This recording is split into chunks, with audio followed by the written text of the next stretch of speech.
Hey everyone, welcome to this video on AWS full course.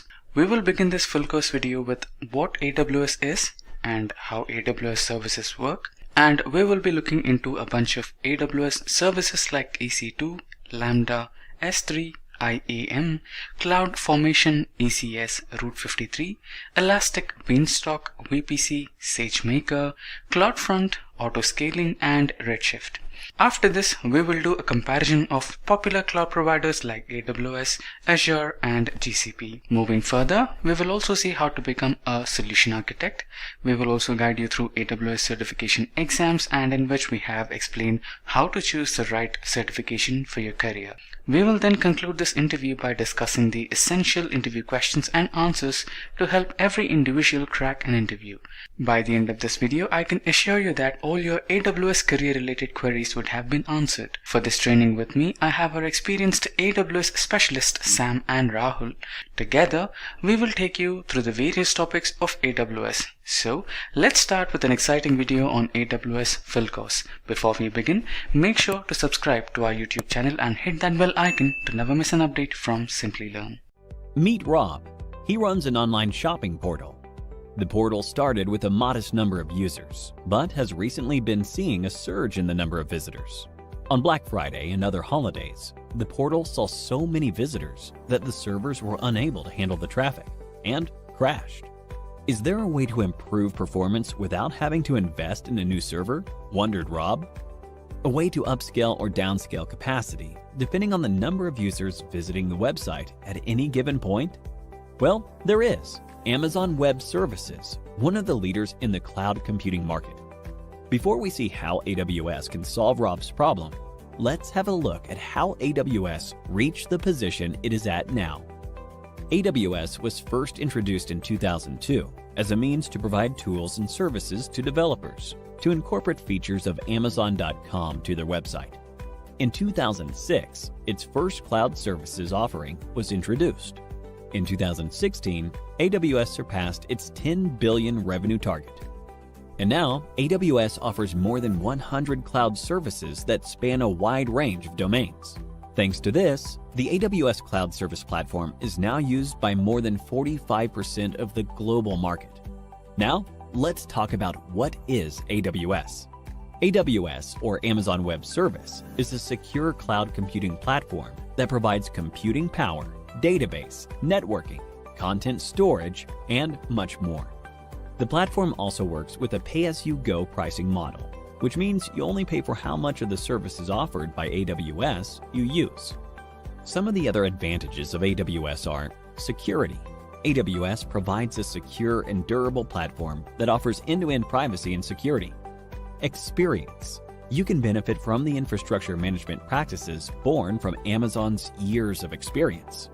Flexible. It allows users to select the OS, language, database, and other services. Easy to use. Users can host applications quickly and securely. Scalable. Depending on user requirements, applications can be scaled up or down. AWS provides a wide range of services across various domains. What if Rob wanted to create an application for his online portal? AWS provides compute services that can support the app development process from start to finish. From developing, deploying, running, to scaling the application, up or down based on the requirements. The popular services include EC2, AWS Lambda, Amazon Lifecycle, and Elastic Beanstalk. For storing website data, Rob could use AWS storage services that would enable him to store, access, govern, and analyze data to ensure that costs are reduced, agility is improved, and innovation accelerated. Popular services within this domain include Amazon S3, EBS, S3 Glacier, and Elastic File Storage. Rob can also store the user data in a database with AWS services, which he can then optimize and manage. Popular services in this domain include Amazon RDS, DynamoDB, and Redshift. If Rob's businesses took off and he wanted to separate his cloud infrastructure or scale up his work requests and much more, he would be able to do so with the networking services provided by AWS. Some of the popular networking services include Amazon VPC, Amazon Route 53, and elastic load balancing. Other domains that AWS provides services in are analytics, blockchain, containers, machine learning, Internet of Things, and so on. And there you go. That's AWS for you in a nutshell. Now, before we're done, let's have a look at a quiz. Which of these services are incorrectly matched? 1, 2, 3, 4. We'll be pinning the question in the comment section. Comment below with your answer and stand a chance to win an Amazon voucher. Several companies around the world have found great success with AWS. Companies like Netflix, Twitch, LinkedIn, Facebook, and BBC have taken advantage of the services offered by AWS to improve their business efficiency. And thanks to their widespread usage, AWS professionals are in high demand. They're highly paid and earn up to more than $127,000 per annum. Once you're AWS certified, you could be one of them too. Let me start the session with this scenario. Let's imagine how life would have been without Spotify. For those who are hearing about Spotify for the first time, Spotify is an online music service offering, and it offers instant access to over 16 million licensed songs. Spotify now uses AWS Cloud to store their data and share it with their customers. But prior to AWS, they had some issues. Imagine using Spotify before AWS. Let's talk about that. Back then, users were often getting errors because Spotify could not keep up with the increased demand for storage every new day. And that led to users getting upset and users canceling the subscription. The problem Spotify was facing at that time was their users were present globally and were accessing it from everywhere, and they had different latency in their applications. And Spotify had a demanding situation where they need to frequently catalog the songs released yesterday, today, and in the future, and this was changing every new day. And the songs coming in rate was about 20,000 a day, and back then they could not keep up with this requirement, and needless to say, they were badly looking for a way to solve this problem. And that's when they got introduced to AWS, and it was a perfect fit and match for their problem. AWS offered a dynamically increasing storage, and that's what they needed. AWS also offered tools and techniques like storage lifecycle management and trusted advisor to properly utilize the resource, so we always get the best out of the resource used. AWS addressed their concerns about easily being able to scale. Yes, you can scale the AWS environment very easily. How easily, one might ask? It's just a few button clicks. And AWS solved Spotify's problem. Let's talk about how it can help you with your organization's problem. Let's talk about what is AWS first, and then let's bleed into how AWS became so successful and the different types of services that AWS provides, and what's the future of cloud and AWS in specific. Let's talk about that. And finally, we'll talk about a use case where you will see how easy it is to create a web application with AWS. Alright, let's talk about what is AWS. AWS, or Amazon Web Services, is a secure cloud service platform. It is also pay-as-you-go type billing model where there is no upfront or capital costs. We'll talk about how soon the service will be available. Well, the service will be available in a matter of seconds. With AWS, you can also do identity and access management, that is, authenticating and authorizing a user or a program on the fly. And almost all the services are available on demand, and most of them are available instantaneously. And as we speak, Amazon offers 100 plus services, and this list is growing every new week. Now that would make you wonder how AWS became so successful. Of course, it's their customers. Let's talk about the list of well-known companies that has their IT environment in AWS. Adobe uses AWS to provide multi-terabyte operating environments for its customers. By integrating its system with AWS Cloud, Adobe can focus on deploying and operating its own software instead of trying to deploy and manage the infrastructure. Airbnb is another company. It's an community marketplace that allows property owners and travelers to connect each other for the purpose of renting unique vacation spaces around the world. And the Airbnb Airbnb community users' activities are conducted on the website and through iPhones and Android applications. Airbnb has a huge infrastructure in AWS, and they're almost using all the services in AWS and are getting benefited from it. Another example would be Autodesk. Autodesk develops software for engineering, designing, and entertainment industries. Using services like Amazon RDS or Relational Database Service and Amazon S3 or Amazon Simple Storage Service, Autodesk can focus on deploying or developing its machine learning tools instead of spending that time on managing the infrastructure. AOL or American Online uses AWS, and using AWS, they have been able to close data centers and decommission about 14,000 in-house and co-located servers and move mission-critical workload to the cloud and extend its global reach and save millions of dollars on energy resources. Bitdefender is an internet security software firm, and their portfolio of softwares include antivirus and anti-spyware products. Bitdefender uses EC2, and they're currently running few hundred instances that handle about 5 terabytes of data, and they also use Elastic Load Balancer to load balance the connection coming in to those instances across availability zones, and they provide seamless global delivery of service because of that. The BMW Group, it uses AWS for its new connected car application that collects sensor data from BMW 7 series cars to give drivers dynamically updated map information. Canon's Office Imaging Products division benefits from faster deployment times, lower cost, and global reach by using AWS to deliver cloud-based services such as mobile print. The Office Imaging Products division uses AWS such as Amazon S3 and Amazon Route 53, Amazon CloudFront, and Amazon IAM for their testing, development, and production services. Comcast, it's the world's largest cable company and the leading provider of internet service in the United States. Comcast uses AWS in a hybrid environment. Out of all the other cloud providers, Comcast chose AWS for its flexibility and scalable hybrid infrastructure. Docker is a company that's helping redefine the way developers build, ship, and run applications. This company focuses on making use of containers for this purpose. And in AWS, the service called the Amazon EC2 Container Service is helping them achieve it. The ESA, or European Space Agency, although much of ESA's work is done by satellites,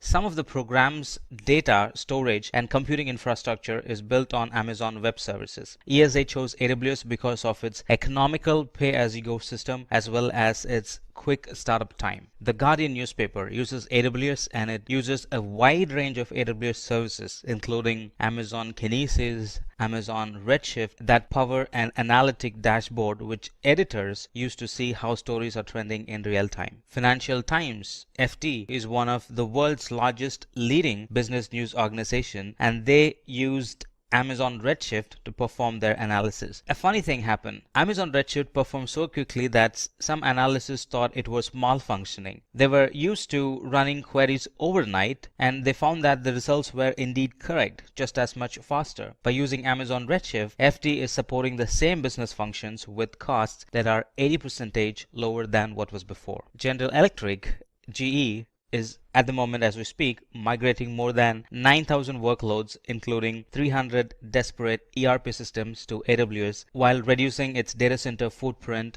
from 34 to 4 over the next 3 years. Similarly, Harvard Medical School, HTC, IMDb, McDonald's, NASA, Kellogg's, and a lot more are using the services Amazon provides and are getting benefited from it. And this huge success and customer portfolio is just the tip of the iceberg. And if we think why so many adapt AWS, and if we let AWS answer that question, this is what AWS would say. People are adapting AWS because of the security and durability of the data, and end-to-end privacy and encryption of the data and storage. Experience. We can also rely on AWS way of doing things by using the AWS tools and techniques and suggested best practices built upon the years of experience it has gained. Flexibility. There is a greater flexibility in AWS that allows us to select the OS, language, and database. Easy to use. Swiftness in deploying. We can host our applications quickly in AWS, be it a new application or migrating an existing application into AWS. Scalability. The application can be easily scaled up or scaled down depending on the user requirement. Cost saving. We only pay for the compute power, storage, and other resources you use, and that too without any long-term commitments. Now let's talk about the different types of services that AWS provides. The services that we talk about fall in any of the following categories you see, like compute, storage, database, security, customer engagement, desktop and streaming, machine learning, developers tools, stuff like that. And if you do not see the service that you're looking for, it's probably is because AWS is creating it as we speak. Now let's look at some of them that are very commonly used. Within compute services, we have Amazon EC2, Amazon Elastic Beanstalk, Amazon Lifecycle, and Amazon Lambda. Amazon EC2 provides compute capacity in the cloud. Now this capacity is secure and it is resizable based on the user's requirement. Now look at this. The requirement for the web traffic keeps changing, and behind the scenes in the cloud, EC2 can expand its environment to 3 instances, and during no load, it can shrink its environment to just 1 resource. Elastic Beanstalk, it helps us to scale and deploy web applications, and it's made with a number of programming languages. Elastic Beanstalk is also an easy to use service for deploying and scaling web applications and services deployed be it in Java, .NET, PHP, Node.js, Python, Ruby, Docker, and a lot other familiar services such as Apache, Passenger, and IIS. We can simply upload our code, and Elastic Beanstalk automatically handles the deployment from capacity provisioning to load balancing to auto-scaling to application health monitoring. And Amazon Lifecycle is a virtual private server which is easy to launch and easy to manage. Amazon Lifecycle is the easiest way to get started with AWS for developers who just need a virtual private server. Lifecycle includes everything you need to launch your project quickly on a virtual machine, like SSD based storage, a virtual machine, tools for data transfer, DNS management, and a static IP, and that too for a very low and predictable price. AWS Lambda has taken cloud computing services to a whole new level. It allows us to pay only for the compute time, no need for provisioning and managing servers. And AWS Lambda is a compute service that lets us run code without provisioning or managing servers. Lambda executes your code only when needed and scales automatically from few requests per day to thousands per second. You pay only for the compute time you consume. There is no charge when your code is not running. Let's look at some storage services that Amazon provides, like Amazon S3, Amazon Glacier, Amazon EBS, and Amazon Elastic File System. Amazon S3 is an object storage that can store and retrieve data from anywhere. Websites,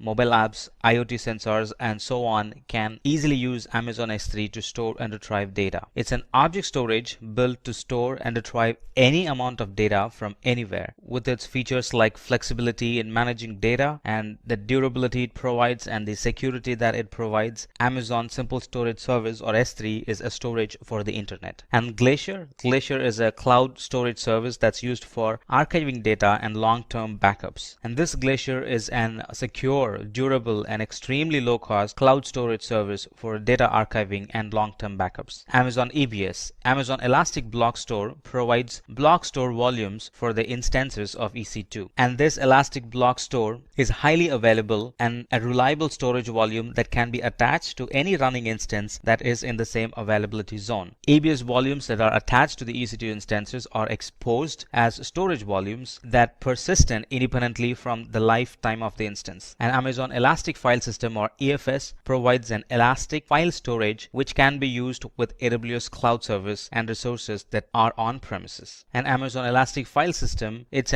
simple, it's scalable, it's an elastic file storage for use with Amazon Cloud Services and for on-premises resources. It's easy to use and offers a simple interface that allows you to create and configure file systems quickly and easily. Amazon File System is built to elastically scale on demand without disturbing the application, growing and shrinking automatically as you add and remove files, so your application have the storage they need and when they need it. Now let's talk about databases. The two major database flavors are Amazon RDS and Amazon Redshift. Amazon RDS, it really eases the process involved in setting up, operating, and scaling a relational database in the cloud. Amazon RDS provides cost-efficient and resizable capacity while automating time-consuming administrative tasks such as hardware provisioning, database setup, patching, and backups. It sort of frees us from managing the hardware and sort of helps us to focus on the application. It's also cost effective and resizable, and it's also optimized for memory, performance, and input and output operations. Not only that, it also automates most of the services like taking backups, monitoring, stuff like that. It automates most of those services. Amazon Redshift. Amazon Redshift is a data warehousing service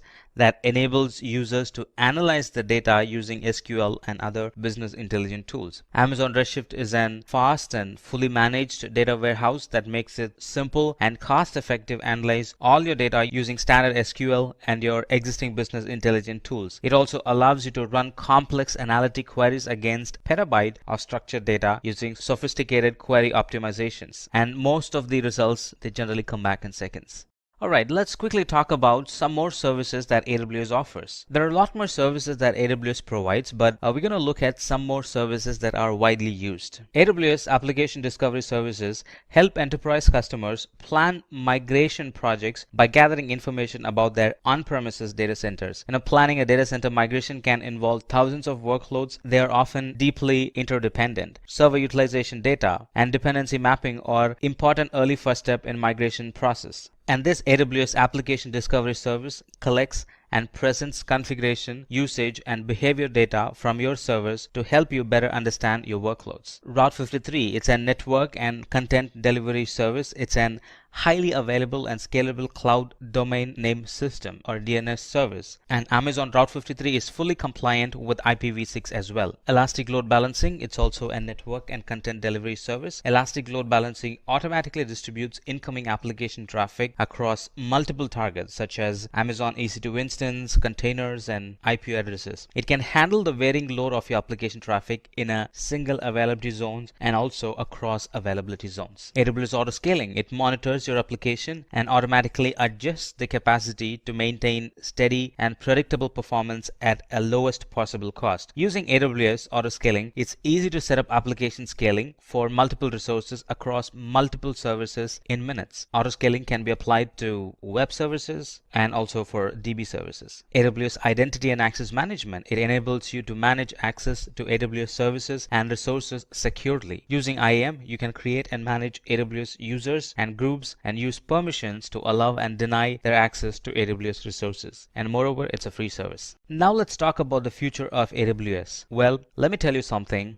Cloud is here to stay. Here's what in store for AWS in the future. As years pass by, we're going to have a variety of cloud applications born like IoT, artificial intelligence, business intelligence, serverless computing, and so on. Cloud will also expand into other markets like healthcare, banking, space, automated cars, and so on. As I was mentioning some time back, lot or greater focus will be given to artificial intelligence. And eventually, because of the flexibility and advantage that cloud provides, we're going to see a lot of companies moving into the cloud.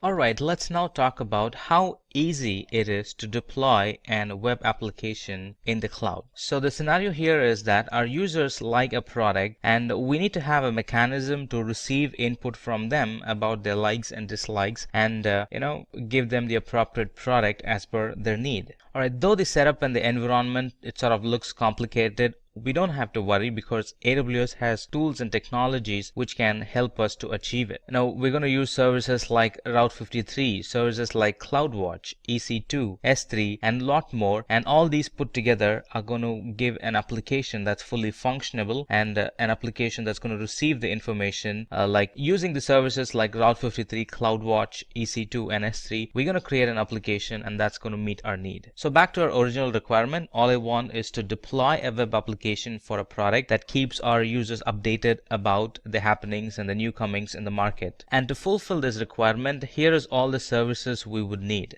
EC2 here is used for provisioning the computational power needed for this application. And EC2 has a vast variety of family and types that we can pick from for the types of workloads and also for the intents of the workloads. We're also going to use S3 for storage, and S3 provides any additional storage requirement for the resources or any additional storage requirement for the web applications. And we're also going to use CloudWatch for monitoring the environment, and CloudWatch monitors the application and the environment, and it provides trigger for scaling in and scaling out the infrastructure. And we're also going to use Route 53 for DNS, and Route 53 helps us to register the domain name for our web application. And with all the tools and technologies together, all of them put together, we're going to make an application, a perfect application that caters our need. Alright, so I'm going to use Elastic Beanstalk for this project, and the name of the application is going to be, as you see, GSG Signup, and the environment name is GSG Signup Environment 1. Let me also pick a name. Right, let me see if this name is available. Yes, that's available. That's the domain name. So let me pick that, and the application that I have is going to run on Node.js. So let me pick that platform and launch. Now, as you see, Elastic Beanstalk, this is going to launch an instance. It's going to launch the monitoring setup or the monitoring environment. It's going to create a load balancer as well, and it's going to take care of all the security features needed for this application.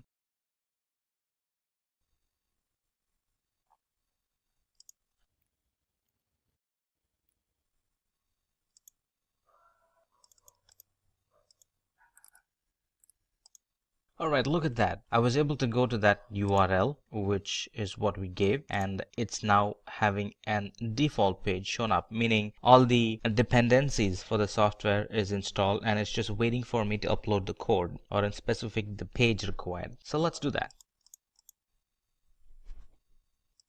Let me upload the code. I already have the code saved here.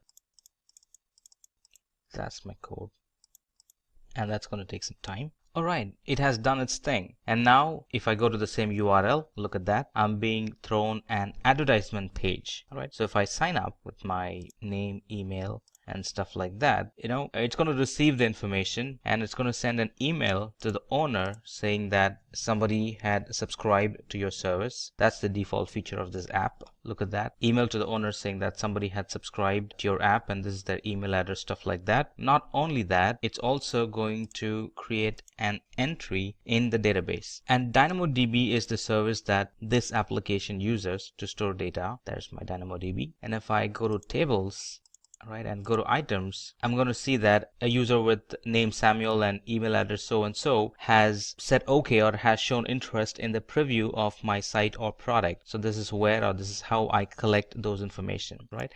And some more things about the infrastructure itself is it is running behind an load balancer. Look at that. It had created a load balancer. It had also created an auto-scaling group. Now that's the feature of Elastic Load Balancer that we have chosen. It has created an auto-scaling group. And now let's put this URL. You see this? It's not a fancy URL, right? It's an Amazon given URL, a dynamic URL. So let's put this URL behind our DNS. Let's do that. So go to services, go to Route 53, go to hosted zone, and there we can find the DNS name, right? So that's a DNS name, all right? Alright, let's create an entry and map that URL to our load balancer, right? And create. Now, technically, if I go to this URL, it should take me to that application. Alright, look at that. I went to my custom URL, and now that's pointed to my application. Previously, my application was having a random URL, and now it's having a custom URL. Let me help you understand about AWS EC2, a compute service in the cloud, through this video. Somewhere far in the country, a scientist has a lab far in the woods, and at one day he stumbled on a calculation that he had trouble solving. And he was very certain that his computer can handle it. And he asked his computer to do the math or the calculation for him. And the computer thought about it for a while, then took a couple of hours in trying to process the data. And eventually, at one point, it gave up and died due to low memory. And this old scientist is now clueless about how he was going to finish the task and complete his invention and let the whole world know about it. And that's when he was introduced to this new friend AWS, as you see on the screen. AWS was very handy in replacing his old machines, and it was able to give him the service that he wanted at that moment. AWS has been around for a while helping people with their computer needs, and now this new scientist friend in need is welcomed by the new and trendy IT technology AWS, and sure enough, his new AWS friend welcomed and walked him through the new way of computing. And this new happy-faced AWS friend talked to this scientist about AWS EC2 in specific, and walked him through about all the new innovations in IT and in cloud that he had been missing all these days. So his new friend AWS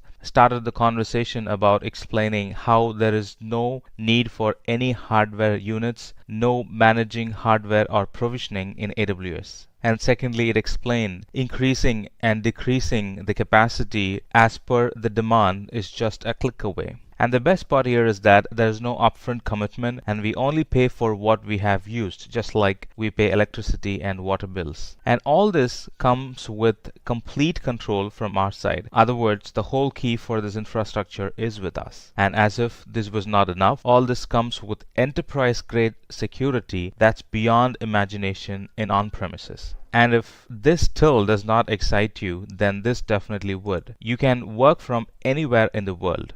Now this really made the scientist to get excited, especially when he thought about working from home.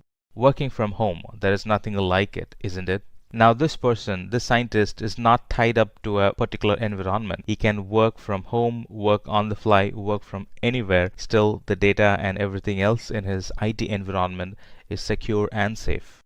Now let's move to the next level of discussion. Let's talk about what is EC2 and some of the use cases of EC2. And this use case we're going to talk about, or this architecture we're going to talk about, it notifies a group of users about a new letter. And the components or resources this architecture would need be first EC2 instance, then SNS, a simple notification service, and coupling EC2 and S3 service together. That's all it would require to get an architecture that notifies a group of users about a new newsletter. And now I think it would be a good time to talk about what EC2 is. AWS offers plenty of services offered under different domains like compute, storage, database, migration, network, management tools, media services, security, business productivity, application integration, machine learning, game development, and a lot more coming up, out of which EC2 falls under the compute capacity. So what is EC2?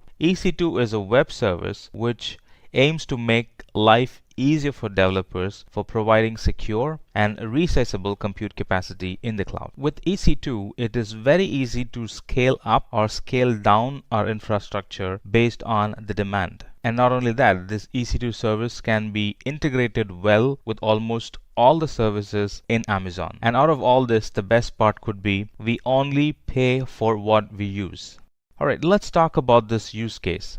A use case here is that a successful business owner has a bunch of users and a successful product that's running, and now he has developed a few more products that he thinks will be very successful, that he thinks his customers are going to like. Now, how can he advertise his product to his new and prospective customers? Or the solution for this question can be addressed by AWS. In AWS, we can use services like Simple Notification Service, SNS, and EC2 for compute and S3 for storage. We can, in a way, integrate them all and achieve this business use case. And that sort of got this business owner very cheered up, and now he wants to use the service and he wants to get benefited from the service. He wants to advertise or he wants to notify his users every time the company creates a newsletter. Alright, so let's talk about what it would take to get this environment up and running, or what it would take to connect the environment and put the applications on top of it.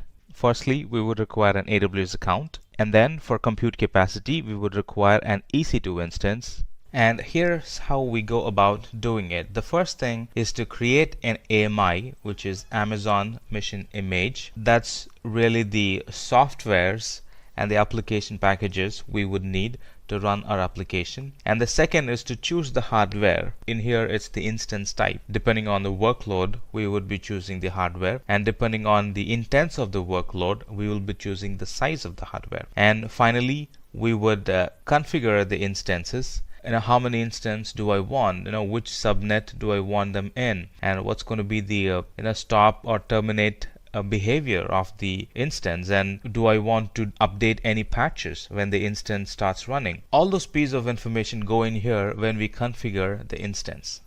And then the first 3 steps is really about the OS volume and the basic hardware. Now it's time to add additional storage to the EC2 instance. That would be step 4. Here we add additional storage to the EC2 instance. And then tags, we use tags, or we would configure tags to easily identify an EC2 instance at a later point. We give it some meaningful names so we can identify, like which team it belongs to, which billing department it belongs to, what's the purpose behind launching this instance, stuff like that. In an environment where we run 700 to 800 or even more instances, identifying an instance and trying to understand who owns the resource, for what purpose we created, it could be an full-time work. So tagging comes to our rescue at that time. After tagging, as step 6, we would configure the firewall, which is also called security group, for the EC2 instance. And this is where we would allow or deny connection from external world to this particular EC2 instance. Well, it works both ways, from outside and from inside out. This firewall blocks the connection based on port number and IP address. And finally, as step 7, we review all the configurations that you have done, and we make sure that the configurations is what we wanted, and finally click on submit. That's going to launch an EC2 instance. Alright, this was just an overview of how to create an EC2 instance. Now let's talk about each and every step in detail. So to begin with, let's talk about how to create an AMI. Well, the AMI is just a template that's used to create a new instance or a new computer or a new VM or a new machine based on the user requirement. The things that go into an AMI are the software, the operating system, the additional applications that get installed in it, stuff like that. The AMI will also contain software information, information about operating system, information about access permission, information about volumes. They all compact in the AMI. Again, the AMI is of 2 types. One is predefined AMIs, or called Amazon provided AMIs. The other one would be custom AMIs, the AMIs that we create. And if you're looking at a particular AMI that you don't want to create but still want to get it from Amazon, there is a place or a portal called AMI Marketplace. There we get like thousands of AMIs in there available for us to shop and use them on a pay-as-you-go business model, and use them as pay-as-you-go billing. So there you can search AMI that you're looking for. Most probably you'll be able to get it there. Now let's talk about choosing the instance type. The instance type is basically the hardware specification that's required for a machine that we're trying to build. And the instance types is categorized into 5 main families. They are, to begin with, it's compute optimized. Now compute optimized gives us lots of compute power or lots of processing power. So if my application is going to require a lot of processing power, I should be picking compute optimized instance. And the second one is memory optimized. Now this is very good for applications that require in-memory caching. There are some applications that performs well with cache or through cache, or the application would create a lot of data that it wants to keep in cache for rereading or for processing, for lengthy processing, stuff like that. For those type of application, this memory optimized instance that comes with in-memory cache is a very good use case. And the third one is the instance that comes with GPU, otherwise called GPU optimized. GPU stands for graphical process unit, and this is very good for application that deals with gaming. This is very good for application that's going to require large graphical requirements. And storage optimized is the fourth option. Just like the name says, this is a very good use case for storage servers. And the fifth family type is general purpose. Just like the name says, it's for general purpose. If you're not particular about the family, then you generally would end up picking the general purpose, because here the services are sort of equally balanced. You'll find a balance between the virtual CPU and the memory and the storage and the network performance. It's sort of balanced. All the components, all the features that needs to go in a computer are sort of balanced in general purpose. Now these instance types are fixed and they cannot be altered because it's hardware based. We buy hardware. We do not have much control on the hardware that's being used. Well, we have options, but we do not have control on the hardware. And these instance types are divided into 5 main families. They are compute optimized, memory optimized, GPU enabled, storage optimized, and general purpose. Then as third thing, we have to configure the instance. Now here is where I have a lot of options about purchasing. What type of purchasing do I want to do? Do I want to go for a spot instance? Do I want to go for a reserved instance? Do I want to go for an on-demand instance? These are different billing options available, and that's available under configure instance. Not only that, here's where I'm going to put the EC2 instance. Do I want an public IP address assigned to it? Do I want an IAM role attached to it? IAM role is authentication.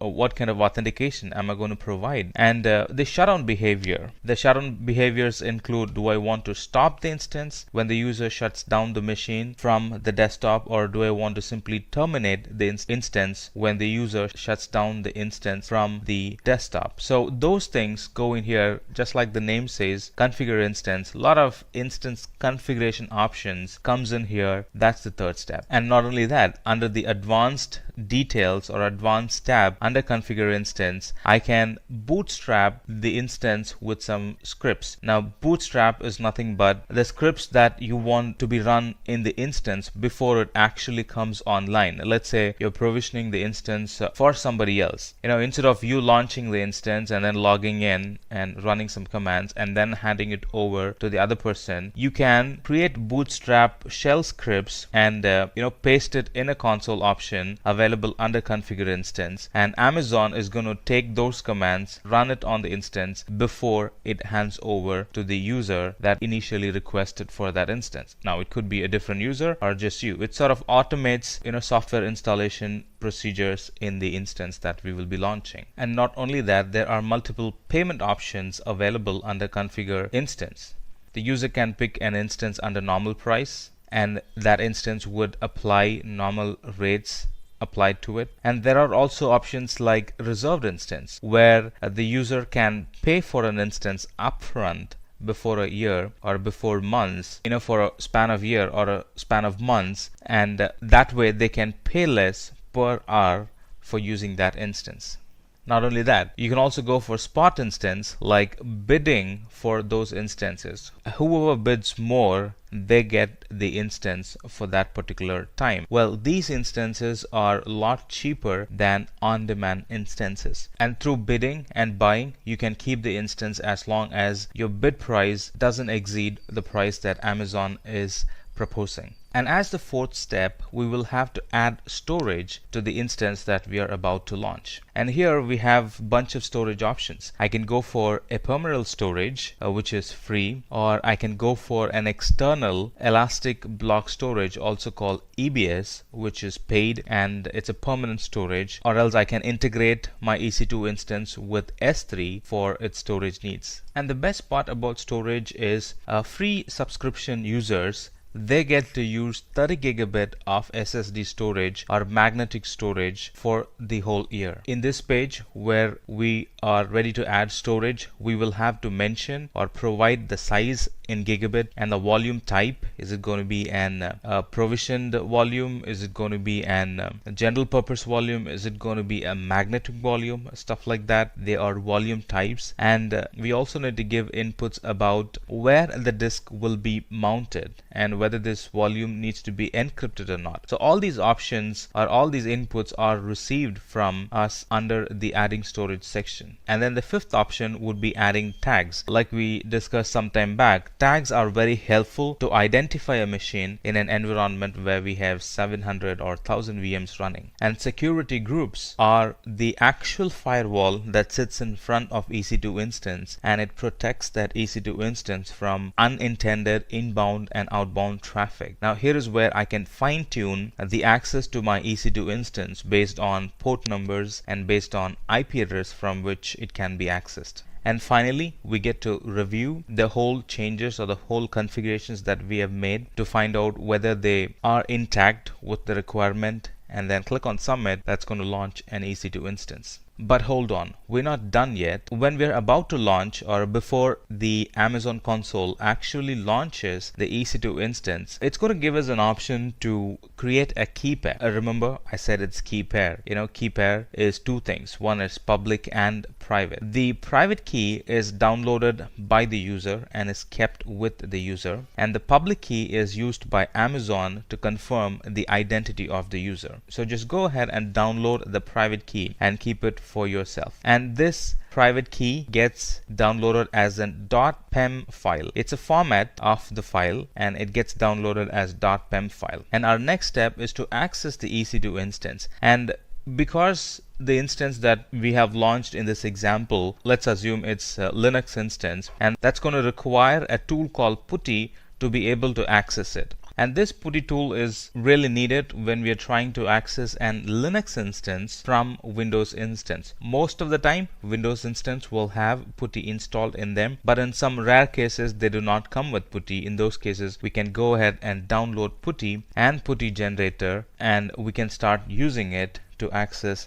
the Linux instance. Now you might ask, well, I understand PuTTY, what's PuTTY generator? Now the file that we have downloaded is in .pem format, but unfortunately PuTTY does not accept .pem format as input. It has to be converted into a different format called PPK. And PuTTY Gen is a tool that helps us to convert the .pem file into PPK file. So the quick way to do it is download generator, open it up, click on conversion, and insert the .pem key that we have downloaded and save the private key. And this, when we save the private key, it gets saved as a .ppk type private key. And when that's done, the next very step is to open PuTTY and try to log in. And the way to log in is to open PuTTY, put that IP address here, and then click on auth.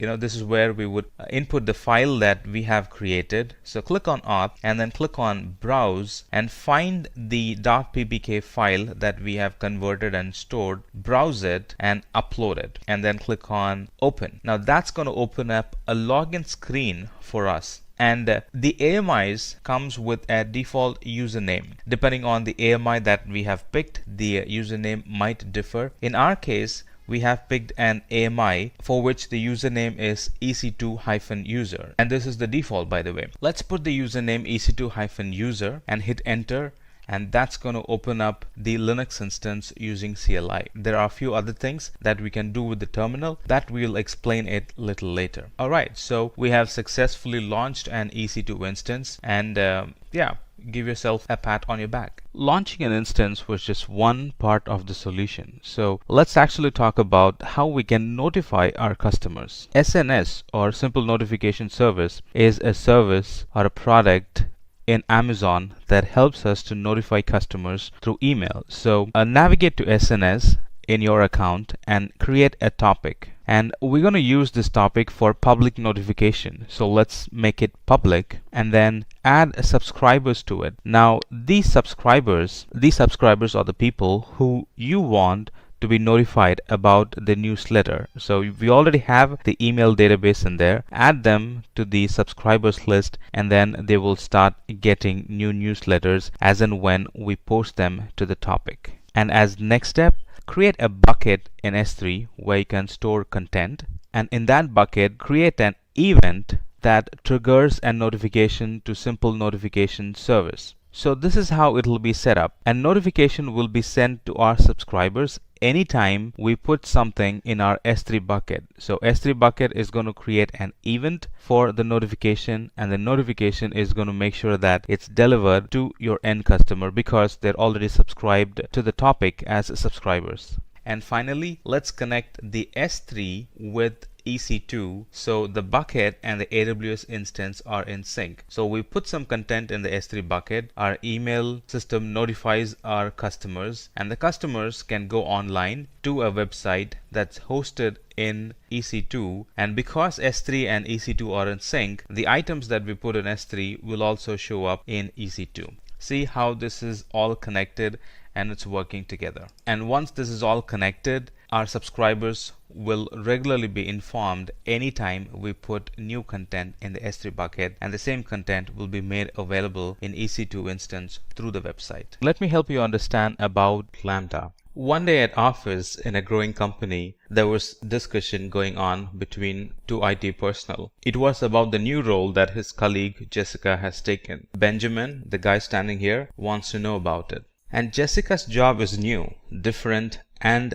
dynamic and interesting too. She scale and manage servers and operating systems and apply security patches onto them and monitor all of these at the same time to ensure the best quality for application is given to the users. And Benjamin was awestruck with the amount of work Jessica is doing and with the time it would take to complete all of them. But Jessica, being a very dynamic person, very suitable for the job, said it was easy for her to handle all of it and even more. But that easiness on the job did not last longer. As the environment grew more and more, it being a startup company, Jessica was getting drained and was not really happy about all her job as she used to be. Jessica's manual way of scaling and environment did not last long, and she was also finding out that she missed to scale down some of the resources and it's costing her a lot. She needs to pay for the service that she was not at all using. She sort of felt that she was at the end of the road and there was no way out from this manual task. She was very desperate. And that's when Benjamin suggested something, and that brought back the peace and joy Jessica initially had. Benjamin suggested about a service called Lambda that can ease the work that Jessica is doing at the moment. And Lambda, as happy as it looks like, it's a solution that solves the manual, repetitive work and lot more. And Lambda introduced itself as the problem solver and started to explain the following things, the very same thing that we're going to learn about in this series. So in this section, we're going to learn about the features of AWS Lambda, and we're going to talk about what Lambda is, and then we're going to talk about where Lambda is being used in the IT or in the cloud environment as we speak, and then we're going to talk about how Lambda works and some use cases of Lambda, and we're going to be particularly discussing about the use case about automatically backing up the data that's put in the cloud storage. Let's talk about Lambda in detail. Lambda automatically runs our code without requiring us to provision or manage servers. Just write the code and upload it to Lambda, and Lambda will take care of it. That means that we don't require any server to run or to manage, and all you need to do is write the code and upload it to Lambda, and Lambda will take care of it. Which also means that we can stop worrying about provisioning and managing servers. The only thing Lambda expects from you is a code that's working. AWS Lambda also automatically scales our application by running code in response to each trigger. Our code runs in parallel and processes each triggers individually, scaling precisely with the size of the workload. Scaling here is done automatically based on the size of the workload.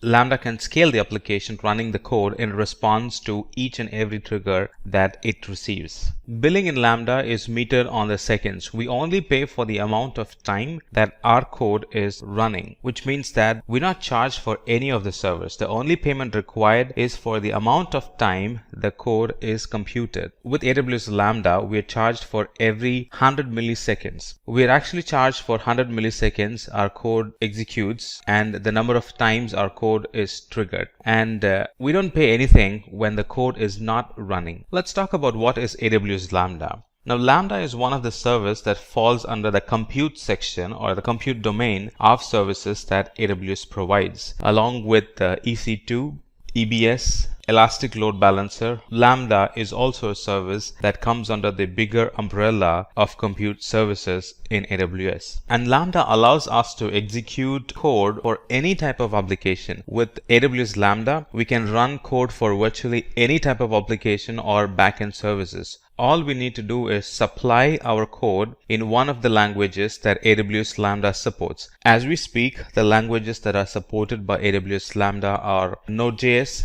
Java, C#, Go, and Python. And Lambda can be used to run code in response to certain events from other services. And based on the event, it can run functions, and those functions can be of Node.js, Java, C#, etc. Now let's talk about where is Lambda used. There are a huge number of use cases for Lambda, and there are many ways AWS Lambda is used specifically in the business world. Let's talk about some of them. One use case is AWS Lambda is used to process images when it is uploaded in an S3 bucket. Let's say the object gets uploaded in an S3 bucket in a format that we don't expect it to be, which means the file needs to be formatted. So it gets uploaded in a raw format, and AWS Lambda is triggered anytime a new object is added to the bucket, and the images are processed and converted into thumbnails based on the devices, the other end device that would be reading the data. It could be an PC, it could be an Apple machine, it could be an Android phone, it could be an Apple phone, it could be a tablet, whatnot. So based on the devices, different formats, Lambda can get triggered and convert the video or convert the picture into the different format that it requires.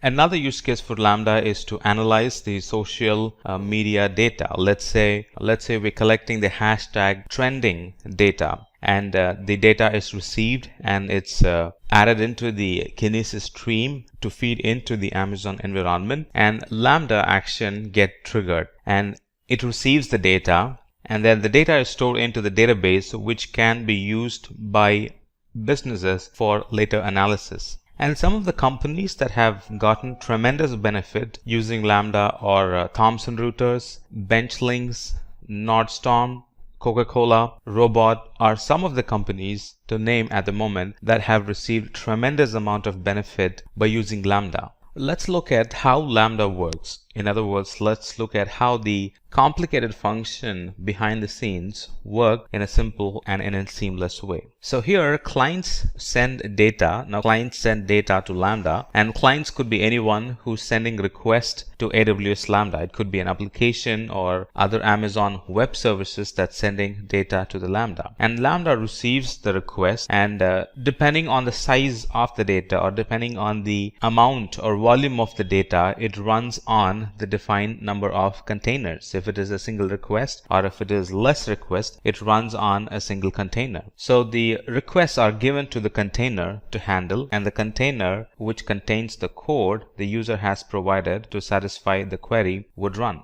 And if you're sort of new to containers, then let me pause here for a while and explain to you what container is. Now, container image is a lightweight, standalone, executable package of a piece of software that includes everything needs to run it, like the codes, the runtimes, the system tools, the system libraries, and any other settings needed. And it is at the moment available both on Linux and Windows based application, and containerized software will always run the same regardless of the environment it's running on. And containers isolate software from its surrounding. For example, there could be difference between a development and staging environment, so that's sort of isolated, and this helps in reducing the conflict between the teams running different software on the same infrastructure. Alright, now that we know containers needed to understand Lambda, so if there are few requests, it sends to a single container, but as and when the request grows, it actually creates multiple containers, shares the multiple requests to the different containers there. And depending on the volume, depending on the size, depending on the number of sessions, the more number of containers are provisioned so to handle those requests. And when the requests reduce, the number of containers reduce as well, and that helps in saving costs. We're not running any resources and paying for it when we're not using them. And in fact, we're not at all paying for the resources. We're only charged for the amount of time a function is running inside these containers. Now consider a situation where you have to set up a temporary storage and as a system to back up the data as soon as the data is uploaded, which is a near real-time backup. Now, a near real-time manual backups are nearly impossible. and they're not that efficient too. And near real-time manual backups, that's what the business demands, but that's not near real-time backup, that too a manual one, that's not at all efficient. Even if we come up with a solution of manually backing up close to near real time, that's not going to be efficient looking at the amount of data that will be put in and looking at the random times the data will be put into the source bucket. And there is no way we can do a manual backup and keep it as real as possible. But if that's still your requirement, we can use AWS Lambda and set things up so AWS Lambda manually handles the backup. In other words, for an impossible or a difficult situation like that, AWS Lambda comes for the rescue. And this is what we do. Create a two S3 bucket. One would be the source bucket where the data will be uploaded, and the other one is a destination bucket where the data will be backed up from the source bucket. And for these buckets to talk to themselves, it's going to require an IAM role. And then for the automatic copy, it's going to require an Lambda function to copy the files from the source bucket to the destination bucket. And what triggers the Lambda function? The Lambda function is triggered every time there's a change in the metadata for the bucket, and this data is then uploaded into the destination bucket. And after setting all this up, we can literally test it by putting a data in the source bucket that's going to automatically replicate, or that's going to automatically copy the data from the source bucket to the destination bucket. All right, let's see how we can replicate data between two buckets. Well, we have a feature to cross-region replicate in S3. That's a feature that comes along with S3. What if you want to replicate between two different buckets in two different accounts? In those cases, we can use Lambda to replicate the data between the buckets. So you put one data, or you put data in the source bucket, and that data gets replicated to the destination bucket. And let's see how that's done. The procedure here would be to have two buckets to begin with, and then create an IAM role that lets you access to pull data from the source bucket and put data on the destination bucket, and then create Lambda files or Lambda event or triggers to actually look for event in the source bucket, and anytime a new data gets added, Lambda gets triggered, copies the data from the source bucket and moves the data to the destination bucket, and it uses the IAM role and policy for the needed permissions. And in just a couple of clicks, we have set up a temporary backup system that can run seamlessly without any manual intervention, and that can be as near real time as possible. Alright, that's the concept, and let's see how it is done real time through this lab. So to begin with, we need two buckets. So I have here a source bucket and a destination bucket, and the source bucket as of now do not have any data in it, so as the destination bucket. Alright, so that's one down. The second would be to create an IAM role. Alright, so let me create an IAM role, and the role is going to have this policy in it. A policy that's allowing get object on the source bucket, and a policy that's allowing put object on the destination bucket. And here I'm going to use, or I'm going to paste my source and destination buckets ARN. Alright, go to services, go to S3, source bucket. Alright, click on the source bucket and copy the bucket ARN. So that would be the source bucket ARN. Alright, on the destination bucket, copy the destination bucket ARN. And this is going to be my destination bucket ARN. So with this, I'm going to create a policy. Alright, go to IAM and create a policy. Now I have already created a policy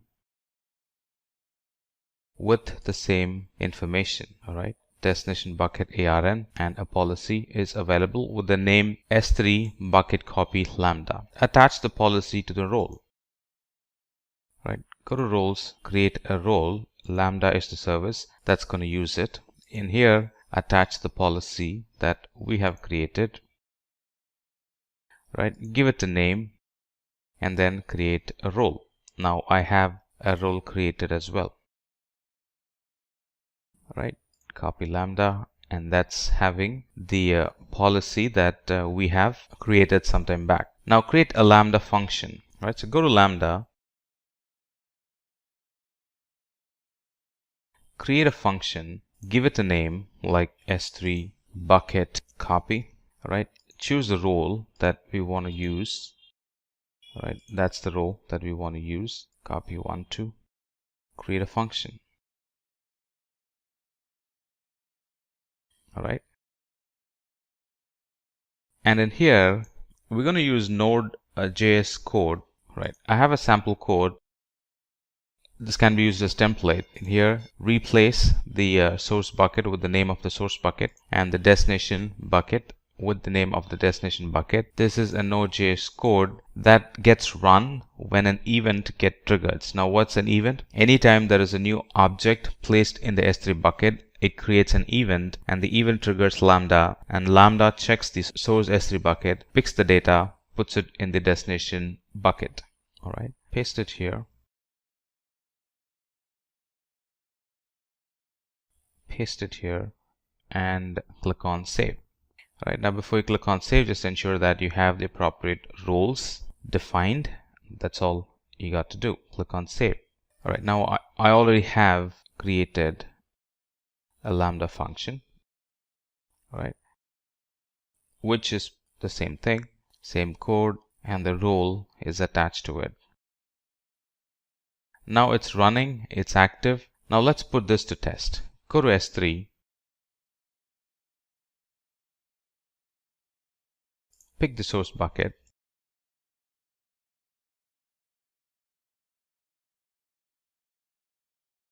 put some data in it,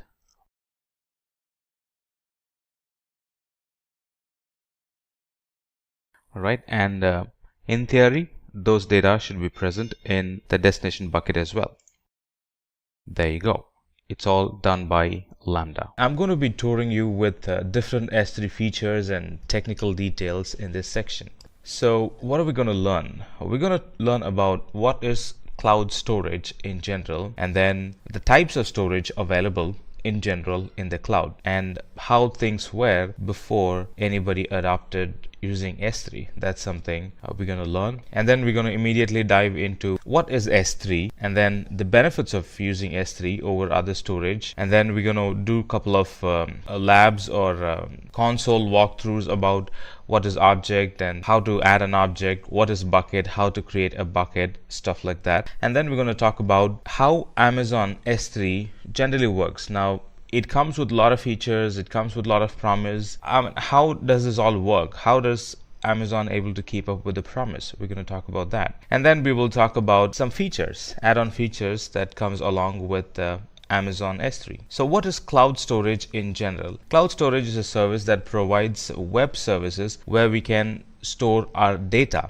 And not only that, the data can be easily accessed and the data can be easily backed up, everything over the internet. In short, if you could store your data, if you could access the data, if you could back up your data, everything you do through the internet, then that's a good definition for cloud storage. And additional definitions are, in cloud storage we only pay for what we use. No commitment, no pre-provisioning, is pay as you go type subscription. And the best part is we pay on a monthly basis. We don't rent a hardware for the year, or we don't give commitment for the whole year. It's pay as you go and pay on a monthly basis. And these cloud storages are very reliable, meaning once you put the data in it, it's never going to get lost. And these cloud storages are scalable. Assuming I have a requirement to store 100 times of what my actual data size is, and I want it now, it's available in the cloud. And these storages are secure as well, because we're talking about data virginity. They need to be secure, and Amazon provides tools and technologies through which we can secure our data, and these are generally not found in the on-premises storage system. So let's talk about the different types of storage in general. So S3 is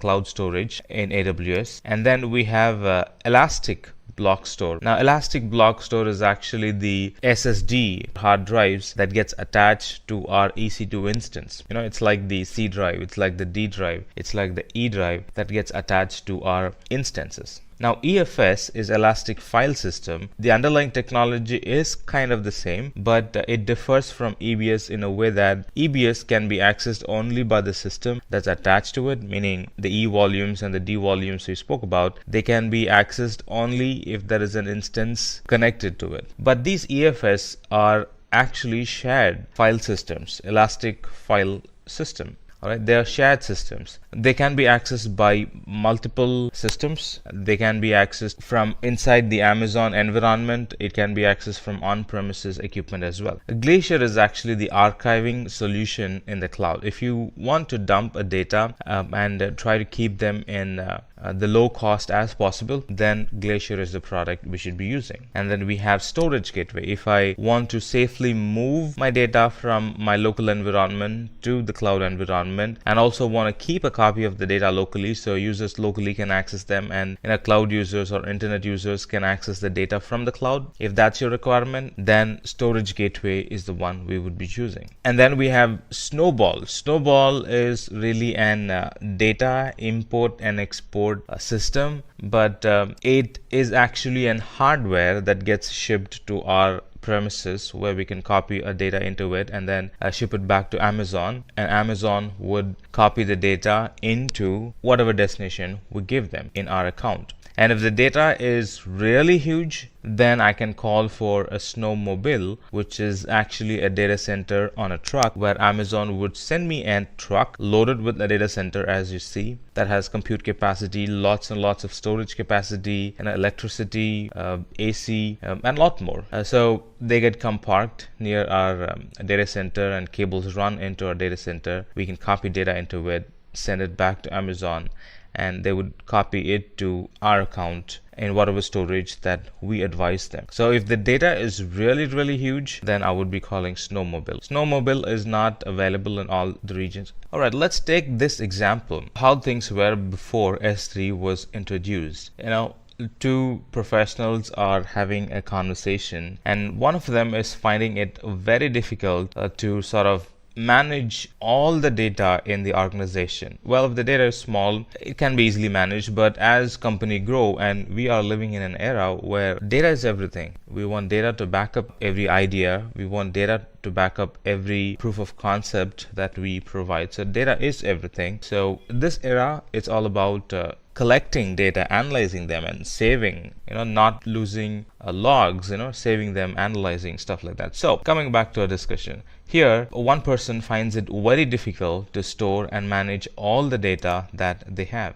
So some of the data that this person is having problem storing is data that application use to running, and then data that get sent to the customers, and data that the websites require, the data that are because of the email backups, and a lot more other storages that an enterprise can have. And this person is having problem backing up all those data. And even if we think of increasing the local storage capacity, that's going to cost a fortune. And few things that make it sometimes impossible to increase the storage capacity in-house is we will have to go and pay heavy to buy hardware and software to run these storages, and we need to hire a team of experts for maintaining them, the hardware and the software. And anytime if there is a dynamic increase in the storage capacity, the on-premises or in-house hardwares won't be able to scale. And data security is very costly when it comes to building our own storage environment in-house and adding data security on top of it. So the other guy in the conversation was sort of quietly listening everything the manager was saying, and then he slowly introduced him to S3, because he knew that all the problem that this manager was worried about can be solved to S3. In other words, all the scalability, all the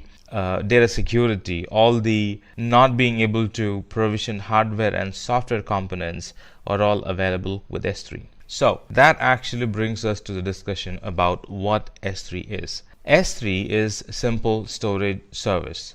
It actually provides an object storage service. Let me talk to you about object and block storage. Object storage is where you can store things and retrieve. All right, you can't install anything in it, and this object storage can be accessed directly from the internet, whereas block storage is something that needs to be attached to an instance, and we can't directly access it, but we can install software in it. So that's a high level difference between object storage and block storage. And S3 is an object storage. What does that mean? We can store data from the internet, we can retrieve from the internet, but we can't install anything in S3. All right, so S3 is an object-based storage, and it's really built for storing and recovering or retrieving any amount of data or information from anywhere in the internet. Few other things you need to know about S3 is that this S3 is accessible through the web interface. The storage, one type of accessing or one way of accessing S3 is by dragging, dropping content into it, and another way of retrieving data from S3 is go to a browser, click on download. That's going to let you download any content, and the data can be 5 terabytes in size. Now we're talking about one file. You can have hundreds or thousands of files like that. One file can be as big as 5 terabytes in size. And S3 is basically designed for developers where they can push logs into S3 or retrieve logs anytime they want instead of storing locally in the server. They can use S3 as code repositories, where they can save the code and have the applications read the code from there, and a lot more. If they want to safely share the code with another person with a lot of encryption and security added on top of it, that's possible as well. So there are a few things about S3, and on top of all this, S3 provides 11.9 durability and 4.9 availability, meaning durability is if I store the data, will it get lost? Amazon is like, no, it's not going to get lost. You're going to have the data because we provide 11.9 durability for the data. And availability is if you want the data now, will you be able to show it? Amazon is like, yes, we will be able to show it. We have 99.99% availability, and when you request the data, we will be able to show the data to you. All right, so let's talk about the benefits of S3. S3 is durable. As we saw, it provides 11.9 durability. S3 is low cost. Out of all the storage options in Amazon, S3 is the cheapest, and S3 is very scalable. Like we were saying, there's no required to pre-provision a storage capacity. If you need more, go ahead and use more. If you need even more, go ahead and use even more. And once you're done, some data needs to be removed, just remove the data. So that particular month you will be paying less. So it's very scalable in nature, and it's very available as well. S3 is a regional service. It's not based on one availability zone. So one availability zone going down within Amazon, the whole availability going down, it's not going to affect your ability to access S3 storage. And S3 is secure. A lot of security features like bucket policy, a lot of security features like encryption, and then MFA authentication are possible with S3 that actually adds a very good security layer on top of the data that we have stored in S3. And not only that, this S3 is very flexible in terms of cost, flexible in terms of where I want to store the data. In terms of cost, there are a lot of pricing tiers within S3. S3 itself is a cheap service. Now within that, we have a lot of pricing tiers depending on the durability. So I can always choose to put data on a different storage tier or storage option in S3. We're going to talk about it as you stick along. And in terms of flexibility in region, I can always choose any of the region available in the console or in the S3 console to put my data to. There is no restrictions on where I can or cannot put the data in the cloud, as long as there are regions available for me to move the data to. And data transferring with S3 is very simple. All I have to do is browse to the bucket, upload the data, and the data gets uploaded. And we can also upload data using CLI. Commands are very similar to Linux. Commands are very similar to what we would use in the run command prompt in Windows, and what we would use in the run command prompt in the PowerShell. All right, let's talk about a basic building block of S3, which is bucket and objects. Now what's a bucket? What's an object? Object is the actual data, and bucket is the folder where the objects get stored. Let me give you a new definition for object. So object is the actual data plus some information that reference the data, like is it an JPEG file, the name of the file, and at what time it was added to. So they're called metadata. Alright, so object is actually data plus metadata, and bucket is actually a container that receives the data and safely stores in it. And when we add a data in a bucket, Amazon S3 creates an unique version ID and allocates it to the object so we can easily identify it at a later point. Let me show you a quick lab on S3.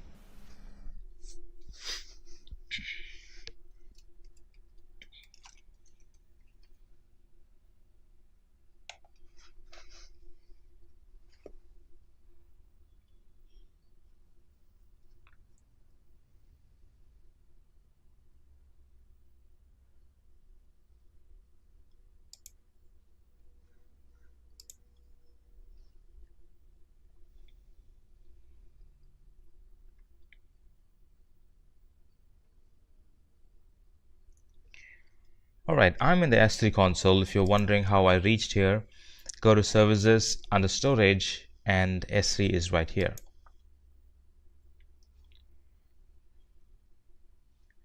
And let's create a bucket called Simplilearn. Now the bucket names will have to be unique. So I really doubt if Simplilearn will be available. Let's check it anyway.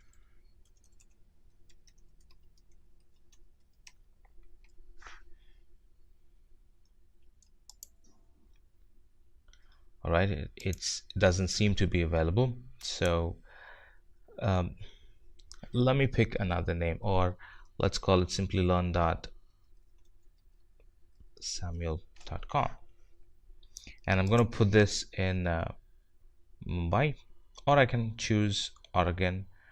Let me choose Oregon.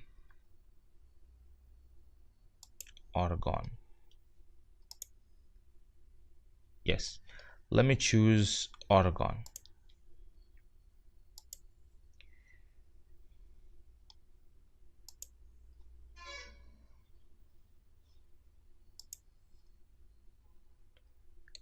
And let me create a bucket.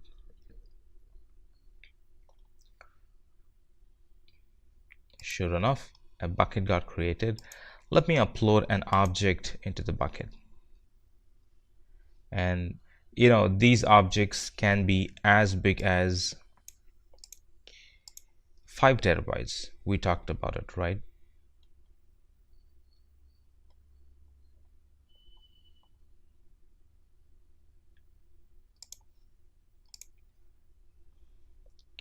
All right, let me upload an object.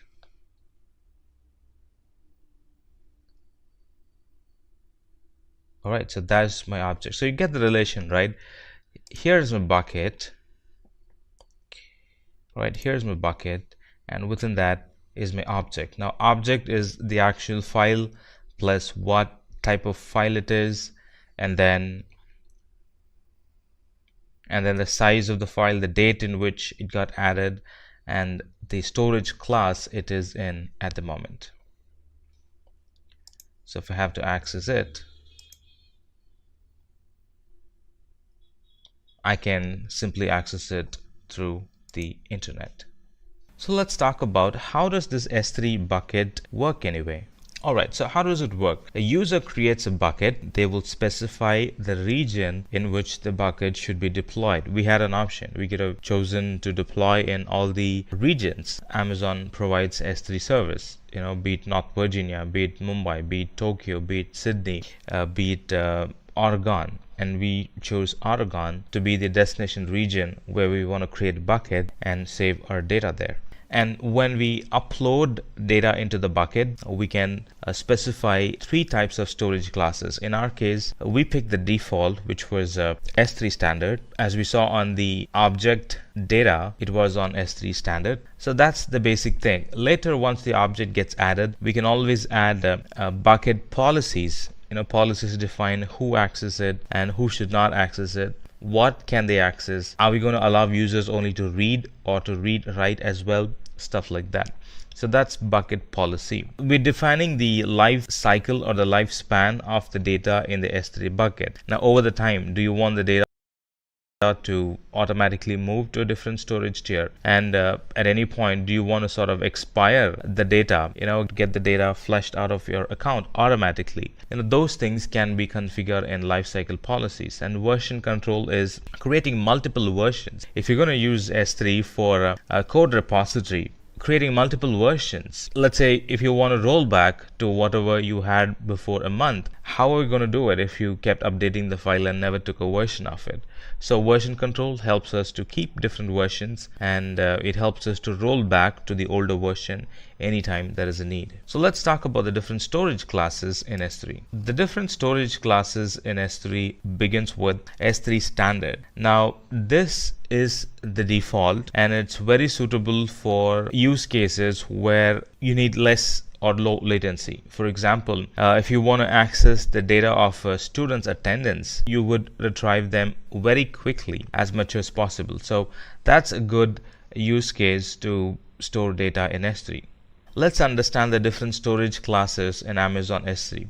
Now let's take a school, for example, and the different data present in a school, and the features of those data, the validity of the data. Alright, so let's take this example, and there are different storage options in S3. Let's take S3 standard, for example, and what would be the actual candidate data that can be stored in S3 standard. Let's talk about that. So S3 standard in general is suitable for use cases where the latency should be very low, and in here the good example or the good candidate file that can be stored in S3 is data that needs to be frequently accessed and that needs to be retrieved quickly. Something like students' attendance report or students' attendance sheet, which we access daily, and then it needs to be retrieved immediately as and when we need it. The other type of storage tier in S3 is infrequent access or infrequent data access. Just like the name says, the use case for that is less frequently accessed data. I mean, the candidate data that should go in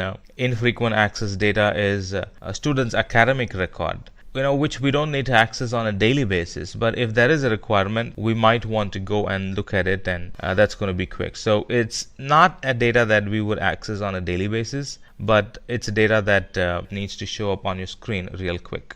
And the third option is Amazon Glacier. Now Glacier is really an archival solution in the cloud. So for archives, high performance is not a requirement. So let's talk about some candidate data that can go into archives. Something like student's admission fee, and it's not critical also. Now anytime if you want to look at the data, you can always wait to retrieve the data. So in other words, put it in the archive, and retrieving from the archival takes time. So students' old record are a good candidate to be put in the archives. The other options are one zone IA storage class, where the data is infrequently accessed and the data is stored in a single availability zone. For example, by default Amazon stores data in multiple availability zones, and there is a charge for that. Now it's not an option, but the charge includes storing data in multiple availability zones. But if your data requirement is you want to keep the charges low even further, you can choose a one zone IA storage class where it stores data in one availability zone. And the candidate data that can go in one zone infrequent access is student's report card. And the other option with Amazon S3 is standard reduced redundancy storage. It is suitable for cases where the data is not critical and the data can be reproduced quickly. For example, take a copy of the library book, take a copy of the PDF library book, for example. Now we would have a source PDF and we would make copies of it, and then we make it available for the readers to read. The other option in S3 is reduced redundancy storage.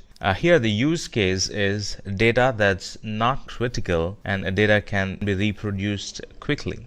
For example, books in the library are not that critical and we always have a copy of the book. We're talking about PDF. So if the customer facing or the student facing book gets deleted, I can always copy the same PDF, put it in the destination folder and make it available for the users to read. That would be a very good use case for reduced redundancy storage. Alright, let's summarize everything that we learned about different storage options in S3. So S3 standard, it's for frequently accessed data. It's the default storage. If you don't mention anything, the data gets stored in S3 standard. It can be used for cloud applications, content distribution, gaming applications, big data analytic, dynamic websites. They are a very good use case for S3 standard frequently accessed data. The other one, on the contrary, is S3 standard infrequently accessed data.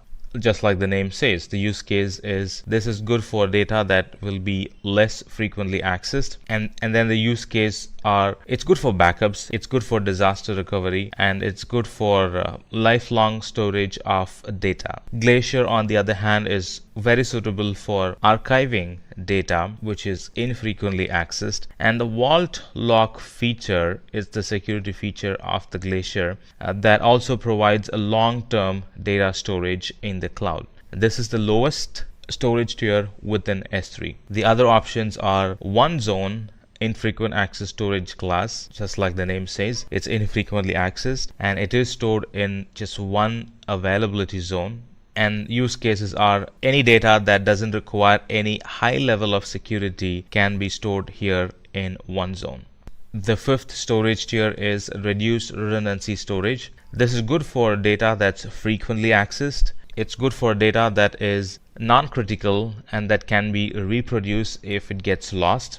And reduced redundancy storage, or RRS, is an highly available solution designed for sharing or storing data that can be reproduced quickly. Alright, let's compare and contrast a couple of other features that are available in S3. For example, durability, availability, SSL support, first byte latency, and lifecycle management. So in standard, the durability is 11.9 durability. It's the same for standard IA, one zone IA, Glacier, except for reduced redundancy, the durability is 11.9. And availability of all the storage classes is all the same, except for one zone IA, where the availability zone is 99.5%. All of these products support SSL connection, and the first byte latency of these products are most of them provide access with millisecond latency, except for Glacier. It provides a retrieval time of couple of minutes to a maximum of hours, and all of them can be used for a lifecycle management, moving data from one storage tier to another storage tier. That's possible with all of these storage options. Alright, now that we've understood the different types of storage options available in S3, let's talk about some of the features that are available in S3. Lifecycle management. Now, lifecycle management is a service that helps us to define a set of rules that can be applied to an object or to the bucket itself. Lifecycle is actually moving the data from one storage tier to another storage tier and finally expiring it and completing the life cycle of the object. With lifecycle management, we can manage and store our objects in a very cost-effective way. It has two features basically: transition actions and expiration actions. Let's talk about transition actions. With transition action, we can choose to move the objects or move the data from one storage class to another storage class. With lifecycle management, we can configure S3 to move our data from one storage class to another storage class at a defined time interval or at a defined schedule. Let's talk about transition actions in more detail. Let's say we have our data in S3 at the moment and we haven't used the data for quite some time, and that's how it's going to be for the rest of the time. So that data is a very good candidate to move to the infrequent access, because S3 standard is a bit costlier and S3 infrequent access is a bit cheaper than S3 standard. So the kind of usage sort of fits very well for moving that data into infrequent access. So using lifecycle transition or lifecycle management, I can move the data to S3 infrequent access after 30 days. And let's say that the data stayed in infrequent access for 30 more days, and then now I realize that nobody is looking into the data. So I can can find an appropriate storage tier for that particular data again, and I can move it to that particular storage tier, which is Glacier. So in this case, after 30 days or in a total of 60 days from the time the data got created, the data can be moved to Glacier. And what does this really help us with? The lifecycle management helps us to automatically migrate our data from one storage cost to another storage cost, and by that it really helps us to save the storage cost. Lifecycle management can also help us with object expiration, meaning deleting the object or flushing it out after a certain amount of time. Let's say that our compliance requirement requires that we keep the data for 7 years, and we have like thousands and thousands of data like that. It would be humanly impossible to check all those or keep track of all the dates and when they need to be deleted, stuff like that. But with lifecycle management, it is very much possible. I can simply create a data and set up lifecycle management for the data to expire after 7 years, and exactly after 7 years the data is going to expire, meaning it's going to be deleted automatically from the account. Alright, let me show you a lab on lifecycle management and let me explain to you how it's actually done. So I'm into the bucket that we have created, and here's our data into the bucket. Assume we have thousands and thousands of data in the bucket, and that requires to be put in a different storage tier over time, and that requires to be expired after 7 years, let's say. So the way I would create a lifecycle management is go to management from inside the bucket and click on lifecycle, and then add a lifecycle rule. Just give it a name like expire. So all the objects that's present in this bucket, meaning the current version of it, set a transition for it. So the transition is, at the moment they are in S3. So here I would like to put them in infrequent access after 30 days. And then after it's been in infrequent access for 30 days, I would like to move it to Glacier. Alright, plus 30 days. So how do you read it? So for the first 30 days, it's going to be in Glacier. So how do we actually read it? So after I put the data in S3, the data is going to get moved to standard IA, and then it's going to stay in standard IA, and after 60 days from the data creation, it's going to get moved to Glacier. So on the 31st day, it's going to move to standard IA. On the 61st day, it's going to move to Glacier. Let's say if I want to sort of delete the data, if I want the data to get deleted automatically after 7 years, being in a Glacier, how do I go about doing it? Let me open up a quick calculator. 365 into 7, that's 2,555 days. Right after that, the data is going to get deleted. Pretty much, I have created a life cycle. So on the 31st day, it's going to get moved to infrequent access, and on the 61st day, Glacier, and after 7 years is over, any data that I put in the bucket, it's going to get deleted. Alright, let's talk about bucket policies. Bucket policies are some permission files that we can attach to a bucket that allows or denies access to the bucket based on what's mentioned in the policy. So bucket policy is really an IAM policy where you can allow and deny permission to an S3 resource. With bucket policy, we can also define security rules that apply to more than one file in a bucket. Now in this case, we can create an user, or let's say there's already a user called Simplilearn. We can allow or deny that user connection to the S3 bucket or connecting to the S3 bucket using bucket policy. And bucket policies are written in JSON script. And let's see how that's done. Alright, there are tools available for us to help us create bucket policies. What you're looking at is a tool available online that helps us to create a bucket policy. So let's use this tool to create a bucket policy. I'm going to create a deny statement. I'm going to deny all actions to the S3 bucket. And what is the ARN to which we want to attach? The ARN of the resource is actually the name of the bucket, but it really expects us to give that key in a different format. So the ARN is available right here. Copy bucket ARN. So this is actually going to deny everybody. Now we wanted to deny a user, just one user. Now look at that. Now we have a policy that has been created that's denying access to the bucket, and it's denying a user called Simplilearn. Pretty much done. So I can use the policy and go over to bucket policies. So once I save it, only the user called Simplilearn won't have access to the bucket, and the rest of them will have access to it. So once you save it, it gets added, and only the user Simplilearn will not have access to the bucket because we're denying them purposefully. The other features of S3 include data protection. We can protect our data in S3 with now one of which is bucket policy. I can also use encryptions to protect my data. I can also use IAM policy to protect my data. So Amazon S3 provides a durable storage. Not only that, it also gives us a protected and scalable infrastructure needed for any of our object storage requirements. So here the data is protected by two means. One is data encryption and the other one is data versioning. Data encryption is encrypting the data so others won't get access, or even if they get access to the file, they won't be able to access the data without the encryption key.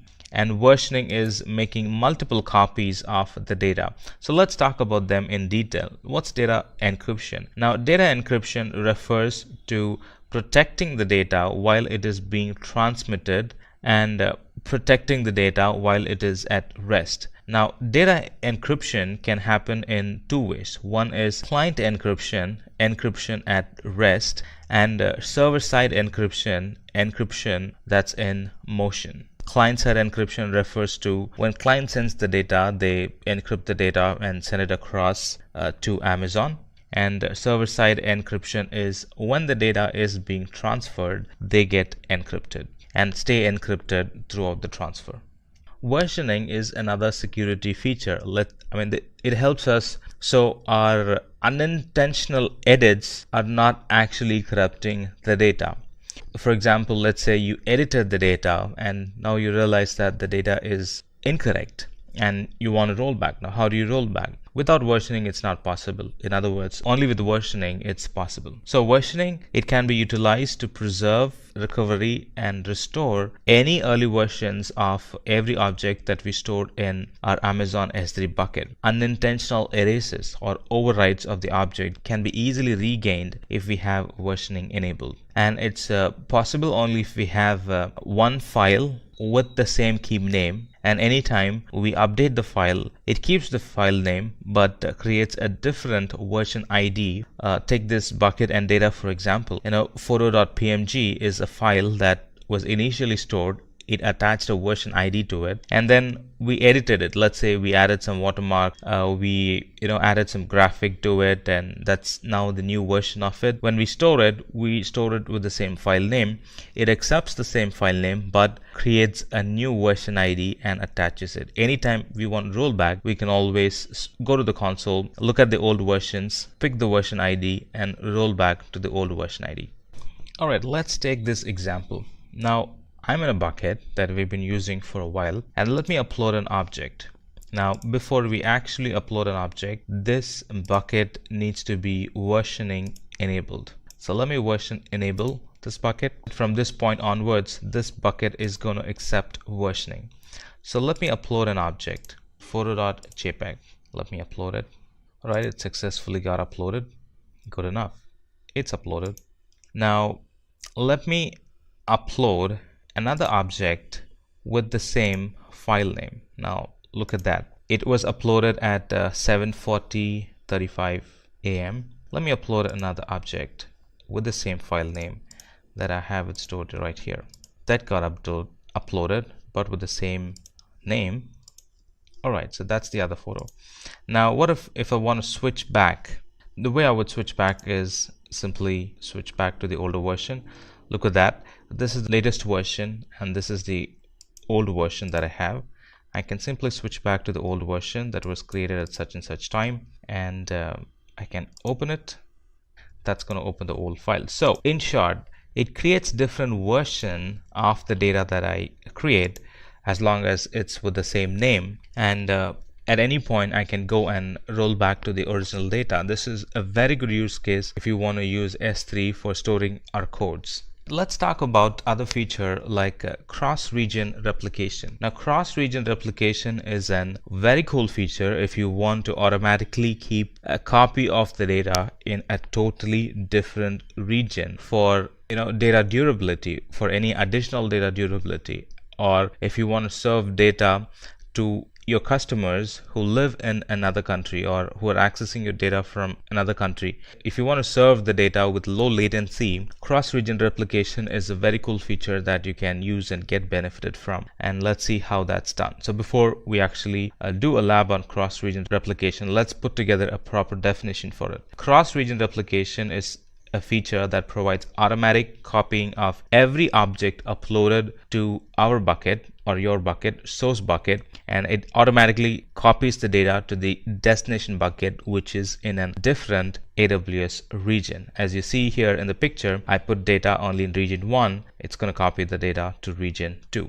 And for us to use cross-region replication, versioning must be turned on. So it creates versions and copies the versions as well. If tomorrow the original region goes down, let's say, the other region will be active and it has the complete data that was present in the original region. Or at any point, if we want to simply cut the region replication and use the other bucket as a standalone bucket, it can be used as well, because it already has all the data that was present in the master or all the data that was present in the original replication bucket. Let's see how that's done. So there are two things needed. One is versioning and another one is role. When we transfer data from one bucket to another bucket, we need proper permissions to do so, and these roles, they give us proper permissions to transfer data from one bucket to another bucket. Let's see how that's done. Right, so here's my bucket, a bucket in US Oregon. Let's create another bucket in Mumbai. Call it .mumbai.com through the console that shows up, and then like I said, it's going to require permission to put data onto the other bucket. Now I can create different roles. These are different roles that are used for different other services. I can also choose to create a role that specifically gives permission only to move the data from one bucket to another bucket. Pretty much it's done. So if I go over to my source bucket and if I add some data to it, let's say index.html, assuming I'm adding some files to it, in theory they should move to the other region automatically. There you go. I'm in the Mumbai region and the datas, they got moved to the other region automatically.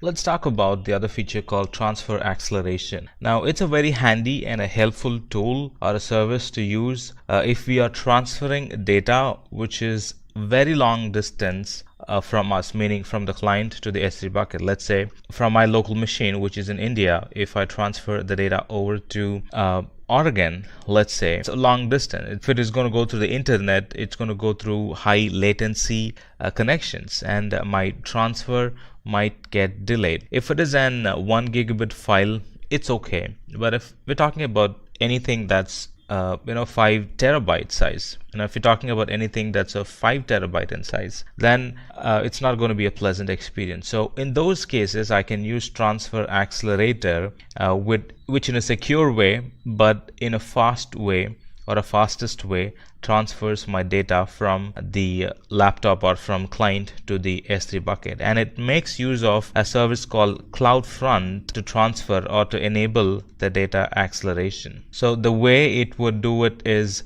instead of copying the data directly to the location, instead of copying the data directly to the destination bucket, it copies the data locally into a CloudFront location, which is available very local to whatever place we are in, and from there it copies the data directly to an S3 bucket, not going through the internet. It helps eliminate a lot of latency that could get added when transferring the data. So let's see how that's done.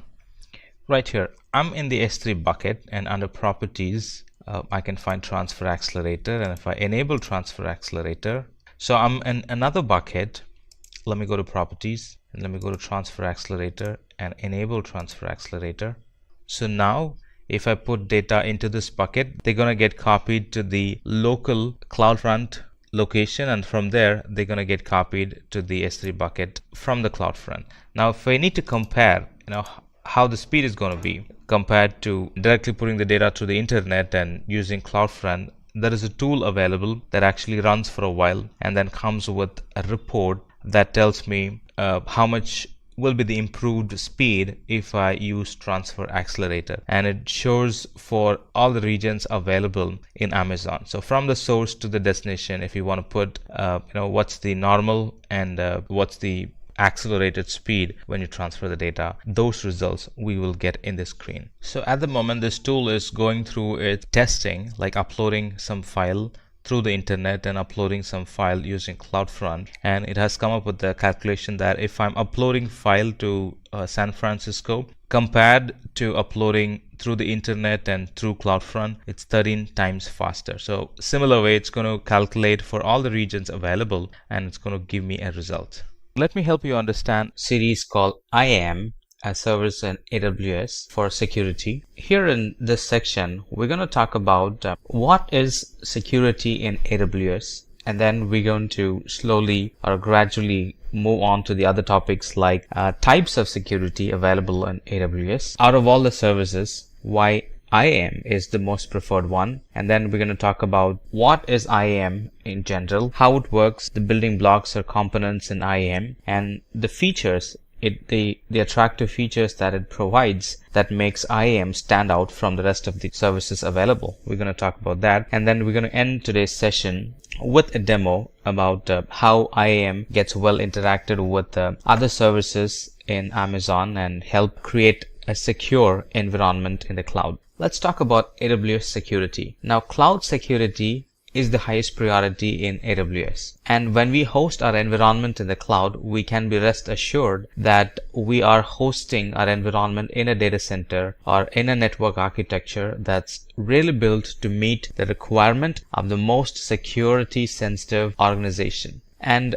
this high level of security is available to us on a pay-as-you-go type, meaning there is really no upfront cost that we need to pay. And the cost for using the service is a lot cheaper than what it is in an on-premises environment. So AWS Cloud provides a secure virtual platform where we can deploy our application. Now, compared to the on-premises, with AWS, the security level is very high and the cost involved in using or attaching that type of security to our application is very low compared to on-premises. There's really no upfront cost, and the cost is very lower. Whatever cost that we pay is very lower than what it would be in on-premises, and all this contributes to the secure environment we can get through IAM in AWS Cloud. There are really many types of security services available in AWS. To name a few,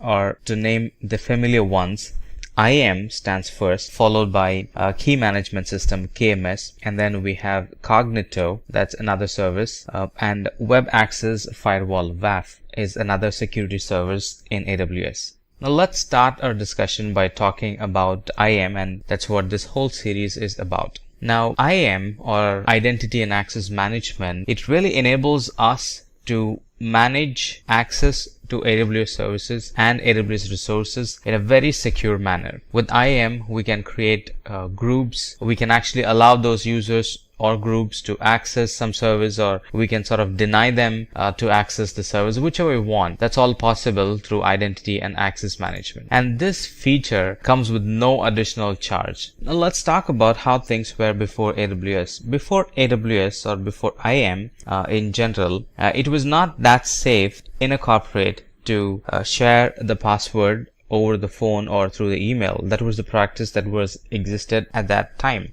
Now, we all can remember the days when we need to switch to a different account, or we had just one admin password commonly stored in a location, or one person would reset it and maintain it, and anytime or we need to log in, we call the person, ask for the admin password over the phone, and then we try logging in. Now, that was not secure at all back then. Somebody could walk by and sort of eavesdrop, get the password. Now they walk away with the password with them. So they're all possible when we share the password over the phone and through the internet or email. Now with AWS, a lot of options are available that I'm not sharing password over the unsecure medium. Now Slack is a third-party product available with AWS. It's not an AWS product, but Slack is a third-party application that's hosted on AWS, and it's really a communication tool that helps people to share documents. So now we're not sharing the password over the phone, rather through the applications, and no eavesdrop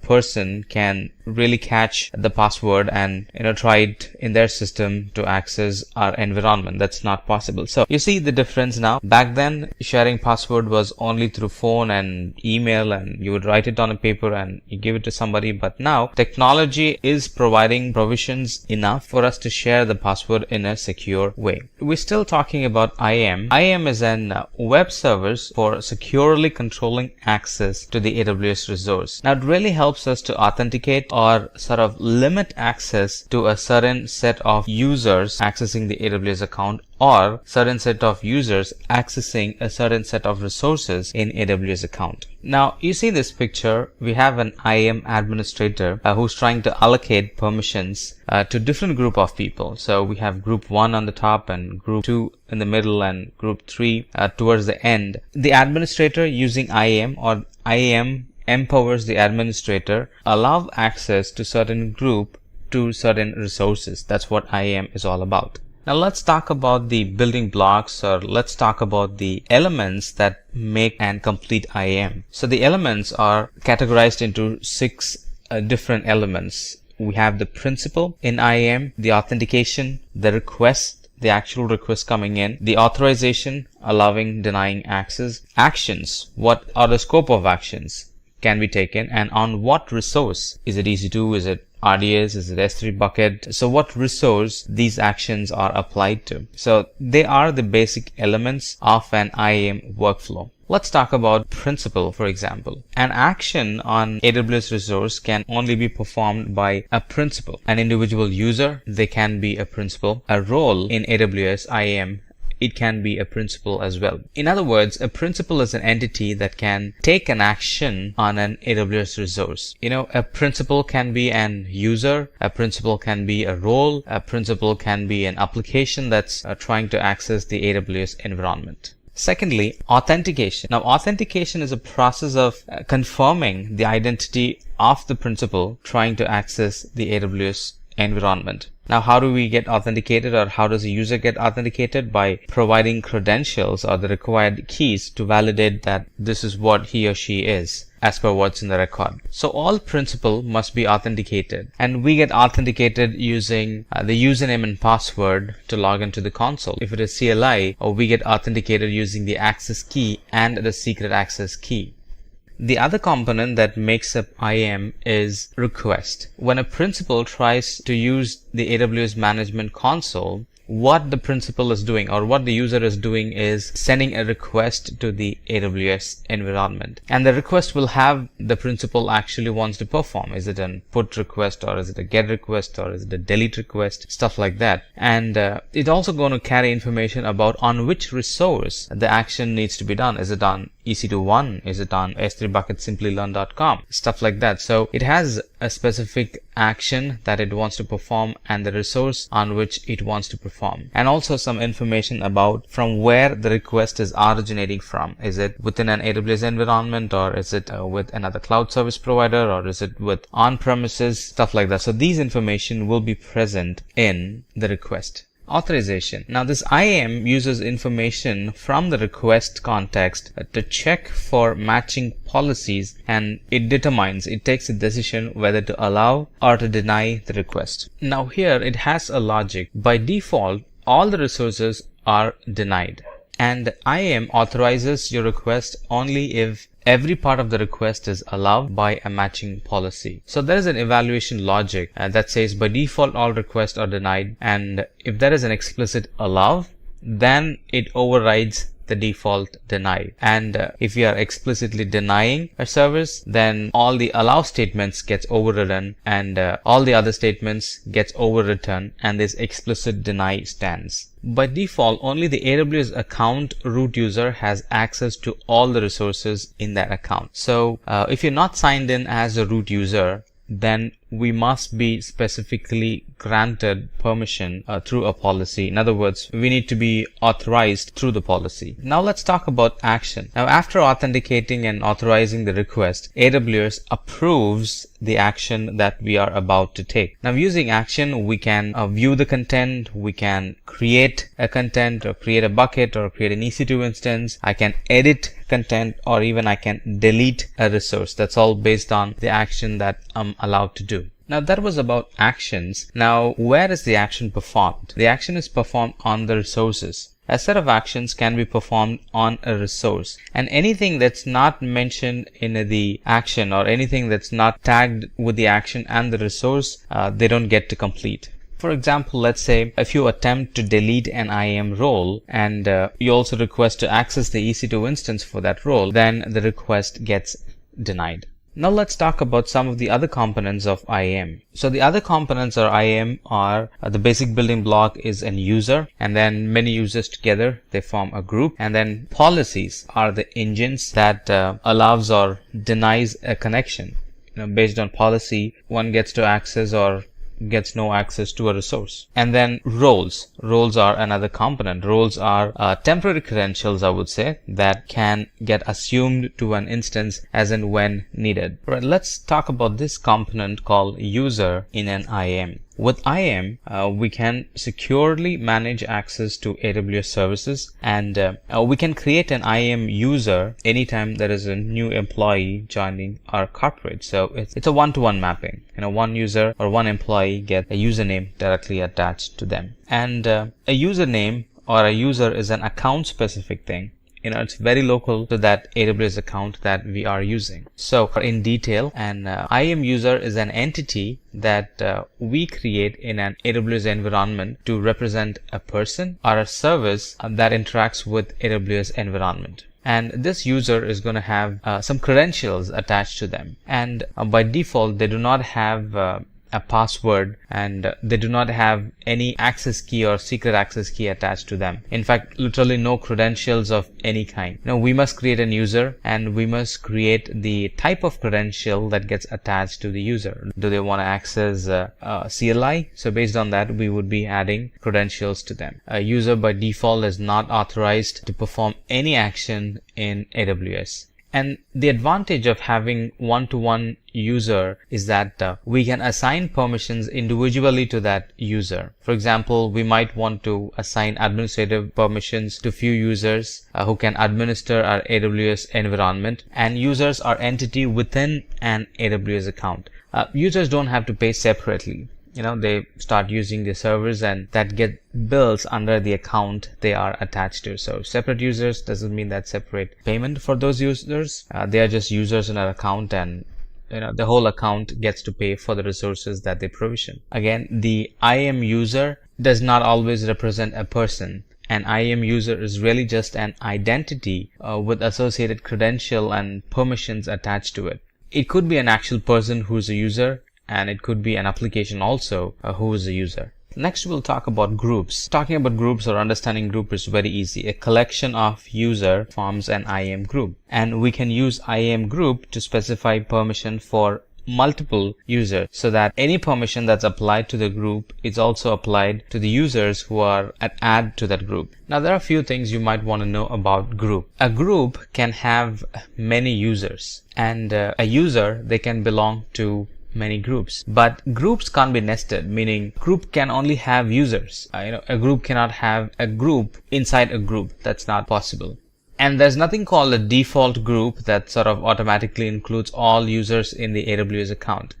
If you want to have a group, then we will have to create a group. Now let's take this diagram for example. Now this is a diagram of a small company. Now the company owner creates an admin group for users to create and manage other users as the company expands every day. And the admin group creates a developer group and a test group. Each of these groups consists of users. users who are people, users who are application that interact with AWS environment. So the different types of users we have are Jim is a user, Brad is a user, and Dev App 1 is a user, and so on. So each users have an individual set of security credential. Like I said, it's 1-to-1, and the 10 users that we see on screen are shared between, or they belong to, multiple groups in the account. And managing group is quite easy. We set permission to the group, and that permission gets applied to all the users automatically in the group. And after we applied the policy,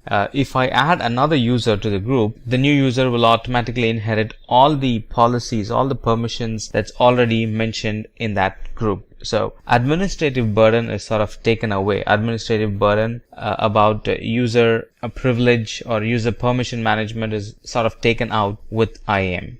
Alright, the next thing we would want to discuss is policy. A policy sets permission and controls the access to AWS resource. And the policies, these permissions and controls, are stored in JSON format. A policy is a very clear document. It defines who has access to a resource and what are all the actions they can perform. So in other words, policy is an entity in AWS that when a policy gets attached to an identity or a resource, it really defines the permission, what they can and cannot do. And AWS, it evaluates these policies when a principal, such as a user, makes an request. And the permission statement in the policy, it really defines whether the user is allowed to access a service or is he denied to access a service. Alright, let's take this example. Now we have a task. The task is to give Paul, who is a developer, access to Amazon S3 environment. And what you're looking at is a snippet of what a policy would look like. So these are some questions we will have to answer, or these are some questions the policy tries to answer. And once it found an answer, then it becomes a complete policy. So who wants access to the service? It's Paul who wants access to the service. And what action do Paul want? Now Paul wants to download, or Paul wants to upload objects in S3. In JSON language, it's otherwise called Paul wants to get information, Paul wants to put information. Otherwise, Paul wants to get object, Paul wants to put object in S3. And which resource does he want? Now, in this case, every bucket. The star symbol represents all buckets in S3. So, which resource? It's all bucket in S3. So, we can start reading already from the data present here. So, who wants access? Paul wants access. What action does he want? He wants to get, he wants to put. And what's the resource that he's trying to access, or you want to give him access? It's all the bucket in AWS. And when does he want? These are additional statement that goes in a policy. So since when does he want that access? He wants access till March 2nd, 2019. So all this who, all this action, all this resource, till the time all this gets allowed. So this is the statement that really defines. Now, does this all refer to an allow statement, or does this all refer to a deny statement? If we had deny here, it's the direct opposite of what we discussed. But we have allow. That means Paul is allowed to get and put access in an S3 bucket, and all the buckets in S3 till March 2nd, 2019, he's allowed to access the resources. So if we put all the information that we have gathered, or all the answers that we have so far, if we put together in a JSON format, this is how it's going to look like. So the effect is allow or deny. Here it's allowing, and the principal is any. Now who can access it? It's any. And action, it's any bucket in S3.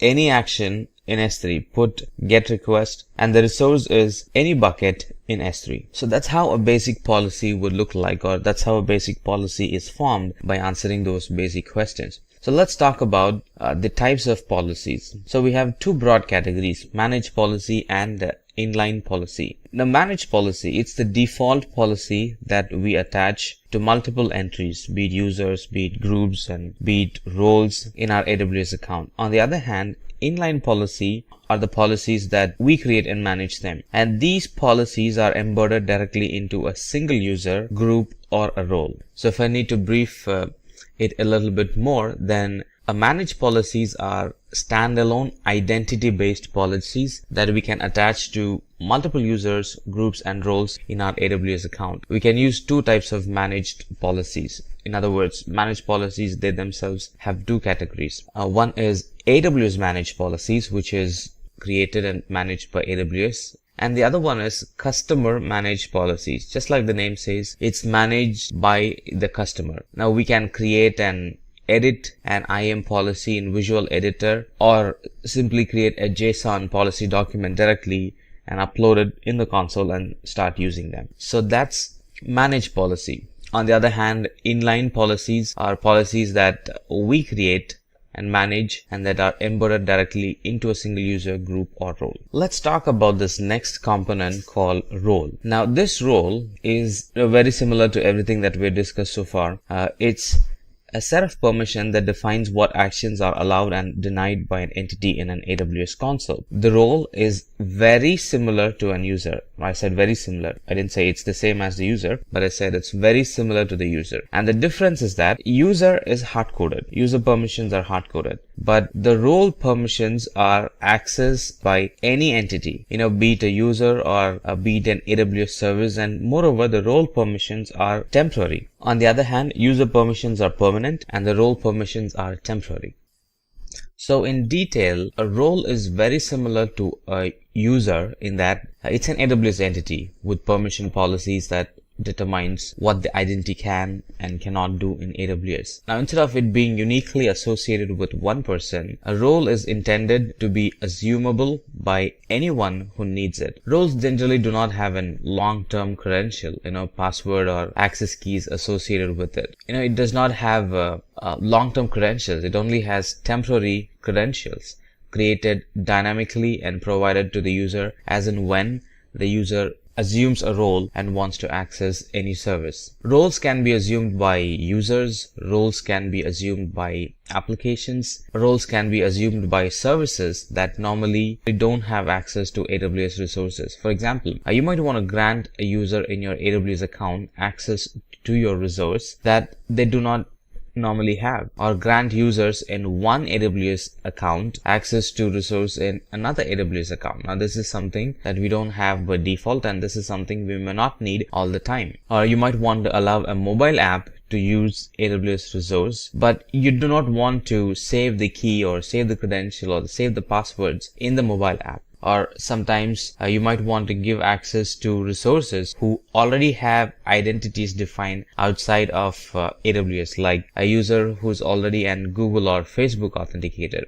If you want to give them some service, or if you want to let them to access some of the resources in your account, we can use roles for that purpose. Or you also might want to grant access to your account to a third party, a consultant or an auditor, so they can for some time get some temporary access to audit our AWS resources. Remember, they're not permanent users, just temporary users. They want some temporary access to our environment till the audit is over. So for those cases, roles are a very good use case.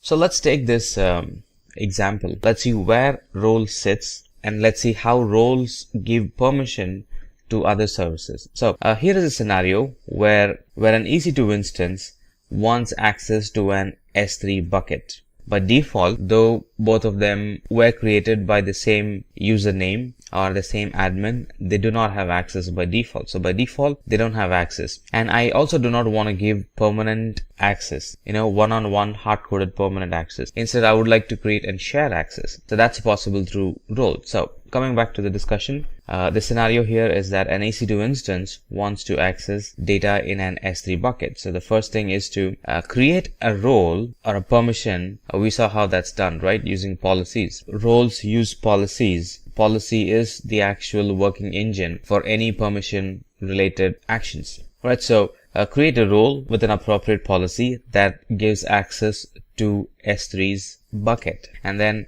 launch an EC2 instance with the role attached to it. We said roles are assumed by any entity, right? It could be user, it could be an application, it could be a service, it could be another resource in AWS account. So here it's another resource in AWS account, right? So we create a role and we attach it to an EC2 instance. So now the EC2 instance can assume the role. Now the same role can be attached to another EC2 instance. The same role can be attached to another user. The same role can be attached to another database service. We get the idea, right? Roles can be assumed by anyone. So when the EC2 instance wants to communicate with S3, it contacts the role, and then the role gives this EC2 instance some temporary username and password that expires after 1 hour, let's say. So it's a temporary username and password. Now with that temporary username and password, the EC2 instance can access the S3 bucket and access the file with the credential that it already has. And that credential is a temporary one. And the credential will expire after 1 hour or how much ever time the admin sets it to be. And then the next time when an EC2 instance wants to contact S3, it will have to contact the role, and the role will propose a new access key and secret access key. In other words, a new credential. With that new credential, the second time the EC2 instance will be able to contact the S3 bucket and get the information. So the password is not a permanent or a one-time or a hard-coded password. It keeps rotating. It's a token. It's a secure token that an EC2 instance or any application that uses the role gets to access the resources on the other end.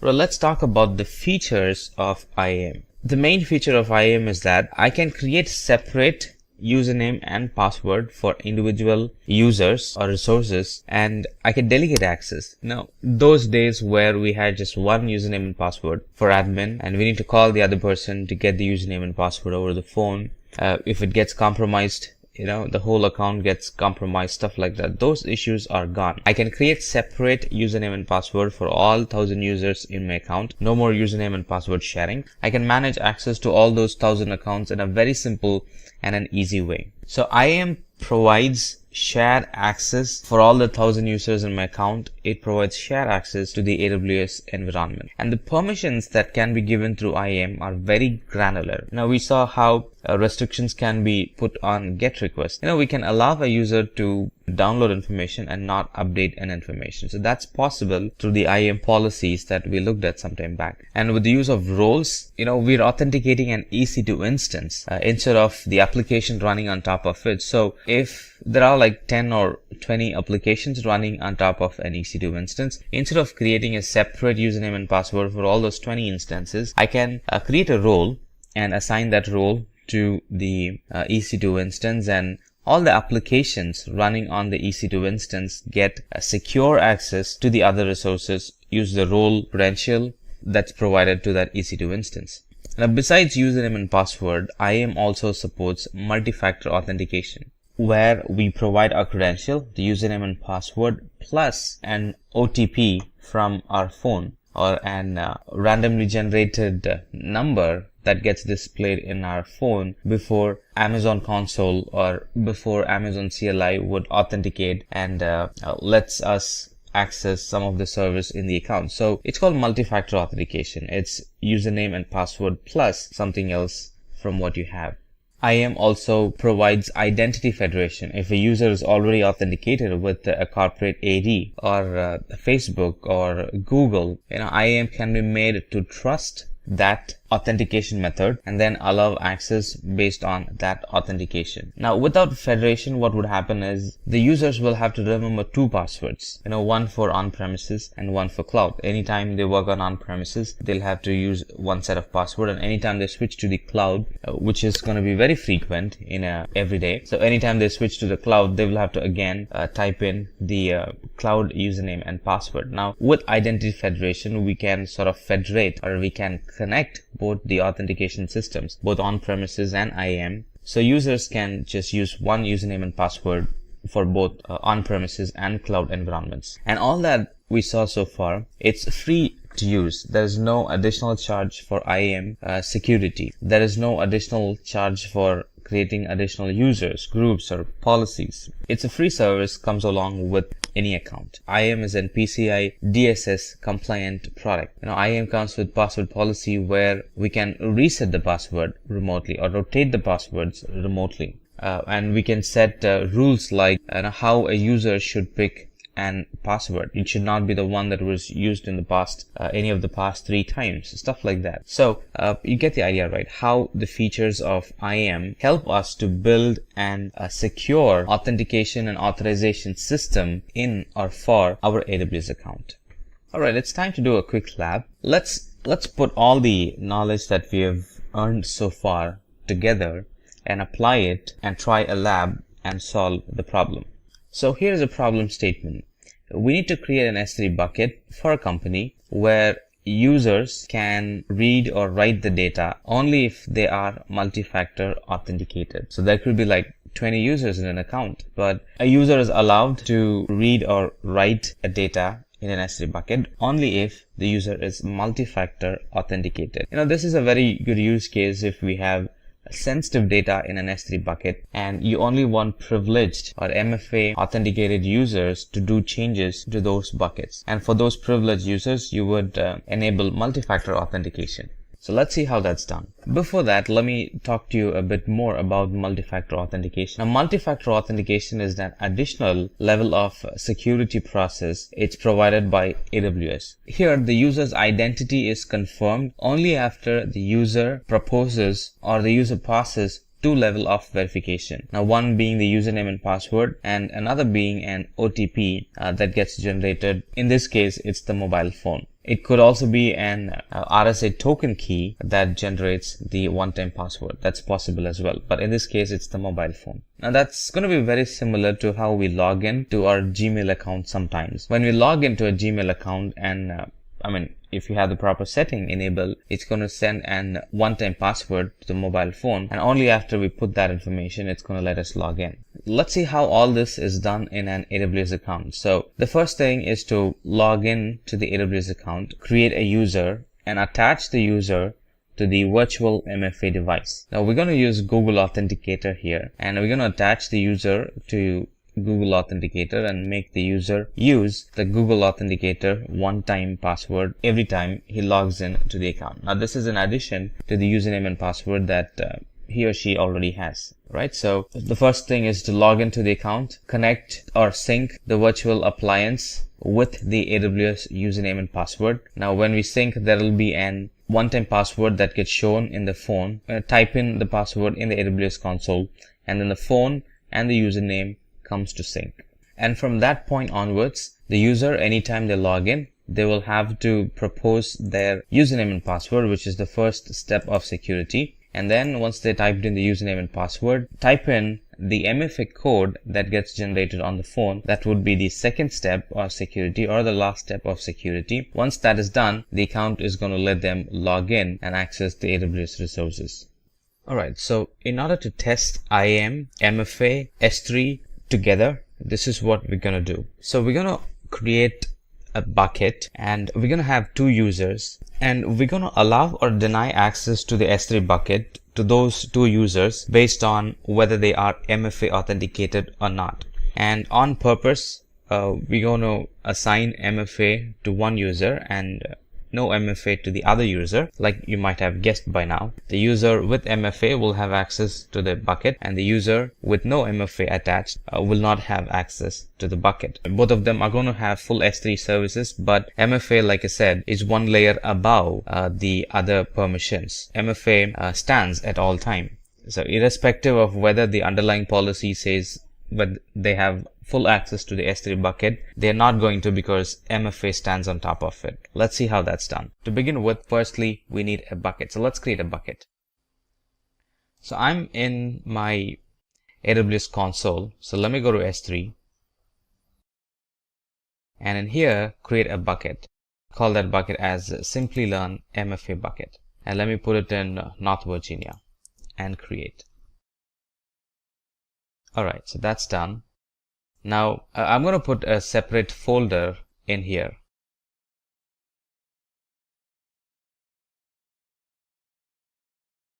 I'm going to create another folder in here, and the name of the folder is tax documents. Now this is where I'm planning to keep my tax files, and I only want my privileged users to be able to upload and download information from the tax document. So on the bucket side, it's partially done. or on the S3 side, it's partially done. So let's go back to IAM. And here we're going to create two users, one a junior employee and another one an senior employee. The senior employee is the one who's going to have MFA access and more access to the S3 bucket, and the junior employee is the one who's not going to have access to that particular bucket. So let's get started. Let's create an user under IAM. Click on users and let's create a user. Call this user junior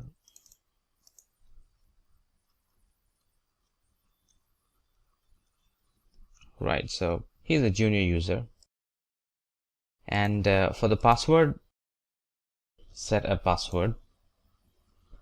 The user does not need to create a new password at sign in because it's a test environment, and the user who creates the username and the user are the same person. So let's keep it simple. Username, password, management console access. And this user is going to have full S3 bucket access. All right, this is really the policy. We should be familiar with this JSON document by now. It says effect is allowed, and what action? Any action in S3, and what resource? Anybody who's attached to it. Review and create a user. So this user is having S3 full access. Now let's create another user, call them as senior employee.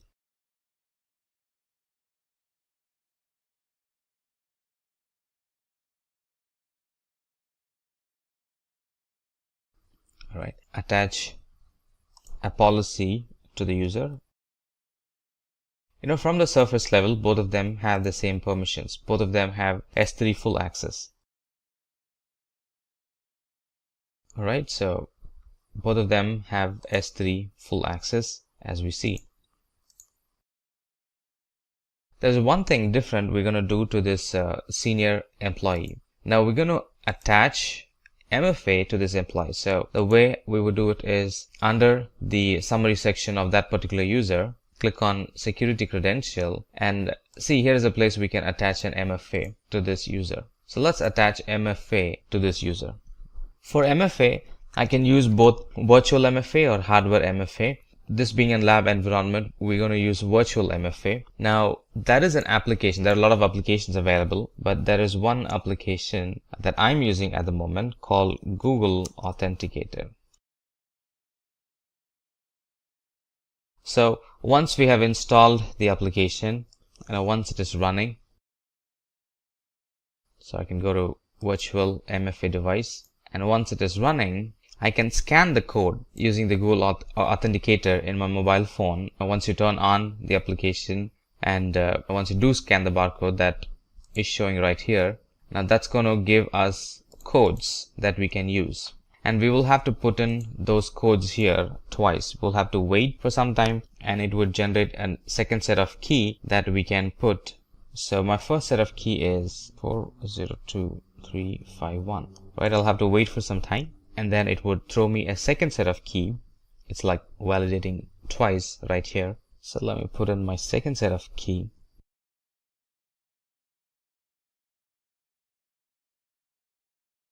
So this user is now MFA authenticated user. So anytime this user logs in, it's going to ask for MFA. Anytime this user proposes something, it's going to attach the MFA key along with it. Alright, so we're done with the IAM. What have we done with IAM? We have created two users. Both of them have S3 full access, but one of them have MFA access and the other one does not have MFA access. And based on whether the user is having MFA or not, we're identifying privileged users by this MFA. Alright, so based on whether the user has MFA or not, we're going to allow deny access in the S3 bucket. So we already have a bucket, we already have a folder, and this is a very privileged folder path. Here I would like to restrict access based on whether the user is having MFA or not.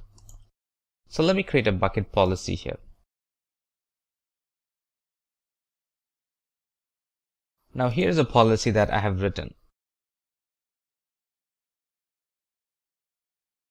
The policy says that, under tags document folder, give access only if the user is MFA authenticated, right? If the user is not MFA authenticated, simply deny the access to that user. So as you might guess right now, the user 1 will not have access, or the junior employee will not have access because it's a privileged, and junior employee might tend to delete them unknowingly, and only privileged users get access to the tax document because it's confidential, because it's privileged, because if it gets deleted, we won't be able to get it back for those reasons, right? So apply the bucket policy.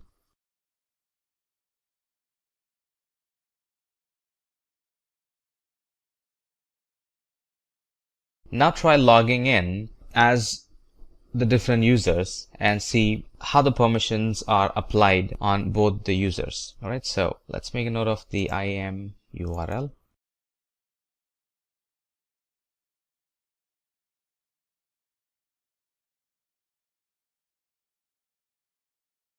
And then the 2 usernames and password. Let's log in.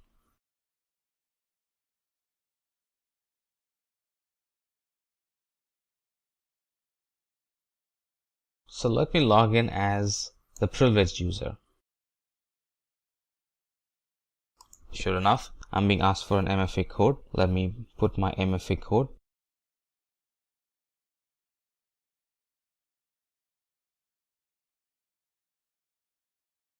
So let's directly navigate to the S3 bucket.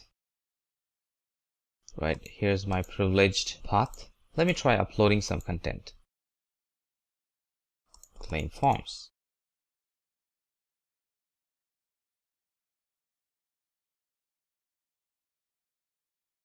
Sure enough, I'm able to upload content into it. Will I be able to delete? Yes, I'm able to delete as well. Now let's see what's the situation for the other user. So let's log in as the other user.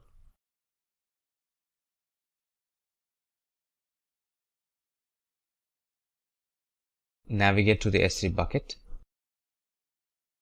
If you noticed, when logging in, it did not ask for an MFA code because the user is not set up for MFA. So navigate to the folder which we want to test. Now try adding some files.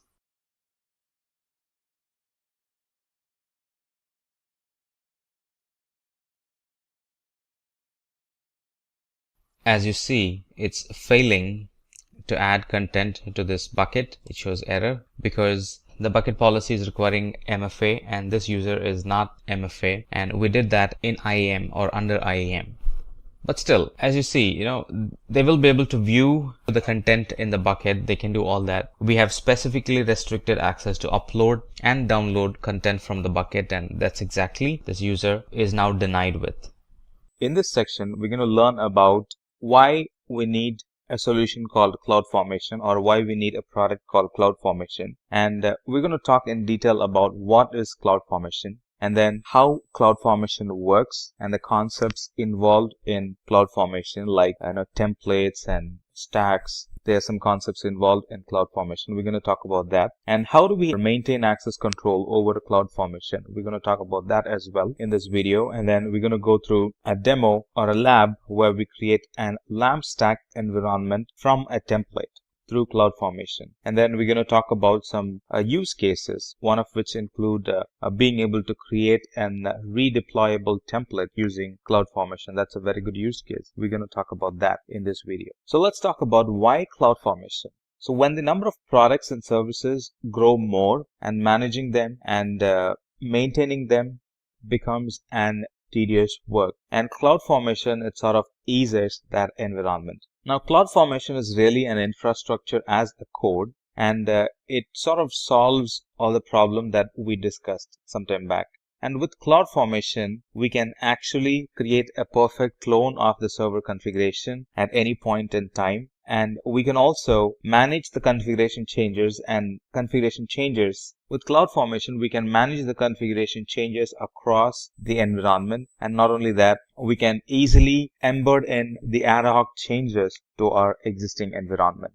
So one might ask, why use CloudFormation? Let's look at the current problem that we have. Creating and managing multiple AWS resources in the portal is a big task, especially when you need to replace some services. It becomes a bigger task. Now, CloudFormation eases that work. Let me explain it in detail. Now, at the moment, without the CloudFormation, or environments that don't use CloudFormation have this problem. That is, a lot of time is being spent on building the infrastructure, and less focus and less time at the moment is being given on developing that application that runs on that environment. That's because majority of the time is consumed by building the environment. And if we need to redeploy the same environment again and again, the same happens in a cycle. Again, in a new environment, we start from the scratch, build the environment, and then put application on top of it. Now that can be avoided using CloudFormation. Now without CloudFormation, it still is a problem because the resource or the bandwidth that is needed for the application development is not provided because that's taken by developing the infrastructure. And to solve that problem, we can use CloudFormation. Now that leads to a discussion about what is CloudFormation. So let's talk about, or let's try understanding what CloudFormation is. CloudFormation is a service that provides users a simple way to create and manage collection of AWS resources by provisioning and updating them in a very orderly and in a predictable way. If I need to expand explanation of CloudFormation, CloudFormation is a service that really helps us to model and set up our Amazon Web Services or resources so we can spend less time on managing the resources and show more focus on the application that runs on top of it. We can simply create a template for an EC2 instance or for an RDS instance and upload it in the CloudFormation portal, and CloudFormation will provision and configure those resources based on the template that we define. We really don't have to sort out the complexities in dependency between those applications. Once the template is vetted and validated, CloudFormation takes the responsibility of handling the dependencies between the application in an orderly and a predictable way. It creates those services and makes it available for us once the template is fully run. So in short, the CloudFormation, it allows us to create and model our infrastructure and applications without we having to perform the manual action. For example, the well-known company called Expedia is able to easily manage and run its entire front and back-end resources they run on AWS in CloudFront. What does that mean? They are spending less time on managing the infrastructure and more time on the core business and the application that runs on top of it. And we're still talking about what CloudFormation is. With CloudFormation, it enables us to manage our complete infrastructure or AWS resource in a text file. Now we're going to see that in a moment. It's either a JSON or an YAML file, and that file is called as the template to begin with. The resources the template provision is called the stack.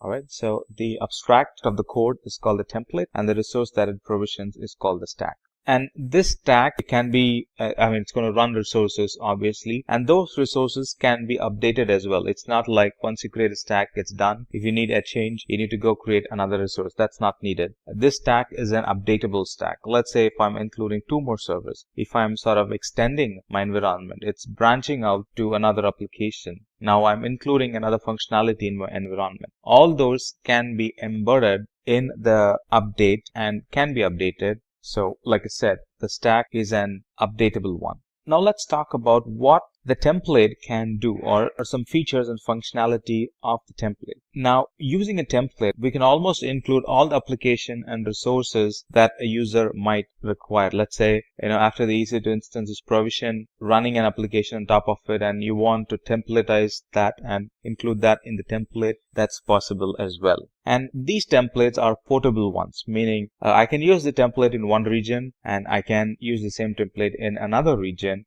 and that's going to build a very similar environment in another region. I can also share that with the customer, and when they run it, it's going to run an environment from the portable template in their account, in their environment. Of course, all the security is taken care. I'm just saying that if we need to build a resource, if we need to build an architecture, if we need to build an environment which looks very similar to the other environment, that is possible. And these templates are reusable by the use of some sections in the template, like the parameter section, the mapping section, the condition section within the template is what makes the templates reusable. And we will talk about parameters, mapping, and conditions down the line. We're still talking about how AWS CloudFormation works, and we're going to talk about how a template becomes an infrastructure. Right? So to begin with, one requires a template, and the template would be in JSON or YAML format. So one would develop a template based on the requirement, based on number of EC2 instances, based on whether they want a load balancer, based on whether they want a Windows server, based on whether they want an database server in that environment, and then based on the applications that will be running on top of it that can be templatized in the code itself. So one creates a code, and then the code is saved locally, or they can be put in an S3 bucket from which the CloudFormation will call the template and provision the resource. Right. So we use CloudFormation to create a stack or create the resource defined in the template.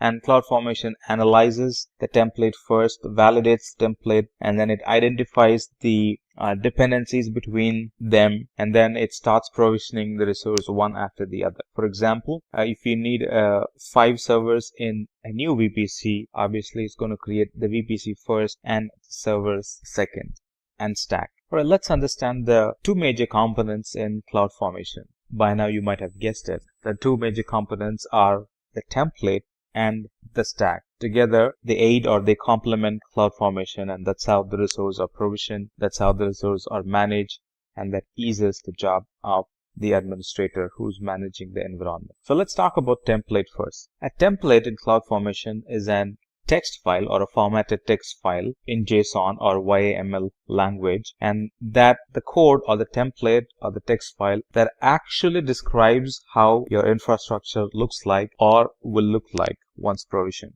And for us to create the template, or for us to modify an existing template, we can use a tool available called CloudFormation Designer from the console, or any text editing tool that's available. But I would recommend the CloudFormation Designer though, that has rich graphics in it.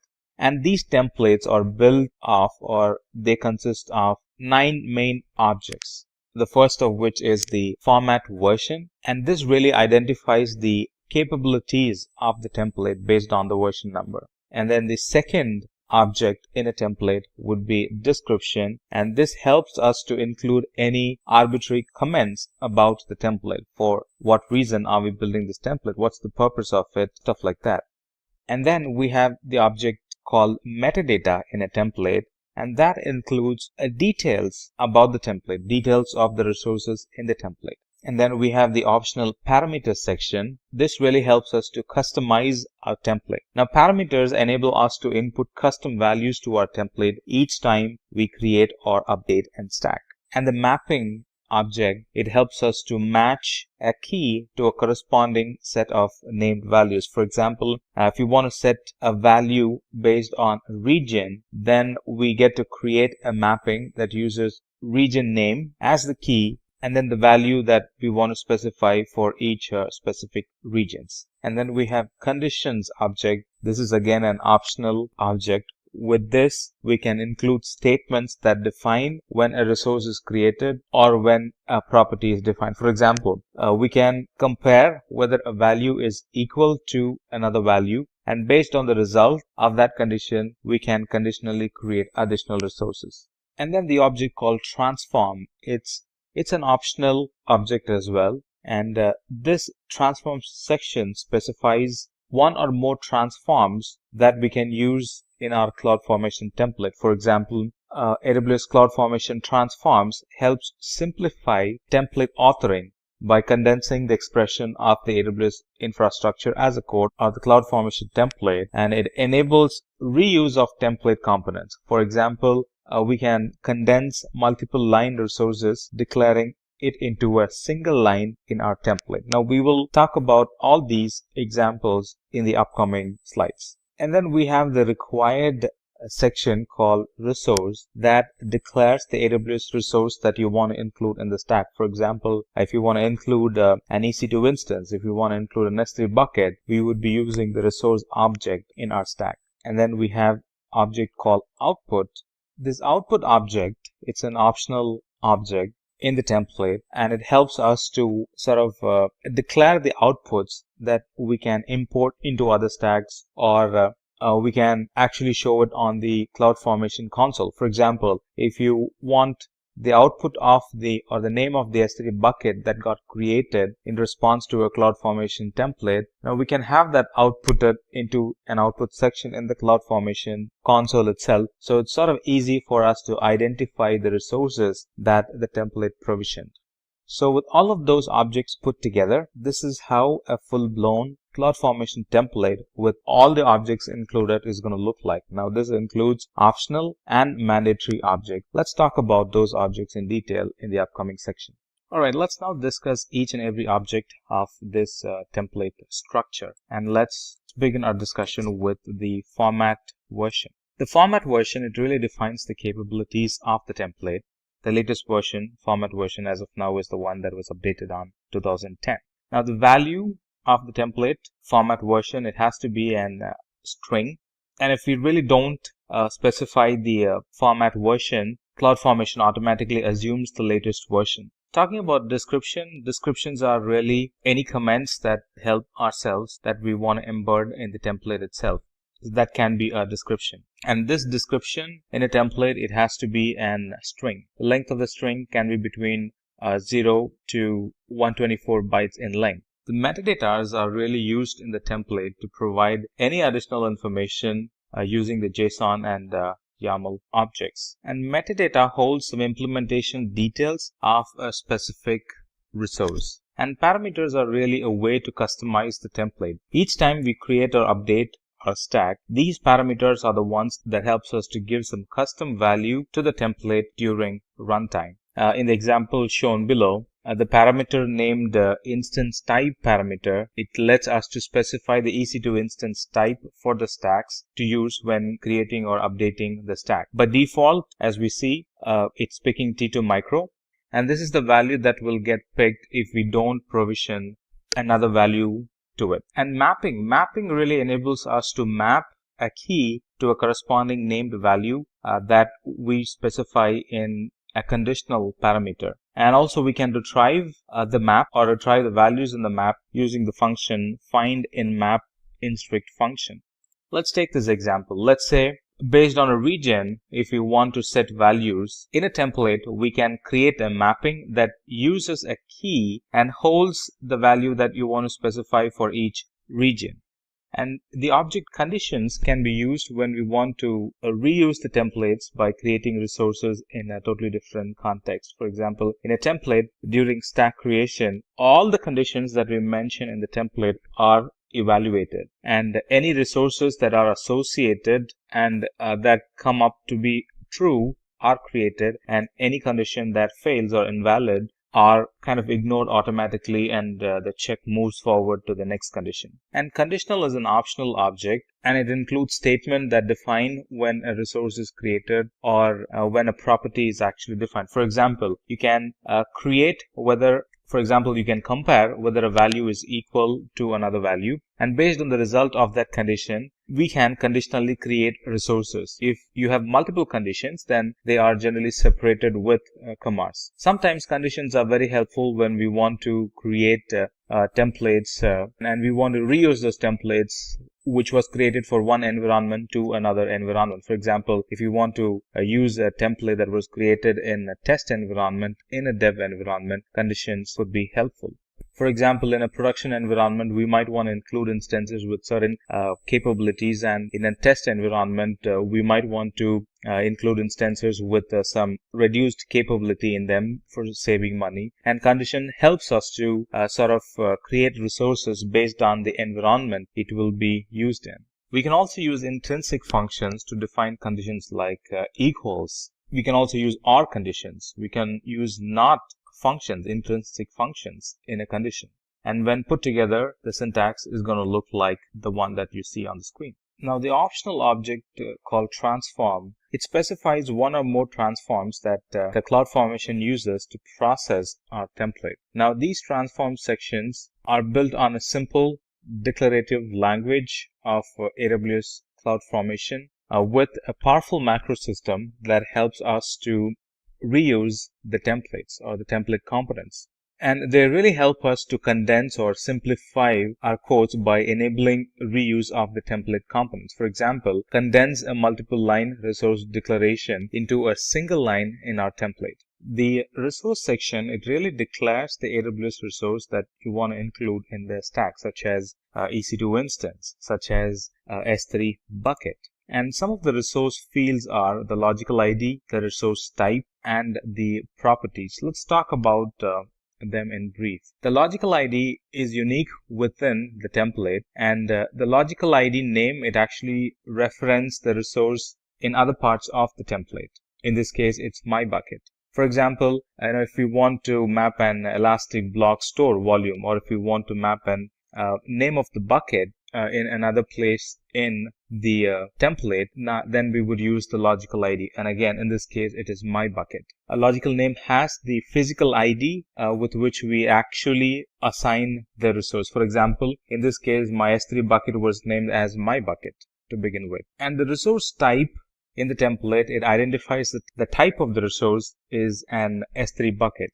And the properties are the additional optional information that we can specify to our resource. For example, if it is an EC2 instance, let's say we would like to know which AMI it used, then property section really defines the AMI that was used, or AMI as the property of the instance. So this section describes the output value that needs to be imported to other stacks, or the output value that needs to be shown in the console for the user to easily navigate to the resource that are being created. For example, for a S3 bucket name, we can declare an output, and once the bucket is created, we can actually declare the output and sort of import the name of the bucket in a different place in the console, so it's easy to view instead of the user getting confused and going to S3 and searching for the bucket name. This can be made available in the CloudFormation console itself. And the output fields, it can include some of these followings, like the logical ID.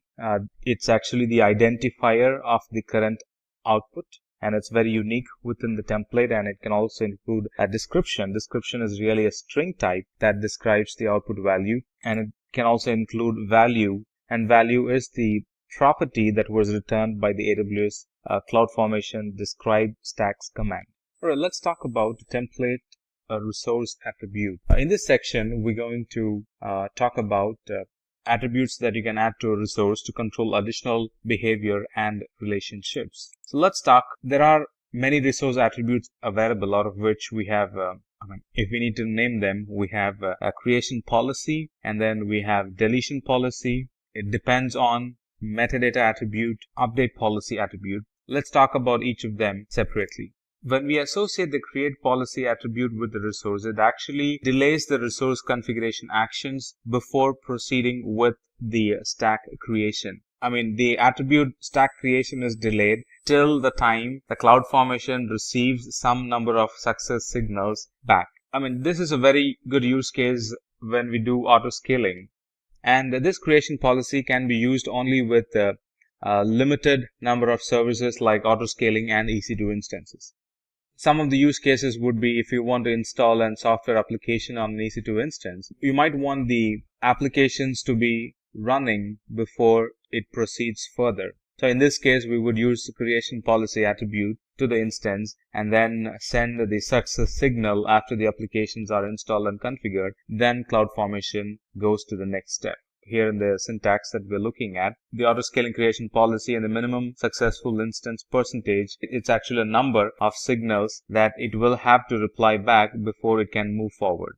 Using deletion policy, it preserves backing up of resources when the stack is getting deleted. And by default, if you don't have a deletion policy, the data gets deleted just like that. But if we use an deletion policy, we would be able to preserve the data by taking a snapshot of it, or just letting the resource and moving on with deleting the other resources in the stack. And we specify the delete policy attribute for each resource specifically that we want to control. And if there are no deletion policy mentioned for a particular resource, the CloudFormation simply deletes the resources as that's its default behavior. And if you want to keep the resource when the stack is deleted, we mention retain in the delete policy, and that simply retains the resource from getting deleted. So in this example, we're actually retaining an DynamoDB table. Rest of the resources in the stack will get deleted. And using the depends on attribute, we actually create an order in which the resource gets deleted. For example, if I map one resource to another resource and say that this resource depends on the other resource gets created first, then followed by this instance or this resource. So with the depends on attribute, we can specify that the creation of specific resource is actually followed by another. When we add the depends on attribute to a resource, the resource is created only after the creation of the resource specified by the depends on attribute. Let's take this example. In this example, we're saying that the resource X depends on Y. We've said that X depends on Y. So in this case, when CloudFormation is executing, it's going to deploy Y first because it has some resources that depends on it. So it's going to create Y first, and then it's going to create the resource called X. On the same context, let's say in the template, we say that an EC2 is going to depend on S3, and when the CloudFormation is executing, it's going to create an S3 bucket first, and then the EC2 instance. That's probably because the codes needed for the EC2 instance are stored in the S3 bucket. And what we're looking at is the syntax of how the depends on template resource attribute will look like. This is how it actually will look like when we put it in the CloudFormation. The instance depends on the bucket. The other template resource attribute is metadata. Metadatas are the one that really helps us to associate our resources with the structured data. And by including this attribute in our template, or by including this attribute to a resource, we can specify the data in JSON or in YAML language. For example, in this section of the template, we're creating a VPC, and the metadata explains, or metadata defines, that the VPC is part of the region US East 1. And the update policy template resource attribute in CloudFormation, we can manage and replace the updates of the instance in an autoscaling group. For example, you're looking at this sample where it says that the update policy, will it replace the instance in an autoscaling group or not? So depending on what the value is for the will replace section, whether it's true or false, depending on that, the update policy will replace the instance or will replace the autoscaling group itself when it's doing a rolling deployment. Now that we've discussed about templates, let's talk about AWS stacks as well. Now we know that AWS stacks are the actual resources that gets generated or that gets created because we ran a template, right? So stack is a collection of AWS resource that we can manage in a single unit.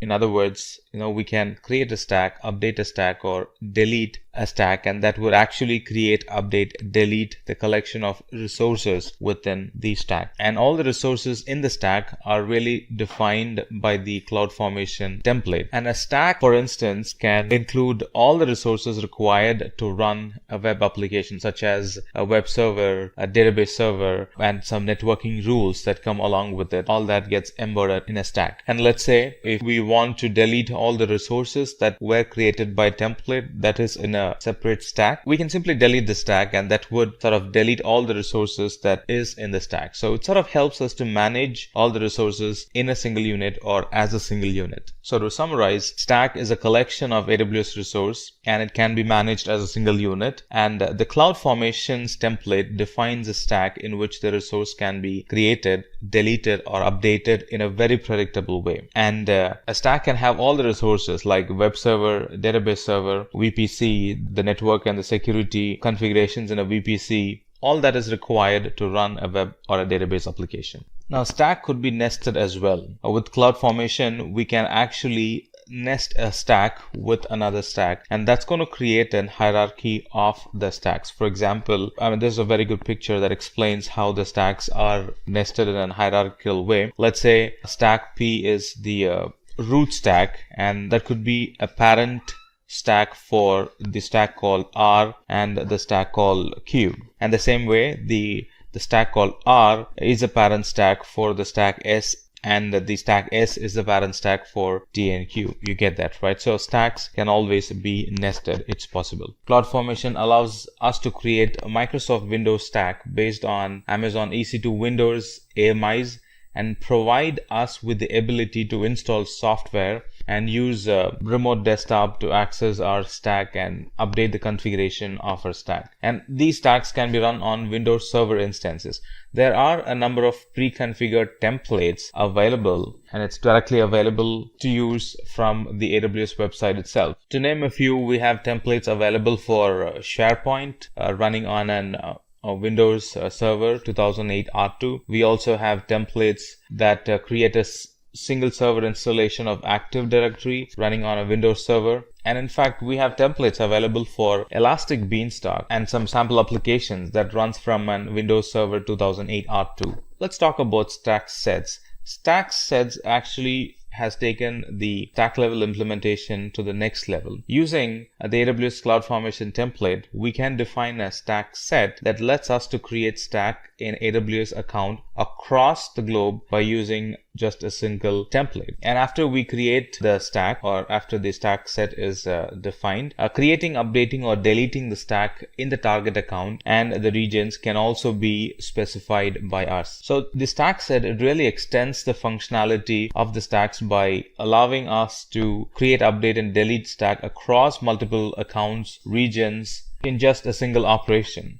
And using an administrator account, we can define and manage an AWS CloudFormation template and use the template as the basis for provisioning stacks into some selected target accounts across a specified region. Let's talk about CloudFormation access control. With IAM, I can specify the list of users or list of privileged users who would have access to the CloudFormation template, who can create, update, and delete stacks. So that's how IAM helps me with having or putting a layer of control over the CloudFormation service. And we can also use service roles. Service roles are the one that allows AWS CloudFormation to make a call to a resource in a stack on the user's behalf. And I can also have stack policies, and these stack policies are applied to the users who already have access to the CloudFormation service. And these policies are the ones that help the users who attempt to update the stack. All right, let's do a quick lab on creating an LAMP stack on an EC2 instance with a local MySQL database for storage. Now,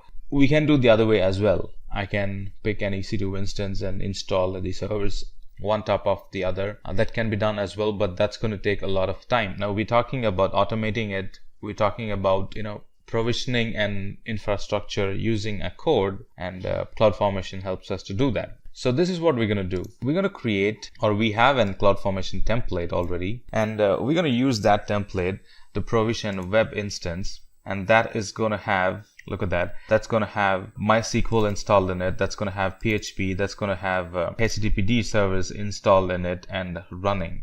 And it's also going to have a PHP website running from it. So that's going to receive information from the website, and that's going to store that information in the database that's very local to it. This is the template that defines that environment. All right, this is a very simple provisioning. So let's provision this environment. Let's create a stack. We're going to give a stack name and a database password.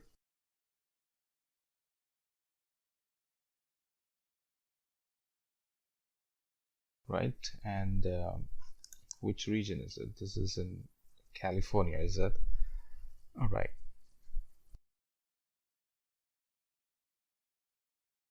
Now let me do one thing. Let me switch to the Mumbai region, or let me switch to North Virginia region.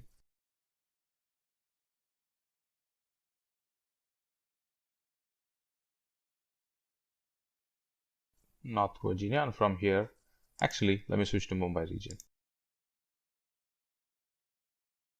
Right, just to be sure, it's the same template that we are provisioning. Right, that's the same template that we are provisioning. Right, let's give this name. So it can be great. This could be Simplilearn LAMP stack, and what could be the DB password. and DB root password, and what could be the DB user.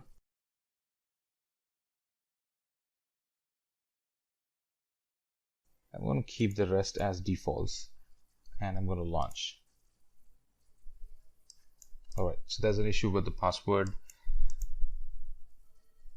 Password should only have alpha numeric characters. Get that. So let's go back and create a new password. Right, it also needs to have 8 characters. So what can be our password?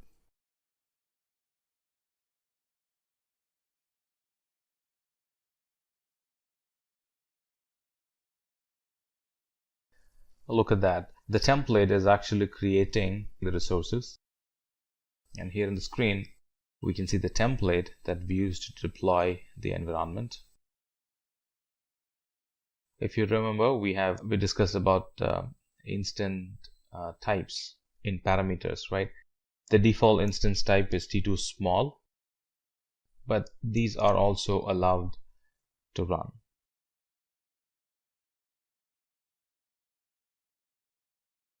Alright, parameter section is the one that was used to receive information from us, like the DB name, the DB password, the DB root password, DB user instance type, key name, and the SSH locations.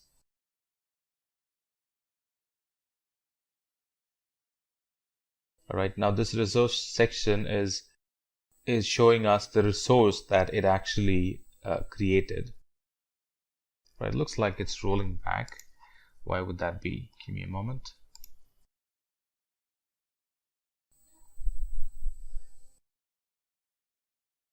Alright, this is one live example. Anytime it could not provision, or if there is an interruption that it could not proceed, it would simply roll back and delete all the resources that it had provisioned, and that's what it did. Now let me fix this. Alright, as a fix, I have switched the region because I had some issue with the VPC. That's going to take time for me to analyze and fix it. So here we're going to understand about CloudFormation. So I thought I'll run the CloudFormation from another VPC that I know is working fine. That's in North Virginia. Alright, let's provision a LAMP server which is running out of Linux, which has Apache installed in it, which has PHP and MySQL already installed in it. So one server going to act as web and DB server. Right, so I'm going to create a stack, and from here I'm going to pick a sample stack. If we look at it in the designer, it's going to provision one LAMP server and a security group attached to it. There you go. Right, so let's go ahead and create a stack.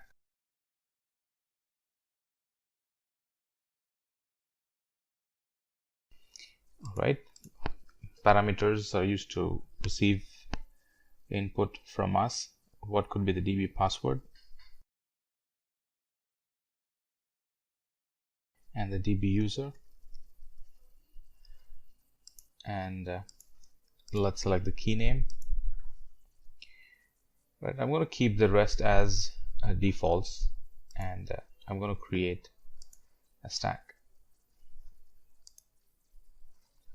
Alright, so our stack that we ran from the template, at the moment it's getting created, it's in progress. From here I can watch the events as to what is getting created at the moment. Like I said, a lot of these would have already sorted out their dependencies, which one needs to get created first, which one needs to get created second. All that is sorted out by CloudFormation itself. And parameters are the values that we have inputted, and resource tab is a section where we can find what resources are being provisioned at the moment. So to begin with, it created a security group. At the moment it's creating an instance, and output, it's empty as of now. We're going to come back and see it.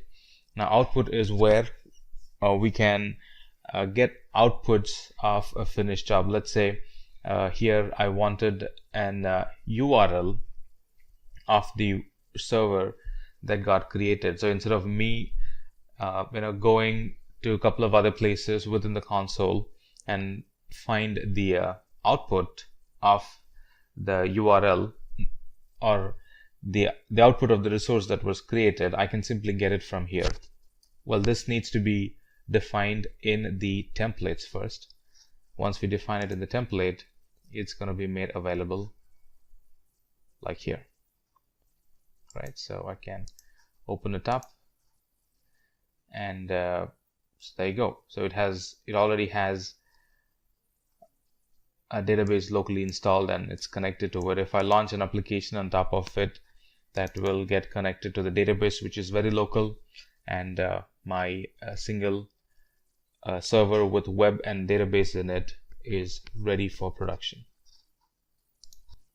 Now, while we're talking about a LAMP server, a single LAMP server, let's talk about creating an environment like this, which has Elastic Load Balancer, a VPC, a server running in an auto-scaling group, and putting some restrictions that nobody will be able to access the EC2 instance directly, but they should be able to access the EC2 instance or the data only through the Elastic Load Balancer. This is a bit complicated than the environment that we've already created.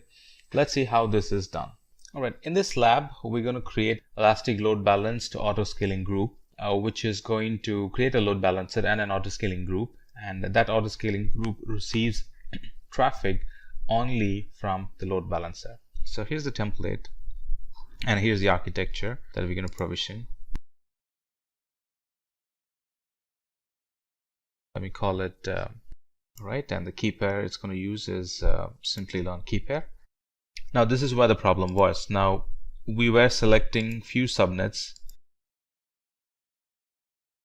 So now if I provision it, now this is going to take its short time to provision the resources. So through parameters, we can see the values that we have inputted, and the events look good. No rollback, no deletes, and the resource section shows the resource that it is creating. So previously created a target group, now it's creating the application load balancer itself. All right, so it created a load balancer, and then it created a security group. It created a launch configuration. At the moment it's creating a web server group. And the events look good with all green and yellow. Green ones are completed, yellow ones are in progress. We don't have any red delete or rollback errors, so it looks good. All right, it took a while, and the resources have been created. Some of them show that they are in progress, but the status of the stack is complete. All resources have been created, and we do have an output to access the URL. There you go. And remember, there was another feature of the CloudFormation that was it should restrict access, direct access to EC2 instance. Let's see if that has been done. If I try to access using the load balancer, it lets me access. But if I try to access it using the EC2 instance IP or the DNS name, my connection won't go through because it's blocked through the security group. But direct access through the load balancer is allowed, and that's what we wanted to achieve through that template. Here we're going to talk about Amazon ECS, a service that's used to manage Docker containers. So without any further ado, let's get started. In this session, we would like to talk about some basics about AWS, and then we're going to immediately dive into why Amazon ECS and what is Amazon ECS in general. And then it uses a service called Docker, so we're going to understand what Docker is. And there are competitive services available for ECS. ECS is not the own and only service to manage Docker containers. But why ECS? Advantage of ECS. We will talk about that. And the architecture of ECS. So how it functions, what are the components present in it, and what are the functions that it does. each and every component, what are all the functions that it does. All those things will be discussed in the architecture of Amazon ECS, and how it works, how it all connects together. That's something we will discuss. And what are the companies that are using ECS? What were the challenge and how ECS helped to fix the challenge? That's something we will discuss. And finally, we have a wonderful lab that talks about how to deploy Docker containers on an Amazon ECS. So let's talk about what is AWS. Amazon Web Service, in short called as AWS, is an web service in the cloud that provides a variety of services such as compute power, database storage, content delivery, and a lot of other resources, so you can scale your business and grow, not focus more on your IT needs and the rest of the IT demands. Rather, you can focus on your business and let Amazon scale your IT, or let Amazon take care of your IT. So what is that you can do with AWS? With AWS, we can create, deploy any application in the cloud. So it's not just deploying, you can also create your application in the cloud. It has all the tools and services required, the tools and services that you would have installed in your laptop or you would have installed in your on-premises desktop machine for your development environment. The same thing can be installed and used from the cloud. So you can use cloud for creating, and not only that, you can use the same cloud for deploying and making your application available for your end user. The end user could be internal users, the end user could be in the internet, the end user could be kind of spread all around the world.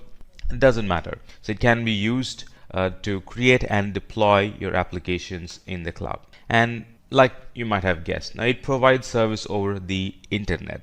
That's how your users worldwide would be able to use the service that you create and deploy, right? So it provides service over the internet. So that's for the end customer. And how will you access those services? That's again through the internet.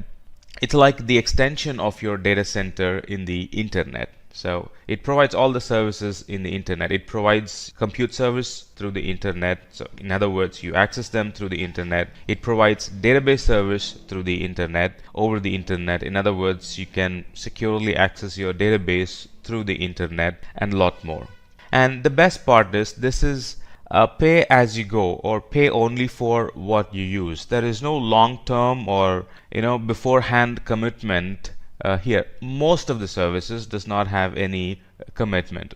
So there is no long-term and beforehand commitment. You only pay exactly for what you use. There's no overage, there's no overpaying, right? There's no buying in advance, right? You only pay for what you use. Let's talk about what ECS is. So before ECS, before containers, right? ECS is a service that manages Docker containers, right? It's not a product or it's not a feature all by itself. It's a service that's dependent on Docker container. So before Docker containers, all the applications were running on VM or on a host or on a physical machine, right? And that's memory bound, that's latency bound. The server might have issues, on and on, right? So let's say this is Alice and she's trying to access her application, which is running somewhere in her on-premises, and the application isn't working. What could be the reason? Some of the reasons could be memory full, the server is currently down at the moment, we don't have another physical server to launch the application, a lot of other reasons. So a lot of reasons why the application wouldn't be working in on-premises. Some of them are memory full issue and server down issue, very less high availability, or in fact single point of failure and no high availability, if I need to tell it correctly. With ECS, the services can kind of breathe free, right? The services can run seamlessly. Now how is that possible? Now, those things we will discuss in the upcoming sessions. So because of containers and ECS managing containers, the applications can run in a high available mode. They can run in a high available mode, meaning if something goes wrong, right, there's another container that gets spun up and your application runs in that particular container. Very less chances of your application going down. That's what I mean. This is not possible with a physical host. This is very less possible with a VM, or at least it's going to take some time for another VM to get spun up. So why ECS, or what is ECS? Amazon ECS maintains the availability of the application and allows every user to scale containers when necessary. So it not only meets the availability of the application, meaning one container running your application or one container hosting your application should be running all the time. So to meet that high availability, availability is making sure your service is running 24/7. So container makes sure that your services run 24/7. Not only that. Suddenly, if there is an increase in demand, how do you meet that demand? Right? Let's say you have like 1,000 users. Suddenly, the next week there are like 2,000 users.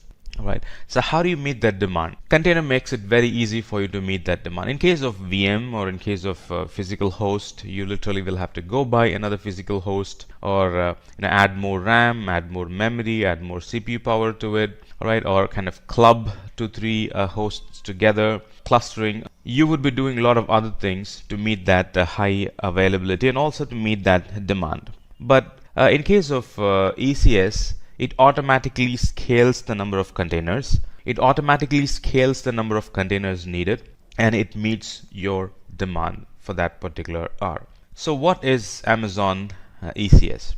The full form of ECS is Elastic Container Service, right? So it's basically a container management service which can quickly launch and exit and manage Docker containers on a cluster. So what's the function of ECS?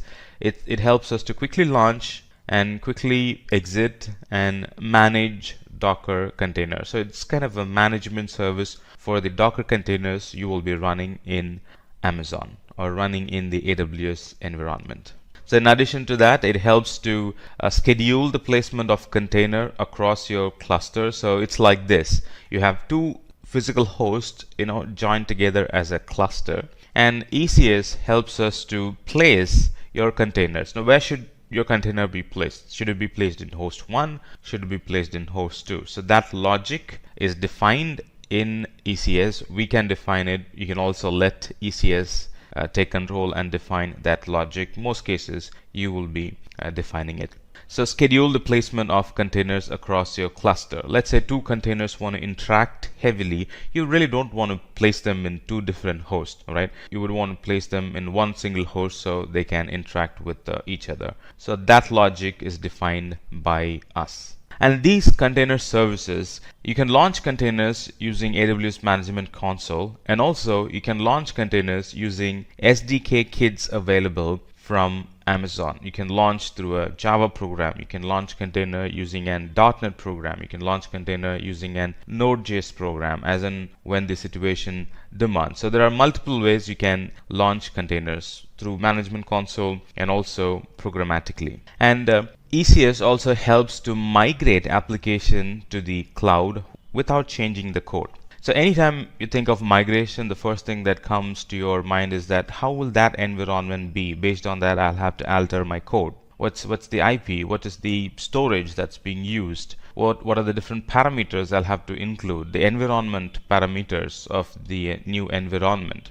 With containers, now that worry is already taken away, because we can create an pretty exact environment. The one that you had on premises, the same environment gets created in the cloud. So no worries about changing the application parameter, no worries about changing the code in the application. Right? You can be like, if it ran in my laptop, a container that I was running in my laptop, it's definitely going to run in the cloud as well, because I'm going to use the same container in the laptop and also in the cloud. In fact, you're going to ship it. You're going to move the container from your laptop to Amazon ECS and make it run there. So it's like the very same image, the very same container that was running in your laptop will be running in the cloud or production environment. So what is Docker? We know that ECS helps to quickly launch, exit, and manage Docker containers. What is Docker? Let's answer that question. What is Docker? Now, Docker is a tool that helps to automate the development of an application as a lightweight container so that the application can work efficiently in different environments. This is pretty much what we discussed right before the slide. I can build an application in my laptop or in on-premises in a container environment, Docker container environment, and anytime I want to migrate, right, I don't have to kind of rewrite the code and then rerun the code in that new environment. I can simply create an image, a Docker image, and move that image to that production or the new cloud environment and simply launch it there.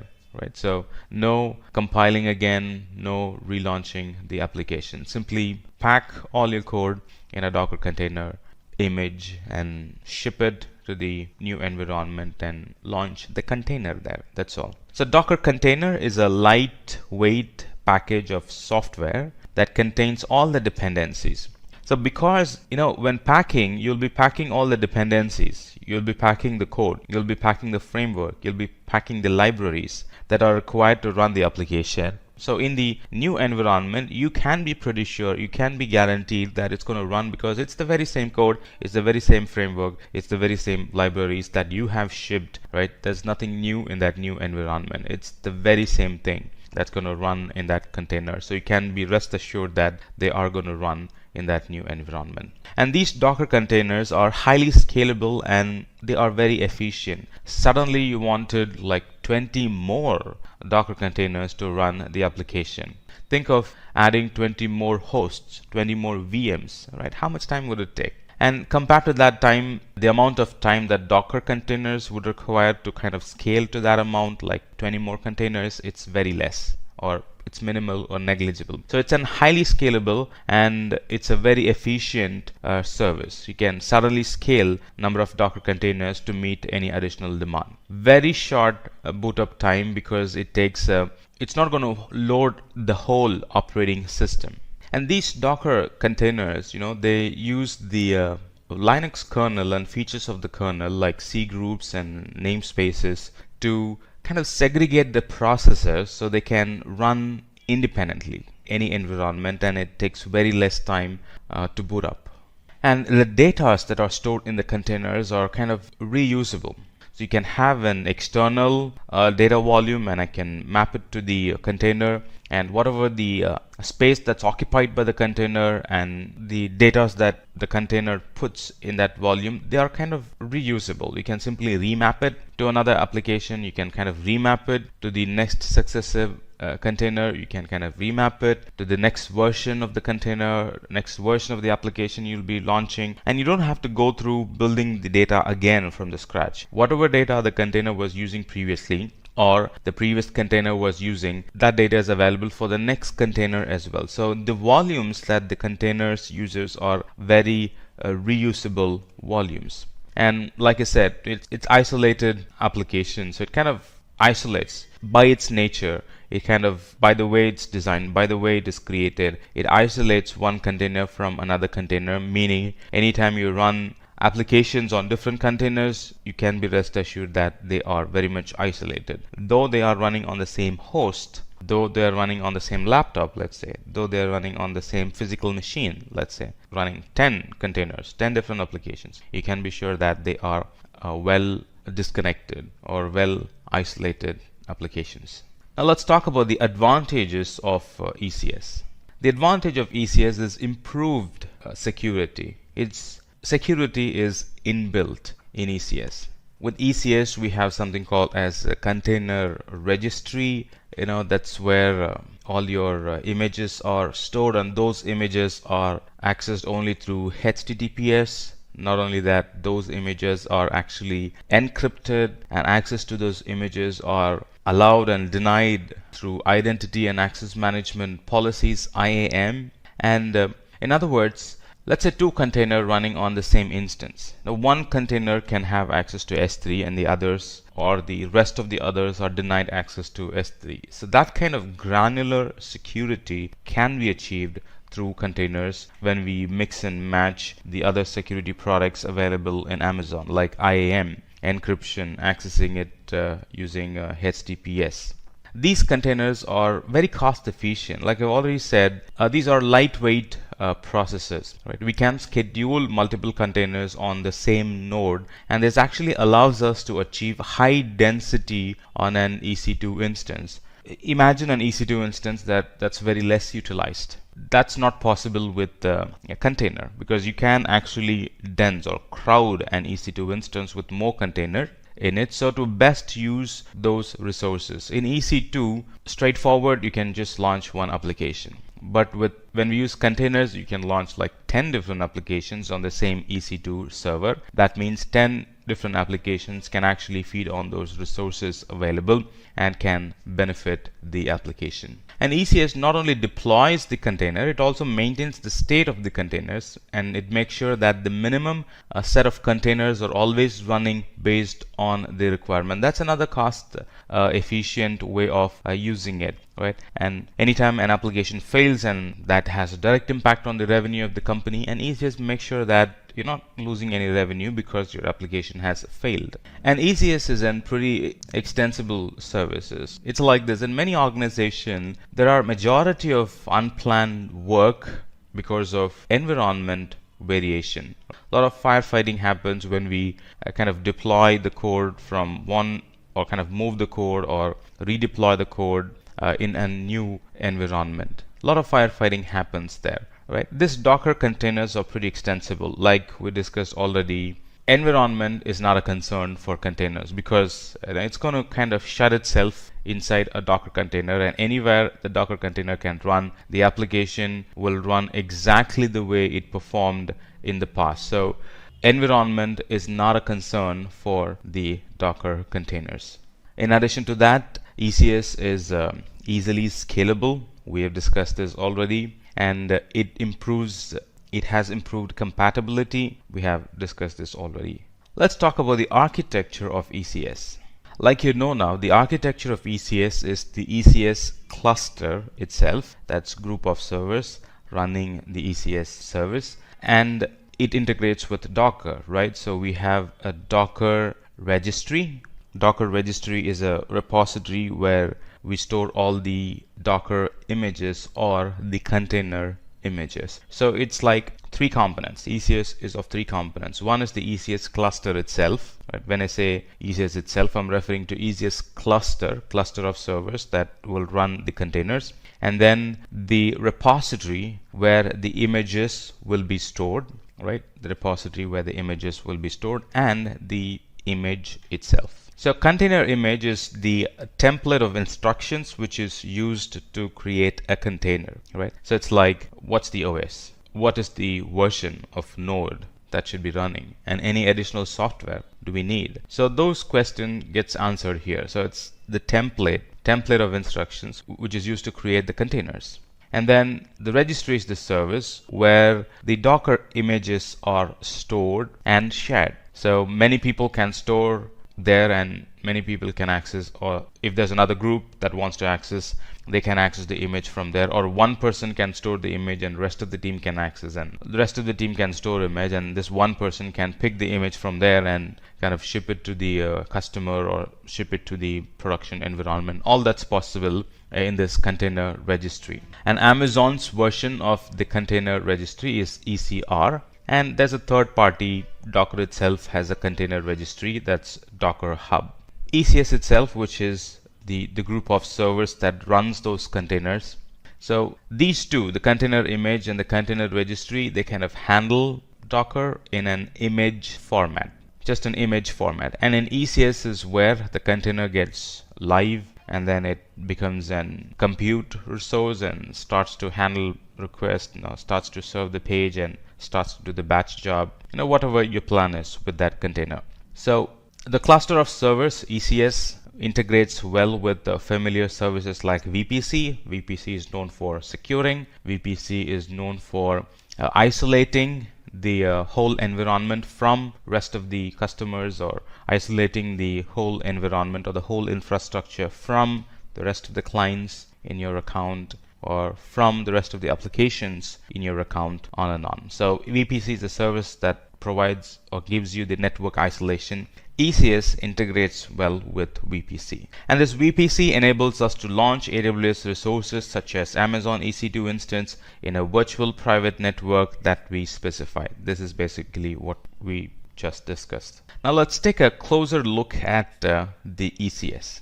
How does ECS work? Let's find answer for this question. How does ECS work? ECS has got a couple of components within itself. So these ECS servers can run across availability zone. As you can see, there are two availability zones here. They can actually run across availability zones. And ECS has got two modes, Fargate mode and the EC2 mode. Right here we're seeing Fargate mode, and then here we're seeing nothing. That means it's an EC2 mode. And then it has got different network interfaces attached to it, because they need to be running in an isolated fashion, right? So anytime you want network isolation, you need separate IP, and if you want separate IP, you need separate network interface card, and that's what you have, Elastic Network Interface Card, separate Elastic Network Interface Card for all those tasks and services. And this runs within an VPC. Let's talk about the Fargate service. Tasks are launched using the Fargate service. So we will discuss about tasks. What is Fargate? Now, Fargate is a compute engine in ECS that allows users to launch containers without having to monitor the cluster. ECS is a service that manages the containers for you, right? Otherwise, managing containers will be a full-time job. So ECS manages it for you, and you get to manage ECS. That's the basic service. But if you want Amazon to manage ECS and the containers for you, we can go for Fargate. So Fargate is a compute engine in ECS that allows users to launch containers without having to monitor the ECS cluster. And the tasks that we discussed, the tasks has two components. You see task right here. So they have two components. We have ECS container instance, and then the container agent. So like you might have guessed right now, ECS container instance is actually an EC2 instance, right, capable of running containers. Not all EC2 instances can run containers. So these are like specific EC2 instances that can run containers. They are ECS container instances. And then we have container agent, which is the agent that actually binds those clusters together, and it does a lot of other housekeeping work, right? Kind of connects clusters, makes sure that the version needed is present. So it's all part of that agent, or it's all job of that agent. Container instances is part of Amazon EC2 instance, which run Amazon ECS container agent. Pretty straightforward definition. And then a container agent is responsible for communication between ECS and the instance, and it also provides the status of the running containers. Kind of monitors the container, monitors the state of the container, make sure that the container is up and running, and if there's anything wrong, it kind of reports it to the appropriate service to fix the container, on and on. Right? So container agent, when we don't manage container agent, it runs by itself, and you really don't have to do anything to make the container agent better. It's already better. You really won't be configuring anything in the agent. And then Elastic Network Interface Card is a virtual interface network that can be connected to an instance in VPC. So in other words, Elastic Network Interface is how the container interacts with another container, and that's how the container interacts with the EC2 host, and that's how the container interacts with the internet, external world. And a cluster is a set of ECS container instances. It's not something that's very difficult to understand. It's simply a group of EC2 instances that runs that ECS agent. And this cluster handles the process of scheduling, monitoring, and scaling the request. We know that ECS can scale, the containers can scale. How does it scale? That's all monitored and managed by this ECS cluster. Let's talk about the companies that are using Amazon ECS. There are a variety of companies that use ECS clusters. To name a few, Okta uses ECS cluster, and Okta is a product that use identity information to grant people access to applications on multiple devices at any given point of time. They make sure that they have a very strong security protection. So Okta uses Amazon ECS to run their Okta application and serve their customers. And Abima is a TV channel, and they chose to use microservices and Docker containers. They already had microservices and Docker containers, and when they thought about a service that they can use in AWS, ECS was the only service that they can immediately adapt to. And because in Abima TV the engineers have already been using Docker and Docker containers, it was kind of easy for them to adapt themselves to ECS and start using it along with the benefits that ECS provides. Previously they had to do a lot of work, but now ECS does it for them. Right. Similarly, Remain and Ubisoft, GoPro are some of the famous companies that use Amazon ECS and get benefited from its scalability, get benefited from its cost, gets benefited from its Amazon managed services, get benefited from the portability that ECS and the migration option that ECS provides. Let's talk about how to deploy a Docker container on Amazon ECS. The way to deploy a Docker container on ECS is, first we need to have an AWS account and then set up and run our first ECS cluster. So in our lab we're going to use the launch wizard to run an ECS cluster and run containers in them. And then task definition. Task definition tells the size of the container, the number of the container. And when we talk about size, it tells how much of CPU do you need, how much of memory do you need. And talking about numbers, it requires how many numbers of container you're going to launch. Is it 5, is it 10, or is it just one running all the time? Now those kind of information goes in the task definition file. And then we can do some advanced configuration on ECS, like load balancers and what port number you want to allow and you don't want to allow, who gets access, who shouldn't get access, and what's the IP that you want to allow and deny requests from, on and on. And this is where we would also mention the name of the container, so to differentiate one container from the other, and the name of the service. Is it a backup job? Is it a web application? Is it a data container? Is it going to take care of your data backend? And the desired number of tasks that you want to be running all the time. Those details go in when we try to configure the ECS service, right? And then you configure cluster. You put in all the security in the configure your cluster step or configure cluster stage. And finally, we will have an instance and bunch of containers running in that instance. All right, let's do a demo. So here I have logged in to my Amazon portal, and let me switch to the appropriate region. I'm going to pick North Virginia. North Virginia, look for ECS. And it tells ECS is a service that helps to run and manage Docker containers. Well and good. Click on it. I'm in North Virginia. Just want to make sure that I'm in the right region. And go to clusters. And here we can create cluster. This is our Fargate, and this is our EC2 type launching for Linux and Windows environment. But I'm going to launch through this walkthrough portal. Right? This gives a lot of information here.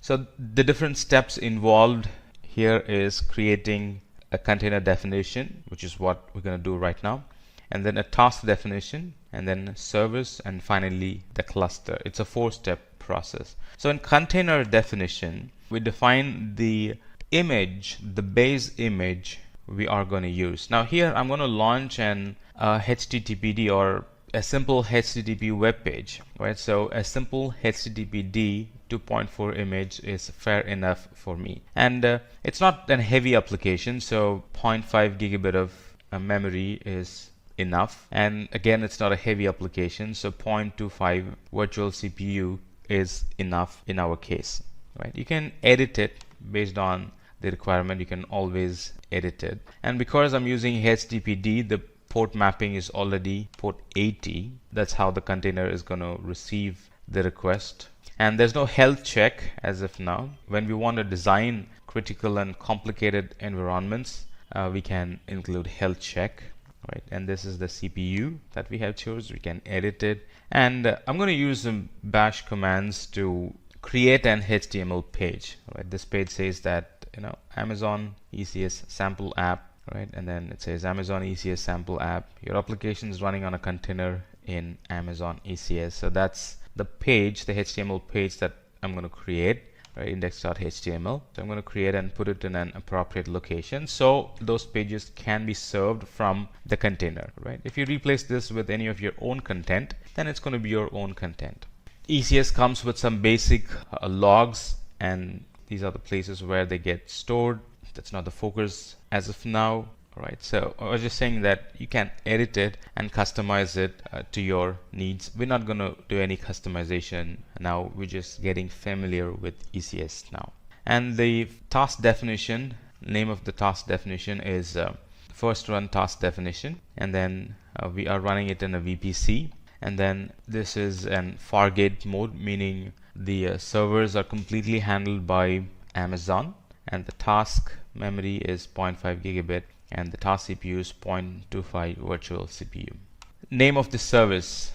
Is it a batch job? Is it a front end? Is it a back end? Or is it a simple copy job? What's the service? Name of the service goes here. Again, this you can edit it. And here's our security group. As of now, I'm allowing port 80 to the whole world. If I want to restrict to a certain IP, I can do that. The default option for load balancing is no load balancer, but I can also choose to have a load balancer and use port 80 to map that port 80 to the container port 80, right? I can do that. The default is no load balancer. All right, let's do one thing. Let's use load balancer. Let's use load balancer and port 80 that receives information on port 80, HTTP. What's going to be the cluster name? We're in the last step. What is the cluster name? Cluster name can be Simplilearn ECS demo. Next, we're done and we can create. So it's launching a cluster, as you can see, and it's picking the task definition file that we've created, and it's using that to launch an service. And then these are the log groups that we discussed, and it's creating a VPC. Remember, ECS clubs well with the VPC. It's creating a VPC, and it's creating two subnets here for high availability. It's creating that security group, port 80, allowed to the whole world, and then it's putting it behind an load balancer. It generally would take like 5 to 10 minutes, so we just need to be patient and let it complete its creation. And once this is complete, we can simply access the service using the load balancer URL. And when this is running, let me actually take you to the other products or the other services that are integrated with ECS. It's getting created. Our service is getting created as of now. ECR repository. This is where all our images are stored. Now, as of now, I'm not pulling my image from ECR. I'm pulling it directly from the internet, Docker Hub. But all custom images, they are stored in this repository. So you can create a repository, call it app1, create a repository. So here's my repository. So any image that I create locally, or any Docker image that I create locally, I can actually push those images using these commands right here, and they get stored here. And I can make my ECS connect with ECR and pull images from here. So they would be my custom images. And as of now, because I'm using a default image, it's directly pulling it from the internet. Let's go to EC2 and look for a load balancer, because we wanted to access the application from behind a load balancer, right? So here is a load balancer created for us, and anytime I put the URL, so a cluster is now created. You see there's one service running. All right, let's click on that cluster. Here is the name of our application, and here is the tasks, the different containers that we are running. And if you click on it, we have an IP, right? IP of that container, right? And it says it's running, it was created at such and such time and started at such and such time. And this is the task definition file that this container uses, meaning the template, the details, all the version details, they all come from here, and it belongs to the cluster called Simplilearn ECS demo, right? And you can also get some logs, container logs from here. So let's go back. And there are no ECS instances here because remember, this is Fargate. You're not managing any ECS instance, right? So that's why you're not seeing any ECS instance here. So let's go back to tasks and go back to the same page where we found the IP. Pick that IP, put it in the browser, and you have this sample HTML page running from an container. So let me go back to load balancer, EC2, and then under EC2 I'll be able to find a load balancer, find that load balancer, pick that DNS name, put it in the browser, and now it's accessible through the load balancer URL. Right now this URL can be mapped to other services like DNS. This URL can be embedded in any of your application if you want to make that application connect with this container. Now using IP is not all that advisable because these containers can die and then a new container gets created, and when a new container gets created it gets a new IP, right? So hardcoding IP is hardcoding dynamic IPs are not advisable. So you would be using load balancer and putting that URL in that application that you want to make it interact with this container instance. It was a wonderful experience in walking you through this ECS topic, and in here we learned about what AWS is and why we're using ECS and what is ECS in general, what is Docker in specific, and we also learned about the advantages of ECS, the architecture, the different components of ECS, and how ECS works when they're all connected together. And we also looked at the companies that use ECS and their use cases, and finally a lab, how we can launch ECS Fargate through the portal. In this section we are going to talk about basics of AWS, and then we're going to immediately dive into why we need Amazon Route 53, and then we're going to expand and talk about the details of Amazon Route 53, the benefits it provides over its competitors, and the different types of routing policy it has, and some of Amazon Route 53's key features. And we're going to talk about how to access Route 53, the different ways, the different methods you can access Route 53, and finally we're going to end with a wonderful demo in Route 53. So let's talk about what is AWS. Amazon Web Services, or AWS in short, is a cloud provider that offers a variety of services such as a variety of IT services or infrastructure services such as compute power, database, content delivery, and other resources that helps us to scale and grow our business. And AWS is hot, AWS is picking up, AWS is being adapted by a lot of customers. That's because AWS is easy to use even for a beginner.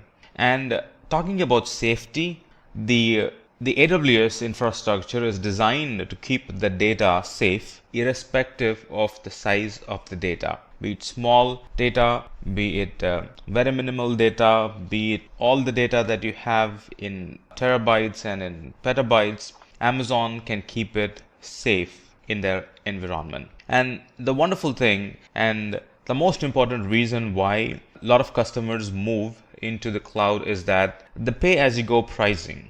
There is no long-term commitment and it's very cost effective. What this means is that you're not paying for a resource that you're not using. In on-premises, you do pay for resources you're not using a lot. Meaning, you go and buy a server, you do the estimate for the next 5 years, and only after like 3 or 4 years you'll be hitting the peak capacity, but still you would be buying that capacity before 4 years. Right, and then you will gradually be, utilizing it from, 40%, 60%, 70, 80, and then 100. So what you have done is that even though you're not using the full capacity, you still have bought it and are paying for it from day one. But in the cloud, it's not like that. You only pay for the resources that you use. Anytime you want more, you scale up the resource and you pay for the scaled up resource. And anytime you want less, you scale down the resource and you pay less for that scaled down resource. Let's talk about why Amazon Route 53. Let's take this scenario where Rachel is trying to open her web browser and the URL that she hit isn't working. A lot of reasons behind why the URL isn't working. It could be the server utilization that went high. It could be the memory usage that went high. A lot of reasons. And she starts to think, is there an efficient way to scale resources according to the user requirements? Or is there an efficient way to kind of mask all those failures and kind of divert the traffic to the appropriate active resource or active service that's running our application? You always want to hide the failures, right? In IT, kind of mask the failure and direct the customer to another healthy service that's running, right? None of your customers would want to see a server not available, or none of your customers would want to see your service not working. Not impressive to them. And this is Tom. Tom is an IT guy, and he comes up with an idea, and he's answering Rachel, yes, we can scale resources efficiently using Amazon Route 53. In a sense, he's saying that yes, we can mask the failure and we can keep the services up and running, meaning we can provide more high availability to our customers with the use of Route 53. And then he goes on and explains Amazon Route 53 is a DNS service that gives developers an efficient way to connect users to internet applications without any downtime. Now, downtime is the key. Amazon Route 53 helps us to avoid any downtime that customers would experience. You still will have downtime in your server, in your application, but your customers will not be made aware of it. And then Rachel is kind of interested, and she's like, yeah, that sounds interesting. I want to learn more about it. And Tom goes on and explains the important concepts of Amazon Route 53. That's everything that I'm going to explain it to you as well. All right, so what is Amazon Route 53? Amazon Route 53 is a highly scalable DNS or domain name system web service. This service, this Amazon Route 53, it functions three main things, or it has three main functions. So the first thing is, if a website needs a name, Route 53 registers the name for the website domain. Let's say you want to buy google.com. You want to buy the domain name. Let's say you want to buy that domain name. You buy that through Route 53. Secondly, Route 53 is the service that actually connects your server, which is running your application, or which is serving your web page. So that's the service that actually, Route 53 is the service that connects the user to your server when they hit google.com in the browser, or whatever domain name that you have purchased. So you bought a domain name and the user types in your domain name.com, and then Route 53 is a service that helps the user to connect their browser to the application that's running in an EC2 instance or any other server that you are using to serve that content. Now, not only that, Route 53 checks health of the resource by sending automated requests over the internet to a resource. So that's how it identifies if there is any resource that has failed. When I say resource, I'm referring to any infrastructure failure, any application level failure. So it kind of keeps checking. So it understands it first before the customer notices it, and then it does the magic, kind of shifts the connection from one server to the other server. We call it routing. We will talk about that as we progress. So the benefits of using Route 53. It's highly scalable, meaning suddenly, let's say, the number of requests, the number of people trying to access your website through that domain name that you have bought, let's say it has increased. Route 53 is highly scalable, right? It can handle even millions and millions of requests because it's highly scalable and it's managed by Amazon.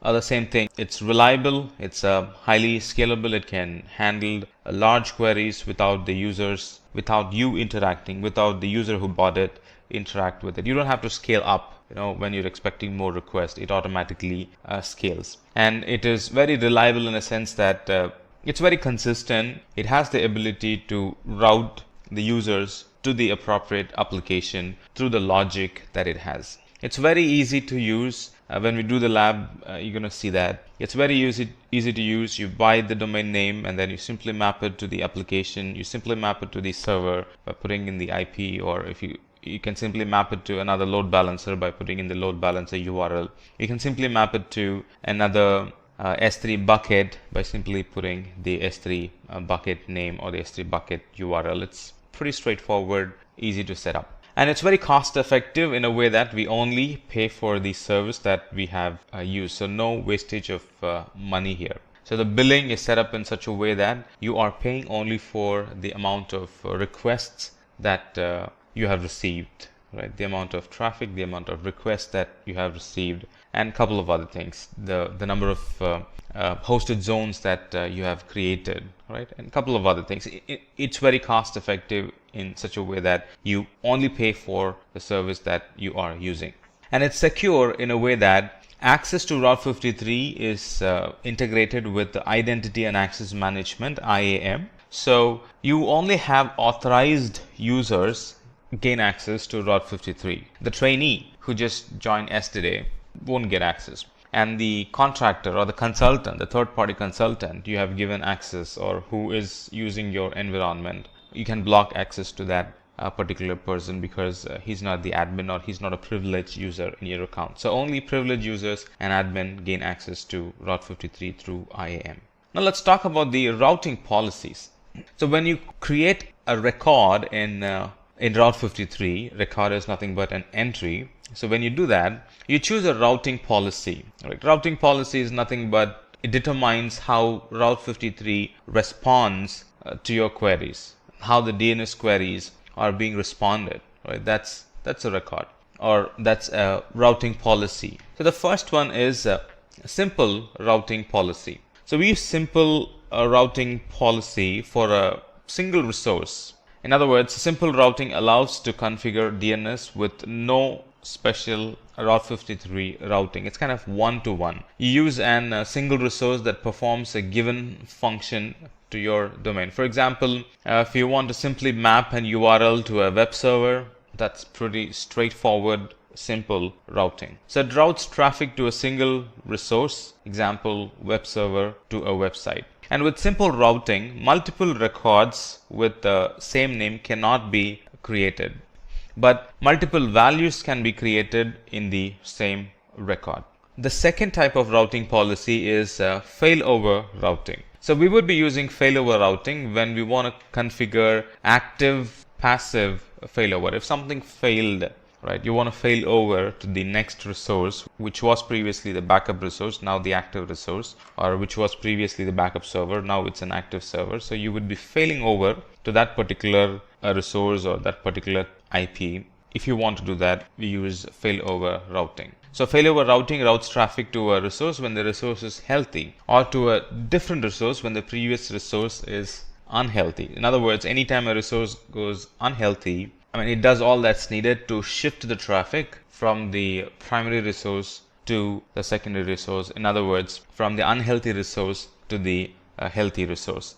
And this records can route traffic to anything from an Amazon S3 bucket, or you can also configure a complex tree of records. Now, when we configure the records, it will be more clear to you. So as of now, just understand that Route 53 can route, or this routing policy, the failover routing policy, can route traffic to Amazon S3 bucket or to a website that has complex tree of records. Geolocation routing policy. Now, geolocation routing, just like the name says, it takes that routing decision based on the geographic location of the user. In other words, when you want to route traffic based on the location of the user, that's your primary criteria for sending that request to the appropriate server, we would be using geolocation routing. So it localizes the content and presents a part or the entire website in the language of the user. For example, a user from US, you would want to direct them to an English website, and a user from German, if you want to send them to the German website, and a user from France, you want to send those requests, or you want to show content specific to a customer who lives in France, a French website. So this is, if that's your condition, this is the routing policy we would be using. And the geographic locations are specified by either continent or by country or by state in the United States. So only in the United States you can actually split it to state level, and for the rest of the countries you can do it on a country level. On a high level you can also do it on a continent level. The next type of routing policy would be geo-proximity routing.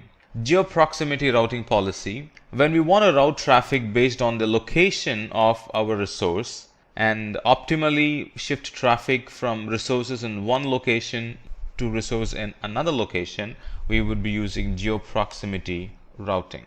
So geo-proximity routing routes traffic to the resources based on the geographic location of the user and the resources they want to access. And it also has an option to route more traffic or less to a given resource by specifying a value known as a bias. Kind of weight, but we also have weighted routing that's different. So we've chosen different name, bias. You can send more traffic to a particular resource by having a bias on that particular routing condition. And a bias expands or shrinks the size of the geographic region from which traffic is routed to a resource. And then we have latency-based routing. Just like the name says, we use latency-based routing if we have resources in multiple AWS regions and if we want to route traffic to the region that provides the best latency at any given point of time. So let's say if one single website needs to be installed and hosted on multiple AWS regions, then latency routing policy is what is being used. It improves the performance of the users by serving the request from the AWS region that provides the lowest latency.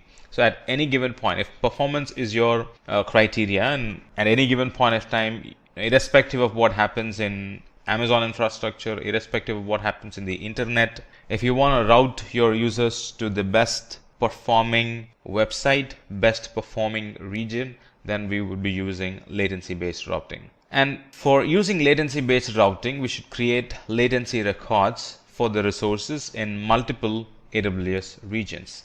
And then the other type of a routing policy is multi-value routing policy, where we can make Route 53 to respond to DNS queries with up to 8 healthy records selected at random. So you're not kind of loading one particular server. We can define 8 records, and on a random basis, Route 53 will respond to queries from these 8 records. So it's not one server that gets all the requests, but 8 servers gets the request in a random fashion. So it's multi-value routing policy, and what we get by this is that we are distributing the traffic to many servers instead of just one server. So multi-value routing configures Route 53 to return multiple values in response to a single or multiple DNS queries. It also checks the health of all resources and returns the multiple values only for the healthy resources. Let's say out of the 8 servers we have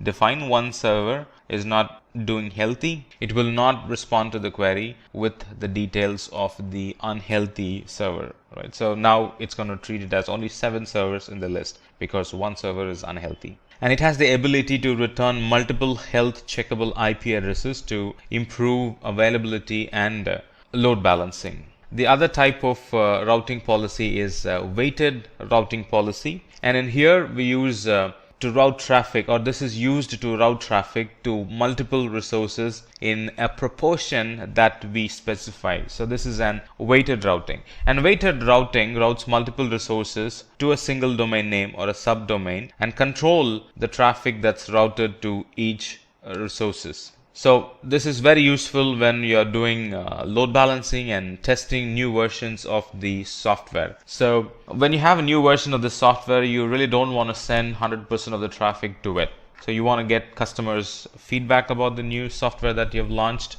new version or new application that you have launched. So you would kind of send only 20% of the traffic to that application, get customer feedback, and if all is good, then we would move the rest of the traffic to that new application. So any software launches, application launches will be using weighted routing. Now let's talk about the key benefits or key features of Route 53. Some of the key features of Route 53 are traffic flow. It routes end users to the endpoint that should provide the best user experience. That's what we discussed in the routing policies, right? It uses a routing policy, a latency-based routing policy, and geo-based routing policy, and then failover routing policy. So it kind of improves the user experience. And the other key feature of Route 53 is we can buy domain names using Route 53 console. We can buy it from here and use it in Route 53. Previously it was not the case,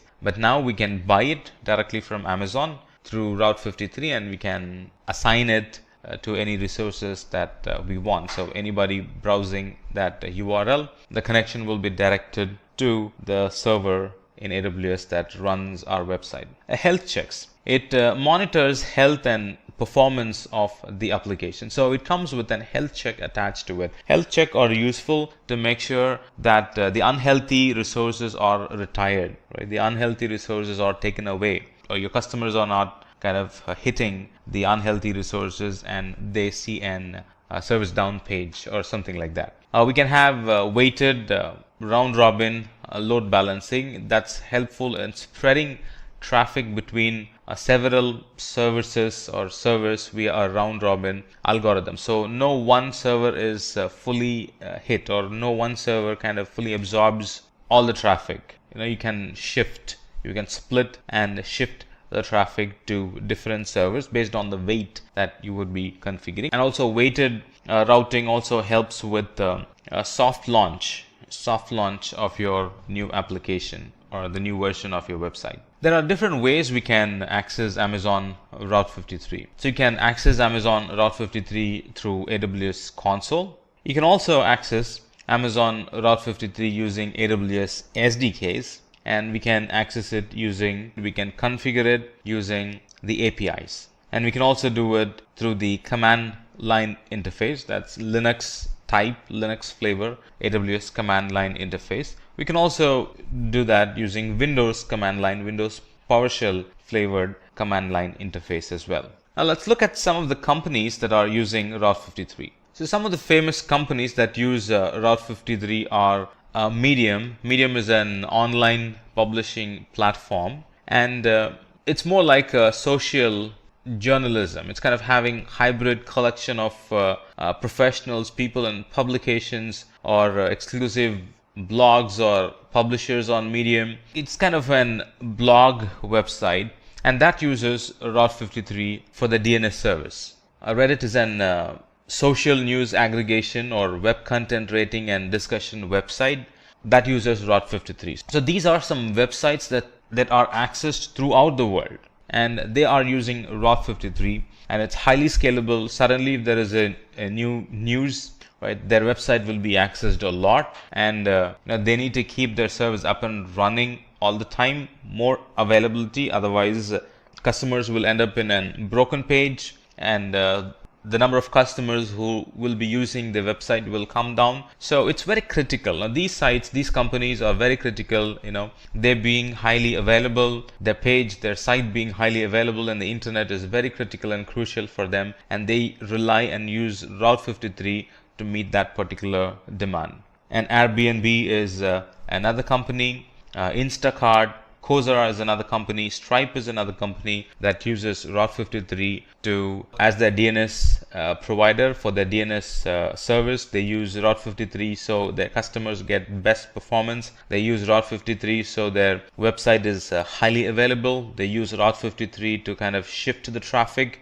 between the resources, so their resources are properly used. With all the weighted routing, the resources are properly used. Now let's quickly look at a demo. I'm in my AWS console and I'm in Route 53. So let me click on Route 53. So in this lab, we're actually going to simulate buying a domain name, and then we're going to create an S3 static website, and we're going to map that website to this DNS name, right? So the procedure is the same for mapping load balancer. The procedure is the same for mapping CloudFront. The procedure is the same for mapping EC2 instances as well. We're picking S3 for simplicity, right? But our focus is actually on Route 53. So let's go in here and we'll see if we can, right? We'll buy a domain name here. So let's first check the availability of a domain name called Simplilearn-demo-route53. Let's check its availability. it is available for $12. So let me add it to cart and then come back here. And then once you continue, it'll ask for personal information. Once you give the personal information, you finally check out, and then it gets added to your shopping list. Once you pay for it, Amazon takes like 24 to 48 hours to make that DNS name available. So the next stage would be contact details, and then the third stage would be verify and purchase. So once we have bought the domain name, it will become available in our DNS portal, and I do have a domain name which I bought some time back, and it's now available for me to use. So I can go to hosted zone and simply start creating. I can go to hosted zone, and then here it's going to list all the domain names for me. Right, click on the domain name and then click on the record set, and here I can actually map Elastic Load Balancer, S3 website, VPC endpoint, API gateway, and CloudFront, Elastic Beanstalk domain names. Right, all that gets mapped through this portal. Quite simple, like 4 or 5 step button clicks, and then it'll be done. So I have an domain name bought, and then I'm going to go to S3, and I'll show you what I've done in S3. So I've created a bucket name called as DNS name.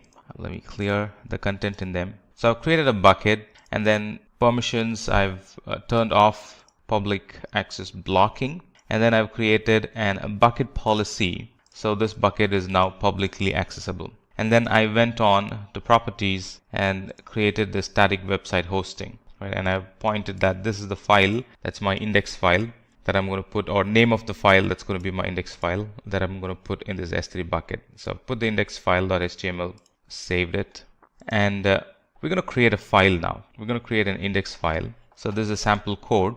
It says Amazon Route 53 getting started, routing internet traffic to S3 bucket for your website, and then a couple of other information. So I've saved it as an index.html file in my desktop. So let me upload that from my desktop into this bucket. So that's index.html, and it's in capital I. So let me go to properties and go to static website hosting and make sure that I spell it properly. Right, it's case sensitive, and then save it. So now this means that my website should be running through this URL, and it does. It's running through the static website URL. We're halfway through. So now let me go back to Route 53. Go back to Route 53, go back to hosted zones, go into the domain name, and then create a record set. And it's going to be an alias record. And I see my S3 static website endpoint there. Right, so click on it and create. It has now created an record that's pointing my domain name to the S3 endpoint that I have created, and my static website is running from it. So let me test it. Right, so let me go to the browser, put the domain name in there, and sure enough, the domain name, when my browser queried for the domain name, Route 53 returned a response saying this domain name is actually mapped to the S3 bucket. Static website hosting enabled S3 bucket, and this is the URL for that static website hosting. And then my browser was able to connect to that S3 bucket and download the details and show it in my browser. Right, so it's that simple and pretty straightforward. Let me help you understand AWS Elastic Beanstalk. So what's in it for you? We'll be discussing about what is AWS, why we require AWS Elastic Beanstalk, what is AWS Elastic Beanstalk, the advantages, disadvantages, the components of Beanstalk, along with that, the architecture and the companies that are primarily using the AWS Beanstalk. So let's get started and first understand what is AWS. AWS stands for Amazon Web Services. It's a cloud provider and that offers a variety of services such as compute power, database storage, content delivery, and many other resources. So we know that AWS is the largest cloud provider in the market, and so many services are available in the AWS where you can apply the business logics and create the solutions using the cloud platforms. Now, why AWS Elastic Beanstalk? Now, what happened earlier, and that whenever the developer used to create the software or the modules related to the softwares, it has to be joined together to create a big application. Now, one developer creates a module that has to be shared with another developer, and if the developers are geographically separated, then it has to be shared over a medium, probably an internet. So that is going to take some time it would be a difficult process, and in return it makes the application or a software development a lengthier process, the building of the software development a lengthier process. So there were challenges which the developers were facing earlier, and to overcome that we have the Beanstalk as a service available in the AWS. So why AWS Elastic Beanstalk is required? AWS Elastic Beanstalk has made the life of the developers quite easy in terms of that they can share the applications across different devices at a shorter time duration. Now let's understand what is AWS Elastic Beanstalk. AWS Elastic Beanstalk is a service which is used to deploy and scale web applications by developers. Not only web application, any application that is being developed by the developers. This is a symbol representation of the AWS Elastic Beanstalk. Now, along with that, the AWS Elastic Beanstalk supports the programming language, the runtime environments that are Java, .NET, PHP, Node.js, Python, RubyGo, and Docker. And in case if you're looking for any other programming language or a runtime environment, then you can make a request with AWS to arrange that for you. Now, what are the advantages associated with the Elastic Beanstalk? First advantage is that it's a highly scalable service. Now, when we talk about a scalability, it means that whenever we require the resources in demand, we can scale up the resources or we can scale down the resources. So that is kind of a flexibility we get in terms of changing the type of resources whenever we need it. And in that case, the Elastic Beanstalk is a highly scalable service. Now that is something which is very difficult to achieve in case of an on-prem environments, because you have to plan for the infrastructure, and in case if you're short of the resources within that infrastructure, then you have to procure it again. The second advantage associated with the Beanstalk is that it's a fast and simple to begin. Now when we say it's fast and simple, that means that you just have to focus on the development of an application, building an application, and then you can just deploy the application directly using the Beanstalk. What the Beanstalk is going to do, that every networking aspect is being taken care by the Beanstalk. It deploys your application in the backend on the servers, and then you can directly access your application using the URL or through the IP address. The third advantage is that it offers the quick deployment. That is what we discussed in the fast and simple to begin as well. So why it offers a quick deployment? You don't have to bother about the networking concepts. You just have to focus on the application development, and then you can just upload your application, deploy that, and then you are good to go. The other advantage is that it supports multi-tenant architecture. When we talk about tenants or multi-tenants, that means we can have a virtual environments for separate organizations or the divisions within the organizations that will be virtually isolated. So likewise, you can have virtually isolated environments created on the Beanstalk, and they can be separated, used as a separate entities or a separate divisions within the organization. And we know that it's a flexible service. Since it's a scalable, then it is a flexible also. Now coming to the simplifies operations as an advantage. Now once the application is deployed using the Beanstalk, then it becomes very easy to maintain and support that application using the Beanstalk services itself. And the last advantage that we can have from the Beanstalk is that it's a cost efficient service. The cost efficient, as we know that many of the AWS services are cost effective. The cost optimization can be better managed using the AWS Beanstalk as compared to if you are developing or if you are deploying any kind of an application or a solution on the on-prem servers. Now there are some components that are associated with the AWS Beanstalk, and it has to be created in the form of a sequence manner. So AWS Elastic Beanstalk consists of few important components which are required while developing an application. Now what are these components? These are 4 components. One is application, the second is application version, the third is environment, and the fourth one is the environment tier. And we have to progress while deploying our applications or the softwares using the same sequence. Now let's understand what are the different components of the Beanstalk are. The application. It refers to a unique label which is used as a deployable code for a web application. So generally you deploy your web application or you create your application, and that is something which is basically used as a unique label. Then the second component is application versions. So it resembles a folder which stores a collection of components such as environments, versions, and environment configurations. So all these components are being stored using the application version. The third most important component is the environment. In the environment, only the current versions of the applications runs. Now remember that Elastic Beanstalk supports multiple versions as well. And using the environment, you can only run the current version of the application. If you wanted to have another version of an application to be running, then you have to create another environment for that. Then comes the environment tier. And in the environment tier, it designates the type of application that the environment runs on. Now, generally, there are two types of environment tier. One is the web and the other one is the worker node. And that's something which we'll be discussing later as well. Now, let's understand how does Elastic Beanstalk in AWS works. So first we have to create an application, and this is a task that would be done by the developers. And for that, you can actually select any runtime environment or a programming language like Java, Docker, Ruby, Gopal, or Python as well. And once you select that environment, you can develop your application using that runtime environments. Now, after that, once the application is created, then you have to upload the version of an application on the AWS. And after that, once the version is uploaded, and then you have to launch your environment. So just have to click on the buttons. That's it. Nothing more you have to do. Once the environment is launched, then you can actually view that environment using a web URL or using the IP address.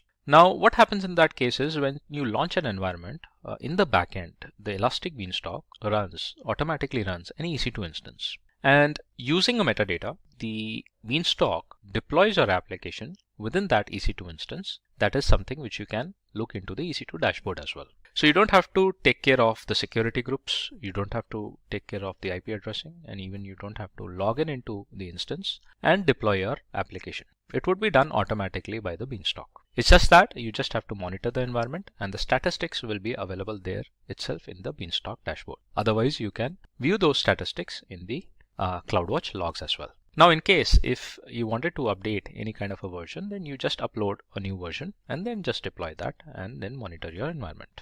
So these are the essentials to create a local applications for any platform, whether it's a Node.js, Python, etc. These are the things that you have to actually take care, and this is the sequence you have to follow while creating an environment. So you can say that it's a 4 steps creation of or deployment of your application. That's it. Now, after users upload their versions, the configuration is automatically deployed with a load balancer. Yes, and with a load balancer, that means you can access the applications using the load balancer DNS also. And apart from load balancer, if you wanted to put any other feature that includes the auto-scaling, for example, if you wanted to create your EC2 instances where the application will be deployed within the virtual private cloud or in a particular subnet within the VPC, all those features that are available, and you can select them using the Beanstalk itself. You don't have to move out to the VPC. You don't have to actually go to the EC2 dashboard and select all those separately. Everything would be available within the Beanstalk dashboard.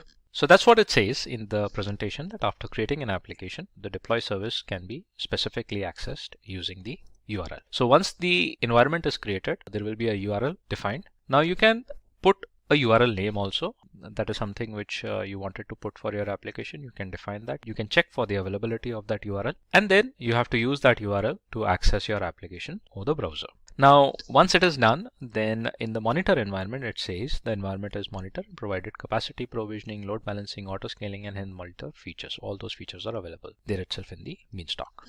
Now let's understand the architecture of AWS Elastic Beanstalk. Now there are 2 types of environments that you have to select. You can select. One is the web server environment and the other one is the worker environment. So based on the client requirement, Beanstalk gives you 2 different types of environment that you have to select. Generally, the web server environment is the front end facing. That means the clients would be accessing this environment directly using a URL. So mostly web applications are deployed using that environment.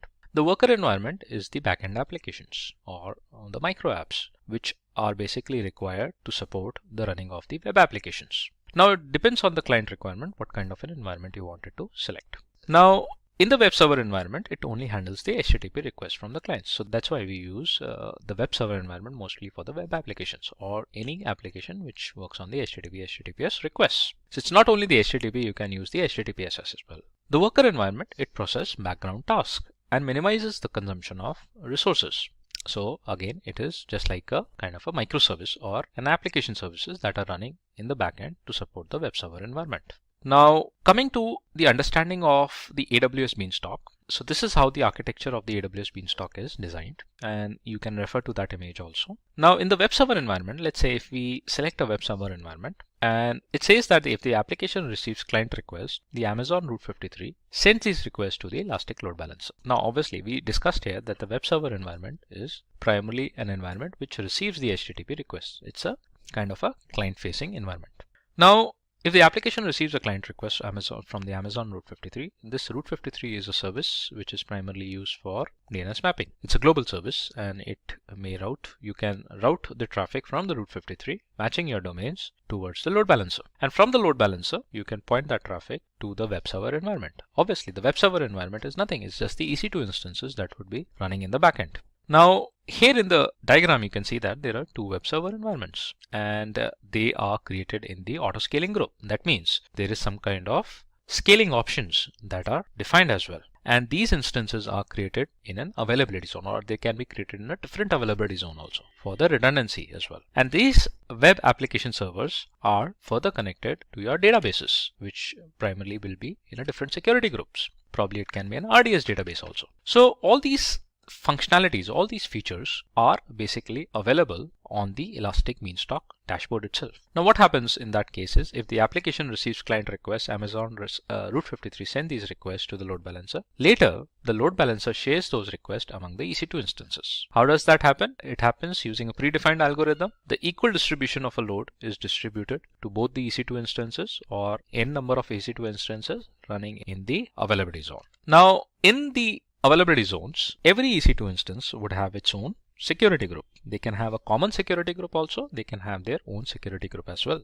Now, after the security group, the load balancer is then connected to the Amazon EC2 instance, which are part of the AutoScaling group. So that's something which we have discussed already. Now, this AutoScaling group would be defined from the Beanstalk itself, and there will be some scaling options that will be created. It could be a possibility that it might be the minimum number of instances that would be running as of now, and based on the threshold defined, it may increase the number of EC2 instances, and the load balancer will keep on distributing the load to as many instances that will be created inside the availability zones. Obviously, there will be an internal health check that the load balancer will be first doing before distributing the real-time traffic to these instances created by the Beanstalk. Now, what does AutoScaling group does? It automatically starts the additional EC2 instance to accommodate increasing load on your application. That's something which we know that. And also it monitors and scales instances based on the workload as well. So depends on what kind of a scaling threshold you have defined in the AutoScaling groups. And when the load of an application decreases, the EC2 instance will also be decreased. So whenever we talk about the AutoScaling, generally it comes in our mind is that we scale up the resources. That means it increases the EC2 instances. In the AutoScaling, you might have the scale down option also, scale down policy also created, in which if the load minimizes, it can terminate the additional EC2 instances as well. So that is something which will be automatically managed. All these features can be achievable using the Elastic Beanstalk, and with this feature accommodated, it gives you the better cost optimization in terms of managing your resources. Now it says that Elastic Beanstalk has a default security group, and the security group acts as a firewall for the instances. Now here in this diagram, it says about the security group, AutoScaling also. You might create it in a default VPC also. You might create it in your custom VPC also, where you can have the additional level of security is also created. You can have the NACLs, NACLs also defined here before the security groups. So that would give you the additional filtering option or the firewall option. Now it says that with these groups, with these security groups, it allows establishing security groups to the database server as well. So every database would also have its own security group, and the connection can be created between the web servers environment that is created by the Beanstalk to the database security groups as well. Now let's discuss about the worker environment. Now, understanding the worker environment, what happens is that the web server environment is the client facing. The client sends a request for an access to the web server. And in this diagram, the web server further sends it to the SQS, which is a simple queue service. And the queue service sends it to the worker environment, and then whatever the worker environment is created for doing some kind of a processing or some kind of an application that is running in the backend, that environment initiates and then send back the results to this SQS and vice versa. So let's understand the architecture of a AWS Elastic Beanstalk with the worker environment. So when a worker environment here is launched, AWS Elastic Beanstalk installs a server on every EC2 instance. So that is in the case of a web server environment also. And later the server passes the request to the simple queue service. Now this service is an asynchronous service. instead of a simple queue service, you can have other services also. It is not necessary that you need to have the SQS also. This is an example that we are discussing about. And the SQS shares those messages via a post request to the HTTP path over the worker environment. And there are many case studies also with respect to this kind of an environment that is being created, that is being done on many customers, and you can search for these kind of a case studies available on the internet. Now the worker environment executes the task given by the SQS with the HTTP response after the operation is completed. Now here what happens is a quick recap. The client requests for an access of an application to a web server using an HTTP request. The web server passes that request to the queue service. The queue service shares the message with the worker. Probably a worker might be the manual worker, and generally it's an automated worker, so it would be shared via the worker environment only. And the worker sends back the response with the HTTP response back to the queue. That response can be viewed directly from the queue service by the client using the web server. So this is one of the examples. Likewise, as I said, that there can be many other examples also where you can have the worker environments defined. Now, what are the companies that are using the Elastic Beanstalk? These are few of the companies that are primarily using. One is Zillow, Jelly Button Games, then you have League of Women Voters, eBury. These are some of the few listed companies, and obviously you search on the AWS site and you'll find many more organizations that are using the Elastic Beanstalk primarily for deploying their applications. Now, the next thing is to go with the practicals, that how actually we use the Elastic Beanstalk. So let's look into the demo using the AWS Elastic Beanstalk. Now first you have to log in into the AWS console, and I'm sure that you might be having the accounts created, or you can use the IAM credentials as well. And then you have to select the region also. Now I am in the North Virginia region. Likewise, you can select any of the regions that are listed here. Now click on the services and you have to search for the Elastic Beanstalk. You can find the Elastic Beanstalk under the compute section. So here itself, you'll find the Elastic Beanstalk as a service. Now open this service and there it will give you an option to create an environment. You have to specifically select an environment, probably a worker environment or a web service environment. So let's wait for the service to open. So we have the dashboard now available with us. This is how the Elastic Beanstalk looks, and this is the symbol representation of a beanstalk. Now what we have to do is we have to click on Get Started, and that will load, and you have to create a web app. So instead of creating a web app, what we'll do, we'll create a new application. So just click on Create a New Application, put an application name. Let's say we put something like XYZ. You can put any description to your application. Let's say it's a demo app, and click on Create. Now it says you have to select an environment. Now the environment, the application name XYZ is created. You just have to select an environment. So click on Create One now, and it is going to ask you that what kind of an environment tier you wanted to select. So as we discussed that there are two types of environments. One is the web server and the one is the worker environment. Let's look into it, what is defined by the AWS. AWS says that it has two types of environment tiers to support different types of web applications. Web servers are standard applications that listen for and then process HTTP requests, typically over port number 80. Workers are specialized applications that have a background processing task that listens for message on an Amazon SQS queue. Workers application posts those messages to your application by using the HTTP response. So that's what we saw in the case of the Beanstalk slides also. Now the usability of a worker environment can be anything. Now we'll do a demo for creating a web server environment. So just click on Select, and we have the environment name created. Now we can define our own domain. It ends with the region.elasticbeanstalk.com. Let's say I look for a domain which is XYZ only. That's the environment name. Now I'll check for the availability whether that domain name is available with us or not. And it says we don't have that domain name. So probably I'll try to make it with some other name, and let's look for the availability. XYZ ABC, and it says yes, it is available. Now once I deploy my application, I would be able to access the application using this complete DNS. So you can put a description. It's a demo app that we are creating, and then you have to define a platform as well.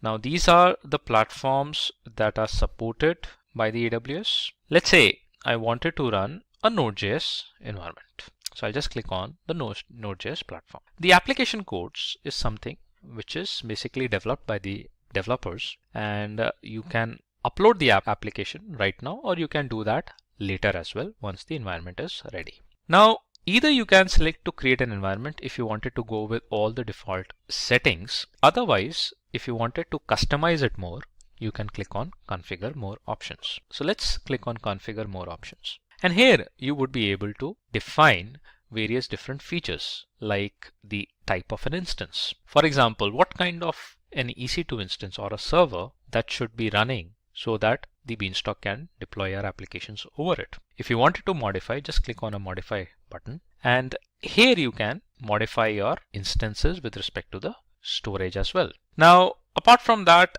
if you wanted to do some modification in the case of monitoring, in the case of databases, in the case of security, or in the case of a capacity, let's look into the capacity. So here you can actually do the modification. So in the capacity, you can select the instance type also. By default, it is t2.micro, but in case if your application requires a larger type of an instance, then you can actually go for the instance type as well. Similarly, you can define your AMI IDs also, because obviously for the application to run, you would require the operating system also. So you can select that particular AMI ID for your operating system as well. Let's cancel that. Likewise, you have many other features that you can actually define here from the dashboard, and you don't have to go to the EC2 dashboard to do the modifications. Now let's go and create an environment. Let's assume that we are going with the default configuration. So this is going to create our environment. The environment is being created, and you can get the environment and the logs defined in the dashboard itself. So you'll see that the Beanstalk environment is being initiated, the environment is being started, and in case if there would be any errors or if it is deployed correctly, you'll get all the logs here itself. Now the environments are basically color coded. So there are different color codings that are defined. If you get the environment in a green color, that means everything is good to go. So here you can see that it has created an Elastic IP. It has checked the health of the environment. Now it has created the security groups, and that would be an auto security groups created by the Beanstalk. And the environment creation has been started. You can see that Elastic Beanstalk as Amazon S3 storage bucket for your environment data as well. This is the URL through which you will be accessing the environment, but right now we cannot do that since the environment is being created. Let's click on the application name, and here you can see that it is in a gray color. That means right now the build is being done. It is being created. Once it will be successfully created, it should change to the green color, and then we will be able to access our environment using the URL. Now, if I move to the EC2 instances and see in the EC2 dashboard, if I see whether the instance is being created by the Beanstalk or not. So let's see, and let's see what are the differences in terms of creating an instance manually and getting it created from the Beanstalk. So click on the EC2. Let's go to the old EC2 experience. That's what we are familiar with. And let's see what's there in the dashboard. So here you can see one running instance. Let's open that. And the XYZ environment, which was created from the Beanstalk, is being initiated. The instance is being initiated. And that is something which is being done by the Beanstalk itself. We have not gone to the dashboard and created it manually. Now, in the security groups, if you see that, here the AWS Beanstalk security groups are defined. It has the Elastic IPs also defined. So everything is being created by the Beanstalk itself. Right. Now let's go back to the Beanstalk and let's look into the status of our environment, whether the color coding has been changed from gray to green or not. And here you can see the environment is successfully created, and we have that environment colored in green. We'll access the environment, and it says it's a web server environment. Its platform is Node.js running on 64-bit Amazon Linux AMI, and it's a sample application. Health status is okay. Now the other thing is that if you do not want to use the web console, the management console, to access the Beanstalk, then the Beanstalk offers you the Elastic Beanstalk CLI as well. So you can install the command line interface, and then you have the command references, CLI command references, that you can actually play with and get your applications deployed using the Beanstalk itself. So this is one of the sample CLI commands that you can actually look into. Now let's look into the environment. Let's click on the environment and we'll be represented with the URL. It says health is okay. These are the logs that you have to follow in case if there are any issues. The platform is Node.js. That is what we selected. Now the next thing is you just have to upload and deploy your applications. So just click on upload and deploy. Select the version label or the name. Select file, and wherever your application is hosted at, just select that, upload it, and deploy your application. You'll see that like your environment is created, similarly your application will be deployed automatically on the instance, and from this URL you will be able to view the output. It is as simple as just like you have to follow these 4 steps. Now let's see whether the Node.js environment is running on our instance before deploying an application. So we'll just click on this URL. Since the Beanstalk has already opened up the security groups or HTTP port 80 for all, we can actually view that output directly from the URL. So we have the Node.js running, that's visible here, and after that you just have to upload and deploy your application, and then from that URL you can get the output. Now this URL you can map it with the Route 53 service. So using the Route 53 DNS services, the domain names can be pointed to the Elastic Beanstalk URL, and from there it can be pointed to the applications that are running on the EC2 instance. Whether you wanted to point it to the URL directly using the Beanstalk, you can do that. Otherwise, as we saw in the slides, you can use the Route 53, point it to the load balancer, and then point it to the instances directly also once it is created by the Beanstalk. So that was the demo, guys, with respect to the Beanstalk and how we can actually run the environments. Apart from that, the operational tasks like system operations, you can manage all these things from the environment dashboard itself. So you have the configurations, you have the logs, you can actually check the health status of your environment, you can do the monitoring, and you can actually get the alarms and the events here. So let's say if I wanted to see the logs, I can request for the logs here itself, and I'll be represented with the full log report, and I can now download that log file and I can view the logs. So so we have this bundle logs in the zip file. All right, so if you want to see some kind of logs with respect to Elastic Beanstalk activity, it's in the form of a notepad, and here you can see what all configurations the Beanstalk has done on your environment, on your instance. Similarly, you can go for the health, monitoring, alarms, events, and all those things. In this lesson, you'll learn all about virtual private clouds and understand their concept.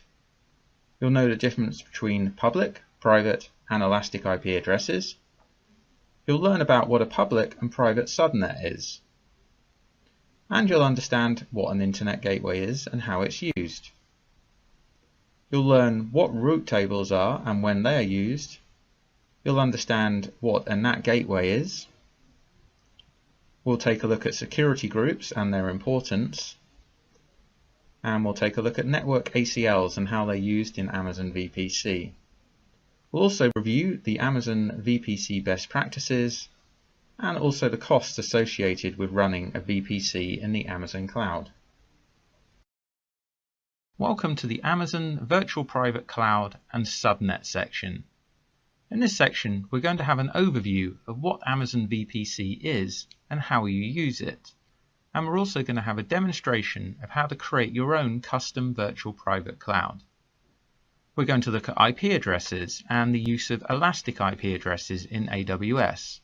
And finally, we'll take a look at subnets, and there'll be a demonstration about how to create your own subnets in an Amazon VPC. And here are some of the terms that are used in VPCs. There's subnets, route tables, elastic IP addresses, internet gateways, NAT gateways, network ACLs, and security groups. And in the next sections, we're going to take a look at each of these and build our own custom VPC that we'll use throughout this course.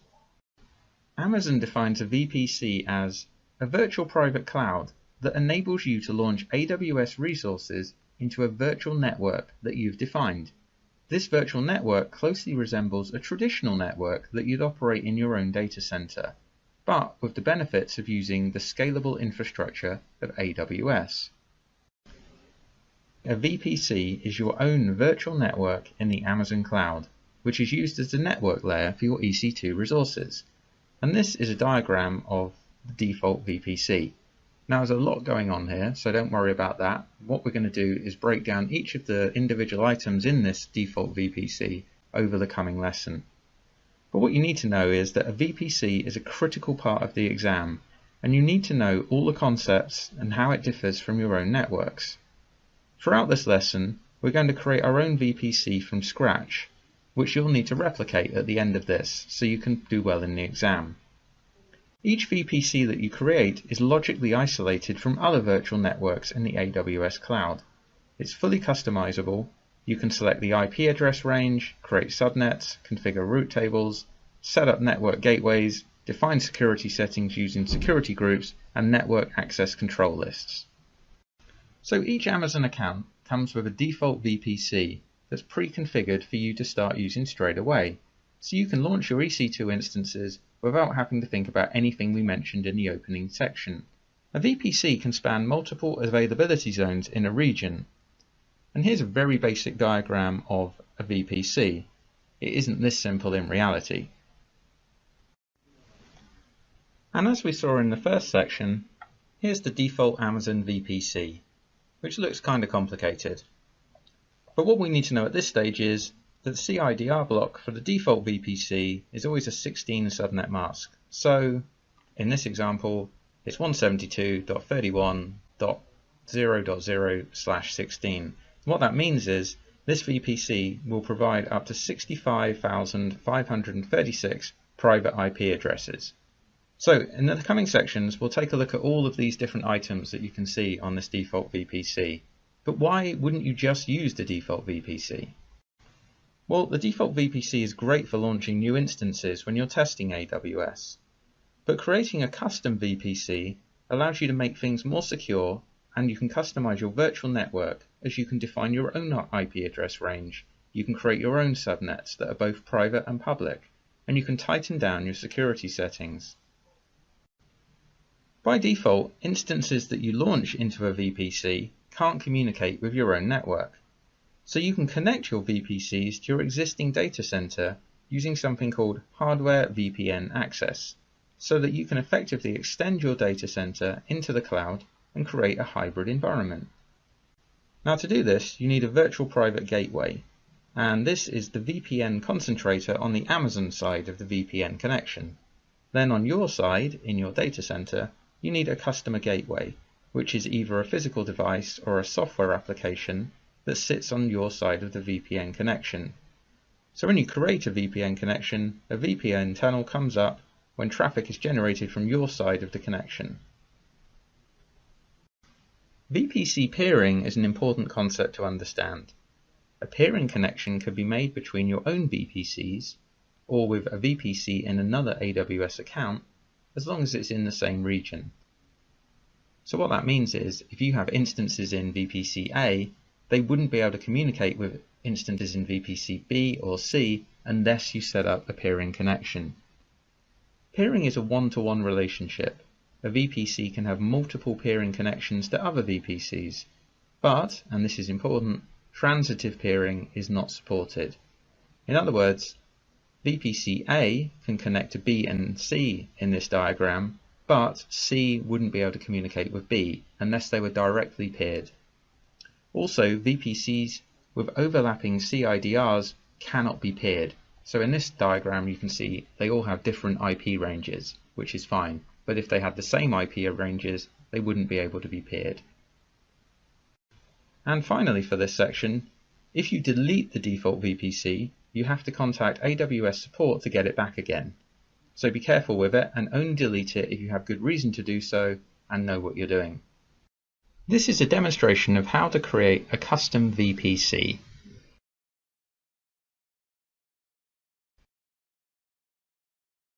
So here we are, back at the Amazon Web Services Management Console. And this time we're going to go down to the bottom left where the networking section is. I'm going to click on VPC. And the VPC dashboard will load up. Now there's a couple of ways you can create a custom VPC. There's something called the VPC wizard, which will build VPCs on your behalf from a selection of different configurations. For example, a VPC with a single public subnet, or a VPC with public and private subnets. Now this is great because you click a button, type in a few details, and it does the work for you. However, you're not going to learn much or pass the exam if this is how you do it. So We'll cancel that and we'll go to your VPCs and we'll click on Create a VPC. And we're presented with the Create a VPC window. So let's give our VPC a name. I'm going to call it Simplilearn_VPC. And this is the kind of naming convention I'll be using throughout this course. Next, we need to give it the CIDR block, or the classless interdomain routing block. So we're going to give it a very simple one, 10.0.0.0, and then we need to give it the subnet mask. So you're not allowed to go larger than 15. So if I try to put 15 in, it says no, not going to happen. For a reference, subnet mask of 15 would give you around 131,000 IP addresses, and subnet 16 will give you 65,536, which is probably more than enough for what we're going to do. Next, you get to choose the tenancy. There's two options, default and dedicated. If you select dedicated, then your EC2 instances will reside on hardware that's dedicated to you. So your performance is going to be great, but your cost is going to be significantly higher. So I'm going to stick with default. And we just click on yes, create. It'll take a couple of seconds. And then in our VPC dashboard, we can see our Simplilearn VPC has been created. Now, if we go down to the bottom here to see the information about our new VPC, we can see it has a route table associated with it, which is our default route table. So there it is. And we can see that it's only allowing local traffic at the moment. We go back to the VPC again. We can see it's been given a default network ACL. And we'll click on that and have a look. And you can see this is very similar to what we looked at in the lesson. So it's allowing all traffic from all sources, inbound and outbound. Now if we go to the subnet section and just widen the VPC area here, you can see there's no subnets associated with the VPC we've just created. So that means we won't be able to launch any instances into our VPC. And to prove it, I'll just show you. We'll go to the EC2 section. So this is a glimpse into your future. This is what we'll be looking at in the next lesson. And we'll just quickly try and launch an instance. We'll select any instance, it doesn't matter. Any size, not important. So here, the network section, if I try and select Simplilearn VPC, it's saying no subnets found, this is not going to work. So we basically need to create some subnets in our VPC, and that is what we're going to look at in the next lesson.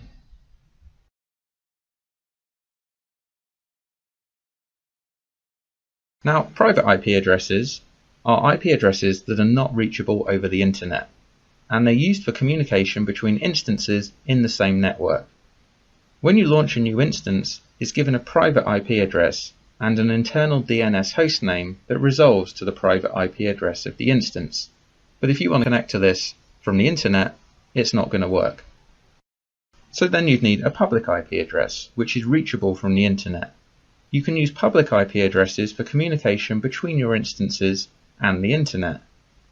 Each instance that receives a public IP address is also given an external DNS hostname. Public IP addresses are associated with your instances from the Amazon pool of public IP addresses. When you stop or terminate your instance, the public IP address is released and a new one is associated when the instance starts. So if you want your instance to retain its public IP address, you need to use something called an elastic IP address. An elastic IP address is a static or persistent public IP address that's allocated to your account and can be associated to and from your instances as required. An elastic IP address remains in your account until you choose to release it.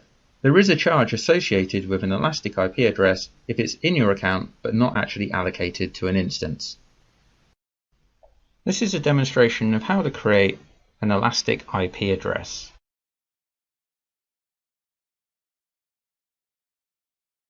So we're back at the Amazon Web Services Management Console. We're going to head back down to the networking VPC section.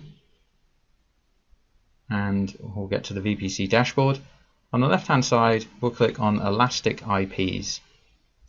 Now you'll see a list of any Elastic IPs that you have associated in your account. And remember, any Elastic IP address that you're using that isn't allocated to something, you'll be charged for. So I have one available, and that is allocated to an instance currently. So we want to allocate a new address, and it reminds you that there's a charge if you're not using it. I'm saying yes, allocate, and it takes a couple of seconds, and there's our new Elastic IP address. Now we'll be using this IP address to associate with the NAT gateway when we build that.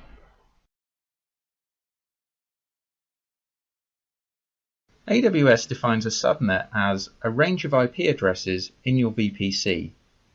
You can launch AWS resources into a subnet that you select. You can use a public subnet for resources that must be connected to the internet, and a private subnet for resources that won't be connected to the internet. The net mask for the default subnet in your VPC is always 20, which provides up to 4,096 addresses per subnet, and a few of them are reserved for AWS use. A VPC can span multiple availability zones, but a subnet is always mapped to a single availability zone. This is important to know. So here's our basic diagram, which we're now going to start adding to. So we can see the virtual private cloud, and you can see the availability zones, and now inside each availability zone we've created a subnet. Now you won't be able to launch any instances unless there are subnets in your VPC. So it's good to spread them across availability zones for redundancy and failover purposes.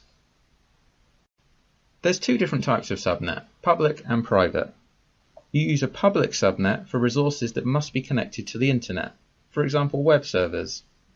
A public subnet is made public because the main route table sends the subnet's traffic that is destined for the internet to the internet gateway, and we'll touch on internet gateways next. Private subnets are for resources that don't need an internet connection or that you want to protect from the internet, for example database instances. So in this demonstration we're going to create some subnets, a public and a private subnet, and we're going to put them in our custom VPC in different availability zones.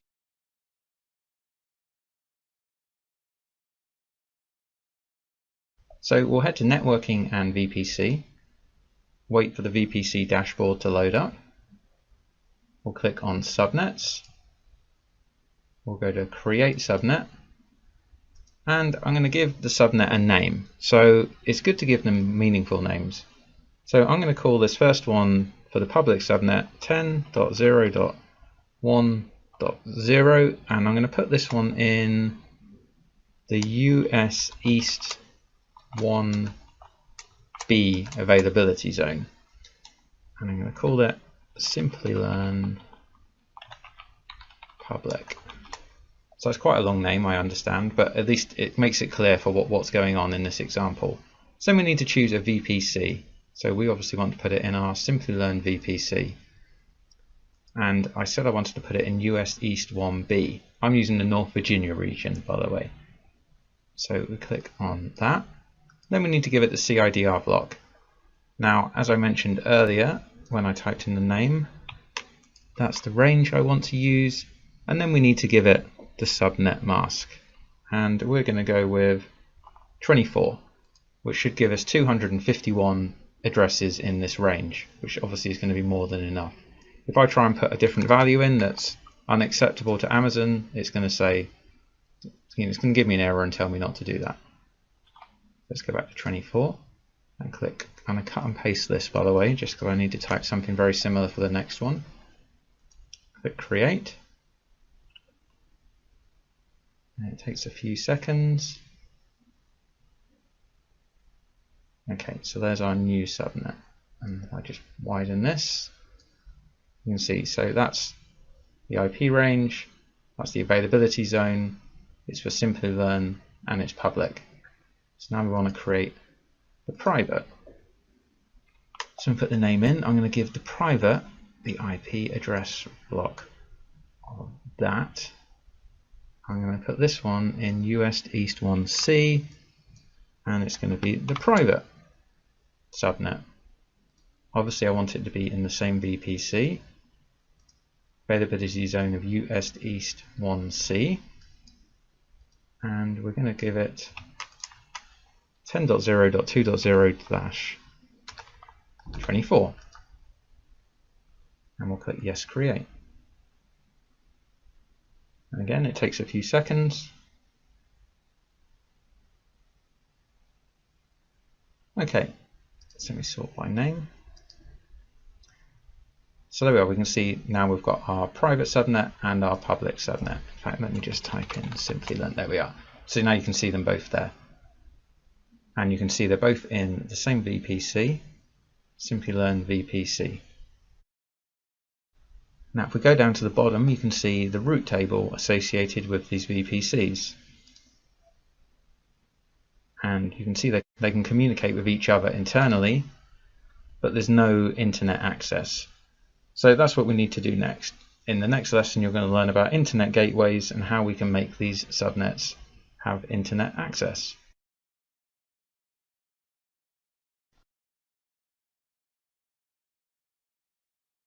Welcome to the networking section. In this section, we're going to take a look at internet gateways, route tables, and NAT devices. And we'll have a demonstration on how to create each of these AWS VPC items.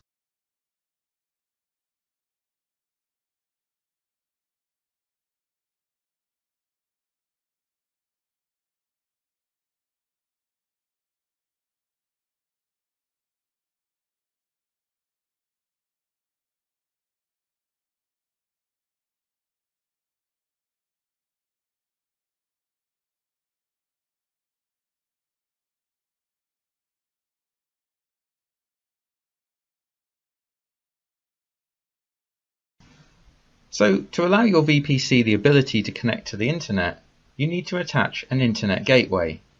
And you can only attach one internet gateway per VPC. So attaching an internet gateway is the first stage in permitting internet access to instances in your VPC. Now here's our diagram again, and now we've added the internet gateway, which is providing the connection to the internet to your VPC. But before you can configure internet correctly, there's a couple more steps.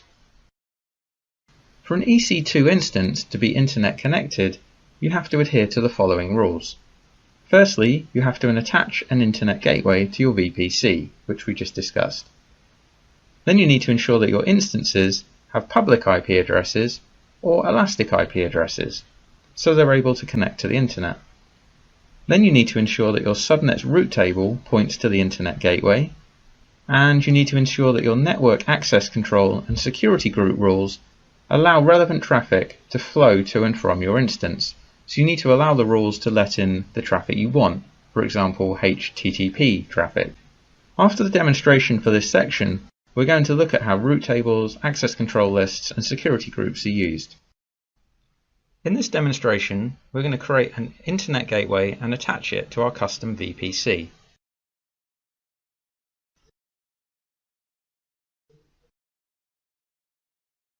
So let's go to Networking VPC, bring up the VPC dashboard, and on the left hand side we click on Internet Gateways. So here's a couple of internet gateways I have already, but I need to create a new one. So create Internet Gateway. I'll give it a name, which is going to be Simplilearn Internet Gateway, IGW. And I'm going to click Create. So this is an internet gateway which will connect a VPC to the internet, because at the moment our custom VPC has no internet access. So there, it's created. Simplilearn IGW. But its state is detached because it's not attached to anything. So let me try and attach it to a VPC. And it gives me an option of all the VPCs that have no internet gateway attached to them currently. So I only have one, which is Simplilearn VPC. Yes, attach. Now you can see our VPC has internet attached, and you can see that down here. So let's click on that, and it will take us to our VPC. But before any instances in our VPC can access the internet, we need to ensure that our subnet route table points to the internet gateway. and we don't want to change the main route table, we want to create a custom route table, and that's what you're going to learn about next.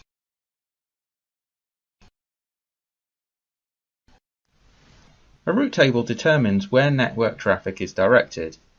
It does this by defining a set of rules.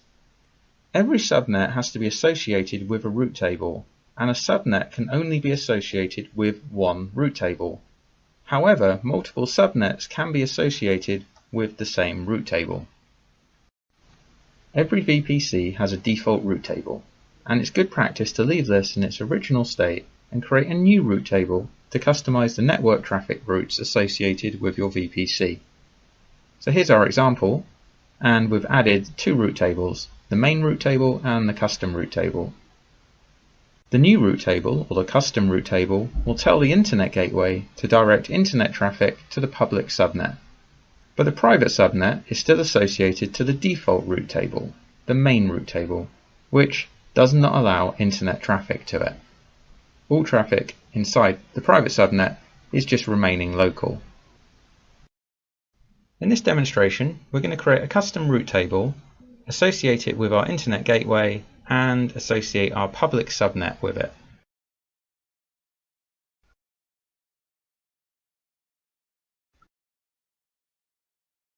So let's go to Networking and VPC. The dashboard will load, and we're going to go to Route Tables. Now our VPC only has its main route table at the moment, the default one it was given at the time it was created. So we want to create a new route table, and we want to give it a name. So we're going to call it Simplilearn. I'm going to call it Route Table, RTB for short.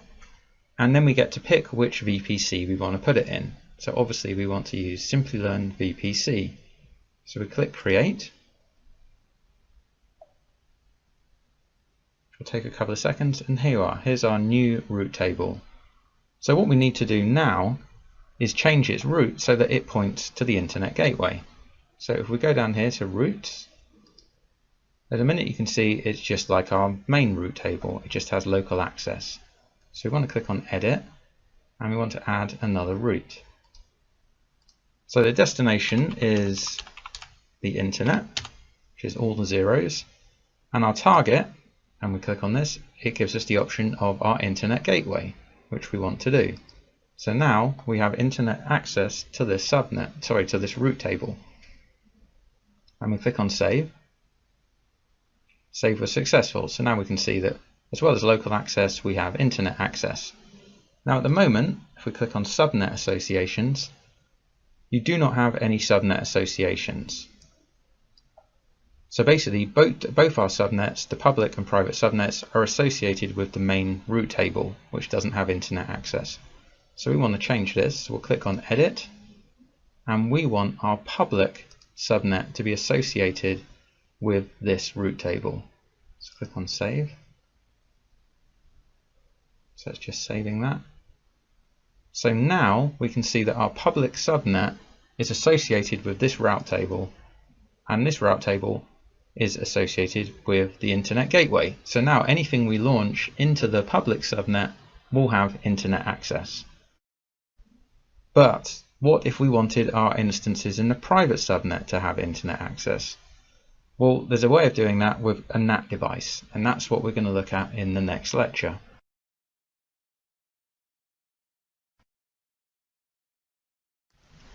You can use a NAT device to enable instances in a private subnet to connect to the Internet or other AWS services, but prevent the Internet from initiating connections with the instances in the private subnet.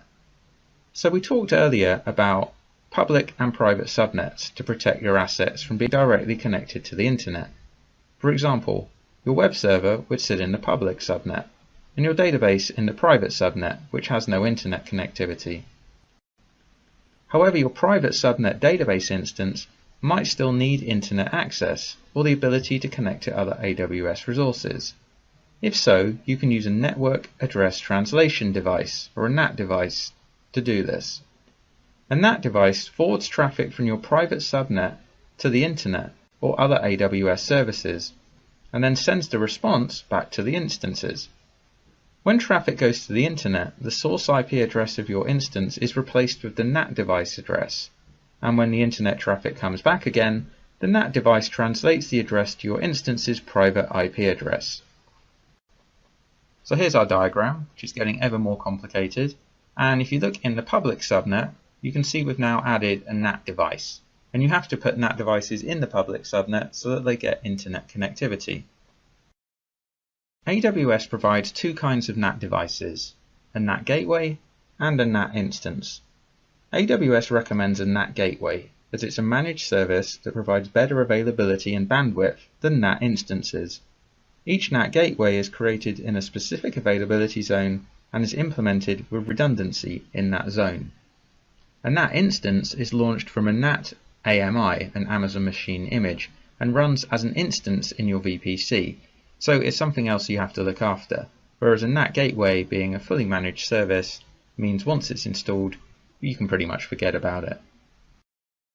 A NAT gateway must be launched into a public subnet because it needs internet connectivity. It also needs an elastic IP address, which you can select at the time of launch. Once created, you need to update the route table associated with your private subnet to point internet-bound traffic to the NAT gateway. This way, the instances in your private subnets can communicate with the internet. So if you remember back to the diagram when we had the custom route table, which was pointed to the internet gateway, now we're pointing our main route table to the NAT gateway, so that the private subnet also gets internet access, but in a more secure manner. Welcome to the Create a NAT Gateway demonstration, where we're going to create a NAT gateway so that the instances in our private subnet can get internet access.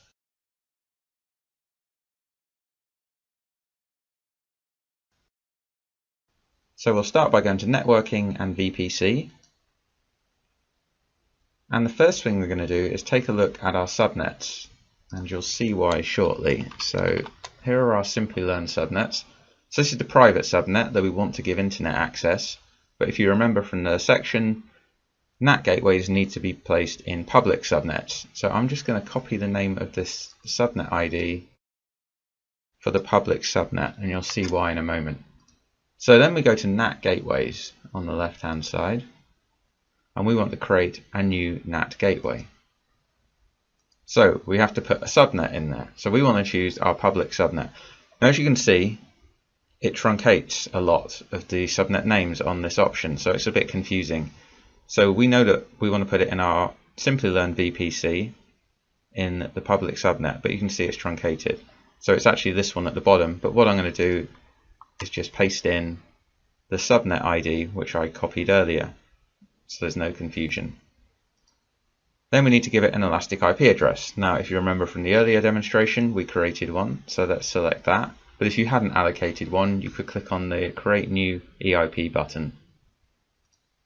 So we'll do that. Okay, so it's telling me my NAT gateway has been created, and in order to use your NAT gateway, ensure that you edit your route table to include a route with a target of and then our NAT gateway ID. So it's given us the option to click on our edit route tables, so we'll go straight there. Now here's our route tables. Now here's the custom route table that we created earlier, and this is the default, the main route table, which was created when we created our VPC. So we should probably give this a name so that we know what it is. So let me just call this Simplilearn RTB main. So now we know that's our main route table. So if you take a look at the main route table and the subnet associations, you can see that our private subnet is associated with this table. So what we need to do is put a route in here that points to the NAT gateway. So if we click on routes and edit, and we want to add another route, and we want to say that all traffic can either go to the Simplilearn internet gateway, which we don't want to do. We want to point it to our NAT instance, which is this NAT ID here, and we click save. So now any instances launched in our private subnet will be able to get internet access via our NAT gateway.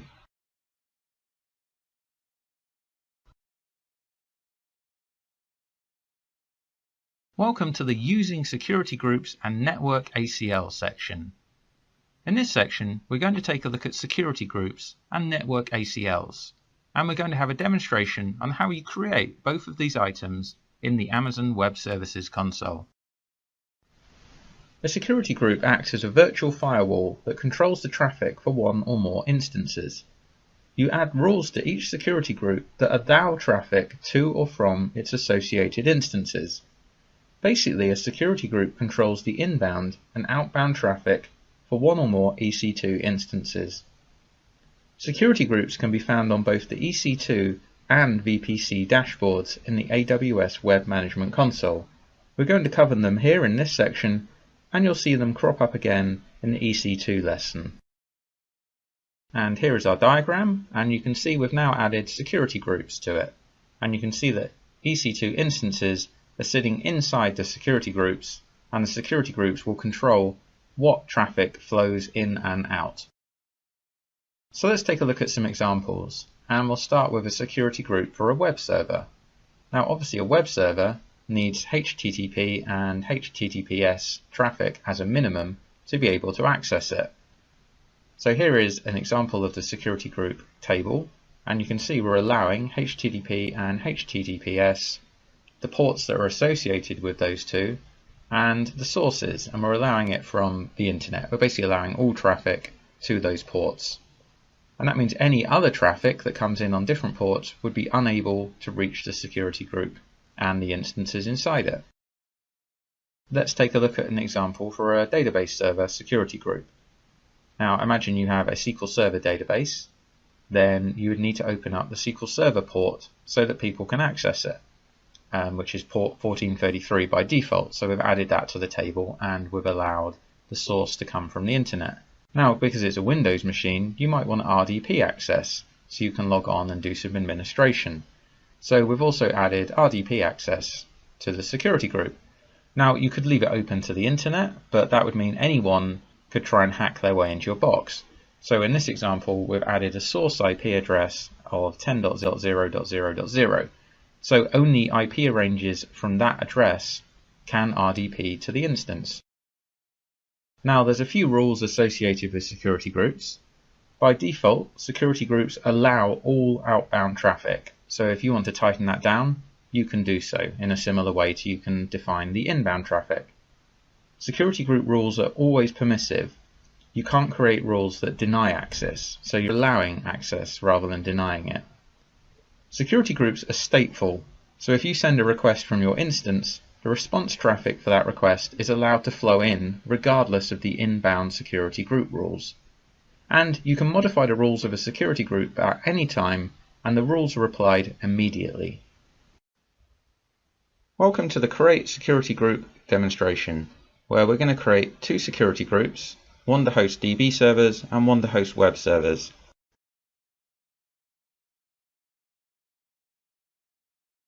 Now if you remember from the best practices section, it said it was always a good idea to tier your applications into security groups, and that's exactly what we're going to do.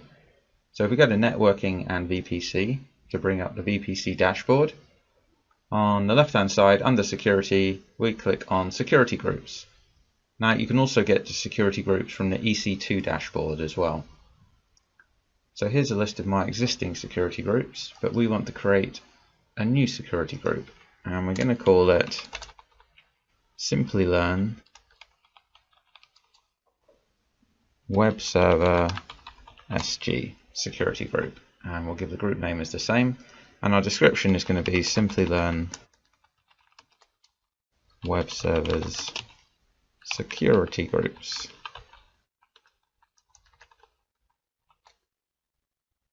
Okay, and then we need to select our VPC. Now it defaults to the default VPC, but obviously we want to put it in our Simplilearn VPC. So we click Yes, Create. Takes a couple of seconds, and there it is. There's our new security group. Now if we go down to the rules, the inbound rules, you can see there are none. So by default, a new security group has no inbound rules. But what about outbound rules? If you remember from the lesson, a new security group by default allows all traffic to be outbound. And there you are, all traffic has destination of everywhere, so all traffic is allowed. But we want to add some rules, so let's click on inbound rules, click on edit. Now this is going to be a web server, so if we click on the drop down, we need to give it HTTP.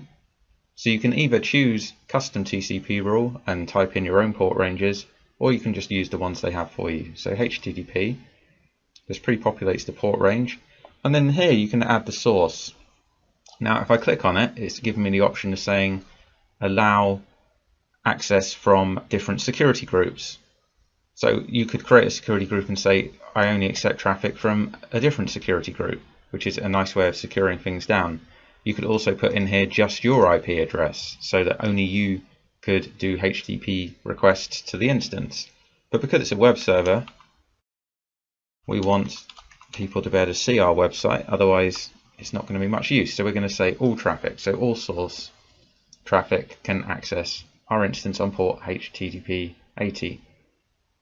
I want to add another rule because we also want to do HTTPS, which is hiding from me. There we are. And again, we want to do the same. And also, because this is going to be a Linux instance, we want to be able to connect to the Linux instance to do some work and configuration. So we need to give it SSH access. And again, it would be good practice to tie it down to your specific IP or an IP range, but we're just going to do all for now. And then we click on save, and there we are, there we have our ranges. So now we want to create our security group for our DB servers. So let's click create security group, and then we'll go through it and give it a similar name, Simplilearn DB servers SG. And the description is going to be Simplilearn DB servers security group. And our VPC is obviously going to be Simplilearn VPC. So let's click yes, create, we'll wait a few seconds. And here's our new security group. As you can see, it has no inbound rules by default, and outbound rules allow all traffic. So this is going to be a SQL Server database server. And so we need to allow SQL Server traffic into the instance. So we need to give it Microsoft SQL port access. Now the default port for Microsoft SQL Server is 1433. Now in reality, I'd probably change the port the SQL Server was running on to make it more secure, but we'll go with this for now. And then the source. So we could choose the IP ranges again, but what we want to do is place the DB server in the private subnet and allow the traffic to come from the web server. So the web server will accept traffic, and the web server will then go to the database to get the information it needs to display on the website. Or if people are entering information into the website, we want the information to be stored in our DB server. So basically, we want to say that the DB servers can only accept SQL Server traffic from the web server security group. So we can select the Simplilearn web server security group as the source traffic for Microsoft SQL Server data. So we'll select that. Now our SQL Server is obviously going to be a Windows instance, so from time to time we might need to log in and configure it. So we want to give RDP access. Now again, you would probably put a specific IP range in there. We're just going to do all traffic for now. Then we click save. And there we are. So now we have two security groups, DB servers and web servers.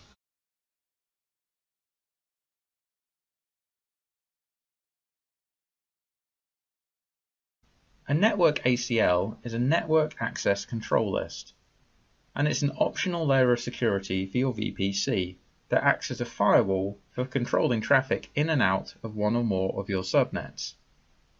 You might set up network ACLs with rules similar to your security groups in order to add an additional layer of security to your VPC. Here is our network diagram, and we've added network ACLs to the mix. Now you can see they sit somewhere between the route tables and the subnets. This diagram makes it a little bit clearer, and you can see that a network ACL sits in between a route table and a subnet. And also you can see an example of the default network ACL, which is configured to allow all traffic to flow in and out of the subnets to which it's associated. Each network ACL includes a rule, whose rule number is an asterisk. This rule ensures that if a packet doesn't match any of the other numbered rules, it's denied. You can't modify or remove this rule. So if you take a look at this table, you can see on the inbound, some traffic would come in and it would look for the first rule, which is 100. And that's saying I'm allowing all traffic from all sources. So that's fine, the traffic comes in. If that rule 100 wasn't there, it would go to the asterisk rule. And the asterisk rule is saying traffic from all sources is denied. Let's take a look at the network ACL rules. Each subnet in your VPC must be associated with an ACL. If you don't assign it to a custom ACL, it will automatically be associated to your default ACL. A subnet can only be associated with one ACL. However, an ACL can be associated with multiple subnets. An ACL contains a list of numbered rules which are evaluated in order, starting with the lowest. As soon as a rule matches traffic, it's applied regardless of any higher numbered rules that may contradict it. AWS recommends incrementing your rules by a factor of 100, so there's plenty of room to implement new rules at a later date. Unlike security groups, ACLs are stateless. Responses to allowed inbound traffic are subject to the rules for outbound traffic. Welcome to the network ACL demonstration, where we're just going to have an overview of ACLs where they are in the dashboard.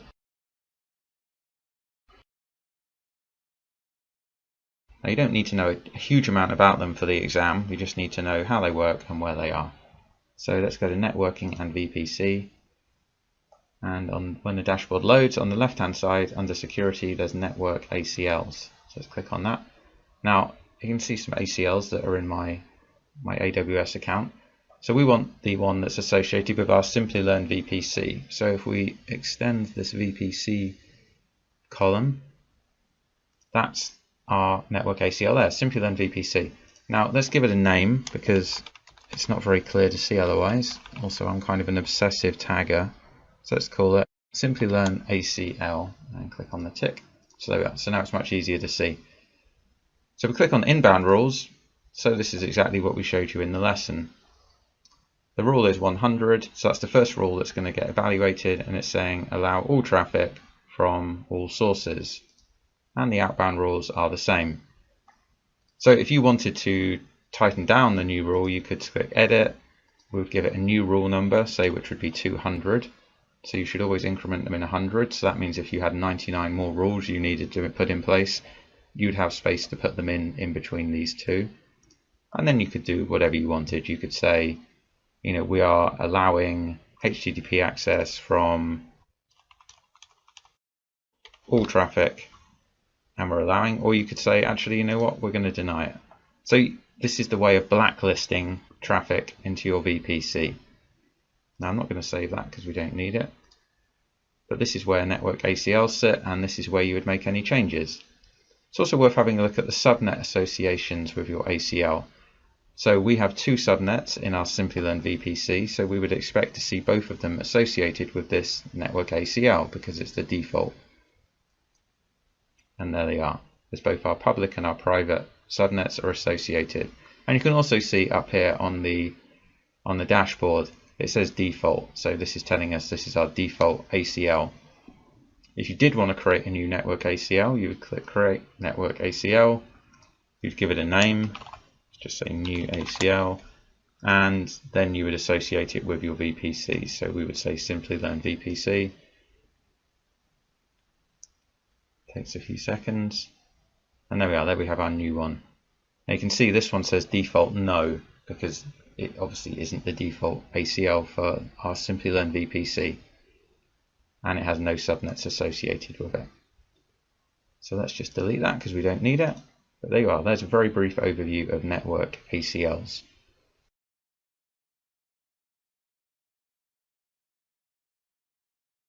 Welcome to the Amazon VPC Best Practices and Costs, where we're going to take a look at the best practices and the costs associated with the Amazon Virtual Private Cloud. Always use public and private subnets. You should use private subnets to secure resources that don't need to be available to the internet, such as database services. To provide secure internet access, to the instances that reside in your private subnets, you should provide a NAT device. When using NAT devices, you should use a NAT gateway over NAT instances because they're a managed service and require less administration effort. You should choose your CIDR blocks carefully.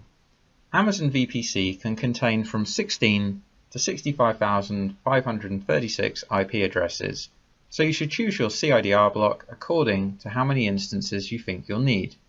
You should also create separate Amazon VPCs for development, staging, test and production, or create one Amazon VPC with separate subnets, with a subnet each for production, development, staging and test. You should understand the Amazon VPC limits. There are various limitations on the VPC components. For example, you're allowed 5 VPCs per region, 200 subnets per VPC, 200 route tables per VPC, 500 security groups per VPC, 50 in- and outbound rules per VPC. However, some of these rules can be increased by raising a ticket with AWS support. You should use security groups and network ACLs to secure the traffic coming in and out of your VPC. Amazon advises to use security groups for whitelisting traffic and network ACLs for blacklisting traffic. Amazon recommends tiering your security groups. You should create different security groups for different tiers of your infrastructure architecture inside VPC. If you have web tiers and DB tiers, you should create different security groups for each of them. Creating tier-wise security groups will increase the infrastructure security inside the Amazon VPC. So if you launch all your web servers in the web server security group, that means they'll automatically all have HTTP and HTTPS open. Conversely, the database security group will have SQL Server ports already open. You should also standardize your security group naming conventions. Following a security group naming convention allows Amazon VPC operation and management for large-scale deployments to become much easier. Always span your Amazon VPC across multiple subnets in multiple availability zones inside a region. This helps in architecting high availability inside your VPC.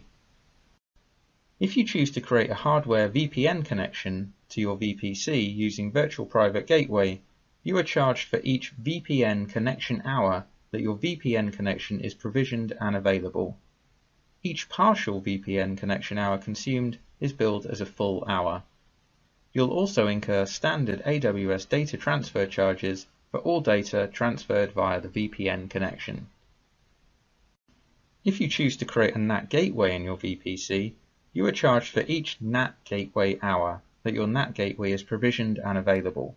Data processing charges apply for each gigabyte processed through the NAT gateway.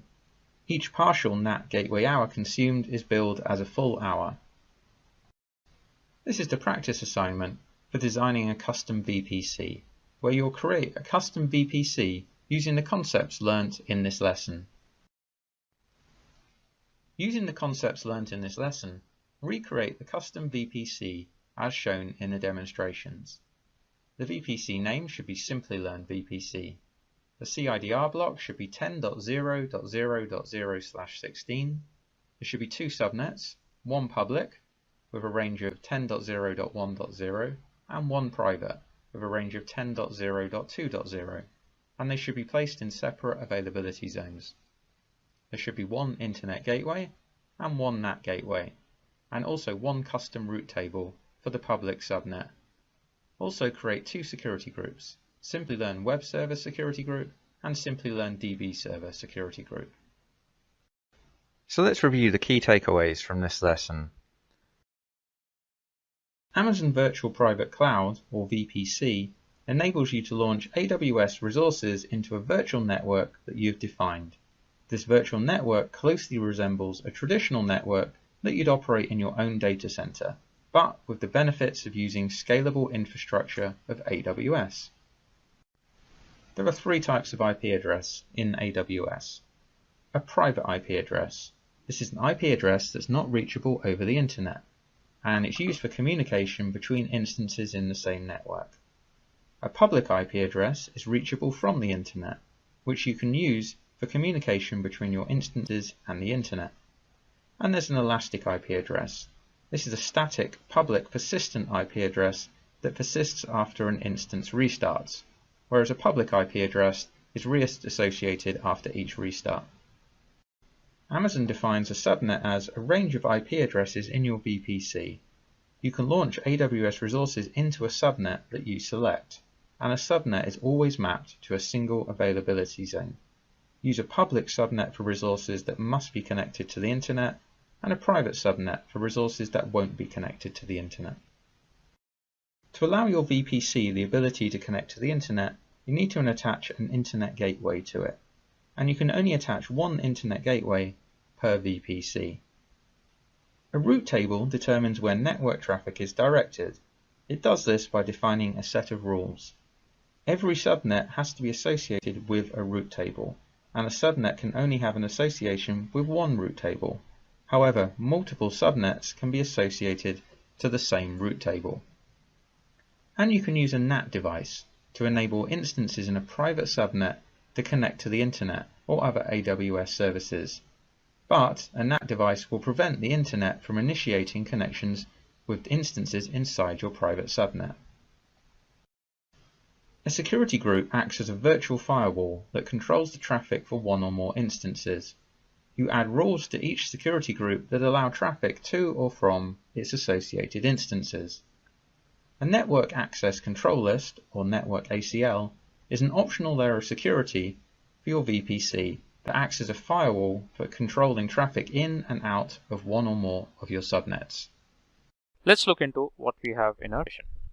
So what's in it for you? We would be covering what is AWS, why do we need AWS Sagemaker, what is AWS Sagemaker services, what are the benefits of using the AWS Sagemaker, machine learning with AWS Sagemaker, how to train a model with AWS Sagemaker, how to validate a model with AWS, and the companies that are using AWS Sagemaker. Along with that, we will be covering up one live demo on the AWS platform. Now let's understand what is AWS. So what is AWS? It's an Amazon Web Services. It's the largest or most widely used public cloud platform offered by Amazon. It provides services over the internet. AWS services can be used to build, monitor, and deploy any type of application in the cloud. AWS also uses the subscription pricing model. That means you only pay for whatever the services you use for. Now, why do we need AWS Sagemaker? Let's look into it. So let's consider an example of one of the company, that is ProQuest. Now, before AWS Sagemaker, the ProQuest is a global information content and technology company that provides valuable content such as ebooks, newspapers, etc. to the users. Before AWS Sagemaker, the ProQuest requirement was to have a better user experience, maximum relevant search results. Now, after AWS Sagemaker, they were able to achieve those results. So they achieved more appealing video user experience. They achieved more relevant search results for the users. Now, what do we mean by AWS Sagemaker? Why this service is primarily used? So Amazon Sagemaker is a cloud machine learning platform that helps users in building, training, tuning, and deploying machine learning models in a production-ready hosted environment. So it's kind of a machine learning service which is already hosted on the AWS platform. Now, what are the benefits of using AWS Sagemaker? The key benefits of using AWS Sagemaker are: it reduces machine learning data cost, so you can do the cost optimization while running this particular service on the AWS. All ML components are stored in a particular place in a dashboard, so they can be managed together. Highly scalable, so it can be scalable you can scale this particular service on the fly. It trains the models quite faster, maintains the uptime, so you can be assured that your workloads will be running all the time. It will be available all the time. High data security, so security becomes a major concern on the cloud platforms, and it ensures that you have the high data security. Along with that, you can do a data transfer to different AWS services like S3 bucket and all with the simple data transfer techniques. Now, machine learning with AWS Sagemaker, let's look into it. So machine learning with AWS SageMaker is a 3-step function. So one is to build, second is to test and tune the model, and third is to deploy the model. Now with the build, it provides more than 15 widely used ML algorithms for training purpose. Now to build a model, you can collect and prepare training data, or you can select from the Amazon S3 bucket also. Choose and optimize the required algorithm. So some of the algorithms that you can select are k-means, linear regressions, logistic regression. SageMaker helps developers to customize ML instances with the Jupyter Notebook interface. In the test and tune, you have to set up and manage the environment for training. So you would need some sample data to train the model. So train and tune a model with the Amazon SageMaker. SageMaker implements hyperparameter tuning by adding a suitable combination of algorithm parameters. Also, it divides the training data and stores that in the Amazon S3. S3 is a simple storage service which is primarily used for storing the objects and the data. Hence, it is used for storing and recovering data over the internet. And below you can see that AWS SageMaker uses Amazon S3 to store data as it's safe and secure. Also, it divides the training data and stores in Amazon S3, where the training algorithm code is stored in the ECR. ECR stands for Elastic Container Registry, which is primarily used for containers and Dockers. ECR helps users to save, monitor, and deploy Docker and the containers. Later, SageMaker sets up a cluster for the input data, trains it, and stores it in the Amazon S3 itself. So this is done by the SageMaker itself. After that, you need to deploy it. So suppose you want to predict limited data at a time, you use Amazon SageMaker hosting services for that. Okay. But if you want to get prediction for an entire data set, prefer using Amazon SageMaker batch transform. Now the last step, that is to deploy the model. So once tuning is done, models can be deployed to SageMaker endpoints. And in the endpoint, real-time prediction is performed. So you would have some data which you would reserve and validate your model whether it is working correctly or not. Now evaluate your model and determine whether you have achieved your business goals. Now the other aspect is how we can train a model with AWS SageMaker. So this is basically a flow diagram which shows you how to train a model with the AWS SageMaker. And here we have used a couple of services of an AWS to get that done. So model training in AWS SageMaker is done on machine learning compute instances. And here we can see there are two machine learning compute instances used as helper code and the training code. Along with that, we are using two S3 buckets and the ECR for the container registry. Now let's look into what are the ways to train the model as per the slides. So below are the following requirements to train a model. So here in the diagram you can see these are the following requirements to train a model. The URL of an Amazon S3 bucket where the training data is stored, that is mentioned. The compute resources on machine learning compute instances. So these are all your machine learning compute instances. Then the URL of an Amazon S3 bucket where the output will be stored.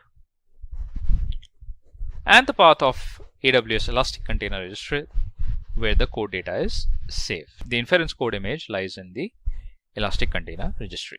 Now what are these called? These are called as the training jobs. Now when a user trains a model in Amazon SageMaker, he/she creates a training job. So we need to first create a training job, and then the input data is fetched from the specified Amazon S3 bucket. Once the training job is built, Amazon SageMaker launches the ML compute instances. So these compute instances will be launched once the training job is built. Then it trains the model with the training code and the data set, and it shows the output and model artifacts in the AWS S3 bucket. So this is done automatically. Now here the helper code performs a task when the training code fails.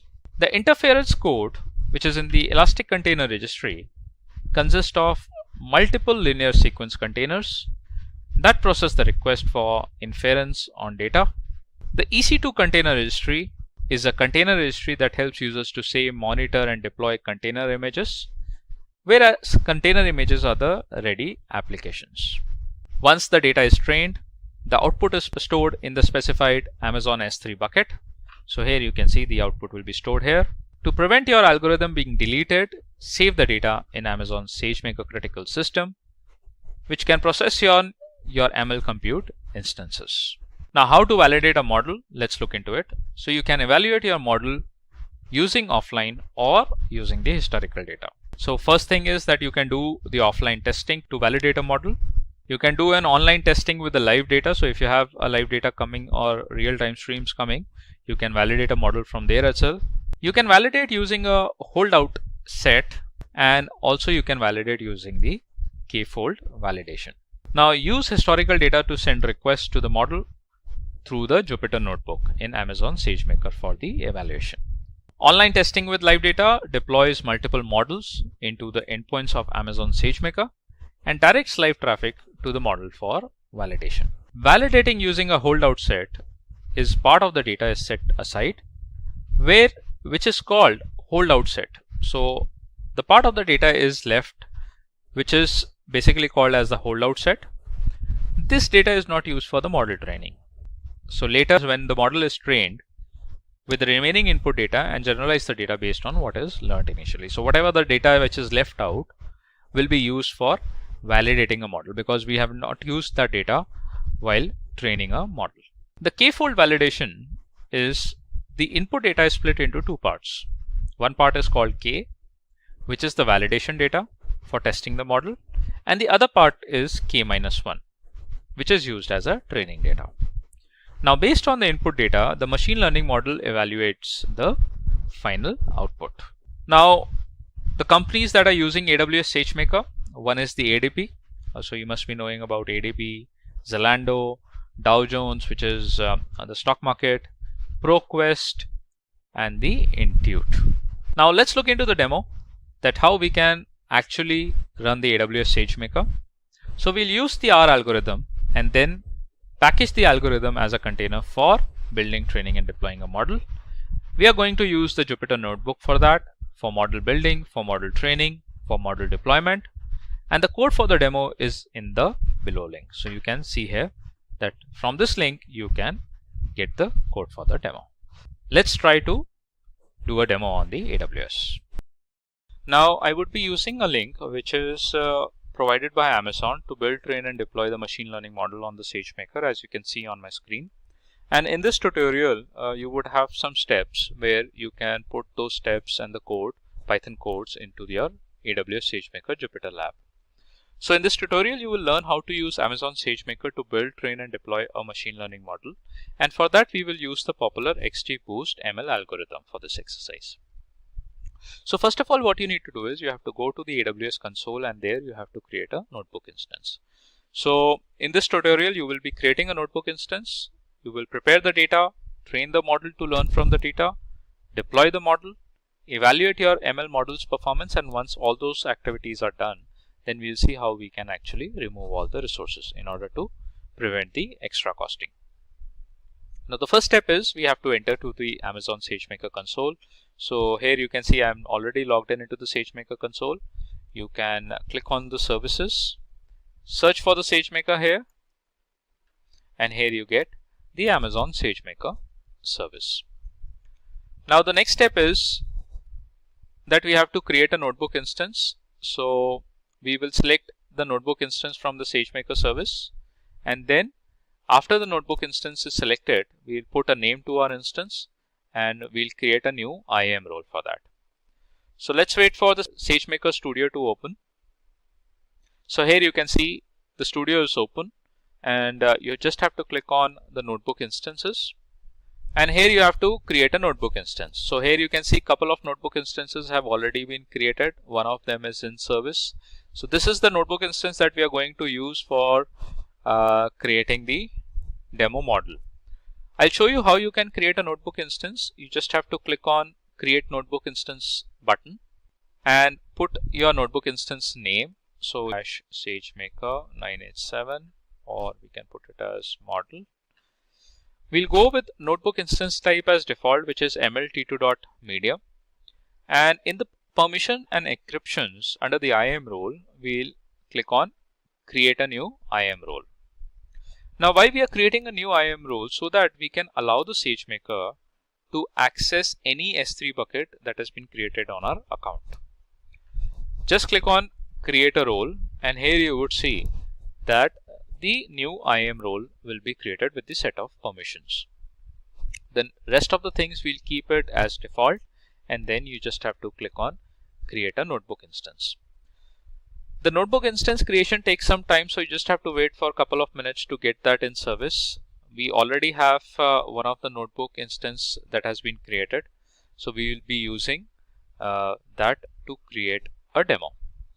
Now going back to the steps, so these are the steps that we have already performed. Now once the notebook instance is created, then we have to prepare the data. So in this step, we will be using the SageMaker notebook instance to pre-process the data that would require to train the machine learning model. And for that, we would be opening up the Jupyter notebook, and then we have to select an environment, a kernel environment in the Jupyter notebook that would be conda_python 3. So let's follow these steps. Go back to the SageMaker, click on the notebook instances, select the running notebook instance, and here you would select the Open Jupyter Lab. Now here you would see that the SageMaker would try to open up the Jupyter notepad,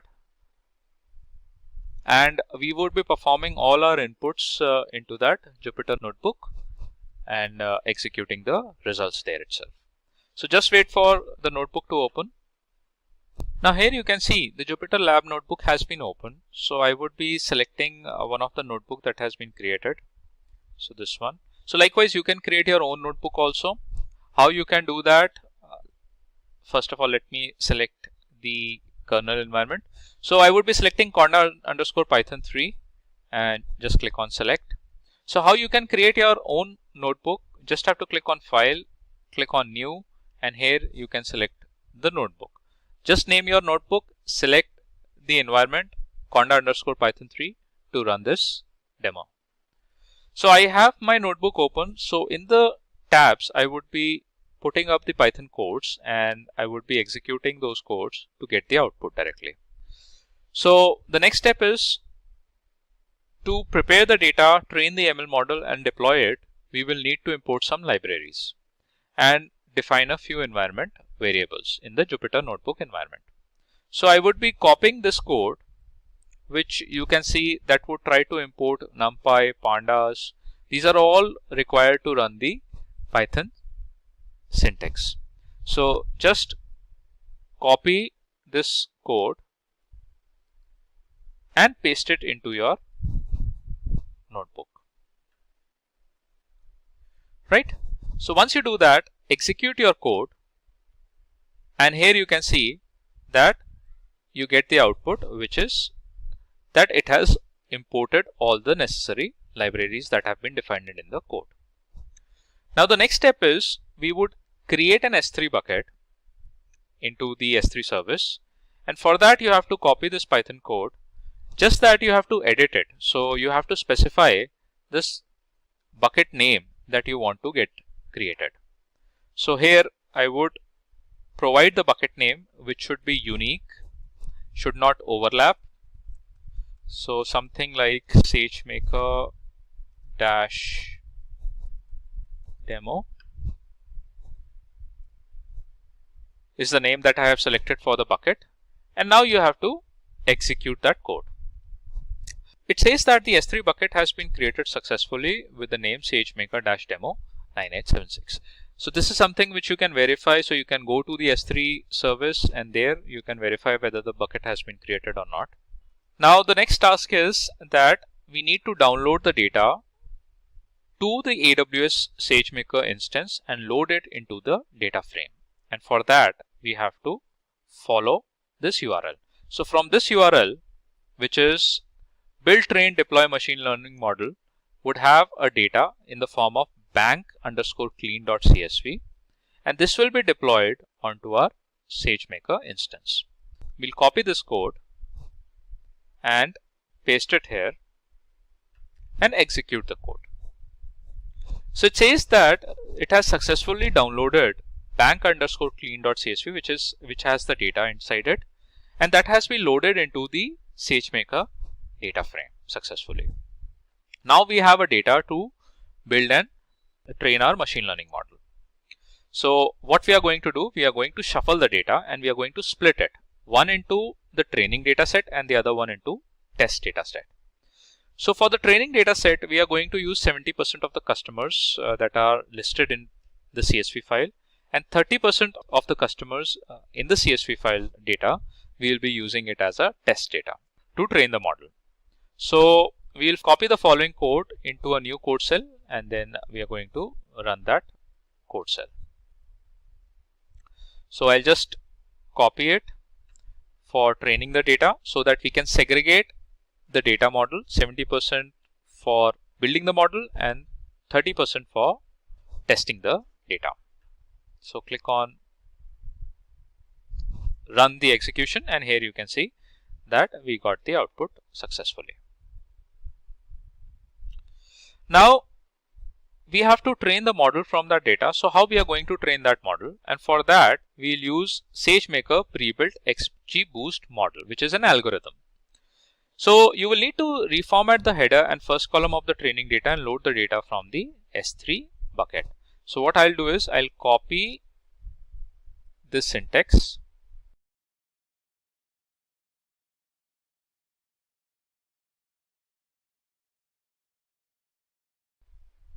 and paste it in the node cell. So it has the train data, it would train the model. Click on run execution. Now it is changing the S3 input class, which will be renamed to training input, because now we are training the model with the training data. So we just have to wait for some time till it gets executed completely. Now the next thing is that we need to set up the Amazon SageMaker session to create an instance of the XGBoost model. So here we are going to create this SageMaker session. We are going to create an instance of the XGBoost model, which is an estimator. So just copy that code and paste it here. Execute it. And here you can see that it will start. It has basically changed the parameter image name to the image_URI in the SageMaker Python SDK v2. Now we'll follow the next step, that is with the data loaded in the XGBoost estimator, we'll set up train the model using gradient optimization. And we'll copy the following code, and that would actually start the training of the model. So copy this code, and this would actually start training the model using our input data that we have reserved, 70% of that data that we have reserved for training the model. So just copy that, again initiate the execution, and it will start the training job.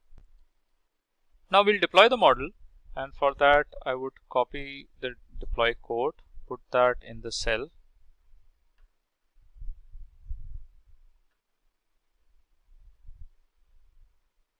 and execute it.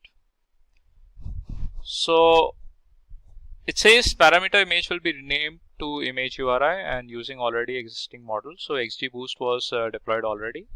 If you have not done that, if you're doing it the first time, so it will initiate another XGBoost instance. So where you can find your XGBoost endpoints created, you just have to scroll down, and here under the inference, click on the endpoints, and you should find the XGBoost endpoints defined here.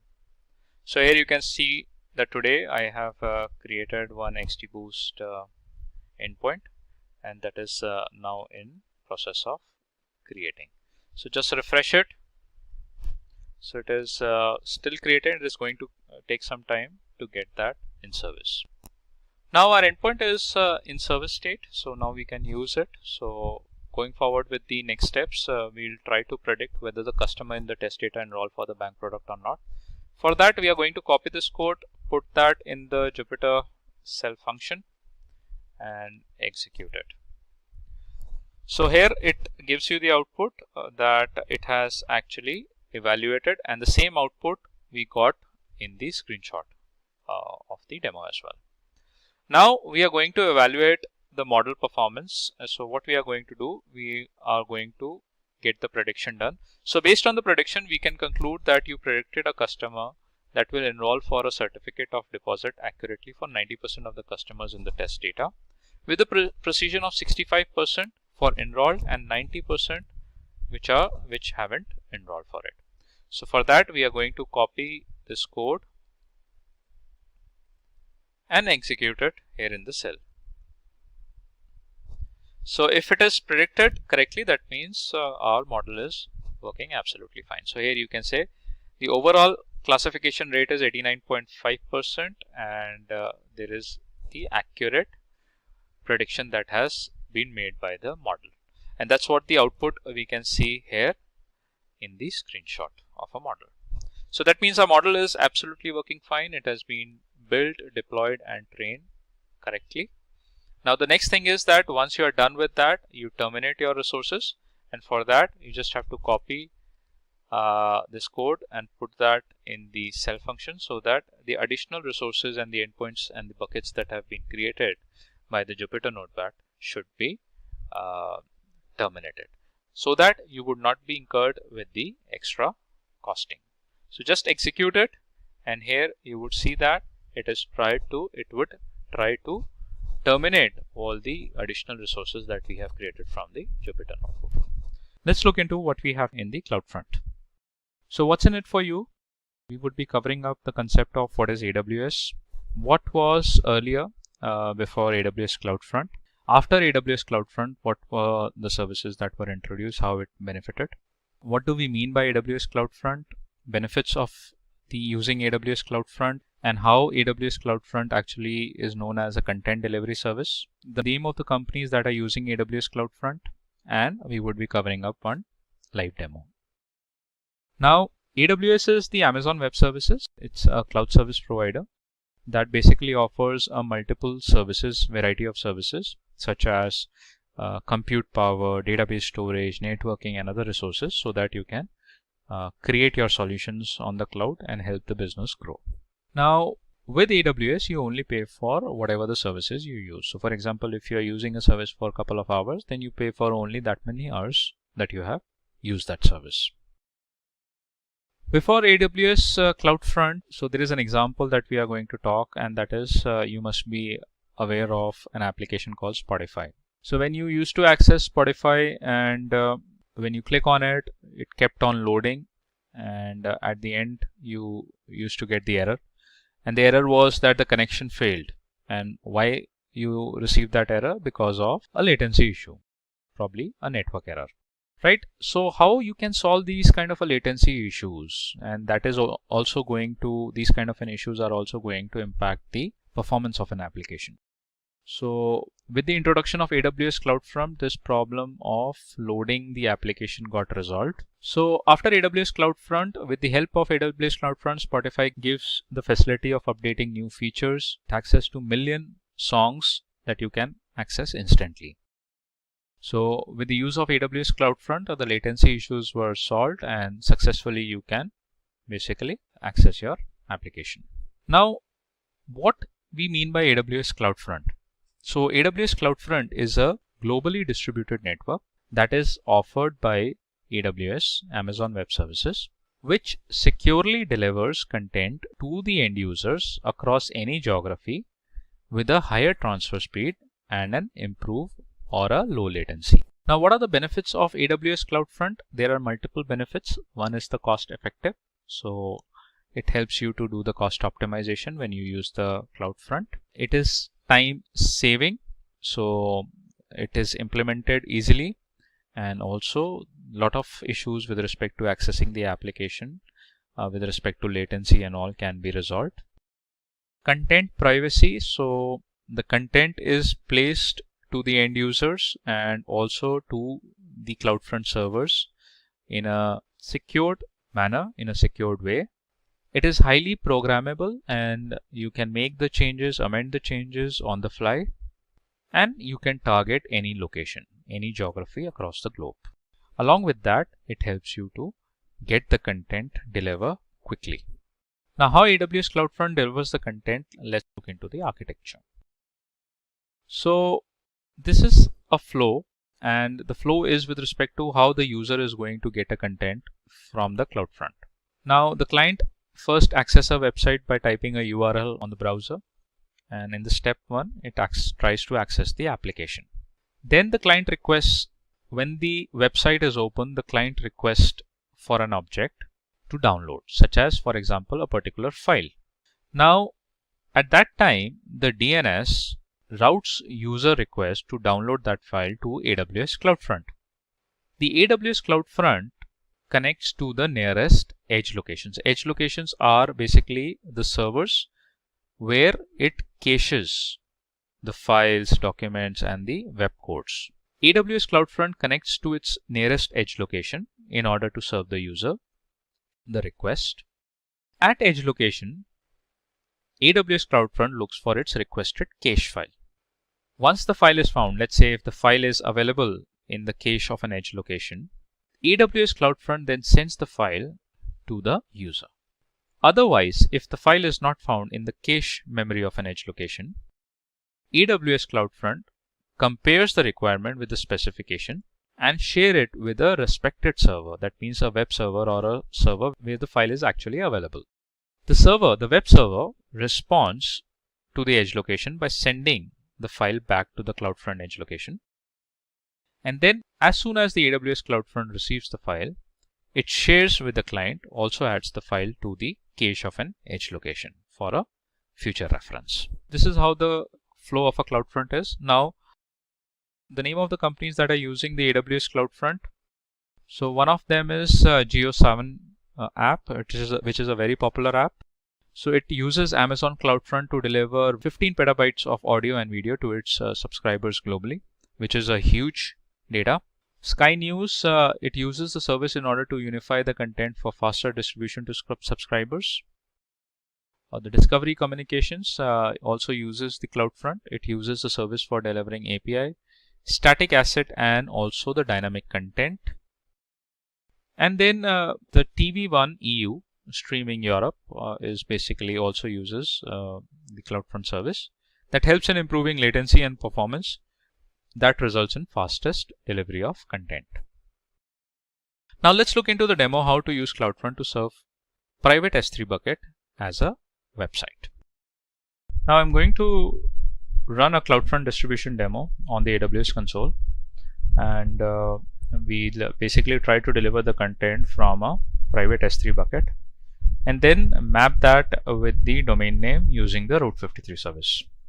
So what we need for this demo, we would need a domain URL, we would need a Route 53 service, we would need CloudFront, we have to create a CloudFront distribution, and that will be linked with our S3 bucket, the private S3 bucket, right? And in the S3 bucket, we would have one HTML file, the index.html file. So let's move into AWS console. So right now I have opened up the CloudFront distribution, and here you can see that couple of distributions have already been created. So what I'm going to do, I'm going to create a distribution. Now there are two types of delivery method for your content. One is the web distribution and the other one is RTMP. RTMP stands for real-time audio or video distribution. It's basically used for distribution of a media content or a media file which are available in the S3 bucket. Here we are going to select a web distribution because primarily we will be using files which uses protocols HTTP or the HTTPS. So you have to click on Get Started, and in the origin domain name you have to specify the bucket where your code is available. So I have a bucket already created, here you can see, and what you need to do is you have to create a bucket with the URL name or the domain name which you would be mapping with the Route 53 service. So this is a bucket that has already been created. Let me show you in a new tab. So here you have to go to the storage. Under the storage, you have to select the S3 bucket, Let's open the link in the new tab and let's look into how we can create the S3 buckets.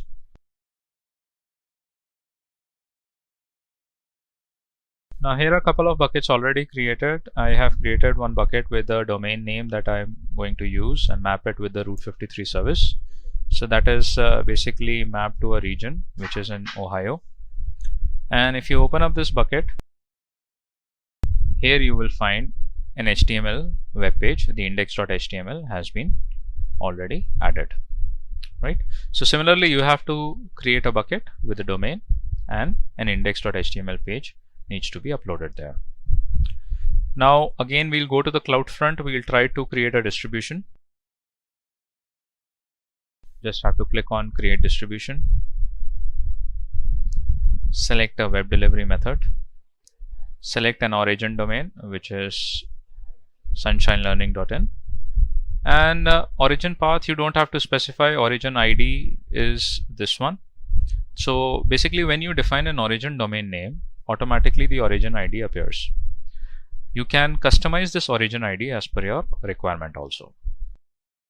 So rest of the things, primarily we keep it as a default settings only until and unless if we require some customized settings to be done. So let's say if you have to change the cache behavior settings, you can do that. Otherwise, we'll keep it as default. Now in the distribution setting, you can either select use all edge locations for the best performance. So what does AWS basically do here? It uses all the edge locations which are associated with AWS across the globe. Otherwise, you can specify based on the regions also, right? Apart from that, if you want to enable firewalls or the access control list, you can specify here. And then what you need to do is, in the default root object, here you have to specify your index.html page, which is in the S3 bucket. The distribution state has to be enabled, and if you want to use IP version 6 as well, you need to enable it. Click on create distribution. Now you can see here a distribution has been created. It's in progress and it is enabled, and it takes around 15 to 20 minutes to get that distribution completed. The reason is that the web codes, the web pages will be distributed across all the edge locations across the globe, so hence it takes time to get that done, right? Well, let's move on to Route 53 service, and let's create the hosted zones. So we'll type Route 53 here, scalable DNS and domain name registration. And what we are going to do here is we are going to map our URL, the domains pointed to the name servers that will be provided by the Route 53. So we have to create a hosted zone. Let's wait for it. So now the Route 53 dashboard is open, and you can see one hosted zone is already created. So just click on the hosted zone, and in order to point the traffic from the external domains towards the AWS, you have to first point the domains traffic to the hosted zone in the Route 53. So I'll click on create hosted zone, but before that I will first delete the existing one, and then I'll create another record, another hosted zone, right? Put your domain name. Let's say I put as sunshinelearning.in, and it is acting as a public hosted zone. Rest of the things will be default. Click on create hosted zone. Now it gives you 4 name servers, and these 4 name servers has to be updated in the domain. So you have to update these name servers in a platform from where you have purchased the domain, right? So this is half of the work done.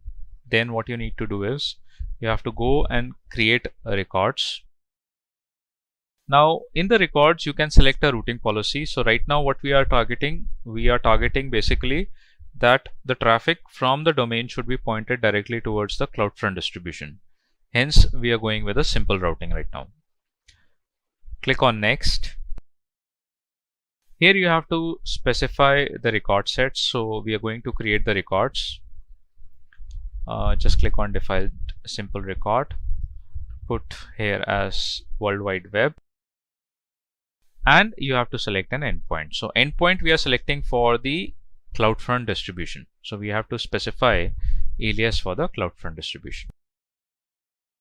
Now here we are going to put the CloudFront distribution URL, and then we are going to define the simple record set.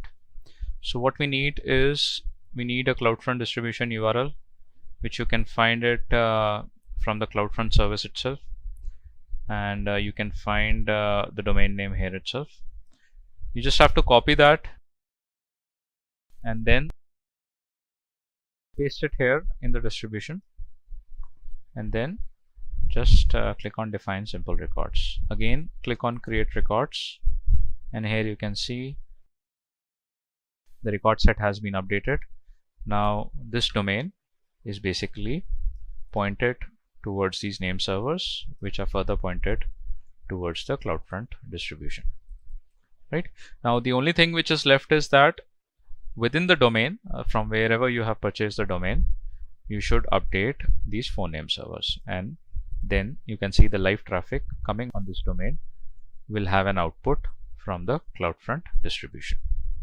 Let's begin with our tutorial, and let's look into what we have in AWS AutoScaling. So I would be covering up why we require AWS AutoScaling, what is AWS AutoScaling, what are the benefits of using the scaling service, how this AutoScaling works, the different scaling plans we have, what is the difference between the snapshot and the AMI, what is a load balancer, and how many types of load balancers we have, and along with that I would be covering up a real live demo on the AWS. Let's begin with why we require AWS AutoScaling. Now, before AWS Cloud Scaling, there was a question in the mind of enterprises that they were spending a lot of money on the purchase of the infrastructure. If they have to set up some kind of a solution, so they have to purchase an infrastructure, and a one-time cost was required. So that was a burden for them in terms of procuring a server, hardware, software, and then having a team of experts to manage all those infrastructure. So they used to think that no longer they require these resources if there was a cost-efficient solution for their project. That was the project manager used to think. Now, after the AWS Cloud Scaling that was introduced, automatically the AutoScaling maintains the application performance based on the user requirements at the lowest possible price. So what does the AutoScaling does is that whenever there is a scalability required, it manages it automatically. And hence the cost optimization became possible. Now, what is AWS AutoScaling? Let's look into deep. So AWS AutoScaling is a service that helps users to monitor their applications and the servers and automatically adjust the capacity of their infrastructure to maintain the steadiness.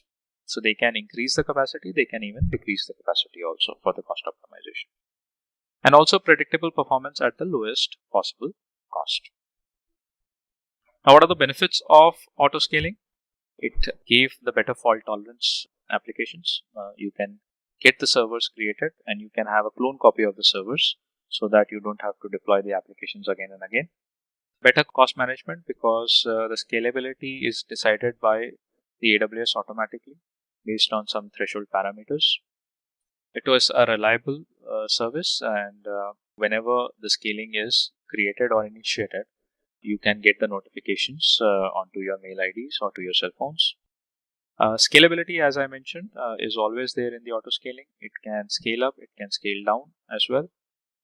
And it has the flexibility in terms of whenever you want to schedule it, if you want to stop it, if you want to keep the size of the servers at a fixed number, you can always make the changes on the fly.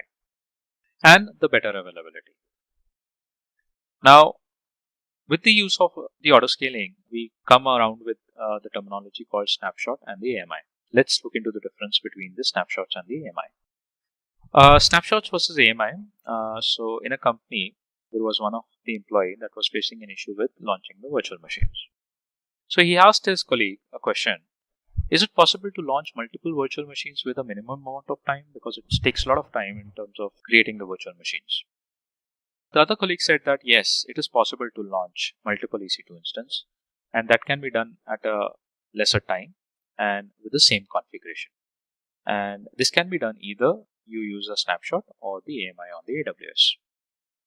Then the colleague said that what are the differences between the snapshot and AMI?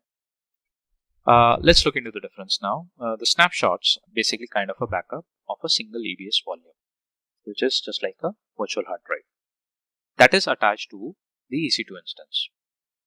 Whereas the AMI, it is basically used as a backup of an EC2 instance only. The snapshots opts for this when the instance contains multiple static EBS volumes. When you opt for the snapshot, whenever the instance contains multiple static EBS volumes. AMI, this is widely used to replace the failed EC2 instance. In the snapshots, here you pay only for the storage of the modified data, whereas with the AMI, you pay only for the storage that you use. The snapshots are non-bootable images on EBS volume, whereas AMI are bootable images on the EC2 instance. However, creating an AMI image will also create the EBS snapshots. Now, how does AWS AutoScaling work? Let's look into it. So for the AWS AutoScaling to work, you have to configure single unified scaling policy per application resource. And this scaling policy, with that you can explore the applications also. And then select the service you want to scale. Also, for the optimization, select do you want to optimize the cost or do you want to optimize the performance. And then keep track of scaling by monitoring or getting the notifications. Now, what are the different scaling plans we have? So in the AutoScaling, a scaling plan basically helps a user to configure a set of instructions for scaling based on the particular software requirement. The scaling strategy basically guides the service of AWS AutoScaling on how to optimize resources in a particular application. So it's basically kind of the parameters that you set it up so that how the resource optimization can be achieved in the AutoScaling. With the scaling strategies, users can create their own strategy based on their required metrics and thresholds, and this can be changed on the fly as well. What are the two types of scaling policies we have? So there are basically dynamic scaling and the predictive scaling. Now, what is dynamic scaling? It basically guides the service of AWS AutoScaling on how to optimize the resources. And it is helpful in optimizing resources for availability and particular price. Now, with scaling strategies, users can create their plan based on the required metrics and thresholds. So a metric can be like, let's say, a network in, network out, or it can be a CPU utilization, memory utilization likewise. Now, in the predictive scaling, its objective is to predict future workload based on daily and weekly trends and regular forecast future network traffic. So it is kind of a forecast that happens based on the previous past experiences. It uses a machine learning technique for analyzing that network traffic, and this scaling is like how weather forecast works, right? It provides schedule scaling actions to ensure the resource capacity is available for application requirement. Now, with the auto scaling, you would need the load balancers also, because if there are multiple instances that are created, then you would need a load balancer to distribute the load to those instances. So let's understand what do we mean by a load balancer. A load balancer basically acts as a reverse proxy, and it is responsible for distributing the network or the application traffic across multiple servers. With the help of a load balancer, you can achieve a reliability, you can achieve a fault tolerance of an application. That is basically, it increases the fault tolerance and the reliability. So for example, when there is a high network traffic that is coming to your application, and if that much traffic comes to your application to the instances, your instances may crash. So how you can avoid that situation? So you need to manage the network traffic that is coming to your instances, and that can be done with the load balancer. So thanks to the AWS load balancers, which helps in distributing network traffic across backend servers in a way that it increases performance of an application. Here in the image, you can see the traffic coming from different resources landing onto the EC2 instance, and the load balancer is actually distributing that traffic to all the three instances, hence managing the network traffic quite properly. Now, what are the types of load balancers we have? There are three types of load balancers on the AWS. One is the classic load balancer, second is the application load balancer, and the third one is the network load balancer. Let's look into what we have in the classic load balancer. So the classic load balancer is the most basic form of load balancing, and we call it as a primitive load balancer also, and it is widely used for the EC2 instances. It is based on the IP address and the TCP port, and it routes network traffic between end users as well as in between the backend servers. And it does not support host-based routing, and it results in low efficiency of resources. Let's look into what we have in the application load balancer. This is one of the advanced forms of load balancing. It performs a task on the application level in the OSI model. It is used when there are HTTP and HTTPS traffic routing is required, and also it supports the host-based and path-based routing and performs well with the microservices or the backend applications. The network load balancer performs the task at layer 4 of the connection level in the OSI model. The prime role of the network load balancer is to route the TCP traffic, and it can manage a massive amount of traffic and is also suitable to manage the low latencies. Let's look into the demo and see how practically we can create the autoscaling. Hi guys, let's look into the demo for how we can create an autoscaling on the AWS console. So right now I'm logged into the AWS console and I am in the Mumbai region. What you need to do is you have to go to the compute section, and under that click on the EC2 service. Let's wait for the EC2 service to come.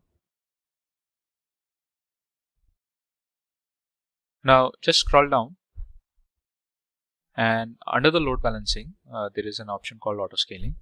So there first you have to create a launch configuration, and then after that you have to create the autoscaling groups. So click on launch configuration, and then you have to click on create launch configurations. So click on create launch configuration. Now this launch configuration is basically the set of parameters that you define while launching an autoscaling, so that this uniformity is maintained with all the instances. So that includes, let's say if you select a Windows OS or a Linux OS, that particular type of an operating system will be implemented in all the instances that will be part of an autoscaling. So there are certain set of parameters that we have to specify during the launch configuration, so that we can have a uniformity in terms of launching the servers. So here I would select an Amazon Linux AMI, and then I would select the type of a server, which will be t2.micro. Click on configure details, put the name to the launch configuration. Let's say we put it as a demo, and the rest of the things we'll keep it default. Click on add storage. Since it's a Linux AMI, we can go with the 8 GB storage. That should be fine. Click on configure security group. Let's create a new security group which has the SSH port open, and that is open for anywhere, which is basically source IPv4 and IPv6 IPs. Any IP would be able to access that. Click on review. Just review your launch configuration. If you want to make changes, you can do that. Otherwise, click on create a launch configuration. You would need the key pair, and this key pair will be a unique key pair which will be used with all the instances that are part of the autoscaling group. So we can select an existing key pair if you have that. Otherwise, you can create a new key pair. So I have an existing key pair. I'll go with that, acknowledge it, and click on create launch configuration. Now we have successfully launched the configuration of an autoscaling. The next thing is to create an autoscaling group. So click on create an autoscaling group using this launch configuration. Put a group name. Let's say we put something like test, and the group size to start with, it says one instance, so that means at least a single instance will always be running, and it will be initiated and running 24/7 till the autoscaling is available. You can increase the size of the minimum base instances also. Let's say you can change it to 2 also, so you would get at least 2 servers running all the time. So we'll go with the one instance. The network would be the VPC default, and in the VPC particular region we can select the availability zones. So let's say if I select availability zone 1A and then availability zone 1B, So how the instances will be launched? So one instance will be launched in 1A, the other one in the 1B, the third one in the 1A, fourth one in the 1B. Likewise, it will be equally spread among the availability zones. Next part is to configure the scaling policies. So click on it. If you want to keep this group at its initial size, let's say if you want to go with only a single instance or 2 instances and you don't want the scaling to progress, you can put it, keep this group at its initial size. So this is basically a way to halt the scaling. But we'll use the scaling policies to adjust the capacity of this group. So click on it. And we would scale between, let's say, minimum 1 instance that we have, and we'll scale it between 1 to 4 instances. And what condition, on what basis these instances will be scaled up or scaled down would be defined in the scale group size. So the scaling policies you can implement based on a scale group size or using the simple scaling policies using the steps. So in the scale group size, you have certain metrics. You can use average CPU utilization. You can define a metric related to average network in, average network out, or the load balancer request counts per target. And if you create the simple scaling policies using steps, then you need to create the alarms, and there you can get some more metrics that you can add up as a parameter for the auto scaling. Let's go with the scaling group size. Let's go with the metric type as average CPU utilization, and the target value here you have to specify what would be the threshold that when the instance CPU utilization is crossed, then a new instance should be initiated. So you can put a reasonable threshold for that. Let's say we put something like 85%, and whenever the instance CPU utilization is crossed 85% threshold, you will see that there will be a new instance created. Let's go to the next configure notifications, and here you can add notifications. So let's say if there is a new instance that is initiated and you want to basically be notified, so you can get notifications over your email IDs, or you can get it on the cell phones. So for that, for adding the notification, you would need the SNS service, and that is called as a simple notification service.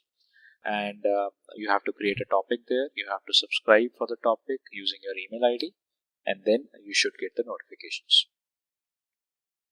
Click on configure tags. The tags are not mandatory. You can basically put a tag.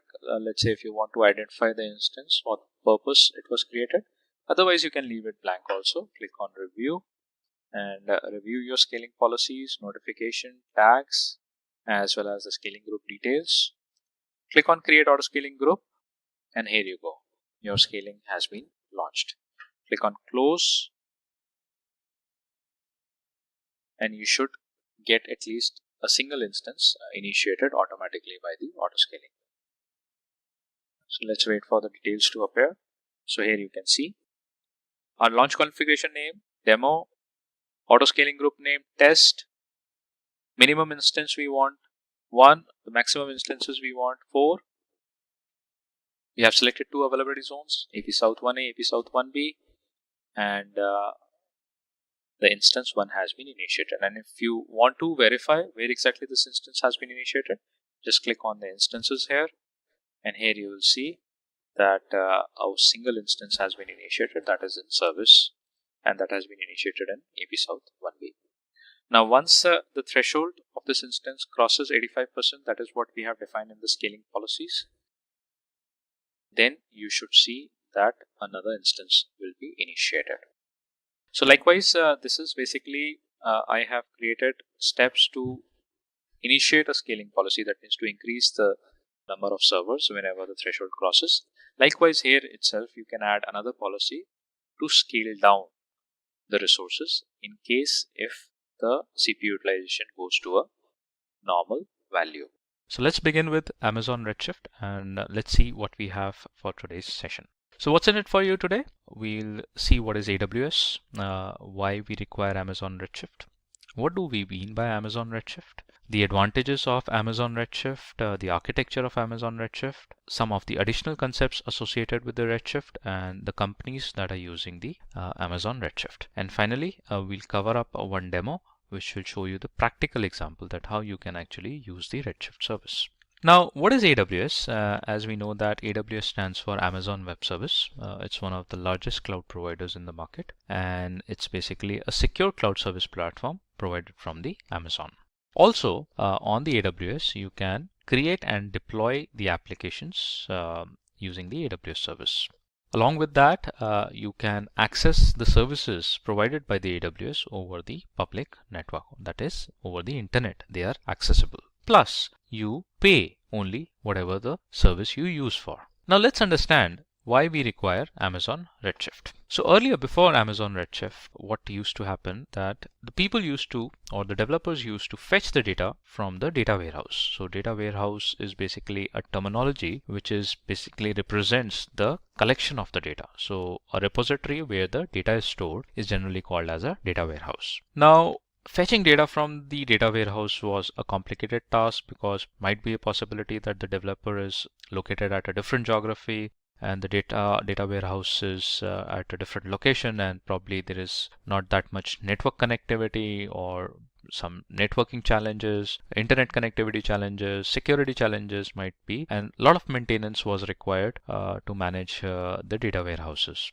So what were the cons of the traditional data warehouse services? It was time consuming to download or get the data from the data warehouse. Maintenance cost was high, and there was the possibility of loss of information in between the downloading of the data, and the data rigidity was an issue. Now, how these problems could overcome, and this was basically solved with the introduction of Amazon Redshift over the cloud platform. Now, we say that Amazon Redshift has solved traditional data warehouse problems that the developers were facing, but how? What is Amazon Redshift actually is? So what is Amazon Redshift? It is one of the services over the AWS, Amazon Web Services, which is called as a data warehouse service. So Amazon Redshift is a cloud-based service or a data warehouse service that is primarily used for collecting and storing the large chunk of data. So it also helps you to get or extract the data, analyze the data using some of the BI tools. So business intelligence tools you can use and get the data from the Redshift and process that.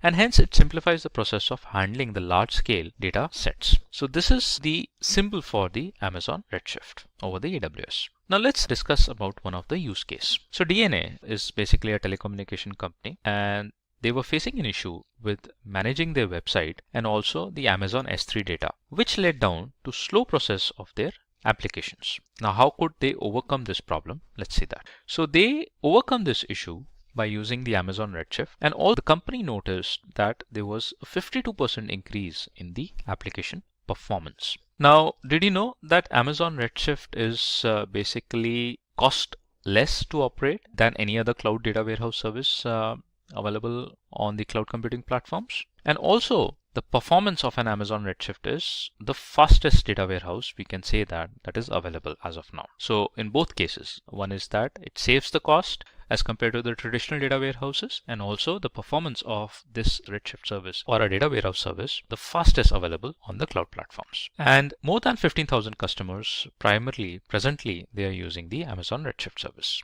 Now let's understand some of the advantages of Amazon Redshift. First of all, as we saw that it is one of the fastest available data warehouse service, so it has the high performance. Second is, it is a low cost service. So you can have a large scale of data warehouse or the databases combined in a data warehouse at a very low cost. So whatever you use, you pay for that only. Scalability. Now, in case if you wanted to increase the nodes of the databases in your Redshift, you can actually increase that based on your requirement, and that is on the fly. So you don't have to wait for the procurement of any kind of a hardware or the infrastructure. It is whenever you require, you can scale up or scale down the resources. So the scalability is again one of the advantage of the Amazon Redshift. Availability, since it's available across multiple availability zones, so it makes this service as a highly available service.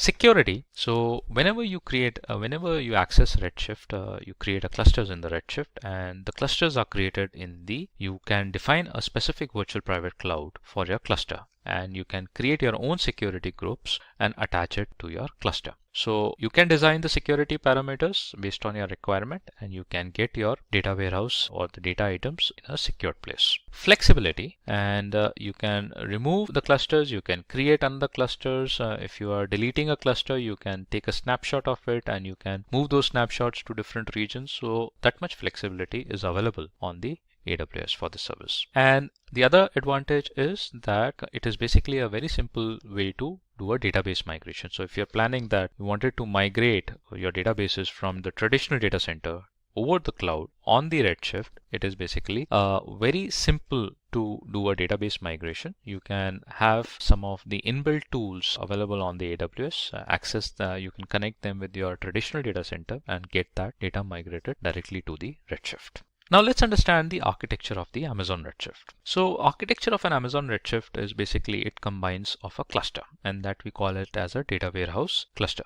In this picture, you can see that this is a data warehouse cluster and this is a representation of a Amazon Redshift. So it has some of the compute nodes which does the data processing, and a leader node which gives the instructions to these compute nodes. And also the leader node basically manages the client applications that require the data from the Redshift. So let's understand about the components of the Redshift. The client application of Amazon Redshift basically interact with the leader node using JDBC or the ODBC. Now what is JDBC? It's a Java database connectivity, and the ODBC stands for Open Database Connectivity. The Amazon Redshift service using a JDBC connector can monitor the connections from the other client applications. So the leader node can actually have a check on the client applications using the JDBC connections. Whereas the ODBC allows a leader node to have a direct interaction or to have a live interaction with the Amazon Redshift. So ODBC allows a user to interact with live data of Amazon Redshift. So it has a direct connectivity, direct access of the applications, as well as the leader node can get the information from the compute nodes. Now, what are these compute nodes?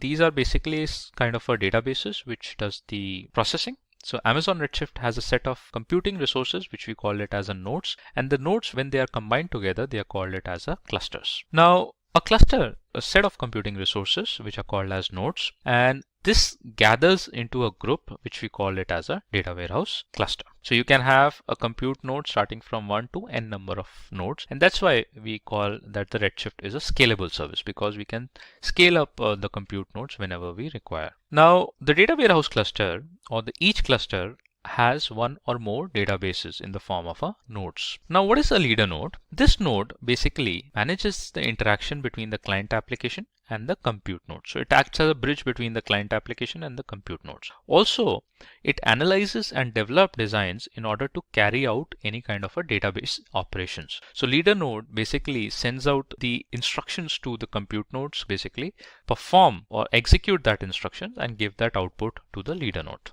So that is what we are going to see in the next slide, that the leader node runs the program and assign the code to individual compute nodes, and the compute nodes execute the program and share the result back to the leader node for the final aggregation, and then it is delivered to the client application for analytics or whatever the client application is created for. So compute nodes are basically categorized into slices, and each node slice is allotted with specific memory space, or you can say a storage space, where the data is processed. These node slices works in parallel in order to finish their work, and hence when we talk about a Redshift as a faster processing capability as compared to other data warehouses or traditional data warehouses, this is because that these node slices work in a parallel operation that makes it more faster. Now the additional concept associated with Amazon Redshift is, there are two additional concepts associated with the Redshift. One is called as the column storage and the other one is called as the compression. Let's see what is the column storage. As the name suggests, column storage is basically kind of a data storage in the form of a column, so that whenever we run a query, it becomes easier to pull out the data from the columns. So column storage is an essential factor in optimizing query performance and resulting in quicker output. So one of the examples are mentioned here. So below example show how database tables store record into disk block by row. So here you can see that if we wanted to pull out some kind of an information based on the city, address, age, we can basically create a filter, and from there we can put out the details that we require, and that is going to fetch out the details based on the column storage. So that makes data more structured, more streamlined, and it becomes very easier to run a query and get that output. Now the compression is basically to save the column storage, we can use a compression as an attribute. So compression is a column level operation which decreases the storage requirement, and hence it improves the query performance. And this is one of the syntax for the column compression. Now the companies that are using Amazon Redshift, one is LYA, the other one is Equinox. The third one is the Pfizer, which is one of the famous pharmaceuticals company. McDonald's, one of the burger chains across the globe, and Philips, it's an electronic company. So these are one of the biggest companies that are basically relying and they are putting their data on the Redshift data warehouse service. Now, in another video, we'll see the demo for using the Amazon Redshift. Let's look into the Amazon Redshift demo. So these are the steps that we need to follow for creating the Amazon Redshift cluster. And in this demo, what we'll be doing is that we'll be creating an IAM role for the Redshift so that the Redshift can call the services, and specifically we'll be using the S3 service. So the role that we'll be creating, we'll be giving the permission to Redshift to have an access of an S3 in the read-only format. So in the step one, what we require, we'll check the prerequisites, and what you need to have is the AWS credentials. If you don't have that, you need to create your own credentials, and you can use your credit and the debit card. And then in the step two, we'll proceed with the IAM role for the Amazon Redshift. Once the role is created, we'll launch a sample Amazon Redshift cluster mentioned in the step 3, and then we'll assign a VPC security groups to our cluster. Now you can create it in the default VPC also, you can create a default security groups also, otherwise you can customize the security groups based on your requirement. Now to connect to the sample cluster, you need to run the queries,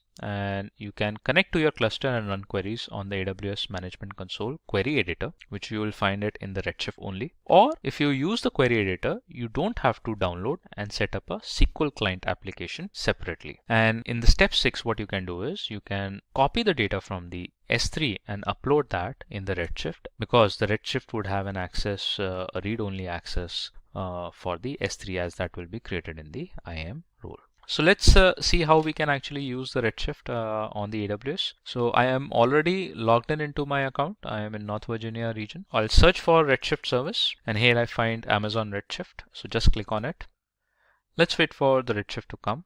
Now this is a Redshift dashboard, and from here itself you have to run the cluster. So to launch a cluster, you just have to click on this launch cluster, and once the cluster is created, and if you wanted to run queries, you can open query editor, or you can basically create queries and access the data from the Redshift. So that's what it was mentioned in the steps also, that you don't require a separate SQL client application to get the queries run on the data warehouse. Now, before creating a cluster, we need to create the role. So what we'll do is we'll click on the services and we'll move to IAM role section. So IAM role I can find here under the security, identity and compliance. So just click on the identity access management and then click on create roles. So let's wait for IAM page to open. So here in the IAM dashboard, you just have to click on the roles. I already have the role created. So what I'll do is I'll delete this role and I'll create it separately. So just click on a create role, and under the AWS services, you have to select for the Redshift, because now the Redshift will be calling the other services, and that's why we are creating the role. Now, which other services that the Redshift will be having an access of?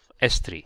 Why? Because we'll be putting up the data on the S3, and that is something which needs to be uploaded on the Redshift. So we'll just search for the Redshift service, and we can find it here. So just click on it and then click on Redshift customizable in the use case. Now click on next permissions, and here in the permissions, give the access to this role, assign the permissions to this role in the form of an S3 read-only access. So you can search here for the S3 also. Let's wait for the policies to come in.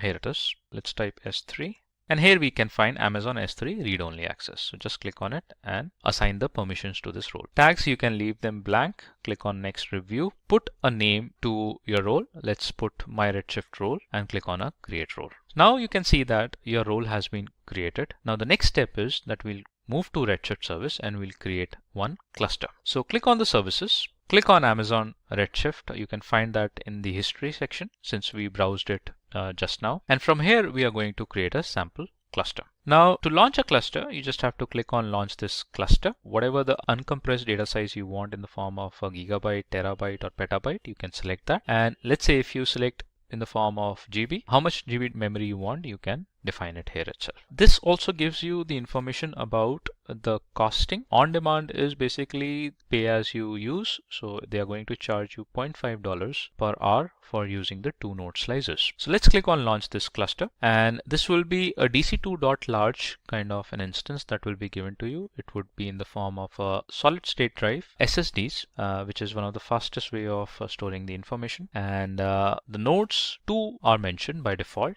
That means there will be 2 node slices that will be created in a cluster. You can increase them also. Let's say if I put 3 node slices, so it is going to give us 3 into 0.16 TB per node storage. Now here you have to define the master username password for your Redshift cluster, and you have to follow the password instructions. So I would put a password to this cluster, and if it accepts, that means it does not give you any kind of a warning. Otherwise it is going to tell you about you have to use the ASCII characters and all. And here you have to assign this cluster the role that we created recently. So in the available IAM roles, you just have to click on my Redshift role, and then you have to launch the cluster. If you wanted to change something with respect to the default settings, let's say if you wanted to change the VPC from default VPC to your custom VPC, and you wanted to change the default security groups to your own security groups, so you can switch to advanced settings and do that modification. Now let's launch the cluster, and here you can see the Redshift cluster is being created.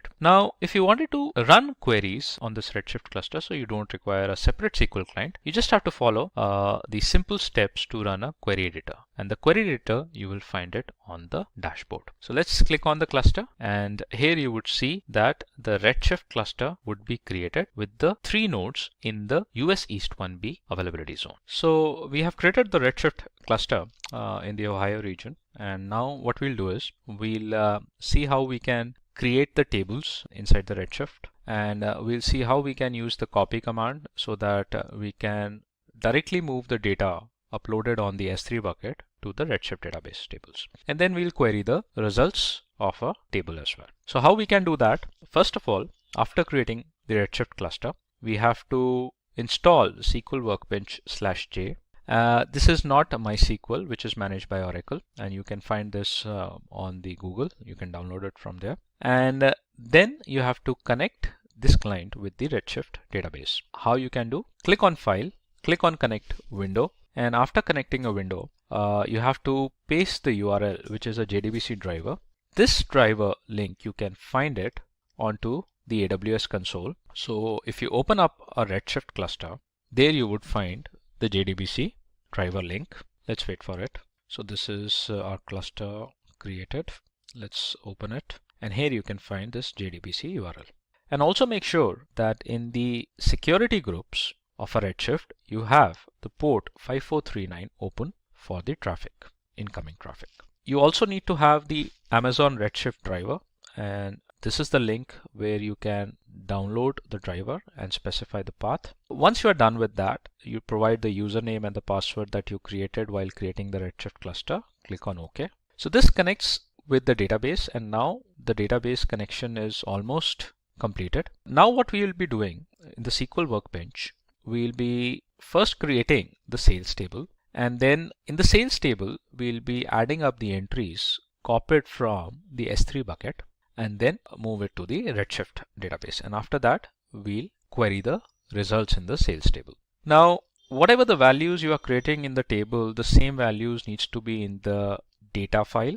And I have taken up this sample data file from this link, which is docs.aws.amazon.com, Redshift, sample database creation. And here you can find a download file, ticketdb.zip file. This folder has basically multiple data files, sample data files, which you can actually use it to practice uploading the data on the Redshift cluster. So I have extracted one of the files from this folder, and then I have uploaded that file in the S3 bucket.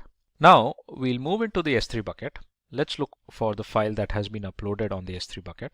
So this is the bucket sample, and sales_tab.txt is the file that I have uploaded. This has the entries, data entries that will be uploaded using a copy command onto the Redshift cluster. Now, after putting up the command for creating up the table, then we'll use a copy command, and copy command, we have to define the table name. The table name is sales, and we have to define the path from where the data would be copied over to the sales table in the Redshift. Now path is the S3 bucket, and this is the Redshift bucket sample, and it has to look for the data inside the sales_tab.txt file.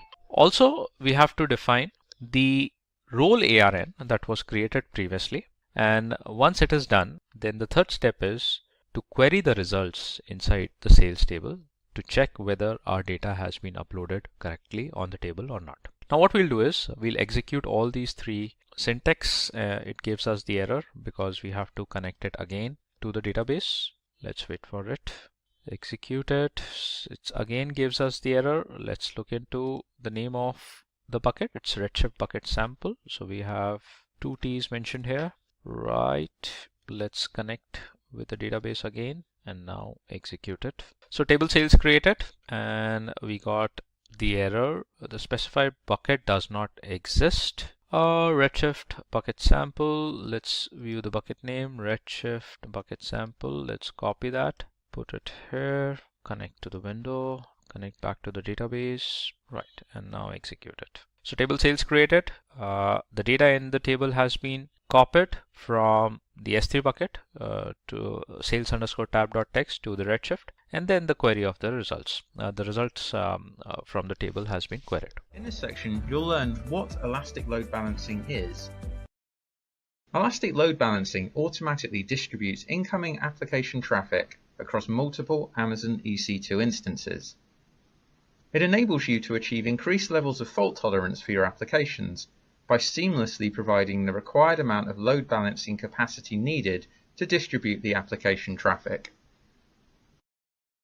You can distribute incoming traffic across your EC2 instances in a single availability zone or multiple availability zones.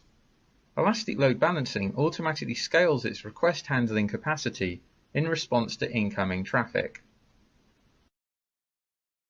Elastic Load Balancing can also detect the health of your Amazon EC2 instances. When it detects an unhealthy instance, it will spread the load across the remaining instances and no longer route traffic to the unhealthy instance. When you're using VPC, you can create and manage security groups associated with Elastic Load Balancing to provide additional networking and security options. You can also create a load balancer without a public IP address, so it serves as an internal, i.e. non-internet facing, load balancer. Elastic Load Balancing also supports the ability to stick user sessions to specific EC2 instances using cookies.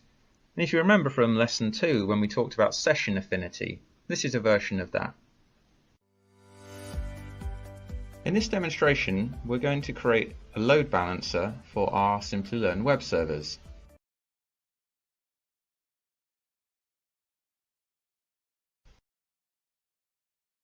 So to do that, we'll go to the Compute EC2 section. And I want to show you that before we can configure load balancing, there's a couple of things we need to do. So if we go to Load Balancers on the left-hand side, and then click on Create Load Balancer.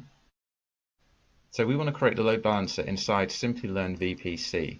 Now I want to show you this warning that comes up. It says please select at least 2 subnets in different availability zones to provide high availability for your load balancer. And you could think, well, that's great, we have 2 subnets. We have a public subnet and a private subnet, and they're both in different availability zones. So if we add them both, we get another warning. It says this is an internet-facing Elastic Load Balancer, but there is no internet gateway attached to the subnet you've just selected. So obviously our private gateway, private subnet, only has a NAT gateway to provide its internet access, so it's not a public internet-facing subnet. So what that means is we need to create a new public subnet in a different availability zone for our load balancer. So we already have this one, public, in US East 1B. We're going to create a public subnet in US East 1C as well. So to do that, let's go back to the networking VPC section. And this is going to be a quick review of the VPC lesson. So we'll go to subnets. We'll sort by VPC. So here are our 2 existing subnets. So we'll create a new subnet and we're going to call it, let me just paste what I copied, We're going to call it 10.0.3.0 US East 1C Simplilearn Pub. And we're going to put it in our Simplilearn VPC. And we want to put it in the US East 1C availability zone, so it's different to our existing public subnet. And we're going to put it in that CIDR block. So let's click Create. So there we are. Now we have 3 subnets in our Simplilearn VPC. 2 of them are public. Now, if you remember, when you create a new subnet, it will get attached to your default route table by default. So that's no good because our default route table doesn't have internet access. So we need to go to route tables. We click on our main default route table and have a look at subnet associations. We can see that our new subnet is in here. So we need to move it into our custom route table. So it will be the same as our existing public subnet. So if we click on Edit, we just tick the box next to our new public subnet and click Save. So now our new public subnet is in this route table, so it has internet access. So now we're good to go. So let's go back to the EC2 section, and we want to launch a new web server into this new public subnet. So we'll go to, well, we'll launch it from our AMI because we've already configured our web servers as an AMI. So we'll click Launch. We'll choose T2 Nano. We'll configure our instance details. So we're going to place it in the Simplilearn VPC. We're going to place it in our new public subnet in the US East 1C availability zone. We're going to enable a public IP. We're going to give it the administrator IAM role, and we're going to protect against accidental termination. The storage is fine. We're going to tag this one as Simplilearn Web Server 3. We'll configure the security group, so we'll put it in an existing group, which will be the web servers group, and we'll launch it using our existing Simplilearn key pair, which I have possession of. Okay, so that's launching. So we can see our Simplilearn web servers.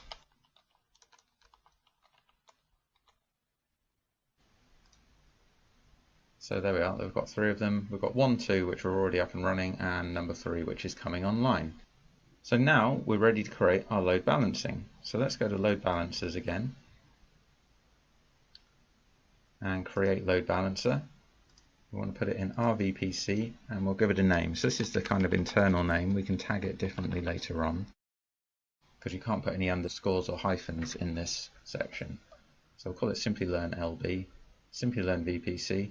If we wanted to create an internal load balancer, so it was balancing traffic that was just internal to our AWS VPC, we could tick this box. Here's the listener configuration.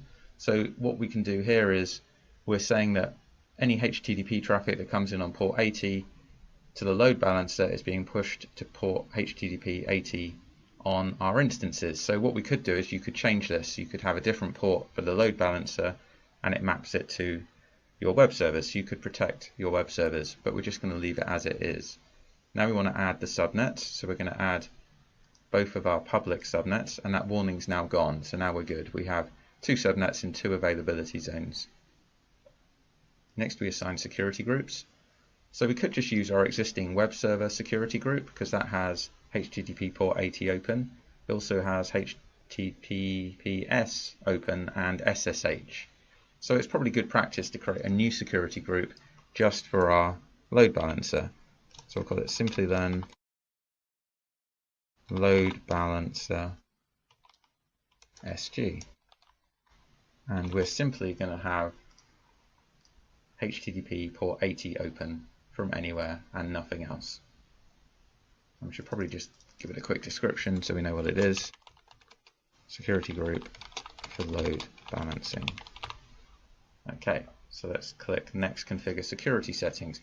And it's just telling us that our load balance security isn't using a secure listener because we're not using HTTPS or SSL, which is fine for this demonstration. Next, we configure the health check.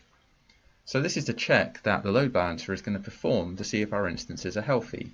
So it's using HTTP port 80, and it's going to look for existence of a file. So we're going to tell it to look for our healthcheck.html file. And if that doesn't exist, then the instance isn't healthy. Now we can configure some more details. So the response timeout is 5 seconds. We'll leave that. The interval between checks, the default value is 30. So let's bring that down because we want things to happen quicker. So that's 10 seconds. Unhealthy threshold is set to 2. So if it has 2 checks where it doesn't find the file, it's going to determine that the instance is unhealthy. And the healthy threshold is 10. We're also going to bring that down. We'll bring that down to 3. So after 3 consecutive healthy checks, it will say the instance is healthy. Okay, so now we can add our EC2 instances. So we'll add our 3 web servers. We've enabled cross-zone load balancing, so it can push traffic across both availability zones. And the connection draining setting we'll just leave as default. That's when it detects an unhealthy instance, that's how long before it will start redirecting traffic elsewhere. So next we'll click on add tags, so we can give this a more meaningful name. Simplilearn _ load balancer, and review and create. Okay, so we can review everything we did. We should be okay, so let's click create, and our load balancer is now being created. So let's have a look. So here it is. If we click on instances, you can see the instances, and it's saying they're all out of service at the moment. So that's because it's just configuring itself, and it will take a while to come up. So I'm going to pause the demonstration and we'll come back when everything's up and running. Okay, so the load balancer has configured, and you can see that 2 of our 3 web servers are in service, but our 3rd web server is out of service. So why do you think this is? Well, I'll tell you why. It's because our new web server, Simplilearn Web Server 3, has just come up and we haven't done anything to it other than just launch the AMI. So let's go and check out what's going on the instance. So I've opened sessions to our 3 web servers here, and this is the new one, and it's because the Apache service isn't started by default. So we need to start the Apache service.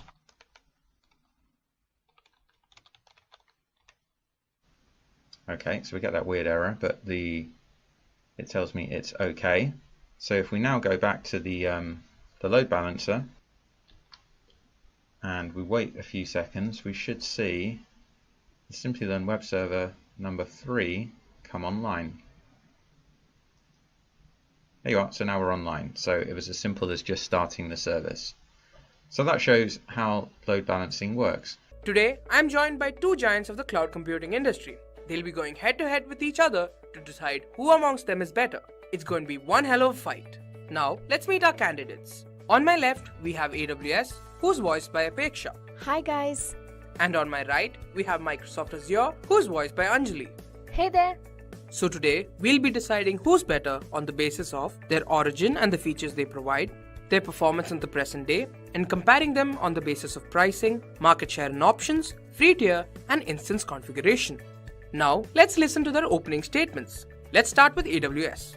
Launched in 2006, AWS is one of the most commonly used cloud computing platforms across the world. Companies like Adobe, Netflix, Airbnb, HTC, Pinterest, and Spotify have put their faith in AWS for their proper functioning. It also dominates the cloud computing domain with almost 40% of the entire market share. So far, nobody's even gotten close to beating that number. AWS also provides a wide range of services that covers a great number of domains. Domains like compute, networking, storage, migration, and so much more. Now, let's see what Azure has to say about that. Azure was launched in 2010 and is trusted by almost 80% of all Fortune 500 companies. The best of the best companies in the world choose to work only with Azure. Azure also provides its services to more regions than any other cloud service provider in the world. Azure covers 42 regions already, and 12 more are being planned to be made. Azure also provides more than 100 services spanning a variety of domains. Now that the opening statements are done, let's have a look at the current market status of each of our competitors. This is the performance route. Here we have the stats for the market share of AWS, Azure, and other cloud service providers. This is for the early 2018 period. Amazon Web Services takes up a whopping 40% of the market share, closely followed by Azure at 30% and other cloud services adding 30%. This 40% indicates most organizations' clear interest in using AWS. We are number one because of our years of experience and trust we've created among our users. Sure, you're the market leader, but we are not very far behind. Let me remind you, more than 80% of the Fortune 500 companies trust Azure with their cloud computing needs. So it's only a matter of time before Azure takes the lead. The rest of the 30% that is in AWS or Azure accounts to the other cloud service providers like Google Cloud Platform, Rackspace, IBM SoftLayer, and so on. Now for our next round, the comparison round. First, we'll be comparing pricing. We'll be looking at the cost of a very basic instance, which is a virtual machine of 2 virtual CPUs and 8 GBs of RAM. For AWS, this will cost you approximately $0.0928 per hour. And for the same instance in Azure, it'll cost you approximately $0.096 per hour. Next up, let's compare market share and options. As I mentioned before, AWS is the undisputed market leader when it comes to the cloud computing domain, taking up 40% of the market share. By 2020, AWS is also expected to produce twice its current revenue, which comes close to $44 billion. Not to mention, AWS is constantly expanding its already strong roster of more than 100 services to fulfill the shifting business requirements of organizations. All that is great, really, good for you. But the research company Gartner has released a magic quadrant that you have to see.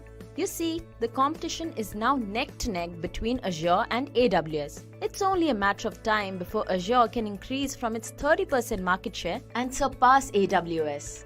This becomes more likely considering how all companies are migrating from AWS to Azure to help satisfy their business needs. Azure is not far behind AWS when this comes to services as well. Azure's service offerings are constantly updated and improved on to help users satisfy their cloud computing requirements. Now, let's compare AWS and Azure's free offerings. AWS provides a significant number of its services for free, helping users get hands-on experience with the platform, products, and services. The free tier services fall under 2 categories: services that will remain free forever and the others that are valid only for 1 year. The always free category offers more than 20 services, for example Amazon SNS, SQS, CloudWatch, etc. And the valid for a year category offers approximately 20 services, for example Amazon S3, EC2, Elastic Cache, etc. Both types of services have limits on their usage, for example storage, number of requests, compute time, etc. But users are only charged for using services that fall under the valid for a year category after a year of their usage.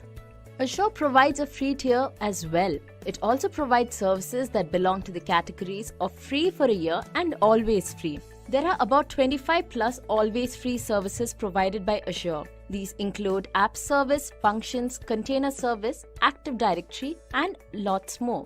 And as of the valid for a year, there are 8 services offered. There's Linux or Windows virtual machines, blob storage, SQL database, and few more. Azure also provides the users with credits of $200 to access all their services for 30 days.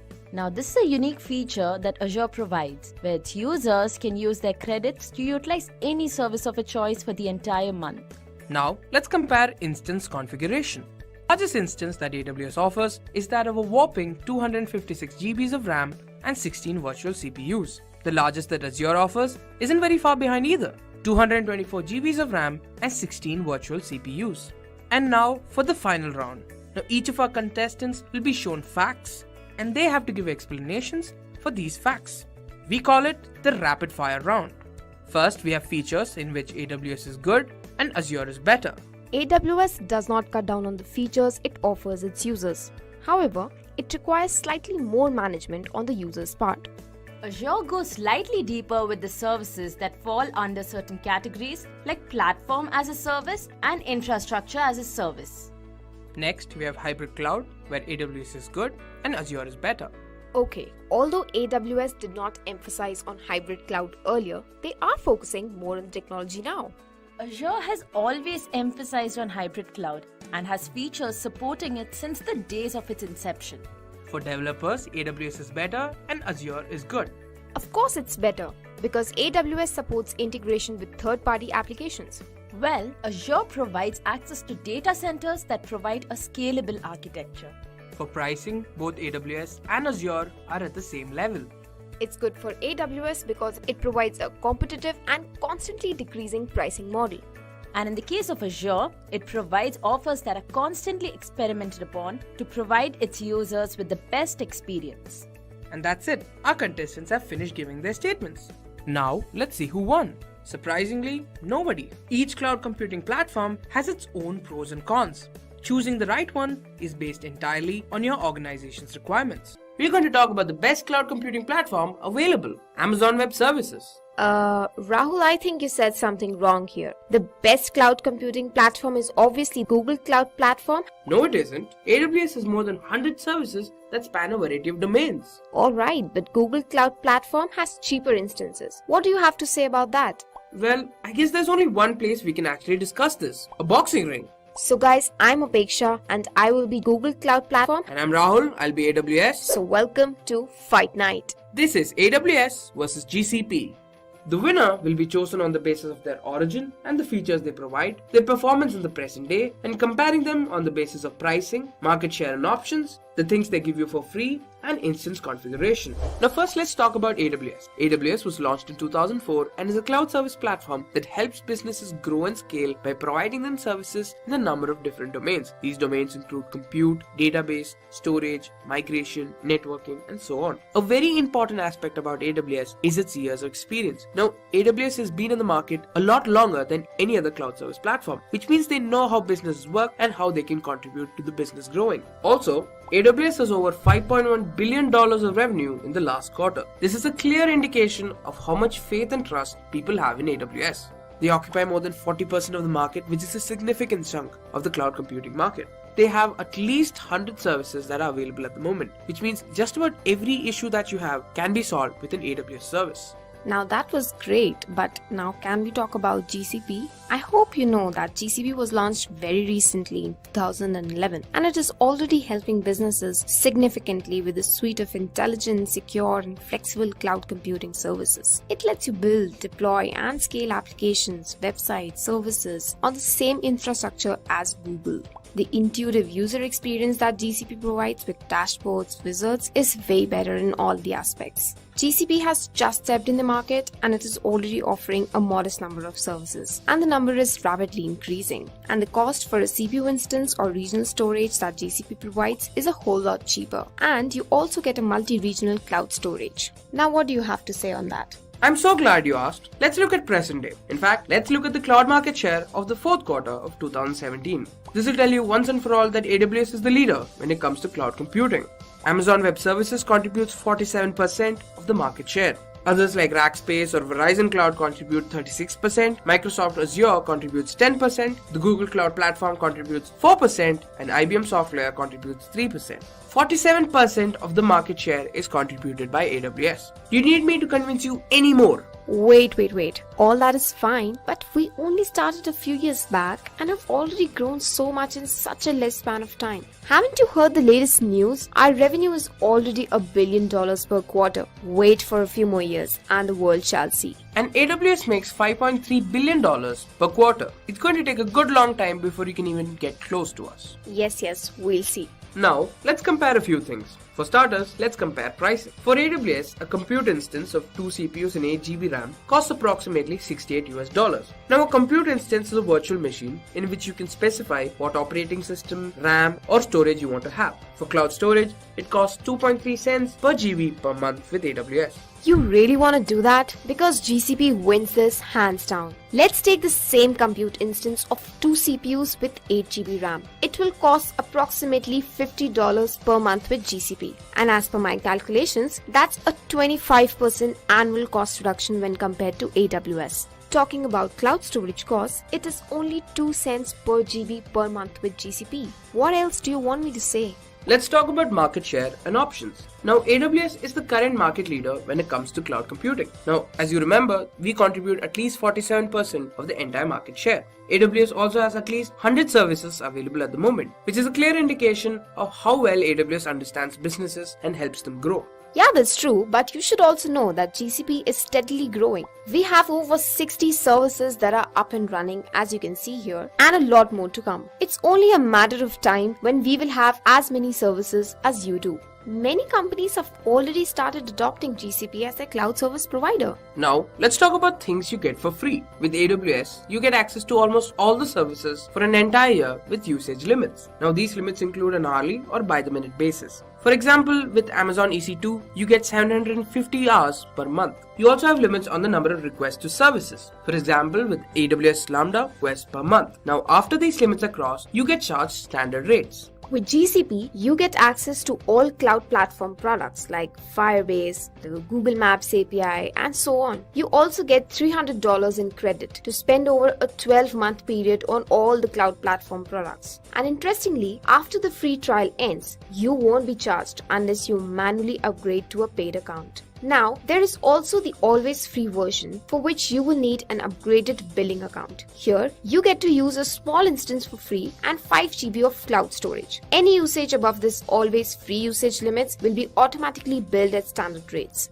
Now let's talk about how you can configure instances. With AWS, the largest instance that's offered is of 128 CPUs and 4 TBs of RAM. Now, other than the on-demand method like I mentioned before, you can also use spot instances. Now, these are for situations where your application is more fault tolerant and can handle an interruption. Now, you pay for the spot price, which is effective at a particular hour. Now, these spot prices do fluctuate but are adjusted over a period of time. The largest instance offered with Google Cloud is 160 CPUs and 3.75 TBs RAM. Like spot instances of AWS, Google Cloud offers short-lived compute instances suitable for batch jobs and fault-tolerant workloads. They are called as preemptible instances. So these instances are available at 80% off on on-demand price. Hence, they reduce your compute engine costs significantly. And unlike AWS, these come at a fixed price. Google Cloud Platform is a lot more flexible when it comes to instance configuration. You simply choose your CPU and RAM combination.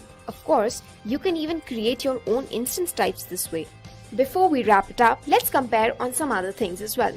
Telemetry. It's a process of automatically collecting periodic measurements from remote devices. For example, GPS. GCP is obviously better because they have superior telemetry tools which help in analyzing services and providing more opportunities for improvement. When it comes to application support, AWS is obviously better since they have years of experience under their belt. AWS provides the best support that can be given to the customers. Containers are better with GCP. A container is a virtual process running in user space. As Kubernetes was originally developed by Google, GCP has full native support for the tool. Other cloud services are just fine-tuning a way to provide Kubernetes as a service. Also, the containers help with abstracting applications running.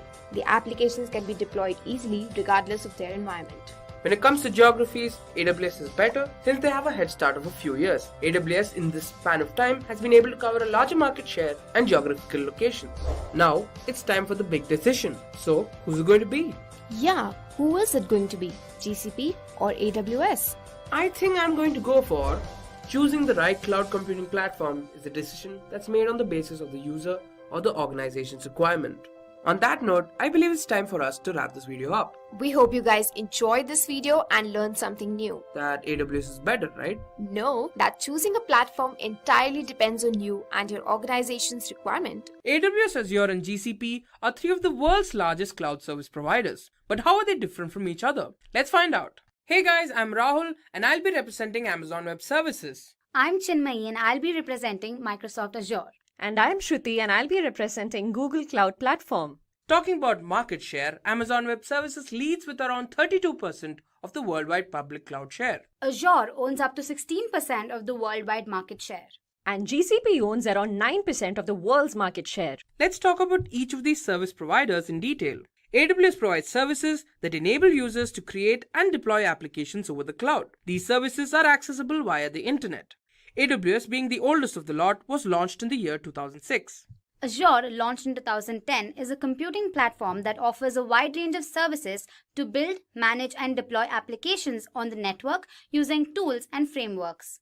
Launched in the year 2008, GCP offers application development and integration services for its end users. In addition to cloud management, it also offers services for big data, machine learning, and IoT. Now let's talk about availability zones. These are isolated locations within data center regions from which public cloud services originate and operate. Talking about AWS, they have 69 availability zones within 22 geographical regions. This includes regions in the United States, South America, Europe, and Asia Pacific. They are also predicted to have 12 more additions in the future. Azure, available in 140 countries, has over 54 regions worldwide grouped into 6 geographies. These geographical locations have more than 100 data centers. GCP is available in 200 plus countries across the world. As of today, GCP is present in 61 zones and 20 regions, with Osaka and Zurich being the newly added regions. Now let's talk about pricing. These services follow the pay-as-you-go approach. You pay only for the individual services you need for as long as you use them without requiring long-term contracts or complex licensing. Now on screen, you can see the pricing for each of these cloud service providers with respect to various instances like general purpose, compute optimized, memory optimized, and GPU. Now let's talk about the compute services offered. First off, we have virtual servers.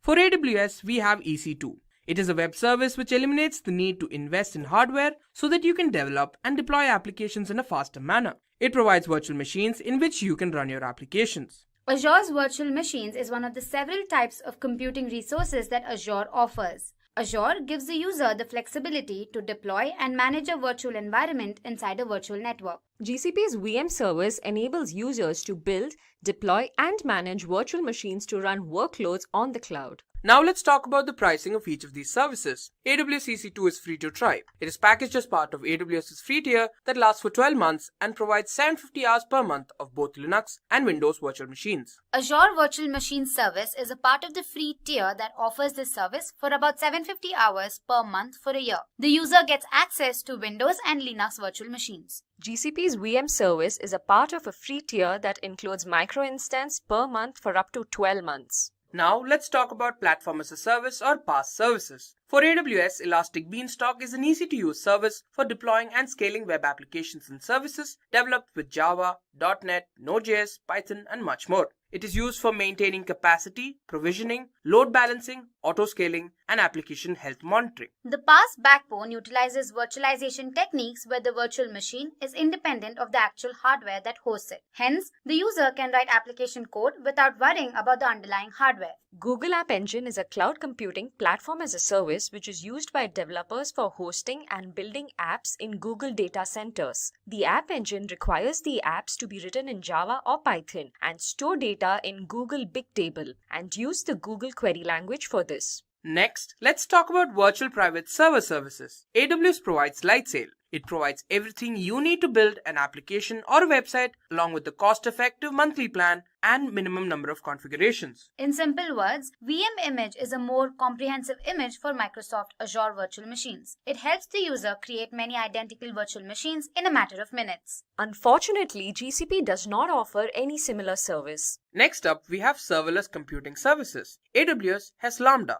It is a serverless compute service that lets you run your code without facilitating and managing servers. You only pay for the compute time you use. It is used to execute backend code and scales automatically when required. Azure Functions is a serverless compute service that lets you run event-triggered code without having to explicitly provision or manage infrastructure. This allows the users to build applications using serverless simple functions with the programming language of their choice. GCP Cloud Functions make it easy for developers to run and scale code in the cloud and build event-driven serverless applications. It is highly available and fault-tolerant. Now let's talk about storage services offered by each of these service providers. First off, we have object storage. AWS provides S3. It is an object storage that provides industry standard scalability, data availability, and performance. It is extremely durable and can be used for storing as well as recovering information or data from anywhere over the internet. Blob storage is an Azure feature that lets developers store unstructured data in Microsoft's cloud platform. Along with storage, it also offers scalability. It stores the data in the form of tiers depending on how often data is being accessed. Google Cloud Storage Storage is an online storage web service for storing and accessing data on Google Cloud Platform infrastructure.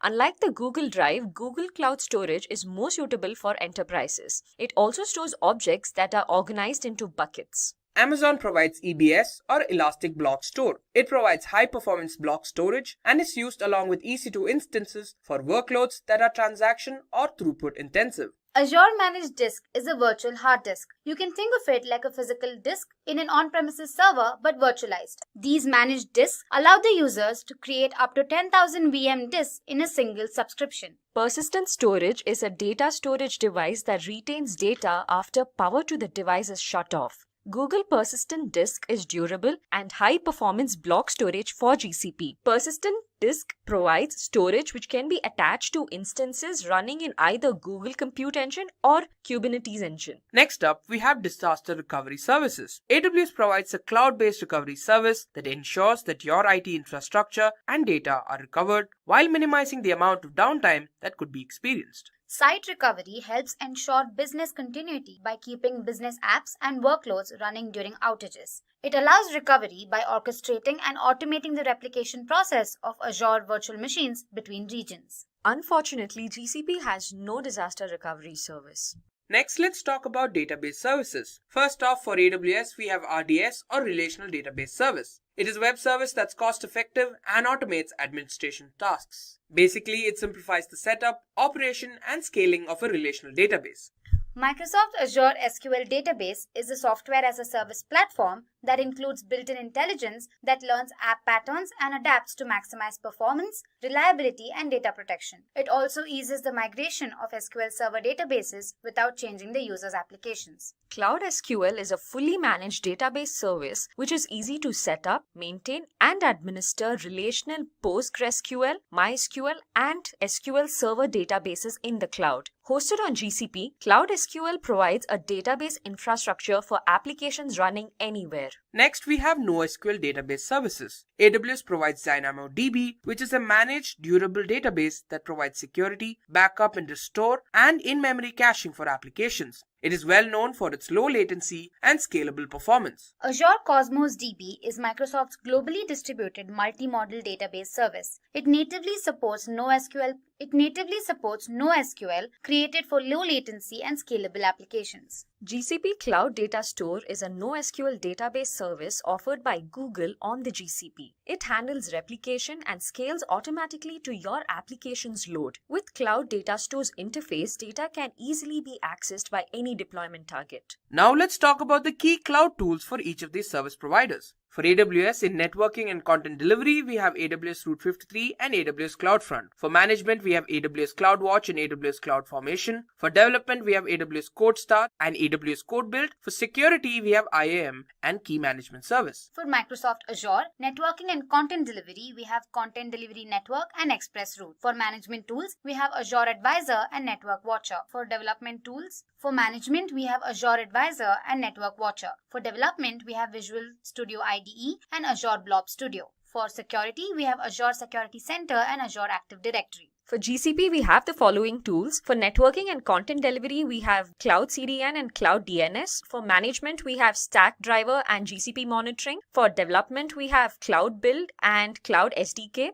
And finally, for security, we have Google Cloud IAM and Google and Cloud Security Scanner. Now let's talk about the companies using these cloud providers. For AWS, we have Netflix, Unilever, Kellogg's, NASA, Nokia, and Adobe. Pixar, Samsung, eBay, Fujitsu, EMC, and BMW, among others, use Microsoft Azure. So as seen on your screens, the companies that use GCP are Spotify, HSBC, Snapchat, Twitter, PayPal, and 20th Century Fox. Let's talk about the advantages of each of these services. Amazon provides enterprise-friendly services. You can leverage Amazon's 15 years of experience delivering large-scale global infrastructure, and it still continues to hone and innovate its infrastructure management skills and capabilities. Secondly, it provides instant access to resources. AWS is designed to allow application providers, ISVs, and vendors to quickly and securely host your applications, whether an existing application or a new SaaS-based application. Speed and agility. AWS provides you access to its services within minutes. All you need to select is what you require and you can proceed. You can access each of these applications anytime you need them. And finally, it's secure and reliable.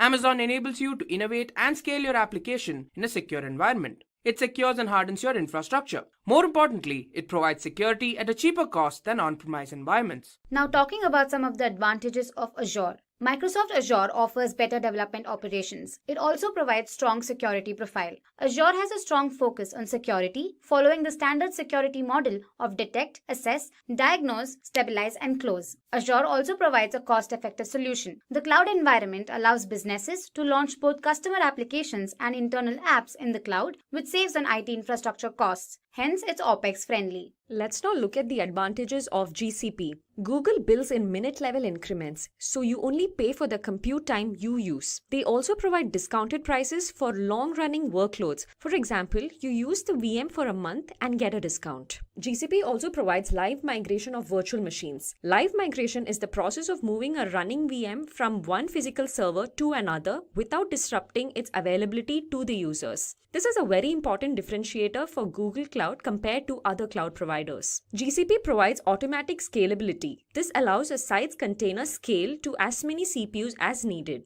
Google Cloud Storage is designed for 99.9% durability. It creates server backup and stores them in a user-configured location. Let's talk about the disadvantages of each of these services. For AWS, there's a limitation of the EC2 service. AWS provides limitations on resources that vary from region to region. There may be a limit to the number of instances that can be created. However, you can request for these limits to be increased. Secondly, they have a technical support fee. AWS charges you for immediate support, and you can opt for any of these packages. Developer, which costs $29 per month, Business, which costs more than $100, and Enterprise, that costs more than $15,000. It has certain network connectivity issues. It also has general issues when you move to the cloud, like downtime, limited control, backup protection, and so on. However, most of these are temporary issues and can be handled over time. Talking about some of the disadvantages of Microsoft Azure. Codebase is different when working offline, and it requires modification when working on the cloud. PaaS ecosystem is not as efficient as IaaS. Azure Management Console is frustrating to work with. It is slow to respond and update and requires far too many clicks to achieve simple tasks. Azure Backup is intended for backing up and restoring data located on your on-premises servers to the cloud. That's a great feature, but it's not really useful for doing bare metal restores of servers in a remote data center.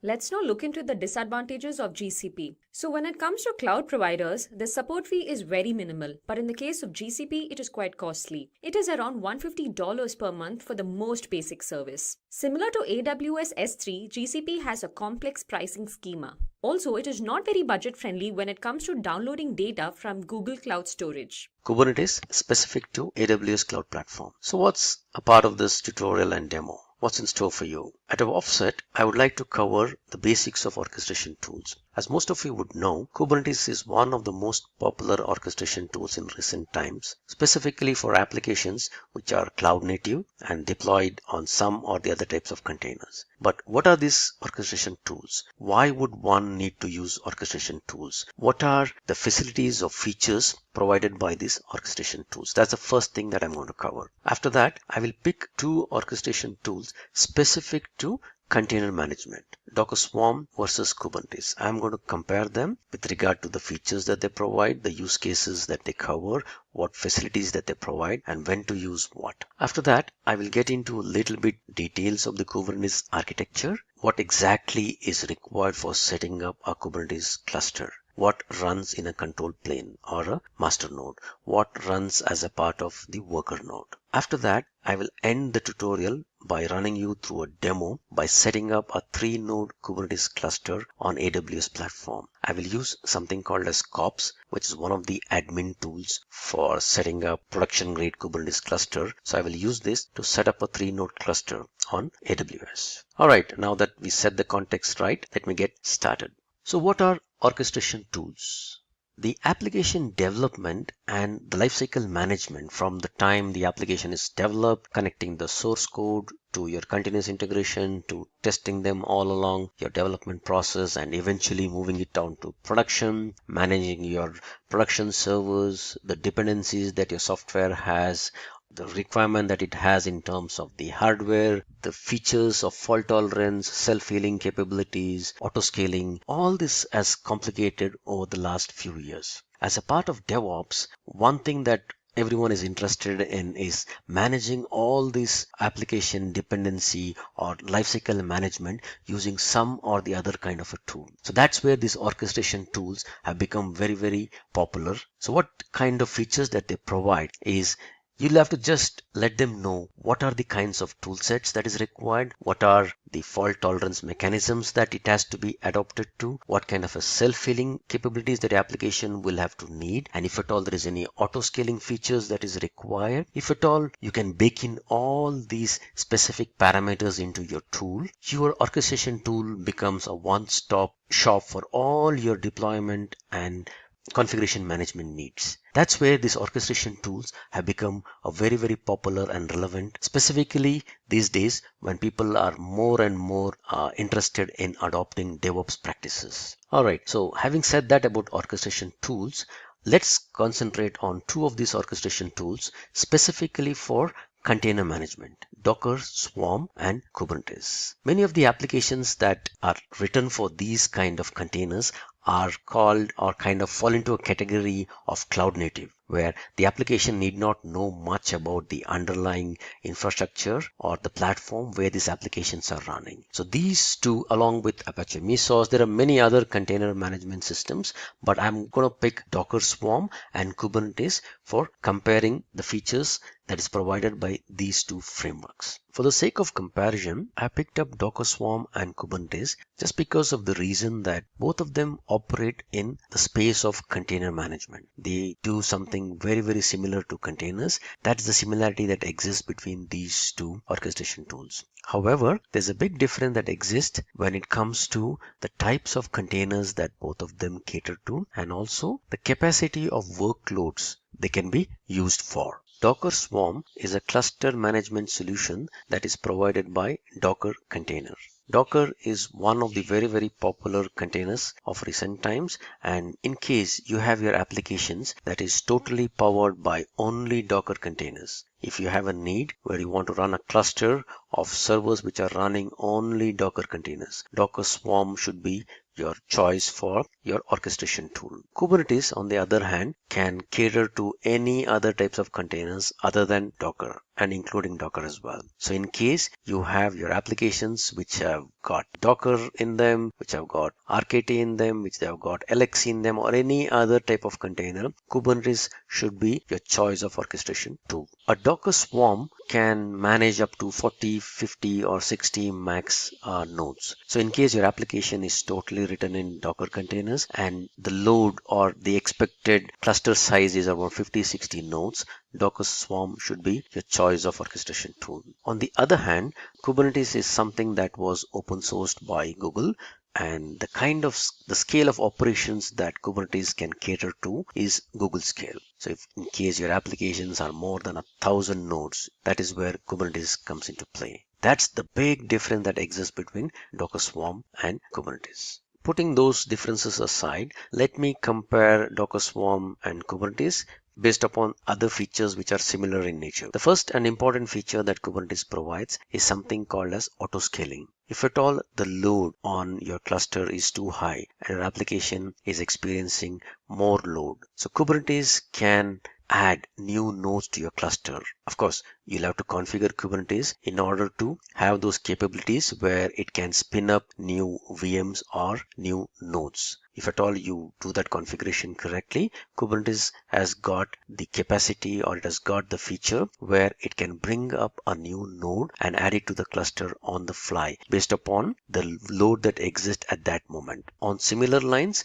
if at all the load is not too high, it can identify a few of those nodes which have got less number of replicas or less number of application containers running on it. It can move them to some other node and also scale down by deleting few nodes from your cluster. So that is the powerfulness of auto-scaling which is provided by Kubernetes, and this unfortunately does not exist in Docker Swarm. The other feature of load balancing, specifically application load balancing. So Docker Swarm gives you an application level auto load balancing. However, Kubernetes gives you the flexibility of manually configuring any other type of load balancer of your choice for application load balancing. Installation. As I mentioned earlier, Docker Swarm is a loose cluster of containers which are running on nodes. It is very easy to spin up a new node and then connect them to a swarm. And this can be done in a very loosely coupled way where you can create swarms of your choice. Nodes are allowed to connect to swarms and quit or leave the swarms on the fly. So in and all, the installation is pretty easy and fast. Kubernetes, on the other hand, the configuration of Kubernetes, the way to spin up a big cluster specifying the size of the node, how many master nodes, how many config planes that you want, how many nodes that you want. It's a pretty tough thing to bring up a Kubernetes. Scalability. Kubernetes strength is very strong. They are very tightly coupled, and even they have the capability where on the cluster size, things or the nodes can be increased on the fly based upon the requirement. On a Docker Swarm, the cluster strength is weak as compared to Kubernetes. Worker nodes can be added to a swarm. Worker nodes can be asked to leave a swarm or can be taken out of a swarm based upon the requirement. So this is kind of a loosely coupled architecture for Docker Swarm, while Kubernetes, the cluster is very tightly coupled. Since Docker Swarm runs only Docker containers, containers find it very easy to share data and a lot of other things with each other because they all have the same signature. They are all from the same family. So it's very easy for them to share not just volumes, but a lot of other things. However, for Kubernetes, since it manages containers of different types, if your application has to share some data across different containers, there's a little bit of a complexity in how you would want your containers to share data. Also, when it comes to Kubernetes, Kubernetes groups containers in something called as pods, while a pod can have either one container, that's the preferred choice, or multiple containers. And the idea of pod is like each pod can run in any other node. It's not guaranteed that you would want to have 2 or 3 pods to be running on the same node. That makes data sharing a little bit of a different thing compared to Docker Swarm.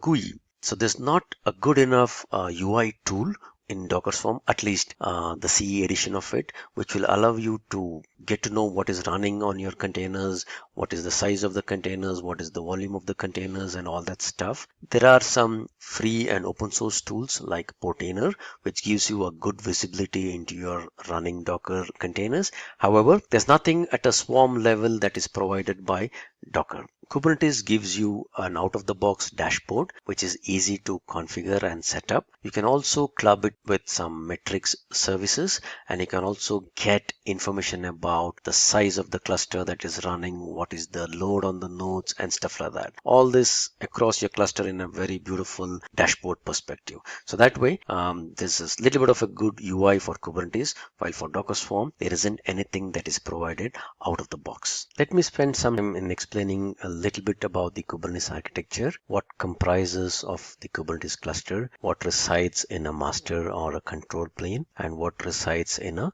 worker node. This is a very high level depiction of a Kubernetes cluster. So this is the master node, which has got something called as a cluster store, a controller, a scheduler component, and an API server. And these are the bunch of nodes that are connected or administered by the master node. The master node can be 1, 3, 5, typically an odd number. This is as per the typical cluster management thing where you would need the master nodes to be in odd numbers so that whenever there's any contention in terms of what needs to be deployed where or where to give the job to whom and stuff like that, all the masters would cast their vote and they would decide on the outcome. So that's the master node, and there are a bunch of nodes which can be connected and administered by the master node. kubectl, or the command from using which anybody can assign some workloads to the cluster, can also be run either on the same node or on a separate node. So kubectl is the command line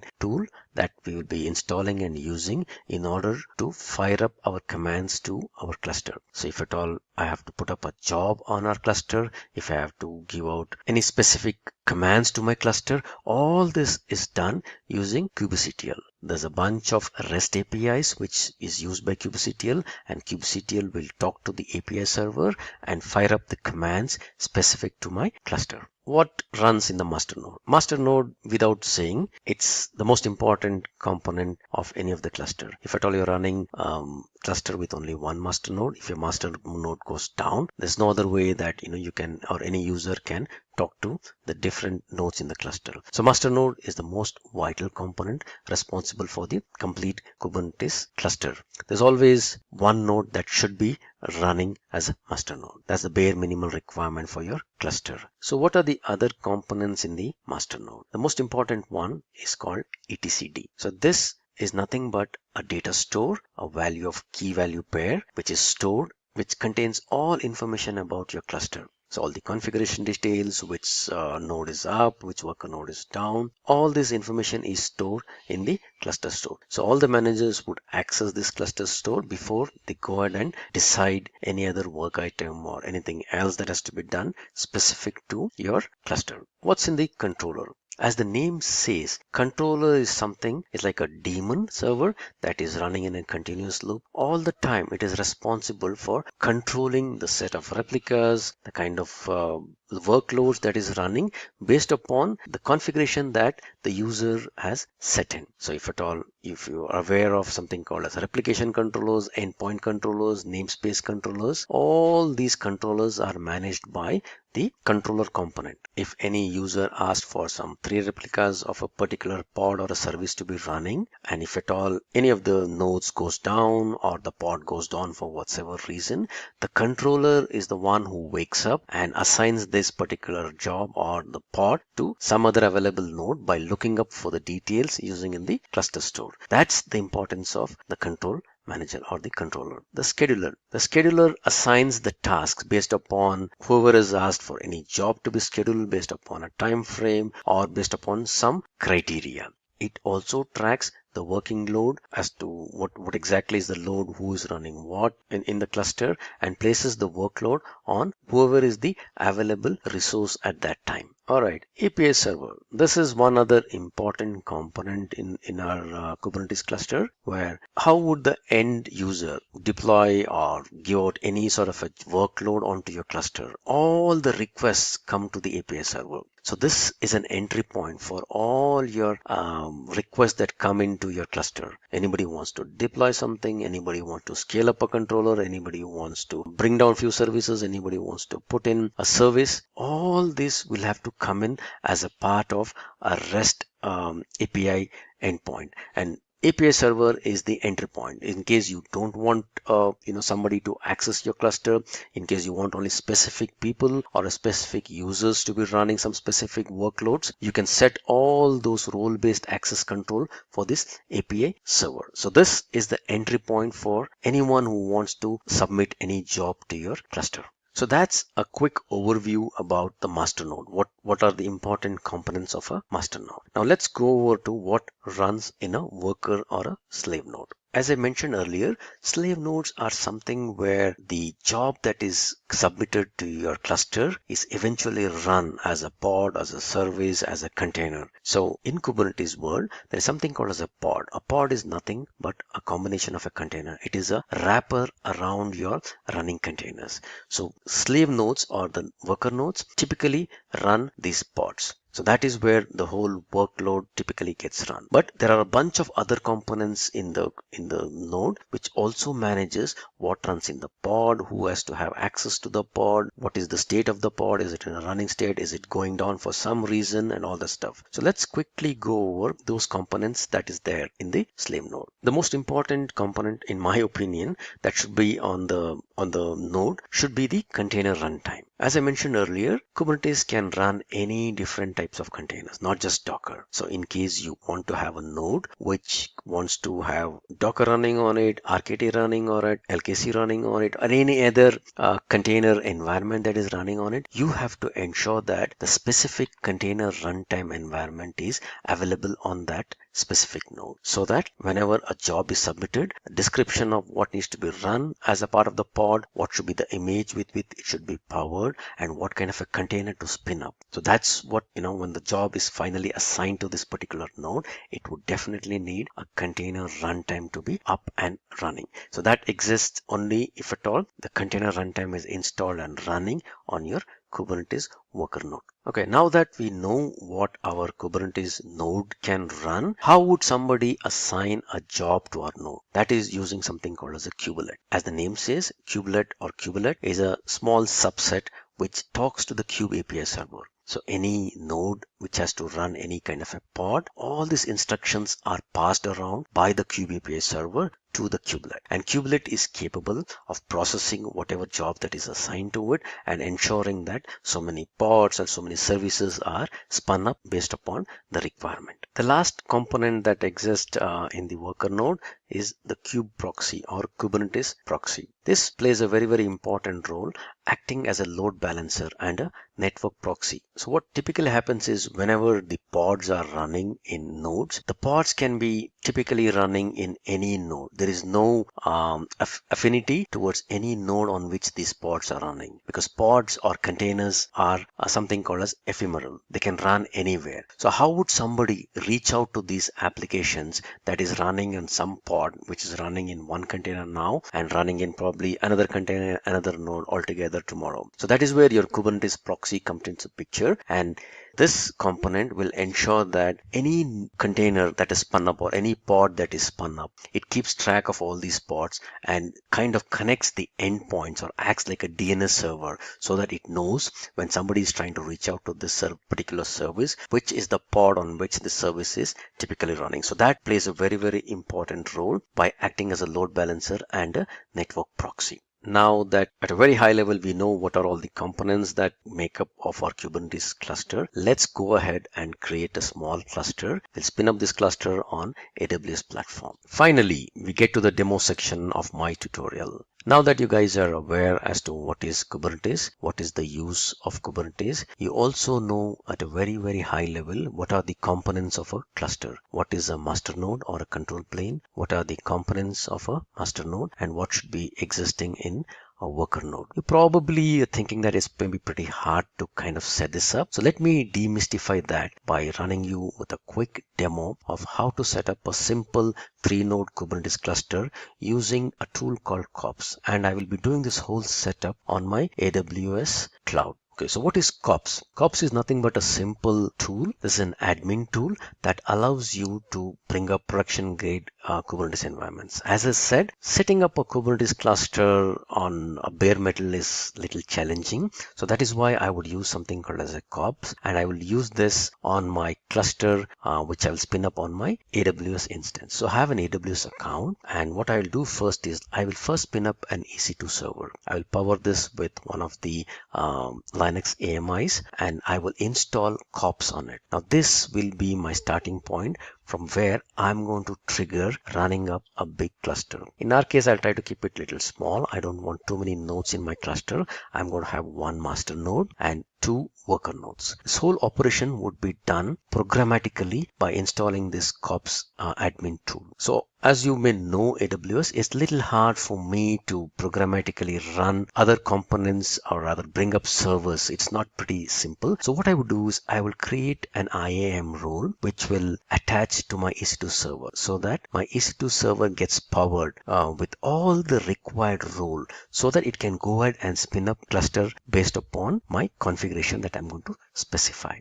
Alright, so once I have my cluster set up, I will also install kubectl, which you would probably know by now is nothing but a command line utility using which I can kind of connect to my cluster, give out some jobs, put some pods and stuff like that. So I will use kubectl. I will also have a pair of SSH keys, so that from this machine I would be able to successfully get onto the master node and submit jobs on my behalf. So let me begin by first logging into my AWS account. All the steps that I will be following to bring up my AWS cluster, Kubernetes cluster, will be documented, and I'll be sharing you this document in a GitHub repository, so that in case anybody wants to try, you'll be more than happy to find all the required instructions in one place. Okay, now the first thing that I would need is to launch an AWS EC2 instance. Now this is an instance where I'm going to install kops, and I will use it as a base server from where I'm going to fire some commands which will bring up my Kubernetes cluster. So let me log into my AWS account, and let me stick to one particular region, and let me bring up one EC2 instance. Alright, so let me launch my instance. Let me choose, doesn't matter either ways, but in case you want to try it on your free tier, I would recommend choose free tier only and choose an AMI of your choice. Let me choose this instance. I will make it T2 micro. That is good for me. Configuration, instance details. Alright, I don't want to change anything here. That looks good. Maybe I will change this 30 gig. That's good for me. Let me add a tag to my instance. I will name this as my COPS server. Alright, I would need a bunch of ports to be opened up. So what I will do is I will create a new security group called Open to the World. I would not recommend that you do this, since I don't want to, it will take a long time for me to specifically pick and choose the ports that has to be open for running my cluster. I don't want to do that. I will open up all the HTTP and HTTPS ports so that it's quicker. So I will say all TCP. I would say from anywhere, just to be on the safer side. I also open HTTP and HTTPS, and I will make this anywhere and anywhere. This is good for me. I will say review and launch. Alright, so I chose a T2 micro instance. Just for the sake of easiness, I opened up all the ports, and the instance details are, you've seen what is that I've chosen. Alright, now important part is like I would need a key pair. I need to create a new key pair. I will call this as Simplilearn keys. I will download this key pair and then I will launch the instance. It will take some time for my EC2 instance to come up. In the meanwhile, what I'll do is I will convert. I have this PEM file, which is the pair of keys, the SSH keys with which I need to log into my EC2 instance. So I'll need to convert this because I'm trying to connect from my Windows box. I would need to convert this into a PPK file. So I have puttigen. I'm going to load my set of keys here and convert that key into a PPK key. Alright, open. Alright, I would say save private key. Yes. I would say Simplilearn or Simplilearn private key. I'll save this here. Done that. That's also, this is my public key, which is the PEM file, and this is my PPK or my private key. Now using the private key, I will log into my EC2 instance. Okay, now my EC2 instance is up and running. It is running in this Ohio region, and this is the IP address of my public IP address of my machine. So let me connect to it. So I use MOBA Xterm, which is nothing but an SSH emulator. You can use PuTTY or any of these sessions which allow you to do an SSH. This is my IP address of my machine, and since I've spun up an Amazon AMI, this is the default user. I would need to specify the private keys for my session, and this is the private key for my session. Say OK. I am in my Amazon EC2 instance. So let me look at what are the other things that I need to do. Alright, so as I said, I just brought up my EC2 instance, but I would need my EC2 instance to run few things on my behalf so that it can spin up other EC2 instances. It can also talk to an S3 bucket where I'm going to store the instance state of my Kubernetes cluster. Also some sort of an auto-scaling group because I want to spin up more and more instances. I also want to have a private hosted zone using my Route 53. So I would need my EC2 instance to have all these sort of permissions for my server. So what I would do is I will go and create a permission, a role in the EC2, rather in the AWS IAM role, and I will attach this IAM role to my EC2 instance. Alright, so let me go to my IAM, which is nothing but the identity and access management. I will create a role called as possibly COPS role. I will create a role. This role will be used by my EC2. So I'm going to click on EC2. I will say next permissions. They would need a lot of permissions, specific permissions to be very honest. And the permissions are all listed out here. S3, EC2 and all this stuff. Just to keep it pretty simple, what I would do is I will create a role with the administrative access. Alright, so I don't want any tags. I'm going to review. I'll create a role name. I will say COPS role for EC2. Alright, so I'm going to create a role which has got administrative access roles. I'm going to create a role. So this would ensure that my EC2 instance from which I'm going to run my cluster would have all the prerequisite permissions so that it can go and spin up instances, talk to S3 buckets and all that stuff. Alright, now let us have our running instance get powered by this role. So I will connect this role to my running instance. Alright, so this is my EC2 instance that is running. I will say action attach, replace IAM roles. So there is no role as of now. I would want my COPS role for EC2. This is the role that I created. So I want this new role to be assigned to my EC2. All right, great. Now my EC2 instance, which is my COPS server, has got all the required permissions so that he can create a cluster on my behalf. Great. Now before this, let me do a sudo yum update -y so that any of the, because this is a newly provisioned VM, I just want to ensure that all my system libraries are all updated so that when I do install COP and kubectl and all those things, none of them will fail because of some dependency or package issues. So I'm just running a sudo update -y so that all the libraries are updated. Okay, looks like it is done. So let me go ahead and install COPS. COPS is a pretty simple installation. It is available in a particular location. I have to just copy this and ensure that I do a curl and I install this particular stuff. All right, so it is fetching the COPS tool. It's installing for me. Once it is copied down, let me change the mode so that I can execute it, and then also let me move it to my user local bin so that it is available for me in my path. Okay, that's pretty much the COPS installation. Let me also do one other thing. Let me install something called as kubectl. So this is what would be, a tool using which I'm going to be firing my commands to my Kubernetes cluster once it comes up.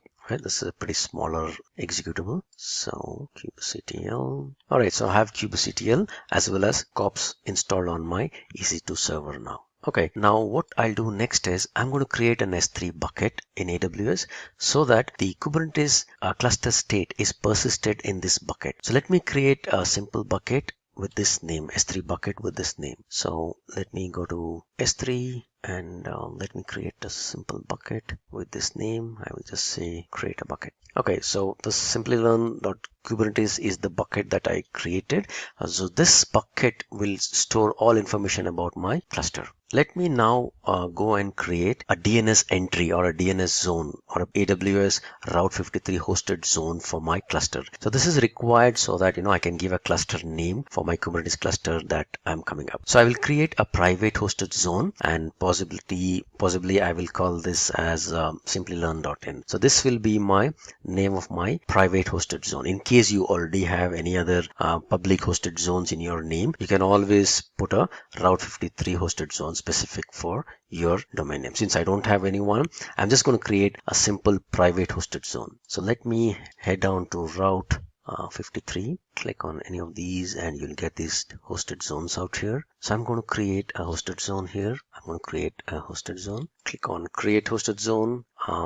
This would be Simplilearn.in. I want to create a public. No, I don't want a public. I want a private hosted zone, and I'm going to associate my VPC ID for this hosted zone. Since I'm going to try out all my exercises in the Ohio region, I will associate the VPC of the Ohio region for this. All right, so this is the one that is specific to the Ohio region. So I will say this one. I'll say create a hosted zone. Great. Now let me come back to my EC2 box. My EC2 is all powered with whatever it needs in order to go ahead with the installation of my cluster. Only few things that I need to take care of is that, now that I put a name for my cluster, I also have an S3 bucket that I've configured for my cluster. I will have to ensure that I need to put in these two configurations as a part of my cluster building activity. So I will open my bash rc file and I'm going to export these two variables. If at all you remember well, these two variables are nothing but the cluster name, which is nothing but the the private hosted zone that I created, and the S3 bucket where I'm going to create, or rather I'm going to store my cluster state. So let me copy these two and open up my bash rc file. All right, so I will just add these two and copy these and export them out as my variable. I'm going to save this here. Now let me ensure that this gets picked up. All right, I've got these two that I've configured, and I've also ensured that these environment variables are set. Now let me create a pair of SSH keys. This is to ensure that I can log into the box that I'm going to be provisioning as a part of my cluster. SSH-keygen. I don't want to give any parameters. Let it go to the home directory with the default name and without any passphrase. All right, so I created a bunch of my key pair. Now I'm all set to go ahead and run my kops. Now kops will ensure that this will take some time for the cluster to come up, but this is exactly how I would define my kops command. I already got it copied here. So kops create cluster. The state of the cluster will be stored in this particular variable, which is what I have exported out. The number of node count is 2. Node count is the worker node count. If at all I don't specify, there's a configuration for specifying the master or the control plane as well. If I don't specify that, the default one is 1. So I'm going to create one primary or the master node and 2 worker nodes. Size of my master, node size of the worker nodes, what are the zones where I want this to be created, and where do I store the cluster information. And okay, I've already added this master count. This is actually not required, but this is the command that I'm going to fire off so that I bring up my cluster. All right, that went off very fast, but this actually did not create a cluster. It is just the definition of a cluster, and that's why this came out very fast. Now that everything looks good with whatever configuration that I specified, now let me go ahead and create the cluster by saying kops update cluster -a.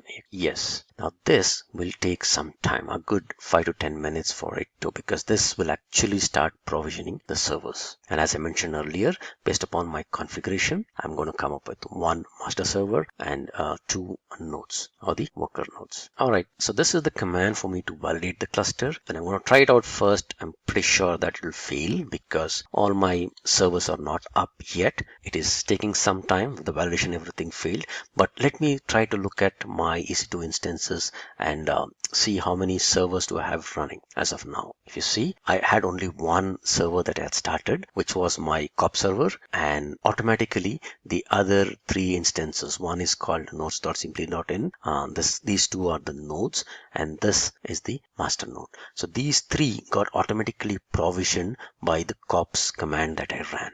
Alright, so this may take a while for it to get validated, a good 5 to 10 minutes. So what I'll do is I'll pause the video now and I'll come back once the cluster is up and running. It's been a good 8 to 9 minutes since I started my cluster. So let me validate now. Okay, seems good. So there's a master node, minimum 1, max 1, some nodes which are nothing but the slave nodes or the worker nodes. There are 2 of them, T2 micro, subnet. So my clusters seem to be up and running, and my cluster name is Simplilearn.in. So what I would want to do is now let me just log into the master and see if I can run some pods. So let me get back to my installation steps here. The validation cluster is done. So let me log into since my cluster name is Simplilearn.in, this is the way to log into my box. So let me get into my box. So if you see here, this is the host name of the machine that I'm currently in. If you see this is nothing but this cop server. This is a server. Now from here, I'm trying to get into the master box. Alright, so if you see, the IP address has changed. I was in a different box. I'm in a different box now. If I see host name, you'll find a different host name. So this is 153, which is nothing but the master node. Yep, it's 153. This is the particular host. So I'm getting into this machine now. So I started the cluster from my cop server here. It ran and brought up 3 nodes. So I'm actually getting into my master node and see if I can run some pods on it. Alright, so let me try kubectl get cluster info. Try kubectl get nodes. Alright, so there are 3 nodes here, master node and 1 master node and 2 worker nodes.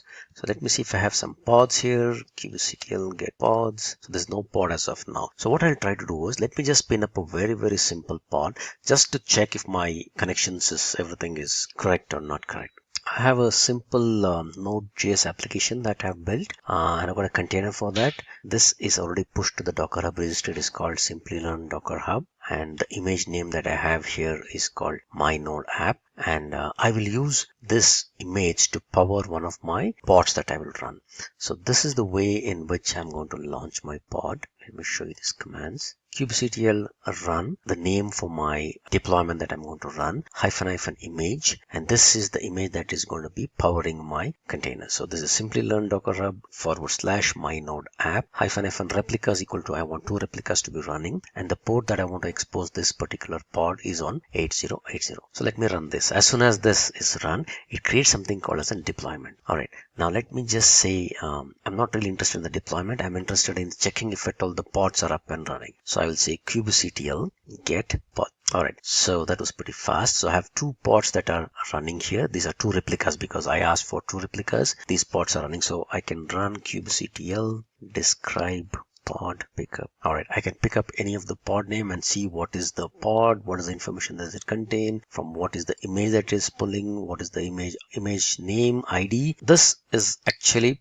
running my pod, which is actually spinning up a container. Great. So far so good. So in Kubernetes, the pods are ephemeral. So they can be there at any time, cannot be at any time. If I need to expose my pod outside, I will have to create a service for my pod. So what I'll do is I'll create a very simple service by exposing this particular deployment. Before that, let me check kubectl get deployment. So there's a deployment that is created. The deployment name is Simplilearn app. So I will expose my deployment Simplilearn app as I'll just expose this. Let me see. Alright, I'm not specifying what type and all. I don't want to get into the complications of what are the different types of exposing this service and all that stuff. So if I don't specify anything, it gives me something called a cluster IP. So this is where my pod is actually exposed. So let me just check if at all this pod is up and running. I'll just try a simple curl command. Curl http : this is my cluster IP and the port is 8080. If at all I hit this, it's actually hitting my application and giving me whatever.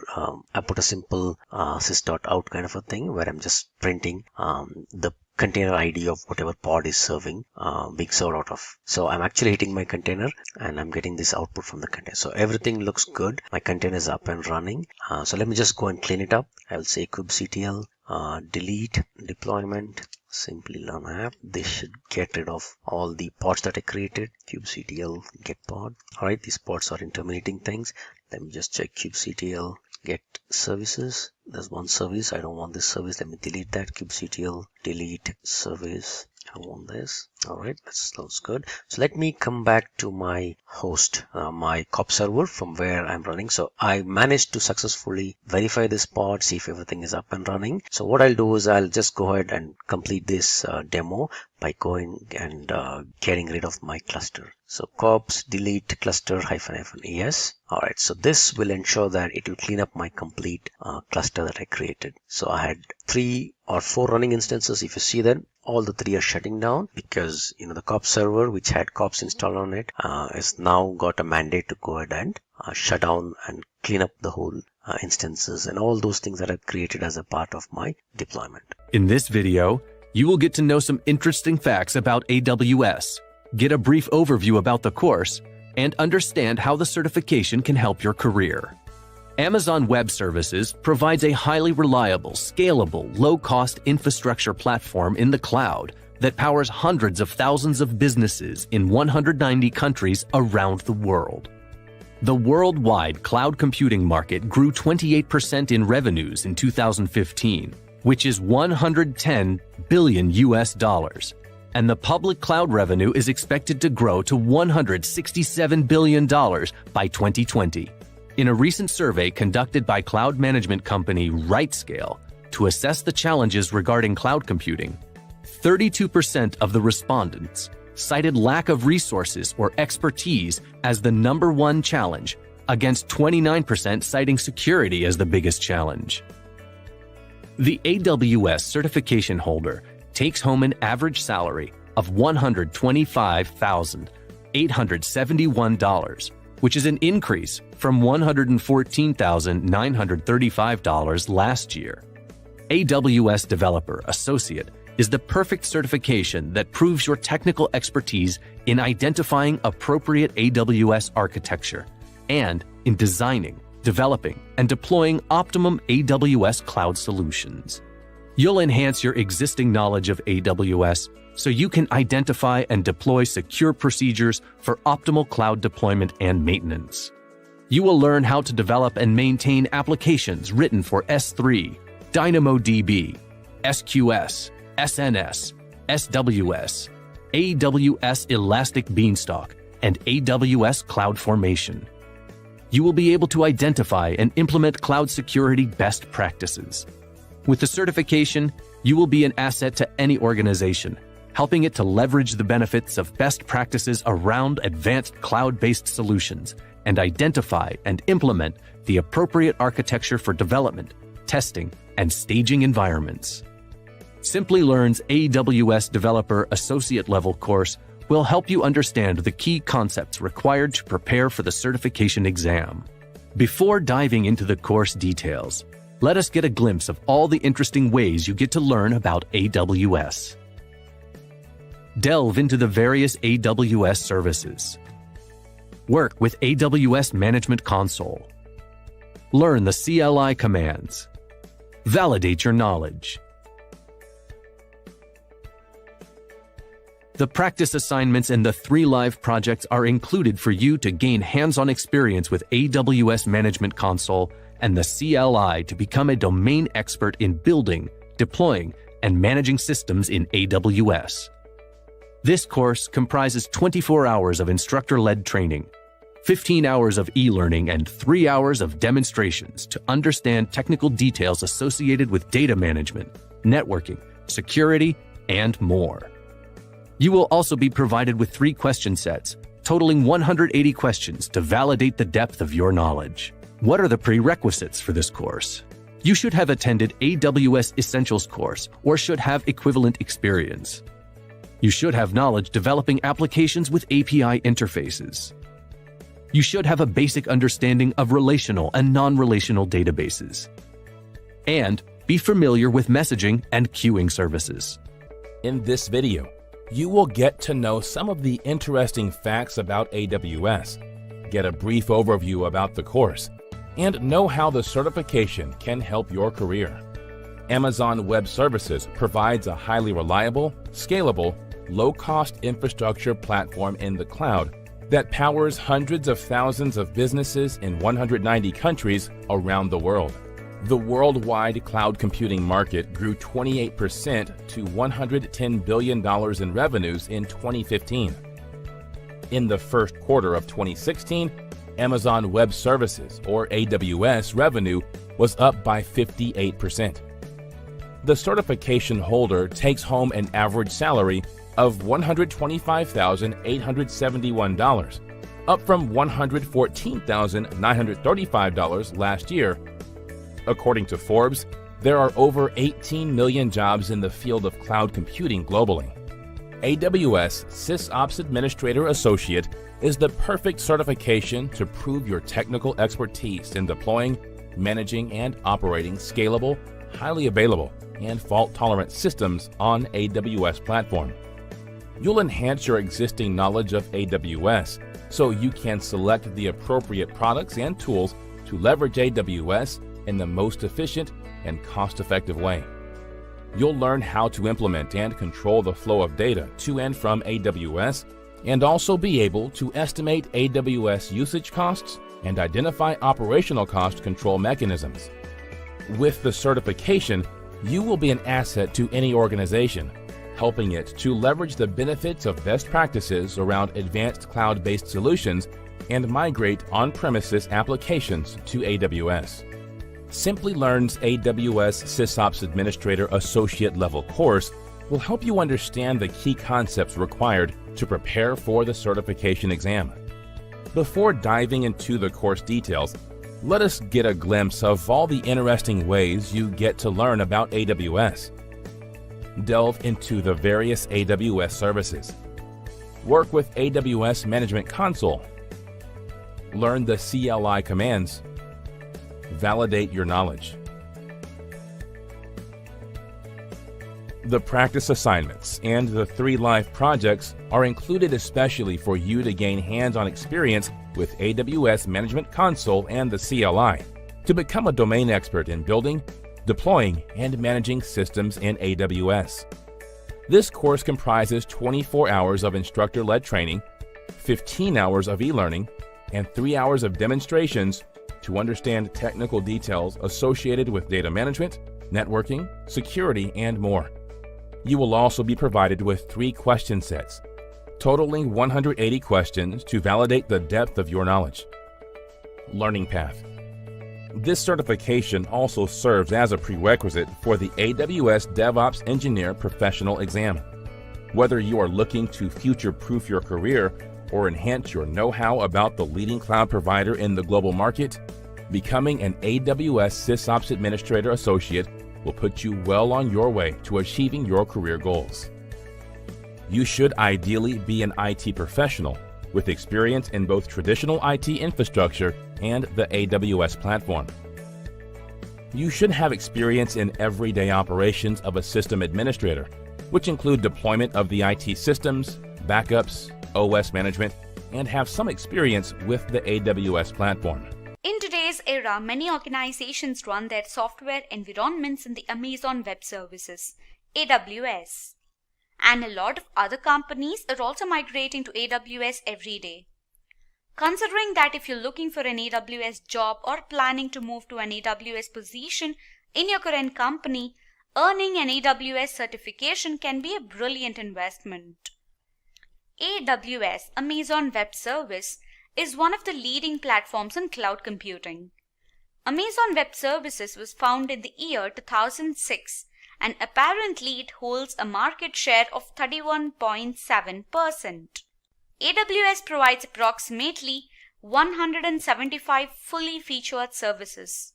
It consists of significant benefits like compute, storage, databases, networking, analytics, robotics, machine learning, and artificial intelligence. In case you're wondering where do you begin, which AWS certification is the right choice for you, AWS provides 12 individual certifications spread across 4 different levels. Identifying where to start and which AWS certificate is the best choice for your job profile can be a little confusing at first. But once you find out what's the right choice, the path usually becomes pretty clear. As I already said, AWS provides 12 certifications: AWS Certified Cloud Practitioner, AWS Certified Developer Associate, AWS Certified SysOps Administrator Associate, AWS Certified Solutions Architect Associate, SaaCO2, AWS Certified DevOps Engineer Professional, AWS Certified Solutions Architect Professional, AWS Certified Advanced Networking Specialty, AWS Certified Security Specialty, AWS Certified Machine Learning Specialty, AWS Certified Database Specialty DBS C01, AWS Certified Data Analytics Specialty DAS C01,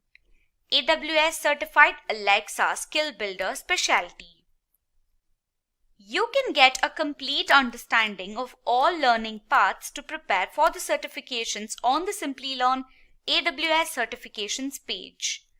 Now, let us have a closer look at each certification. Let's start with the AWS Certified Solutions Architect. It is an associate exam designed for individuals who are willing to gain knowledge in designing applications. The associate certification focuses on the core AWS services like identity and access management, virtual private cloud, S3, and EC2. With this certification, a candidate will be able to design and deploy a cost-effective application on the AWS platform, move an existing on-premises application on the AWS platform, submit and retrieve data from the AWS platform, identify and define best practices for the implementation of AWS architecture, estimate AWS costs, and identify cost control mechanisms. The fee for completing this certification is $150 and the average salary an AWS professionals earn after completing this certification is $130,883. Now, let's move ahead and know the eligibility criteria for this certification. Next, you should be able to identify and define requirements for an AWS-based application. AWS requires at least 1 year of deploying distributed systems at scale. Knowledge of at least one programming language is required. Proficiency in hybrid system deployment using AWS components is necessary. Provide best AWS service for architecture requirements. Next comes AWS Certified Solutions Architect for Professional. It was designed for experts who are willing to enhance their knowledge in designing distributed systems and applications on the AWS platform. With this certification, a candidate will be able to learn the process of designing and deploying a reliable and cost-effective application on the AWS platform. He will be able to provide appropriate AWS services to develop and deploy an application based on client requirements. Migrating an existing multi-tier and complex application on the AWS platform. He can design and deploy enterprise-level operations on AWS platform. Estimating AWS costs and identify the cost control mechanisms will become easier. The fee for completing this certification is $300 and the average salary an AWS professionals earn after completing this certification is $148,456. Now, let's look at the prerequisites for completing this certification. First is minimum 3 years of hands-on experience in designing and deployment of AWS cloud architecture. Earlier, this AWS certification required completion of the AWS Certified Solutions Architect Associate certification exam. But since last year, this criterion is not required. However, if an individual doesn't have any experience in AWS, we recommend you to prepare for Solutions Architect Associate certification first. Next, the capability of identifying and assessing cloud requirements for designing an AWS application is required. Now, let's discuss AWS Certified Developer Certificate for Associate level. It was designed for beginners to enhance their skill in creating and maintaining AWS applications. With this certification, a candidate will be able to learn the development process of reliable and cost-effective cloud solution using AWS, choosing an appropriate AWS service for the application, gain knowledge of creating IAM credentials, IAM roles, etc. in the AWS services, developing code that optimizes the performance of AWS services used by your application. The fee for completing this certification is $150 and the average salary an AWS professional earn after completing the certification is $130,272. You should have a basic knowledge of AWS services, their uses, and best practices for the AWS architecture.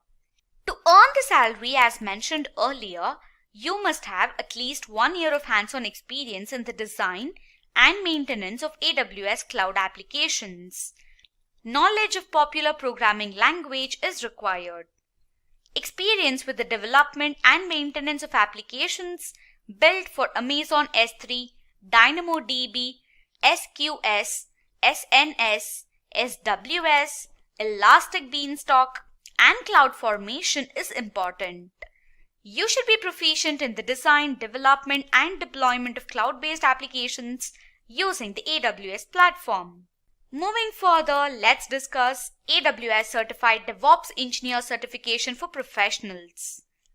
This certification is designed for enhancing knowledge in provisioning, management, security, and operations of AWS solutions. With this certification, a candidate will be able to understand, implement, and automate the security controls and compliance validations. Implementation and management of methodologies on AWS and continuous delivery systems. Determine and deploy metrics. Also will be able to monitor and log systems on AWS.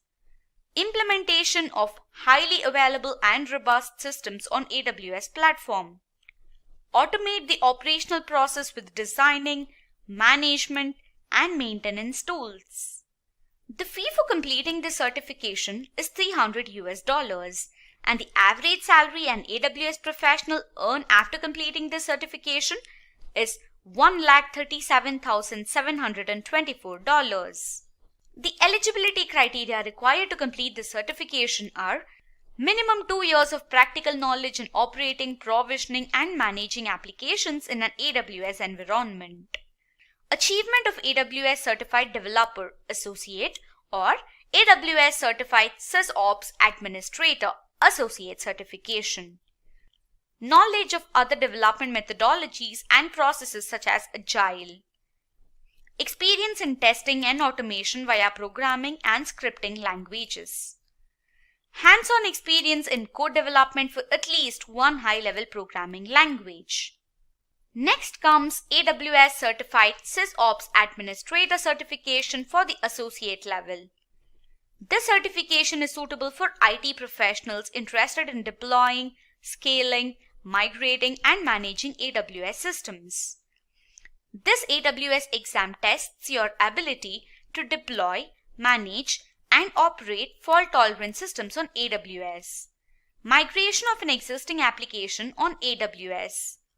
Recognizing and selecting the appropriate AWS service based on compute, data, or security requirements. Identifying and estimating the AWS usage costs and cost control mechanisms. The fee for completing this certification is $150 and the average salary an AWS professionals earn after completing the certification is $130,610. The eligibility criteria required to complete the certification are at least 1 year of hands-on experience in operating AWS-based applications, understanding of provisioning, operating, and maintaining AWS-based systems, identifying the challenges and implementing AWS best practices over the complete life cycle of a project, ability to identify and define a solution for AWS-based applications. Moving forward, let's discuss AWS Certified Big Data. This certification validates skills of technical expertise in designing and managing AWS solutions that can help organizations extract valuable insights from their data. This exam will teach you how to perform implementation of core AWS Big Data services with best architectural practices, simple techniques to design and maintain big data services, leverage tools to automate data analysis. If getting your learning started is half the battle, what if you could do that for free? Visit SkillUp by Simplilearn. Click on the link in the description to know more. The fee for completing this certification is $300 and the average salary an AWS professionals earn after completing the certification is $130,610. The eligibility criteria required to complete the certification are: first, you must have an AWS account to follow along with hands-on activities. Next, AWS recommends associate level certification before attempting the AWS Big Data exam. It is an advanced and challenging exam. A minimum of 5 years of hands-on experience in data analytics. Experience in designing and developing a scalable and cost-effective architecture to process data. Defining and architecting AWS Big Data services and their existence in the data lifecycle of collection, ingestion, storage, processing, and visualization. Finally, the last criterion is you should have a basic understanding of AWS services and a fair understanding of big data and Hadoop concepts. Next comes the AWS Certified Security Certification. This certification is intended for cloud security professionals. It allows experts to improve their knowledge on how to secure the AWS platform.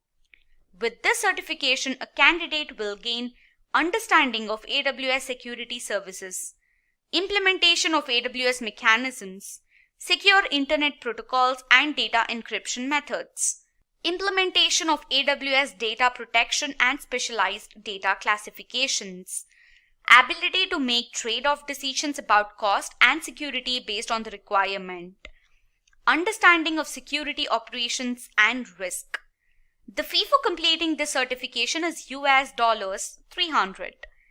And the average salary an AWS professionals earn after completing the certification is $103,195. The eligibility criteria required to complete the certification are achievement in any one AWS Associate Certification or Cloud Practitioner Certificate, more than 2 years of hands-on experience in securing AWS workloads, at least 5 years of IT security experience in designing and implementing security solutions. Next comes the AWS Certified Advanced Networking Certification. This certification validates the skills of IT professionals in designing and implementing AWS as part of a hybrid IT network architecture.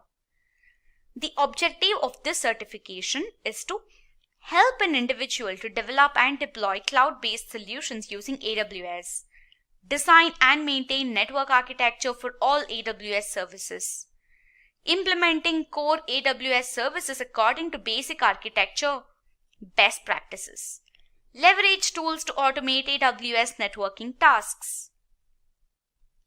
The fee for completing the certification is $300, and the average salary an AWS professionals earn after completing the certificate is $113,065.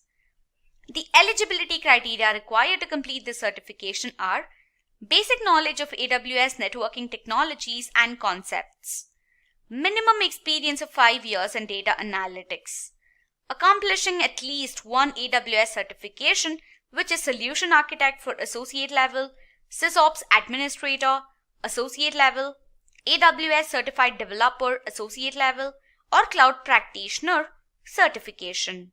Speaking of Cloud Practitioner Certification, it was intended for individuals who have basic knowledge in cloud computing and would like to enhance their technical skills.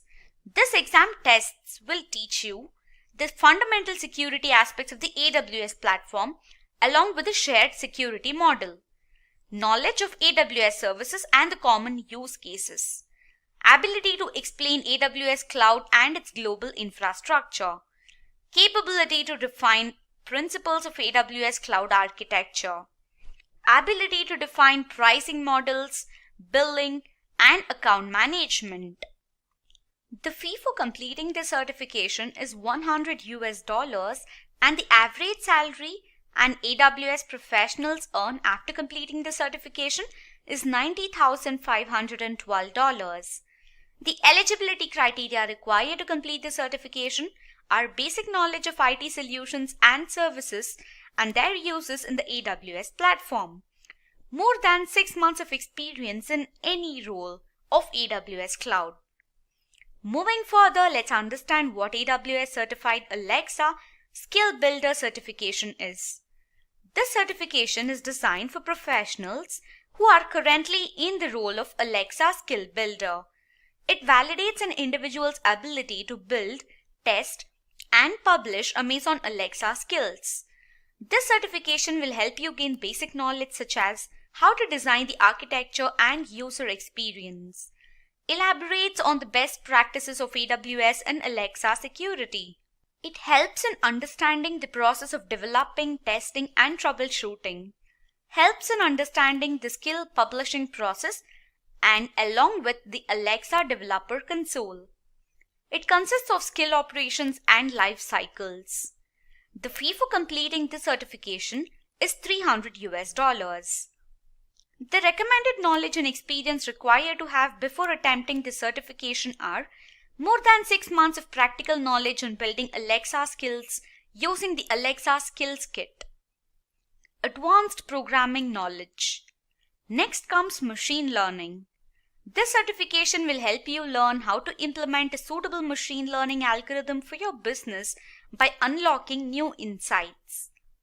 This certification will help you gain basic knowledge such as choosing an appropriate ML algorithm for a given business problem, finding out appropriate AWS service to implement ML solutions, designing and applying scalable, cost-efficient, and secure ML solutions.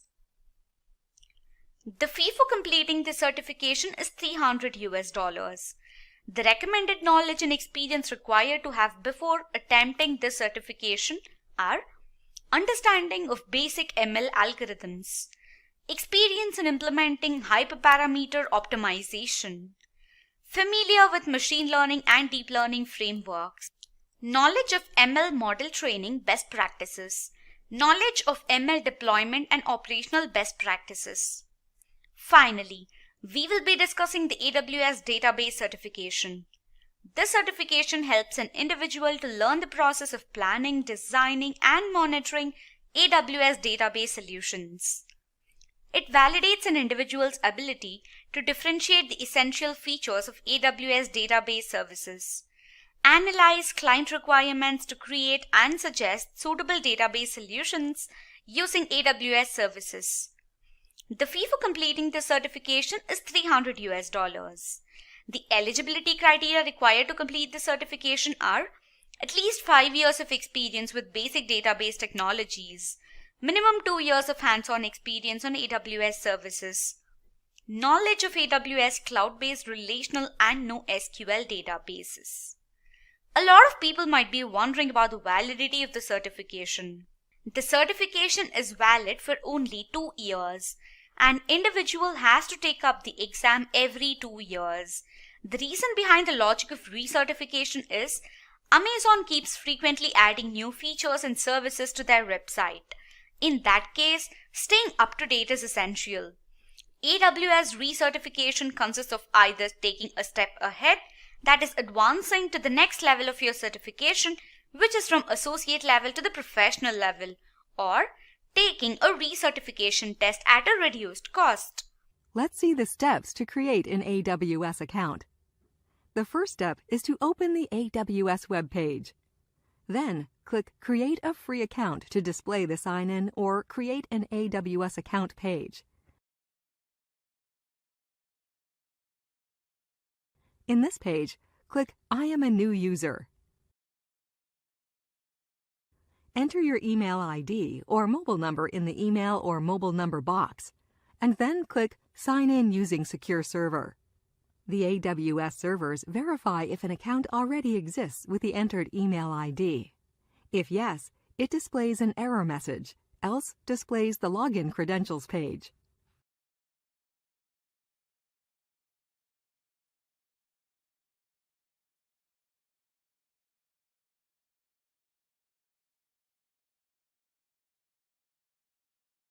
In the Login Credentials page, enter the name.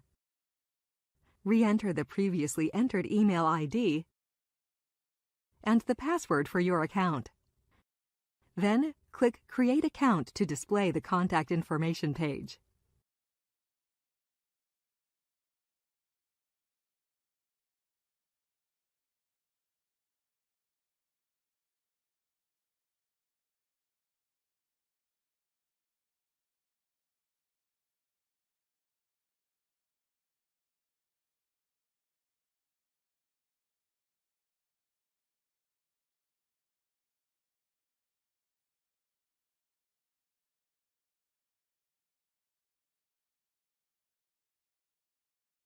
This page gives you the option to create a company account or a personal AWS account.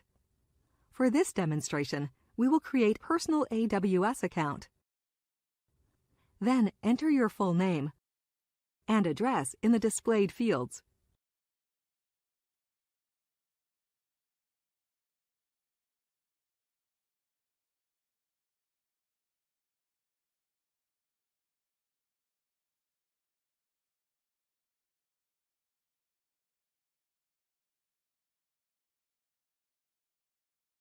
Next, enter the CAPTCHA characters from the displayed security image. An important step is to open the AWS agreement and read it thoroughly. Then select the AWS Customer Agreement checkbox. Selecting the checkbox indicates that you have read the AWS agreement and you agree to it.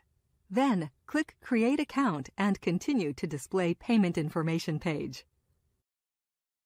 In this page, enter the credit card details, and then click Verify Card and continue to display the identity verification page.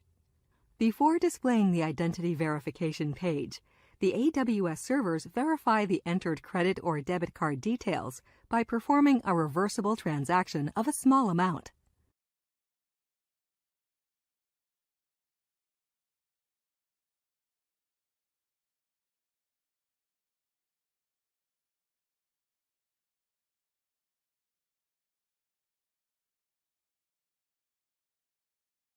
This page displays your entered mobile number and is used to verify and confirm your identity. As you click Call Me Now, the AWS system calls you on the displayed number and your computer screen displays a 4-digit verification PIN. Enter the displayed 4-digit PIN in your phone using the keypad. Once the verification is successful, the page displays a message, Identity verification complete. Simply click Continue to select your support plan to display the support plan page. This page displays and explains about the 3 support plans: Basic, Developer, and Business. For this demonstration, we will select the free or basic plan, and then click Continue to display the welcome page of the AWS services.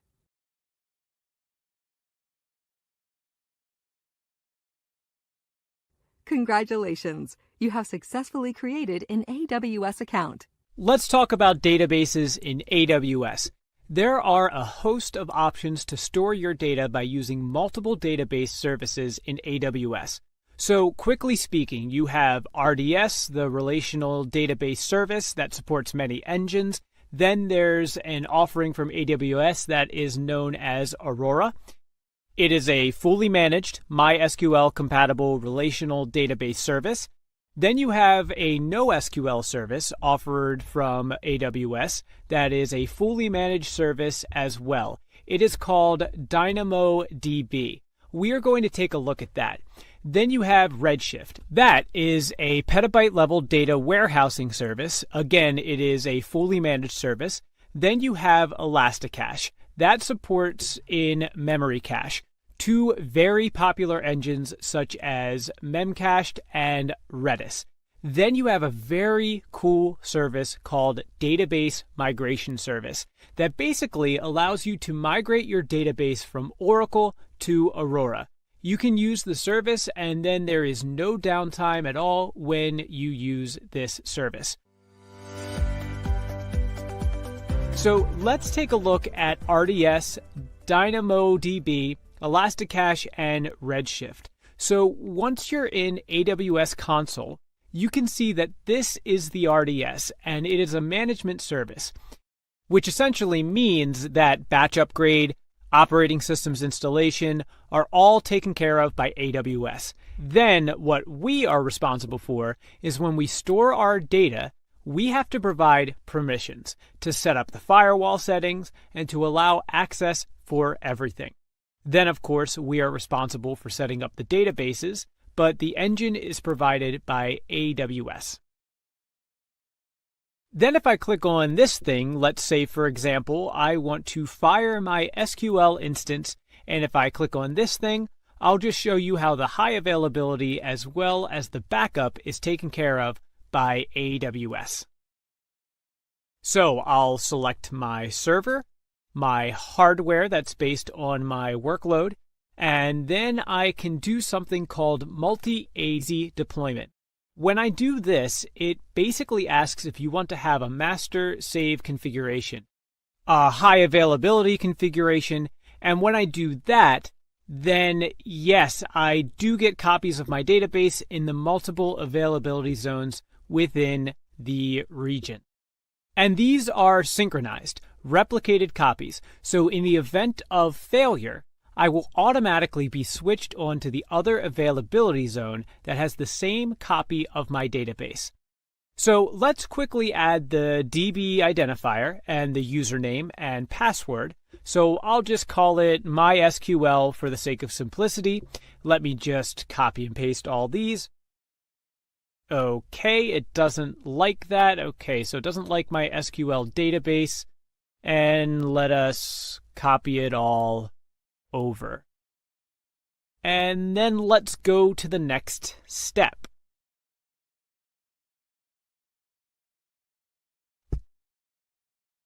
Now, when we go to advanced settings, I'll show you that they have something called backup.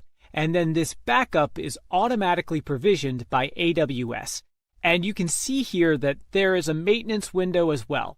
If I want, I can give a window, then this is where you should take my backup, and the same thing for the maintenance.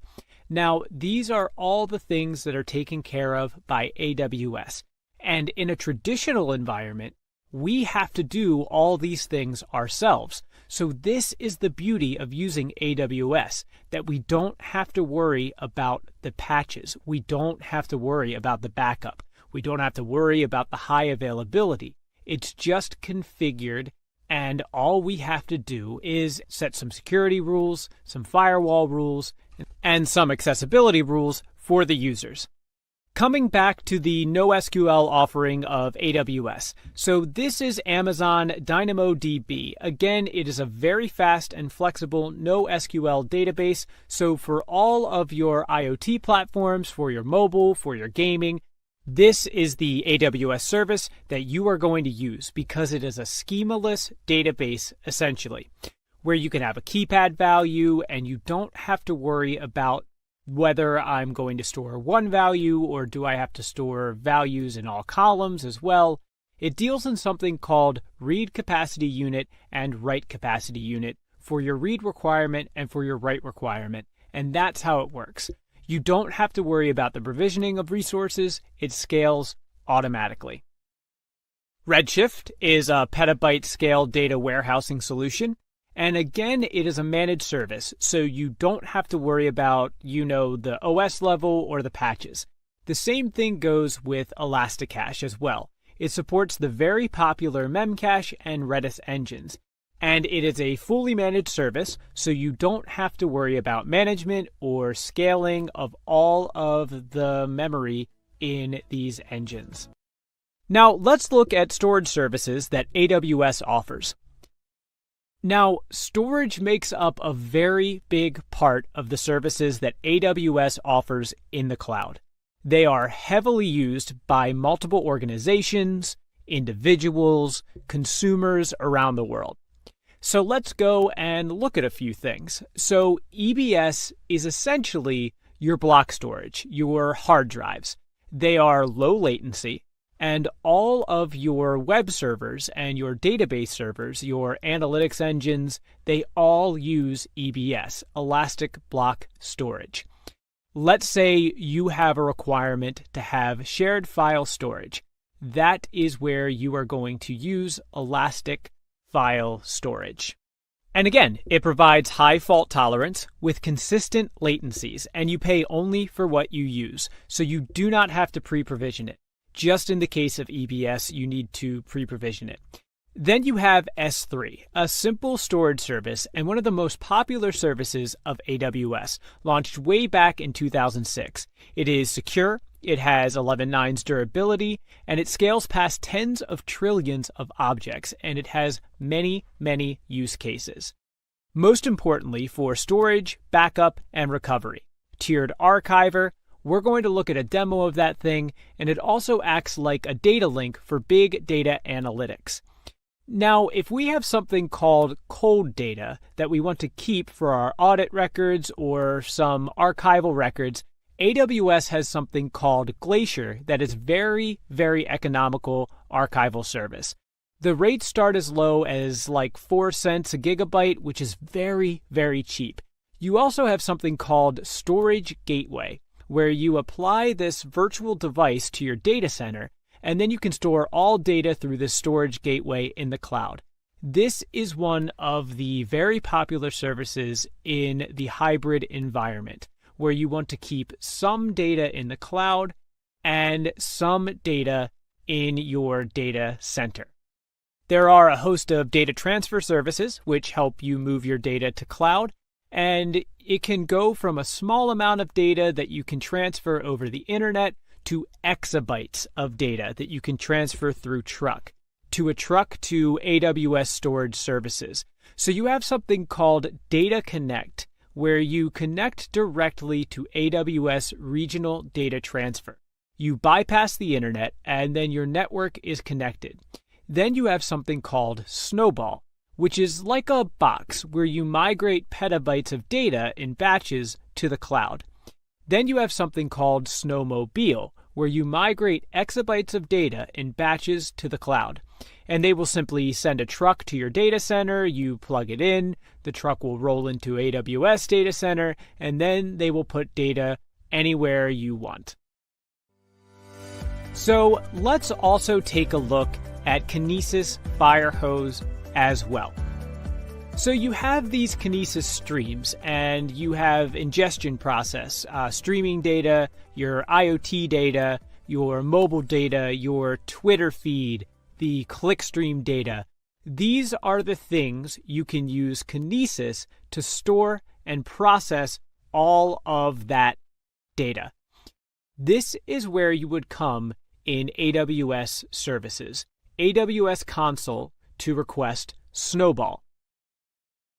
These are all the things that AWS gives you to transfer your data. Again, your data is secure, it's encrypted, it's addressed in transit, and you can access it anywhere using the internet. Let's look at S3 in AWS Management Console. S3 is a place which is used for data leaks, for any sort of data that you would want to upload in cloud. I can very easily go and I can create a bucket, so let's create a bucket. Bucket is where you are going to store your data. All right, so I have created Albert Simplilearn Lab Bucket, and if I click on it, I can do so many things over here. I can upload any data that I want over here. I can send the permissions of who all can access this data by default. In AWS, it's a shared responsibility model. So I can upload the data and I can choose who can access this data in S3. There are so many things that I can do with this bucket. That is my folder in the cloud, S3. That is Simple Storage Service. I can enable versioning, so I can keep all the versions of my objects over here. I can set up logging. I can set up a static website hosting. We will have a demo for this static website hosting as well, but we don't have to worry about this killing the load balancing, etc. It just scales automatically. I did mention that it's a great tool for disaster recovery, and what you can do is you can set up your backups, your snapshots in S3. You can put all your data in S3. You can simply enable the cross-region replication. So what happens is that, let's say you are in US East 1 or Northern Virginia region, and you want to set the cross-region replication to Oregon or maybe somewhere in Europe. You can just come over here and you can enable the cross-region replications. So what happens is AWS will automatically replicate your data from one region to another of your choice. You decide where you want your data to be replicated. AWS will not do so on its own. There are so many types of things that you can do. You can tag everything. You can give permissions to all your people. There are so many types of permissions that you can give. There is an access control list. You can set up a bucket policy. It's also tightly integrated with identity and access management, so you can very easily command who is able to access your bucket. Apart from that, there are some really interesting things. There is something called Lifecycle. Now, this is a tiered storage. So normally, whenever you get data, typically, that data is going to be very hot. So you would define the data or classify the data as a hot data, warm data, or cold, depending on how frequently it is accessed. Then you would normally have a tiered storage. So S3 has 4 classes.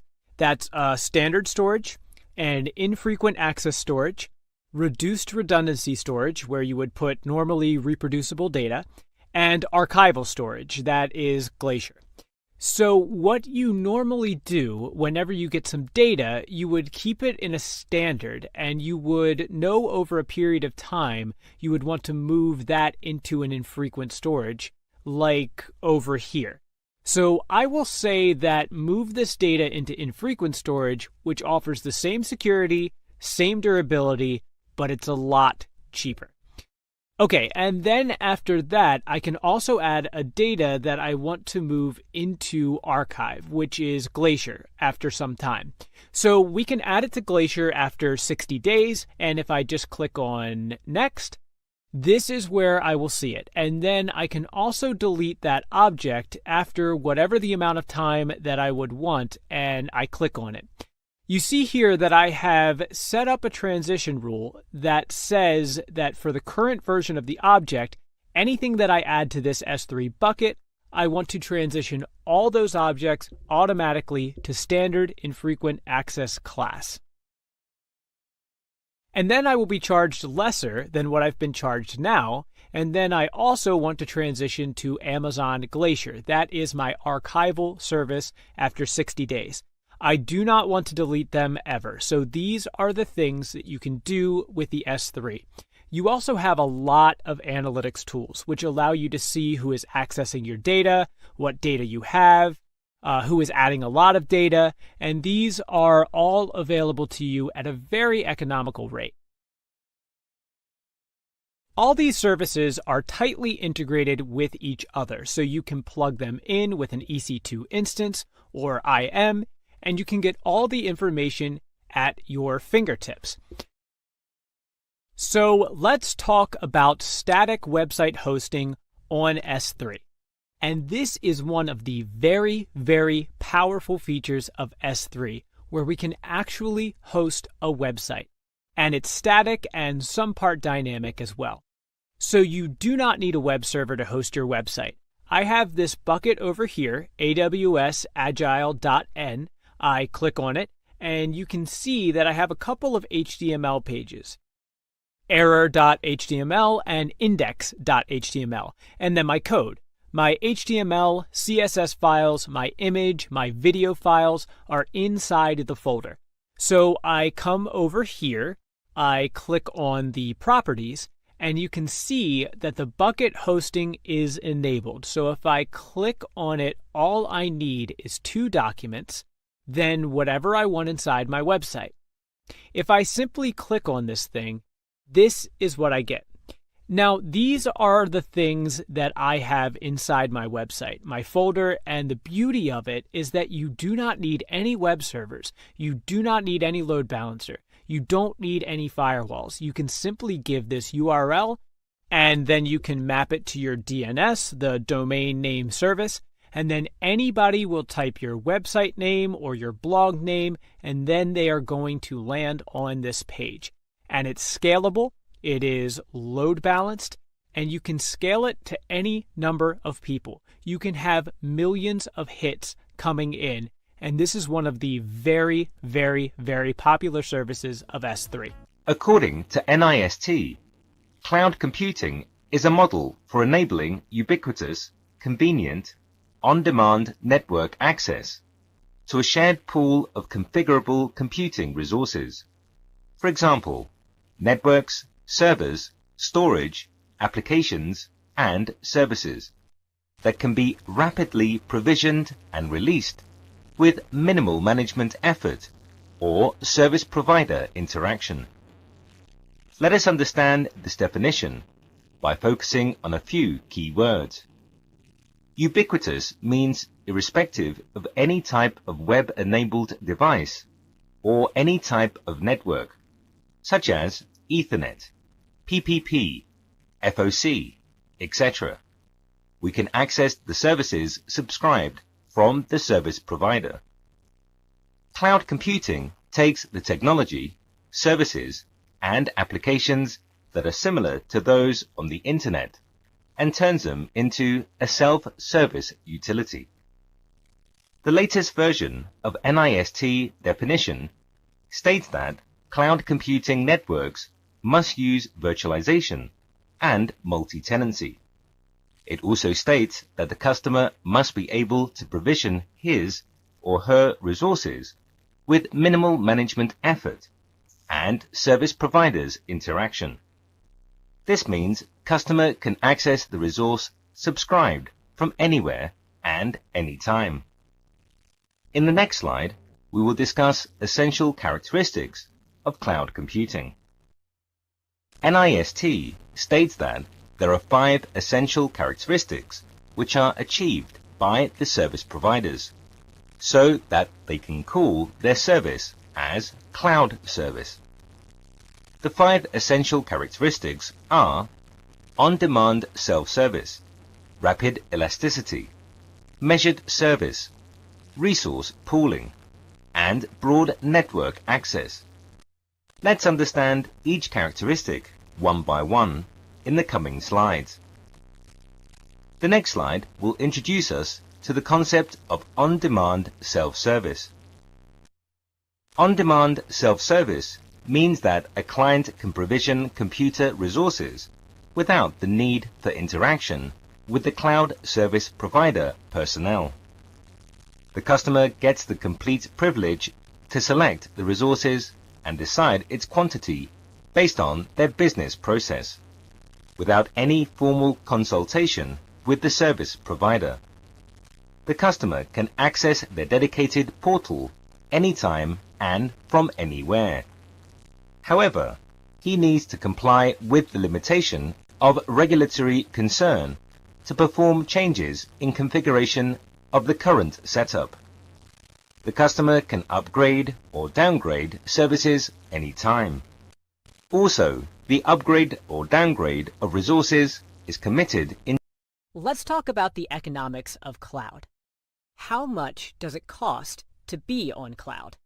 What happens if I move some of my resources from my data center to cloud? How long is it going to take? And if I have to pay monthly, what will my monthly bill be? How do I know that? AWS gives you a lot of tools to manage your cost before you hop onto AWS Cloud or after you have made the move to cloud. Then, once you have been on cloud for a while, and we'll take a look at all of these things, so at the very beginning, at a very basic level, it is the pay-as-you-go model. It is not a CAPEX model, that is capital expenditure model. It is an OPEX model. So you pay only for what you use. You do not have to pay a fee or anything, and you can get a volume discount as well. So if you are a large organization and you have multiple teams and multiple accounts for AWS, you can have a billing option where you will have one person, one account that is going to pay the bill for all of the accounts in the organization. And the benefit you get from doing this is a volume discount. There are 3 tools that we are going to look at now. One is known as the AWS Cost Calculator.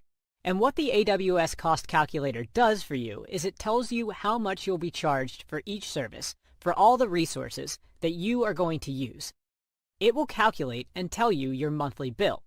So, in this scenario, we are looking at a very simple implementation where we have a dev environment, a QA environment, and a broad environment. In dev and QA, we have one server each that we are choosing as G2.medium. And in broad, we have 2 servers. We know that broad is going to run for a very long time, so we are using the billing option of a 1-year partial payment, and then we get a lot of discounts. If we know that this workload is going to be required for up to 3 years, then we can select this option, and we'll get up to a 75% discount now. This is only for servers. Down below, we have used EBS volumes, which are just hard drives. And then I also selected 3 volumes, one each for dev, QA, and production. And then I also added how much snapshot data I'm going to have every month. If you see on the top of here that I get the monthly bill now, this is something only for EC2. I could use the same thing for my database as well, so I will have some databases as well, and I can add all the databases I need. Apart from this, if I scroll down here, there are so many services on your left that you can see that if you want to use all these services, and it will just let me know what the monthly charge is for all of these things. So this is something you can do before you hop on to AWS.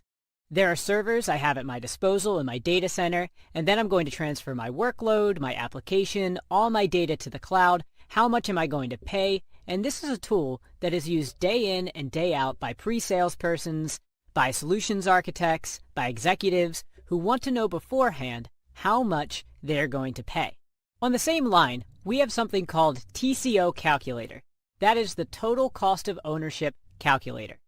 Now here, we can also add the manual labor that we have, the personnel that we have, the power that we have, and it goes into more granular details of the resources that we have.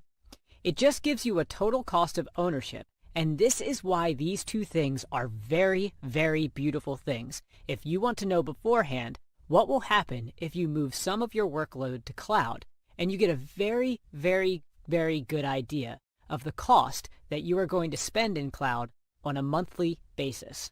Coming back to AWS Console. Within the console, there's a tool called AWS Trusted Advisor that essentially checks your implementations. So once you are on the cloud, once you have added all the sources on the cloud from your databases, your servers, your storage, your cache, everything, then the AWS Trusted Advisor checks all that you have done, and then it gives you recommendations on 4 different things. Among those 4 things are the cost optimization, which will tell you that if you are using these workloads for production, you might want to convert them into a reserve pricing option. So there are on-demand pricing options, there is a reserve pricing option, and then there's a spot pricing option. Reserve is the one that you use if you know you are going to run this workload for a period of 1 year, 2 years, or 3 years. Then you can buy that capacity in advance from AWS. And you don't have to necessarily pay all the money up front. You can do a partial payment for 1 year, and you still get up to 40% of the discount, which is really beautiful. Apart from your cost, AWS Trusted Advisor also gives you recommendation on performance, on security, and fault tolerance. So, if you know some of your firewall routes are not as stringent as they should be, it is going to scream at you, please don't do this. If you can see here, I have some of my security groups that have instance-level firewalls, or they have unrestricted access, so I have kept it open for the entire world, and I really shouldn't be doing that. So, these are the things that AWS provides for cost optimization and for cost management in cloud. So, even before you are into the cloud, or when you have been in the cloud for a while, you can use these tools to optimize your costs on a regular basis. Let's look into what we have in the AWS interview questions, which we find are important. And our hope is that you would use this material in your interview preparation and be able to crack that cloud interview and step into your dream cloud job. So as you progress in watching, you're going to see that these questions are practical scenario-based questions that tests the depth of the knowledge of a person in a particular AWS product or in a particular AWS architecture. So why wait? Let's move on. Alright, so in an interview, you would find yourself with a question that might ask you, define and explain the 3 basic types of cloud services and the AWS products that are built based on them. See, here, it's a very straightforward question. Just explain 3 basic types of cloud service. And when we talk about basic type of cloud service, it's compute, obviously, that's a very basic service. Storage, obviously, because you need to store your data somewhere. And networking, that actually connects a couple of other services to your application. These basic will not include monitoring. These basic will not include analytics because they are considered as optional. They are considered as advanced services. You could choose a non-cloud service or a product for monitoring and for analytics. So they're not considered as basic. So when we talk about basics, they are compute, storage, and networking. And the second part of the question says, explain some of the AWS products that are built based on them. Of course, compute EC2 is a major one. That's the major share of the compute resource. And then we have platform as a service, which is Elastic Beanstalk. And then function as a service, which is Lambda. AutoScaling and Lifecycle are also part of compute services. So the compute domain, it really helps us to run any application, and the compute service helps us in managing the scaling and deployment of an application. Again, Lambda is a compute service, so the compute service also helps in running event-initiated stateless applications. The next one was storage. a lot of emphasis is on storage these days, because if there's one thing that grows in a network on a daily basis, that's storage. Every new day we have new data to store, process, manage. So storage is again a basic and an important cloud service, and the products that are built based on the storage services are S3 object storage, Glacier for archiving, EBS elastic block storage as a drive attachment for the EC2 instances, and EFS file share for the EC2 instances. So the storage domain helps in the following aspects. It holds all the information that the application uses, so it's the application data. And we can also archive old data using storage, which would be Glacier, and any object files and any requirement for block storage can be met through Elastic Block Store and S3, which is again an object storage. Talking about networks, it's just not important to answer the question with the name of the services and the name of the product. It'll also be good if you could go in depth and explain how they can be used, right? So that actually proves you to be a person knowledgeable enough in that particular service or product. So talking about networking domain, VPC, networking, can't imagine networking without VPC. In a cloud environment, especially in AWS cloud environment. And then we have Route 53 for domain resolution or for DNS. And then we have CloudFront, which is an edge caching service that helps customers to read their application with low latency. So networking domain helps with some of the following use cases. It controls and manages the connectivity of the AWS services within our account. And we can also pick an IP address range. If you're a network engineer, or if you are somebody who works in networks or are planning to work in network, you will soon realize the importance of choosing your own IP address for easy remembering. So having an option to have your own IP address in the cloud, own range of IP address in the cloud, it really helps, really helps in cloud networking. The other question that get asked would be the difference between the availability zone and the region. Actually, the question generally gets asked so to test how well you can actually differentiate and also correlate the availability zone and the region relationship, right? So a region is a separate geographic area like the US West 1, which represents North California, or the AP South, which represents Mumbai. So regions are a separate geographic area. On the contrary, availability zone resides inside the region. You shouldn't stop there. You should go further and explain about availability zones. And availability zones are isolated from each other, and some of the services will replicate themselves within the availability zone. So availability zone does replication within them, but regions, they don't generally do replication between them. The other question you could be asked is, what is autoscaling? What do we achieve by autoscaling? So in short, autoscaling, it helps us to automatically provision and launch new instances whenever there is an demand. It not only helps us meeting the increasing demand, it also helps in reducing the resource usage when there is low demand. So autoscaling also allows us to decrease the resources or resource capacity as per the need of that particular hour.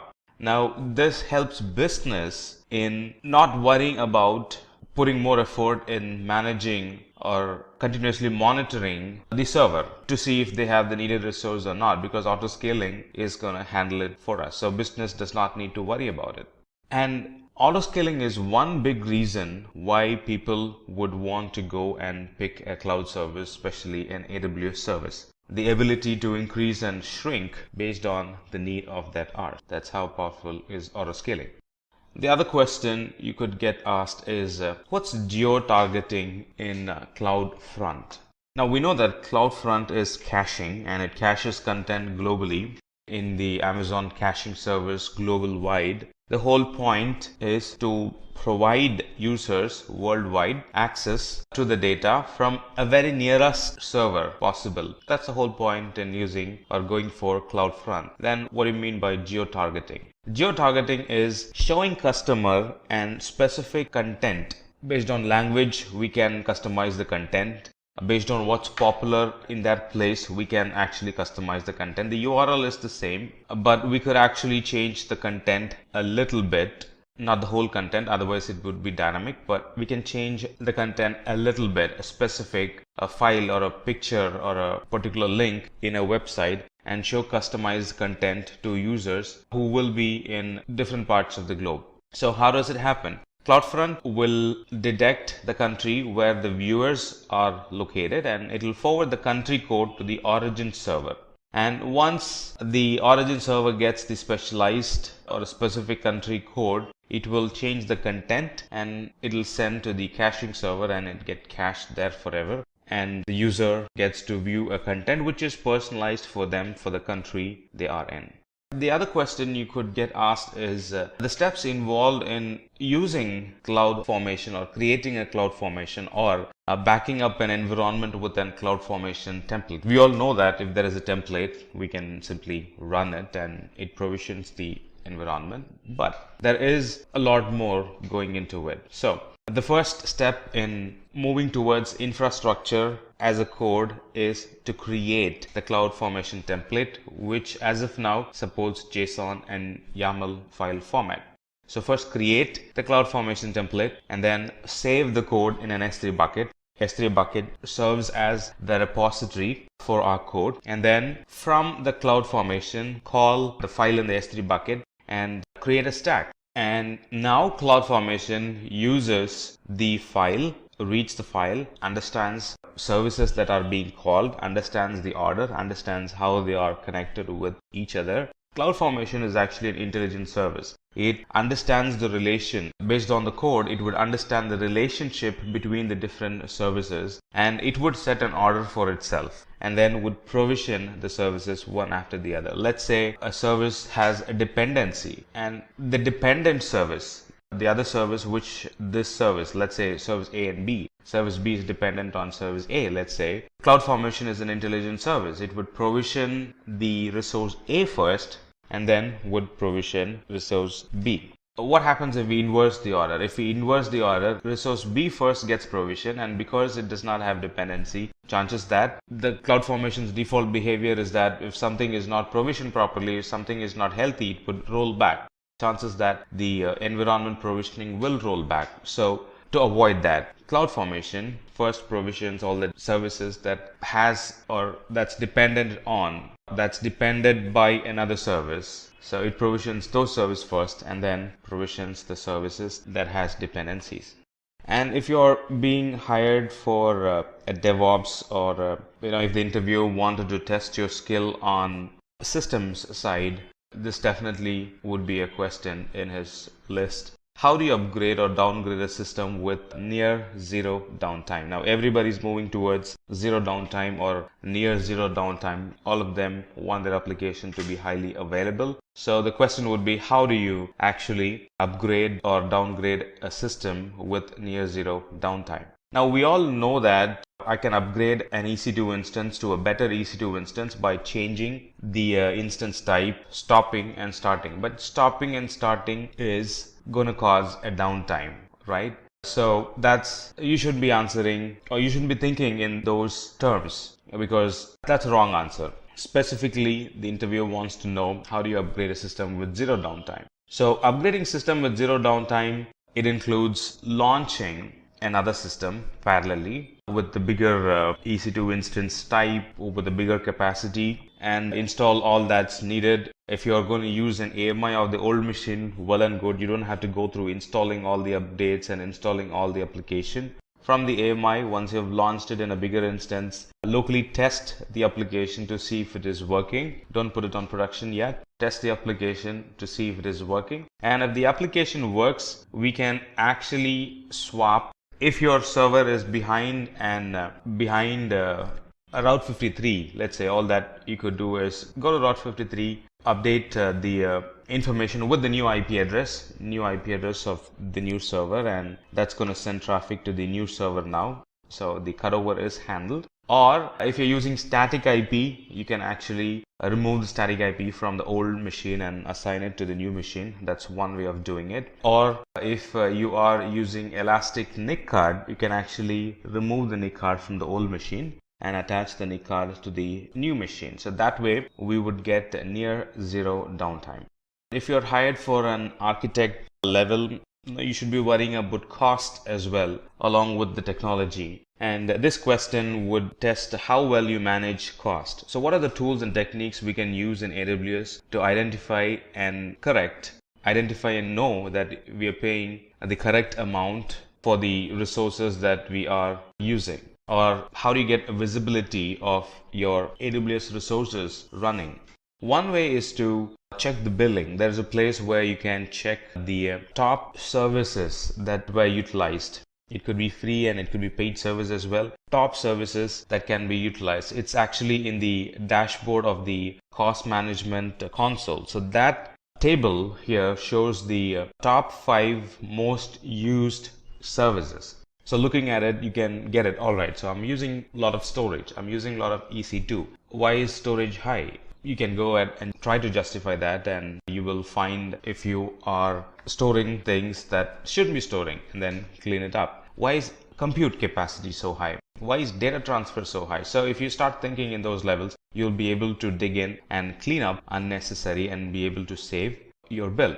And there are cost explorer services available which will help you to view your usage pattern or view your spending for the past 13 months or so, and it will also forecast for the next 3 months. Now, how much will you be using if your pattern is like this? So that will actually help and will give you a visibility on how much you have spent, how much you will be spending if the trend continues. Budgets are another excellent way to control cost. You can actually set a budget. All right, this is how much I am willing to spend for this application, for this team, or for this month, for this particular resource. So you can actually put a budget mark, and anytime it exceeds, anytime it's nearing, you would get an alarm saying that, well, we're about to reach the allocated budget amount, stuff like that. That way you can go back and know, and you know that how much the bill is going to be for that month, or you can take steps to control bill amount for that particular month. So AWS budget is another very good tool that you could use. Cost allocation tags helps in identifying which team or which resource has spent more in that particular month.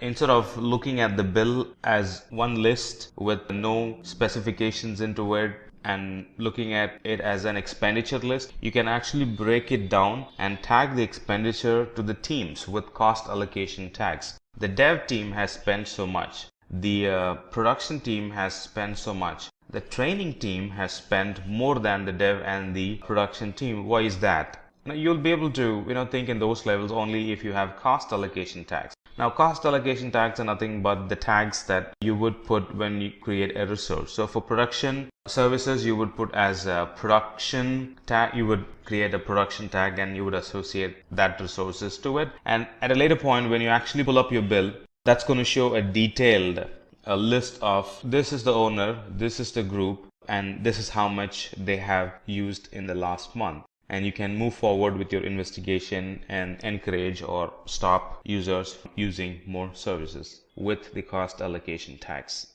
The other famous question is, are there any other tools or is there any other way of accessing AWS resource other than the console? Console is GUI, right? So in other words, other than GUI, how would you use the AWS resource and how familiar are you with those tools and technologies? The other tools that are available that we can leverage and access the AWS resource are, of course, PuTTY. You can configure PuTTY to access the AWS resources, like log into an EC2 instance. An EC2 instance does not always have to be logged in through the console. You could use PuTTY to log into an EC2 instance, and like the jump box, like the proxy machine, and like the gateway machine, and from there you can actually access the rest of the resources. So this is an alternative to the console. And of course, we have the AWS CLI in any of the Linux machines or Windows machines. We can install, so that's point 2, 3 and 4. We can install AWS CLI for Linux, Windows, also for Mac. So we can install them And from there, from your local machine, we can access, run AWS commands and access, provision, monitor the AWS resources. The other ones are we can access the AWS resource programmatically using AWS SDK and Eclipse. So these are a bunch of options we have to use the AWS resource other than the console. If you're interviewed in a company or by a company that focuses more on security and want to use AWS native services for their security, then you would come across this question. What services can be used to create a centralized logging solution? The basic services we could use are CloudWatch logs, store them in S3, and then use Elasticsearch to visualize them, and use Kinesis to move the data from S3 to Elasticsearch.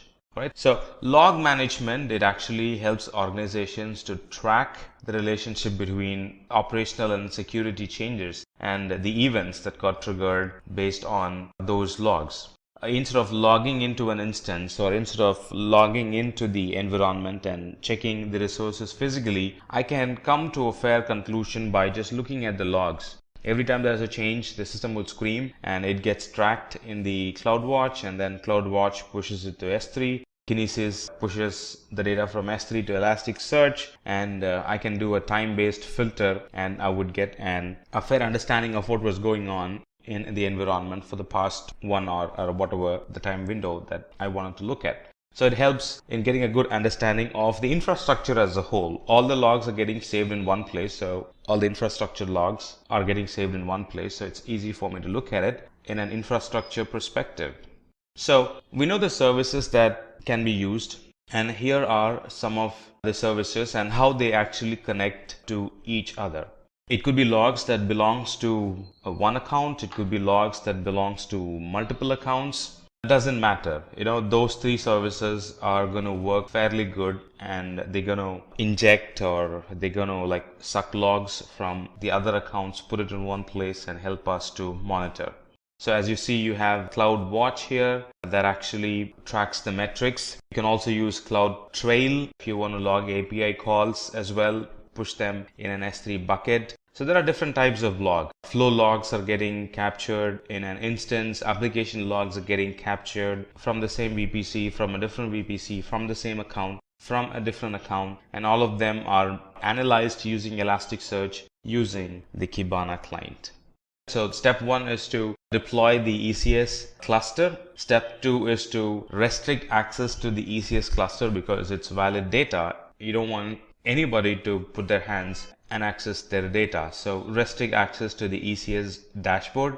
And we could use Lambda also to push the data from CloudWatch to the Elasticsearch domain. And then Kibana is actually the graphical tool that helps us to visualize the logs instead of looking at log as just statements or in a bunch of characters, a bunch of files. Kibana helps us to analyze the logs in a graphical or a chart or a bar diagram format. Again, in an interview, the interviewer is more concerned about testing your knowledge on AWS security products, especially on the logging, monitoring, event management or incident management. Then you could have a question like this. What are the native AWS security logging capabilities? Now, most of the services have their own logging in them, have their own logging, like S3. S3 has its own login, and CloudFront has its own logging. DS has its own logging. VPC has its own logging. In addition, there are account level logins like CloudTrail and AWS config services. So there are a variety of logging options available in the AWS like CloudTrail, config, CloudFront, Redshift logging, RDS logging, VPC flow logs, S3 object logging, S3 access logging, stuff like that. So we're going to look at two servers in specific. CloudTrail. Now this CloudTrail, the very first product in that picture we just saw, the CloudTrail provides an very high level history of the API calls for all the accounts. And with that, we can actually perform a very good security analysis of our account. And these logs are actually delivered to, you can configure it. They can be delivered to S3 for long time archivals. And based on a particular event, it can also send an email notification to us saying, hey, just got this error, thought I'll let you know, stuff like that. The other one is config service. Now, config service helps us to understand the configuration changes that happened in our environment, and we can also set up notifications based on the configuration changes.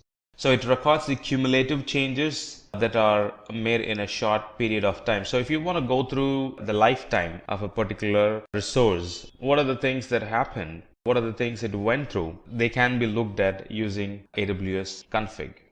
All right. The other question you could get asked is if your role includes taking care of cloud security as well. Then the other question you could get asked is the native services that Amazon provides to mitigate DDoS, which is denial of service. Now, not all companies would go with Amazon native services, but there are some companies which want to stick with Amazon native services just to save them from the headache of managing the other softwares or bringing in another tool, a third-party tool, into managing DDoS. They simply want to stick with Amazon proprietary Amazon native services, and a lot of companies are using Amazon service to prevent DDoS, denial of service.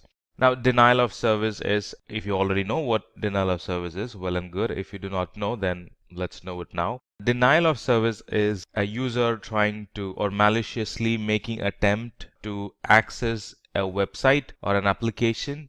The user would actually create multiple sessions and he would occupy all the sessions, and he would not let legitimate users access the service. So he's in turn denying the service for the user. A quick picture review of what denial of service is. Now look at it.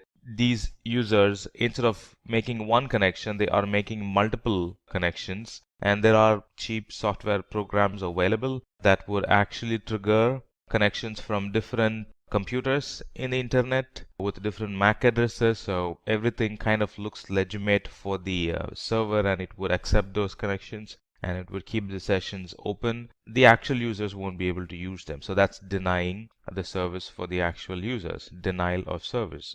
All right, and distributed denial of service is generating attacks from multiple places, from a distributed environment. So that's distributed denial of service. So the tools, the native tools that helps us to prevent the denial of service attacks in AWS is Cloud Shield and Web Access Firewall, AWS WAF. Now they are the major ones. They are designed to mitigate a denial of service. If your website is often bothered by denial of service, then we should be using AWS Shield or AWS WAF.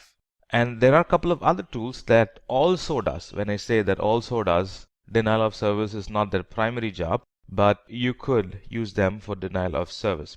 Route 53's purpose is to provide DNS. CloudFront is to provide caching. Elastic Load Balancer, ELB's work is to provide load balancing. VPC is to create an secure virtual private environment. But they also support mitigating denial of service, but not to the extent you would get in AWS Shield and AWS WAF. So AWS Shield and WAF are the primary ones, but the rest can also be used to mitigate distributed denial of service. The other tricky question is this actually will test your familiarity with the region and the services available in the region. So when you're trying to provision a service in a particular region, you're not seeing the service in that region. How do we go about fixing it, or how do we go about using the service in the cloud? It's a tricky question. And if you have not gone through such situation, you can totally blow it away. You really need to have a good understanding on regions, the services available in those regions, and what if a particular service is not available, how to go about doing it. The answer is not all services are available in all regions. Anytime Amazon announces a new service, they don't immediately publish them on all regions. They start small, and as and when the traffic increases, as and when it becomes more likable to the customers, they actually move the service to different regions. So as you see in this picture, within America, North Virginia has more services compared to Ohio or compared to North California. So within North America itself, North Virginia is the preferred one. So similarly, there are preferred regions within Europe, Middle East and Africa, and preferred regions within Asia Pacific. So anytime we don't see a service in a particular region, chances that the service is not available in that region yet, we got to check the documentation and find the nearest region that offers that service and start using the service from that region. Now you might think, well, if I'm looking for a service in Asia, let's say in Mumbai, and if it is not available, why not simply switch to North Virginia and start using it? You could, but that's going to add more latency to your application. So that's why we need to check for application, which is check for region, which is very near to the place where you want to serve your customers, and find nearest region instead of always going back to North Virginia and deploying your application in North Virginia. Again, there's a place, there's a link in aws.com that you can go and look for services available in different region, and that's exactly what you're seeing here. And if your service is not available in a particular region, switch to the other region that provides your service, the nearest other region that provides that service, and start using service from there. With the coming up of cloud, a lot of companies have turned down their monitoring team. Instead, they want to go with the monitorings that cloud provides. Nobody wants to, or at least many people don't want to go through the hassle of, at least new startups and new companies that are thinking of having a monitoring environment. Now, they don't want to go with traditional NOC monitoring. Instead, they would like to leverage AWS monitorings available, because it monitors a lot of stuff, not just the availability, but it monitors a lot of stuff like failures, errors. It also triggers emails, stuff like that. So how do you actually set up a monitor to website? How do you set up a monitor to monitor the website metrics in real time in AWS?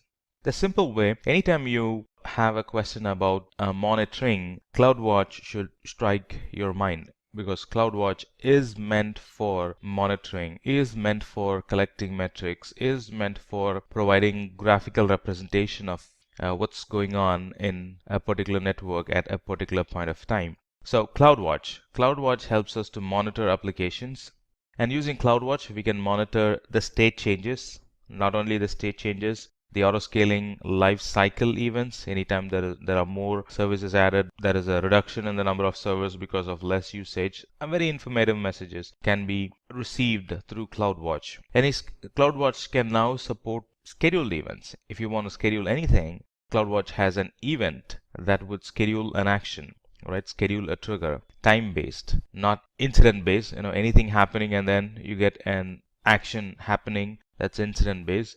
On the other hand, you can simply schedule few things on time-based. So that's possible with CloudWatch. So this CloudWatch integrates very well with a lot of other services like notifications for notifying the user or for notifying the administrator about it. And it can integrate well with Lambda. So to trigger an action, anytime you're designing an auto-healing environment, this CloudWatch can actually monitor and send an email if we are integrating it with SNS, Simple Notification Service. Or this CloudWatch can monitor, and based on what's happening, it can trigger an event in Lambda, and that would in turn run a function till the environment comes back to normal. So CloudWatch integrates well with a lot of other AWS services.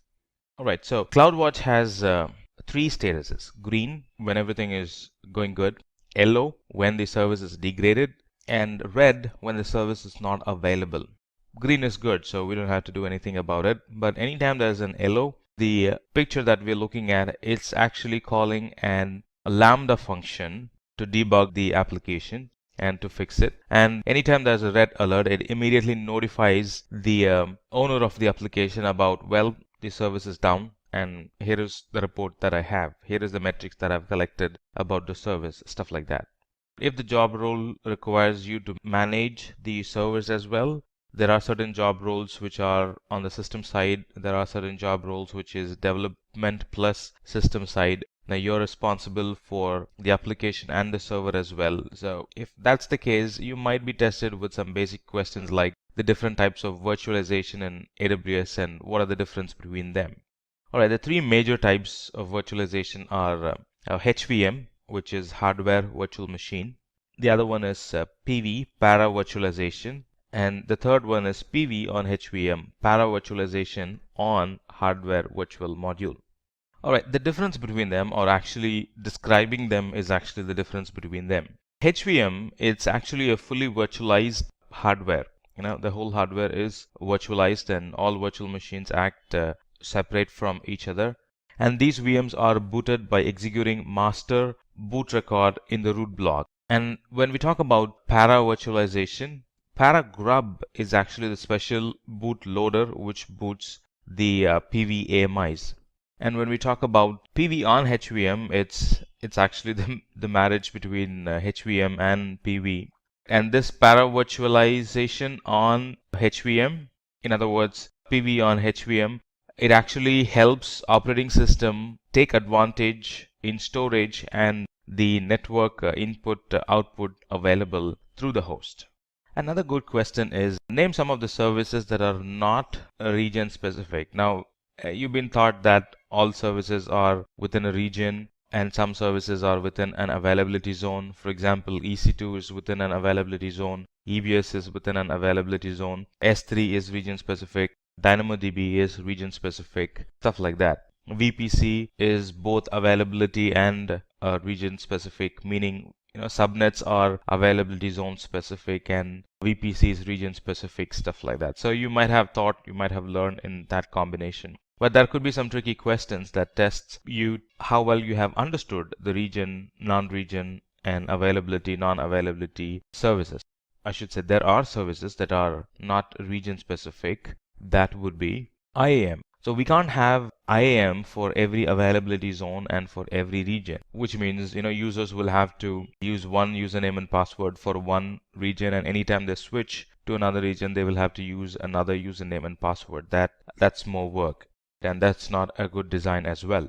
Authentication has to be global. So IAM is a global service, and which means it's not region specific. On the other hand, Route 53 is again a regional specific, so we can't have Route 53 for every region. Route 53 is not a region specific service. It's a global service, and it's one application. Users access from everywhere or from every part of the world, so we can't have one URL or one DNS name for each region if your application is a global application. And then Web Application Firewall works well with CloudFront. Then CloudFront is a region-based service. So the Web Application Firewall, it's not a region-specific service. It's a global service. And CloudFront is again a global service. Though you can cache content on a continent and country basis, it's still considered a global service. Right? It's not bound to any region. So when you activate CloudFront, you're activating it away from region or availability zone. So when you're activating a Web Application Firewall, because it's not a region specific service, you're activating it away from availability zone and regions. So a quick recap: IAM users, groups, roles, and accounts, they are global services. They can be used globally. Route 53 services are offered at edge locations and they are global as well. Web Application Firewall, a service that protects our web application from common web exploits. They are global service as well. CloudFront is Global Content Delivery Network, CDN, and they are offered at edge locations, which are a global service. In other words, non-region specific service or beyond region service. All right, this is another good question as well.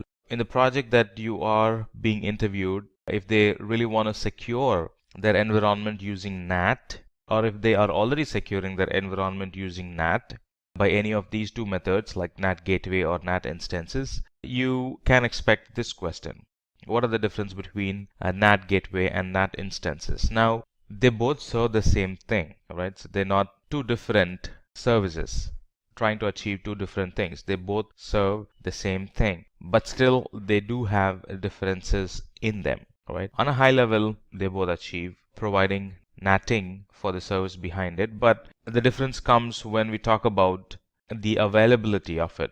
NAT gateway is a managed service by Amazon, whereas NAT instance is managed by us. Now I'm talking about the third point, maintenance here. NAT gateway is managed by Amazon, NAT instance is managed by us, and availability of NAT gateway is very high and availability of NAT instance is less compared to the NAT gateway because it's managed by us. It's on an EC2 instance which could actually fail, and if it fails we'll have to relaunch it. But if it is NAT gateway, if something happens to that service, Amazon would take care of reprovisioning it. And talking about bandwidth, it can burst up to 75 gigabits. Traffic through the NAT gateway can burst up to 75 gigabits. But for NAT instance, it actually depends on the server that we launch. And if we are launching a T2 micro, it barely gets any bandwidth. So there's a difference there. And the performance, because it's highly available because of the bigger pipe, 75 gigabits, the performance of the NAT gateway is very high, but the performance of the NAT instance is going to be average. Again, it depends on the size of the NAT instance that we pick. And billing. A billing for NAT gateway is the number of gateways that we provision and the duration for which we use the NAT gateway. But billing for NAT instance is number of instance and the type of instance that we use. Of course, number of instance, duration, and the type of instance that we use. Security in NAT gateway cannot be assigned, meaning it already comes with full packed security. But in NAT instance, security is a bit customizable. I can go and change the security because it's a server managed by me or managed by us. I can always change the security. Well, allow this, don't allow this, stuff like that. Size and load of the NAT gateway is uniform, but the size and the load of the NAT instance changes as per a NAT gateway is a fixed product. But NAT instance can be small instance, can be a big instance, so the size and the load through it varies. Right. The other question you could get asked is, what are the difference between stopping and terminating an EC2 instance? Now you will be able to answer only if you have worked on environments where you have your instance stopped and where you have your instance terminated. If you have only used lab and are attending the interview, chances are that your way is lost when answering this question. It might look like both are the same. Well, stopping and terminating, both are the same. But there is a difference in it. So when you stop an instance, it actually performs a normal shutdown on the instance and it simply moves the instance to the stopped state. But when you actually terminate the instance is moved to the stop state. The EBS volumes that are attached to it are deleted and removed, and we'll never be able to recover them again. So that's a big difference between stopping and terminating an instance. If you're thinking of using the instance again along with the data in it, you should only be thinking of stopping the instance, but you should be terminating the instance only if you want to get rid of that instance forever. If you are being interviewed for an architect level position or a junior architect level position or even an cloud consultant level position or even in an engineering position, this is a very common question that get asked. What are the different types of EC2 instances based on their cost or based on how we pay them, right? They're all compute capacity. For example, the different types are on-demand instances, spot instances, and reserved instances. It kind of looks the same. They all provide the compute capacity. They all provide the same type of hardwares for us. But if you're looking at cost saving or optimizing cost in our environment, we got to be very careful about which one are we picking. Now we might think that, well, I'll go with on-demand instance because I pay on a per hour basis, which is cheap. I can use them anytime I want, and anytime I don't want, I can simply get rid of it by terminating it. You're right, but if the requirement is to use the service for 1 year, the requirement is to use the service for 3 years, then you'll be wasting a lot of money buying on-demand instances. You'll be wasting a lot of money paying on an hourly basis. Instead, we should be going for reserved instance where we can reserve the capacity for the complete 1 year or complete 3 years and save huge amount in buying reserved instances. Alright, so on-demand is cheap to start with if you're only planning to use it for a short while, but if you're planning to run it for a long while, then we should be going for reserved instance. That is what is cost efficient. So spot instance is cheaper than on-demand instance. And there are different use cases for spot instance as well. So let's look at one after the other. The on-demand instance. The on-demand instance is purchased at a fixed rate per hour. This is very short-term and irregular workloads. And for testing, for development, on-demand instance is a very good use case. We should be using on-demand for production. Spot instance. Spot instance allows users to purchase EC2 at a reduced price, and anytime we have more instances, we can always go and sell it in spot instances. I'm referring to anytime we have more reserved instances, we can always sell them in spot instance catalog. And the way we buy spot instance is we actually put a budget. This is how much I'm willing to pay. All right, would you be able to give service within this cost? So anytime the price comes down and meets the cost that we have put in, we'll be assigned an instance. And anytime the price shoots up, the instance will be taken away from us. But in case of on-demand instances, we have bought that instance for that particular hour and it stays with us. But with spot instances, it varies based on the price. If you meet the price, you get the instance. If you don't meet the price, it goes away to somebody else. And the spot instance availability is actually based on supply and demand in the market. There's no guarantee that you will get spot instance at all time. All right, so that's a caveat there you should be familiar with. That's a caveat there you should be aware when you are proposing somebody that we can go for spot instance and save money. It's not always going to be available. If you want your spot instance to be available to you, then we need to carefully watch the history of the price of the spot instance. Now, how much was it last month and how much is it this month? So how can I quote, or how much can I quote, stuff like that. So you got to look at those history before you propose somebody that, well, we're going to save money using spot instance. On the other hand, reserved instance provide cost savings for the company. We can opt for reserved instances for 1 year or 3 years. There are actually 3 types of reserved instances: light, medium, and heavy reserved instances. They are based on the amount that we would be paying. And cost benefit also depends with reserved instance. The cost benefit also depends based on, are we doing all upfront or no upfront or partial payment, then split the rest as monthly payments. So there are many purchase options available. But overall, if you're looking at using an application for the next 1 year and 3 years, you should not be going for on-demand instance. You should be going for reserved instance, and that's what gives you the cost benefit. And in an AWS interview, sometimes you might be asked, how you interact with the AWS environment. Are you using CLI? Are you using console? And depending on your answer, whether console or CLI, the panelists put a score. Okay, this person is CLI specific, this person is console specific, or this person has used AWS environment through the SDK, stuff like that. So this question tests whether you are a CLI person or a console person. And the question goes like this: how do you set up SSH agent forwarding so that you do not have to copy the key every time you log in? If you have used PuTTY, anytime if you want to log into an EC2 instance, you will have to put the IP and the port number. Along with that, you will have to map, or we will have to map the key in the PuTTY, and this has to be done every time. That's what we would have done in our lab environments, right?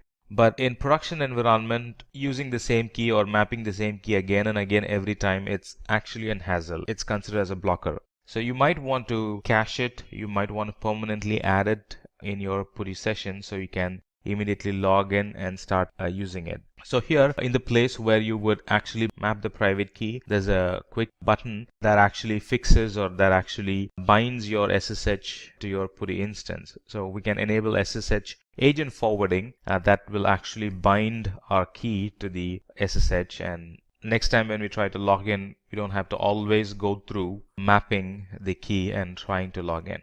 Alright, this question, what are Solaris and AX operating systems? Are they available with AWS? That question generally gets asked to test how familiar are you with the AMIs available? How familiar are you with EC2? How familiar are you with the EC2 hardwares available? That basically tests that.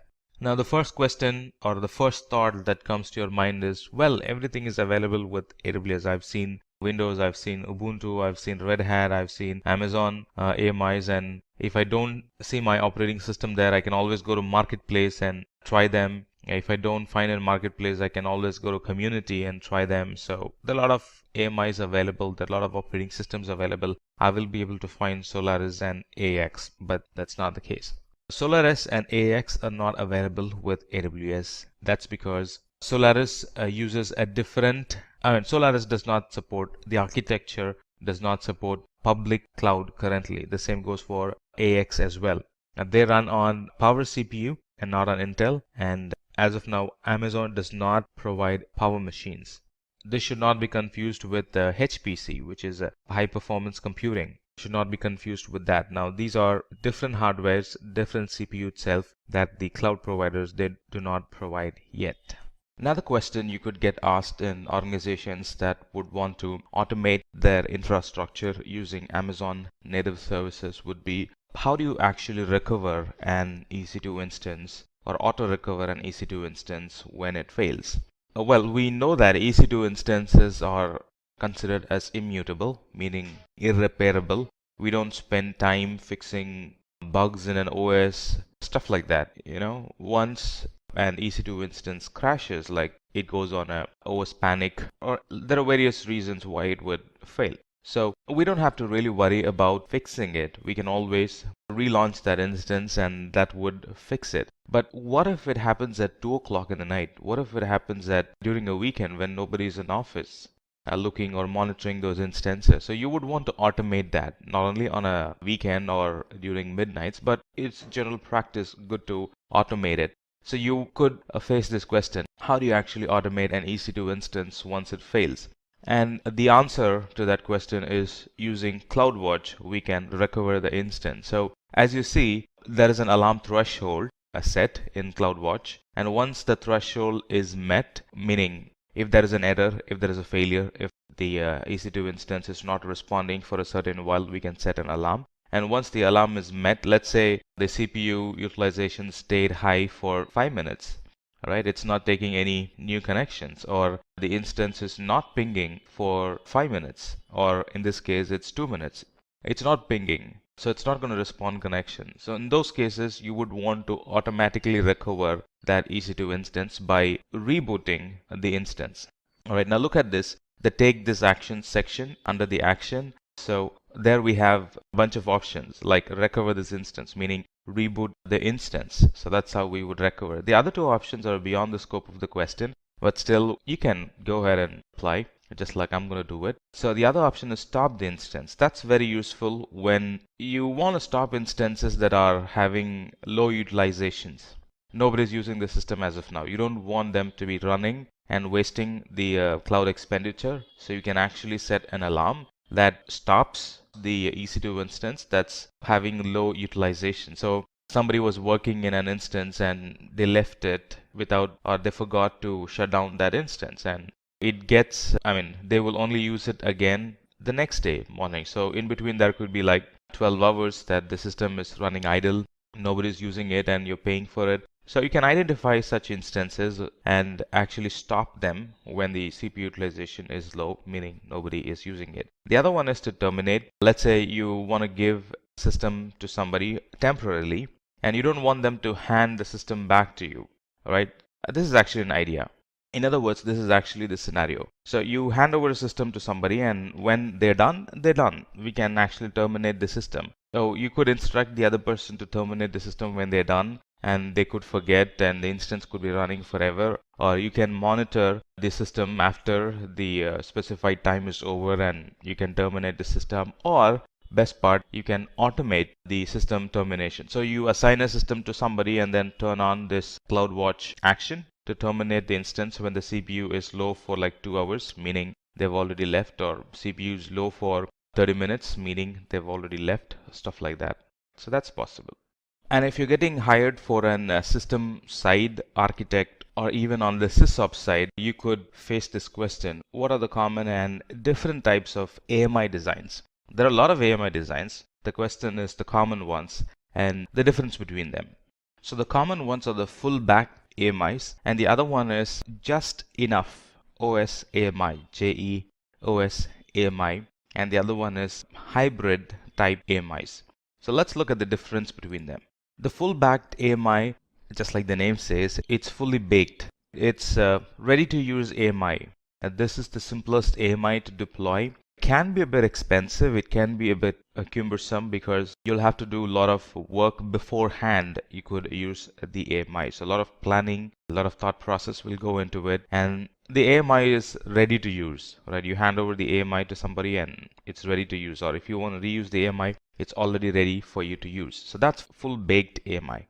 The other one is just enough operating system AMI. Just like the name says, it has, as you can also see in the diagram or in the picture, it covers a part of the OS. All bootstraps are already packed properly, and the security monitoring, logging, and the other stuff are configured at the time of deployment or at the time you would be using it. So not much thought process will go in here. The only focus is on choosing the operating system and what goes the operating system specific agents or bootstraps that goes into the operating system. That's all we worry about. The advantage of this is it's flexible, meaning you can choose to install additional softwares at the time of deploying, but that's going to require an additional expertise on the person who will be using the AMI. So that's another overhead there. But the advantage is that it's kind of flexible. I can change the configurations during the time of deployment. The other one is a hybrid AMI. Now the hybrid AMI actually falls in between the fully baked AMI and just enough operating system options. So these AMIs have some features of the baked type and some features of the just enough OS type. So as you see, the security, monitoring, logging are packed in that AMI, and the runtime environments are installed during the time of a deployment. So this is where the strict company policies would go into the AMI. Company policies like you got to log this, you got to monitor this. These are the ports that generally gets open in all our systems, stuff like that. So they strictly go into the AMI and sits in an AMI format. And during deployment, you have the flexibility of choosing the different runtime and the application that sits in an EC2 instance. Another very famous question you would face in an interview is, how can you recover login to an EC2 instance to which you lost the key? Well, we know that if the key is lost, we can't recover it. There are some organizations that integrate their EC2 instances with an AD. That's different. Alright, so you can go and reset the password in the AD and you will be able to log in with the new password. But here the specific tricky question is, you are using a key to log in, and how do you recover if you have lost the key? Generally, companies would have made a backup of the key so we can pick from the backup, but here the specific question is, we have lost the key, literally no backups on the key at all. So how can we log in? And we know that we can't log into the instance without the key present with us. So the steps to recover is that make the instance use another key and use that key to log in. Once the key is lost, it's lost forever. We won't be able to recover it. You can't raise a ticket with Amazon. Not possible. They're not going to help. It's beyond the scope. So make the instance use another key. It's only the key that's the problem. You still have valid data in it. You got to recover the data. It's just the key that's having the problem. So we can actually focus on the key part alone and change the key, and that will allow us to log in. So how do we do it? Step-by-step procedure. So first, verify the EC2 config service is running in that instance. If you want, you can actually beforehand install the EC2 config in that service, or you can actually make the EC2 config run through the console. Just a couple of button clicks and that'll make the EC2 config run in that EC2 instance, and then detach the root volume for that instance. Of course, it's going to require a stop and start. So detach the root volume from the instance, attach the root volume to another instance as a temporary volume, or it could be a temporary instance that you've launched only to fix this issue, and then log in to that instance and to that particular volume and modify the configuration file. Modify it to use the new key, and then move the root volume back to its original position and restart the instance. And now the instance is going to have the new key, and you also have the new key with which you can log in. So that's how we go ahead and fix it. Now let's move on to some product specific or S3 product specific questions. A general perception is S3 and EBS can be used interchangeably, and the interviewer would want to test your knowledge on S3 and EBS. Well, EBS uses S3, that's true, but they can't be interchangeably used. So you might face this question, what are some key differences between AWS S3 and EBS?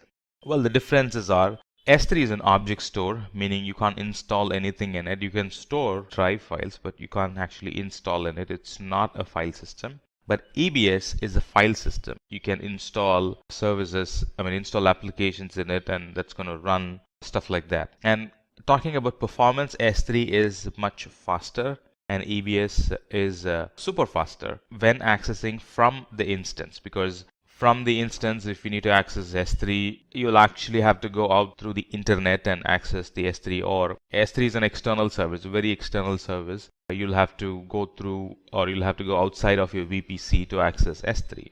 S3 does not come under a VPC. But EBS comes under a VPC. It's on the same VPC. So you would be able to use it kind of locally. Compared to S3, EBS is very local. So that way it's going to be faster.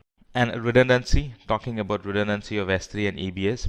S3 is replicated. The data in S3 is replicated across the data centers, but EBS is replicated within the data center, meaning S3 is replicated across availability zones. EBS is within an availability zone. So that way redundancy is a bit less in EBS. In other words, redundancy is higher in S3 than EBS. And talking about security of S3, S3 can be made private as well as public, meaning anybody can access S3 from anywhere in the internet. That's possible with S3. But EBS can only be accessed when attached to an EC2 instance. Right, just one instance can access it, whereas S3 is publicly directly accessible. The other question related to S3 security is, how do you allow access to a user to a certain bucket, which means this user is not having access to S3 at all, but this user needs to be given access to a certain bucket. How do we do it? The same case applies to servers as well. In few cases, there could be an instance where a person is new to the team and you actually don't want them to access the production service. Now he is in the production group and by default he or she is granted access to that server, but you specifically want to deny access to that production server till the time he or she is matured enough to access or understand the process, understand the do's and don'ts before they can put their hands on the production server. So how do we go about doing it? So first we would categorize our instances. Well, these are critical instances. These are normal instances. And we would actually put a tag on them. That's how we categorize. Right? So you put a tag on them. Put a tag saying, well, they are highly critical, they are medium critical, and they are not critical at all. Still they're in production, stuff like that. And then you would pick the users who wants to or who should be or should not be given access to a certain server. And you would actually allow the user to access or not access servers based on a specific tag. In other words, you can use actually tags. In the previous step, we put tags on the critical server, right? So you would define that this user is not going to use this tag. All right, this user is not allowed to use the resources with this tag. So that's how you would make your step forward. So you would allow or deny based on the tags that you have put. So in this case, he or she will not be allowed to servers which are tag critical servers. So that's how you deny access to them. And the same goes for bucket as well. If an organization is excessively using S3 for their data storage because of the benefit that it provides, the cost and the durability, you might get asked this question, which is organizations would replicate the data from one region to another region for additional data durability and for having data redundancy. Not only for that, they would also do that for DR purposes, for disaster recovery. If the whole region is down, you still have the data available somewhere else and you can pick and use it. Some organizations would store data in different regions for compliance reasons, to provide low latency access to their users who are local to that region, stuff like that. So when companies do replication, how do you make sure that there is consistency in the replication? How do you make sure that the replication is not failing and the data gets transferred for sure and there are logs for that replication? This is something that the companies would use where they're excessively using S3 and they're fully relying on the replication in running their business. And the way we could do it is we can set up a replication monitor. It's actually a set of tools that we could use together to make sure that the cloud replication, region level replication is happening properly. So this is how it happens. Now on this side, on the left hand side, we have the region 1 and on the right hand side we have region 2, and region 1 is the source bucket and region 2 is the destination bucket. Alright, so object is put in the source bucket and it has to go directly to the region 2 bucket or made a copy in the region 2 bucket. And the problem is sometimes it fails and there is no consistency between them. So the way you would do it is connect these services together and create an cross-replication or cross-region replication monitor that actually monitors your environment. So there are CloudWatch that make sure that the data is moved, no data is failing. Again, there's CloudWatch on the other end, make sure that the data is moving. And then we have the logs generated through CloudTrail, and that's actually written in DynamoDB. And if there is an error, if something is failing, you get notified through an SMS or you get notified through an email using the SNS service. So that's how we could leverage these tools and set up an cross-region replication monitor that actually monitors your data replication. Some common issues that companies face in VPC is that we all know that I can use Route 53 to resolve an IP address externally from the internet, but by default the servers won't connect to the other servers using our custom DNS name. That it does not do that by default. So it's actually a problem. There are some additional things that as an administrator or as an architect or as a person who uses it, you will have to do. And that's what we're going to discuss. So the question could be, VPC is not resolving the server through the DNS. You can access it through the IP, but not through the DNS name. And what could be the issue and how do you go about fixing it? And you will be able to answer this question only if you have done it already. It's a quick and simple step. By default, VPC does not allow, that's the default feature. And we will have to enable the DNS hostname resolution before. Now this is for the custom DNS, not for the default DNS that comes along. This is for the custom DNS. So we will have to enable the DNS hostname resolution. So we'll have to enable the DNS hostname resolution so they actually resolve. Let's say I want to connect to server1.simplylearn.com. By default, it's not allowed. But if I enable this option, then I will be able to connect to server1.simplylearn.com. If a company has VPCs in different regions and they have a head office in a central place and the rest of them are branch offices and they are connecting to the head office for access or for saving data or for accessing certain files or certain data or storing data, all right, so they would actually mimic the hub and spoke topology where you have the VPC which is centrally in an accessible region, a centrally accessible region, and then you would have a local VPCs or branch offices in different other regions, and they get connected to the VPC in the central location. And the question is, how do you actually connect the multiple sites to a VPC and make communication happen between them? By default, it does not do that. We know that VPCs, they need to be peered between them in order to access the resources. Let's look at this picture, right? So I have like a customer network or branch offices in different parts and they get connected to a VPC. That's fine. So what we have achieved is those different offices, the remote offices, they are connecting to the VPC and they're talking, but they can't connect or they can't talk to each other. That's what we have built. But the requirement is the traffic needs to, or they should be able to talk to each other, but they should not have a direct connection between them, which means that they will have to come and hit the VPC and then reach the other customer network, which is in Los Angeles or which is in New York. All right, that's the requirement. So that's possible with some architecting in the cloud. So that's using VPN Cloud Hub. You look at these dotted lines, which actually allows customers or which actually allows the corporate networks to talk to each other through the VPC. Again, by default, it doesn't happen. Cloud Hub is an architecture that we should be using to make this happen. And what's the advantage of it? As a central office or as the headquarters office, which is in the VPC, or headquarters data center, which is in the VPC, you have control, or the VPC has control on who talks to who and what traffic can talk to, what traffic can be routed to the other head office, stuff like that. That centralized control is on the VPC. The other question you could get asked is, name and explain some security products and features available in VPC. Well, VPC itself is an security service. It provides a security service to the application, but how do you actually secure the VPC itself? That's the question. And yes, there are products that can actually secure the VPC, or the VPC delivers those products to secure the application.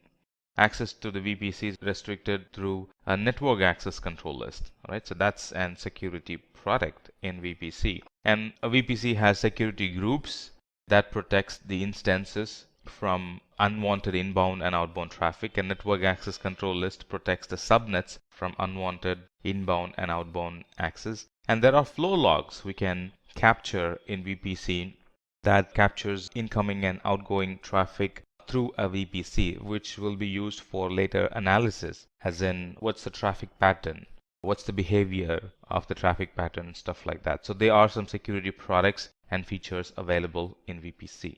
Now, how do you monitor VPC? VPC is a very important concept, very important service as well. Everything sits in a VPC. Most of the service sits in a VPC.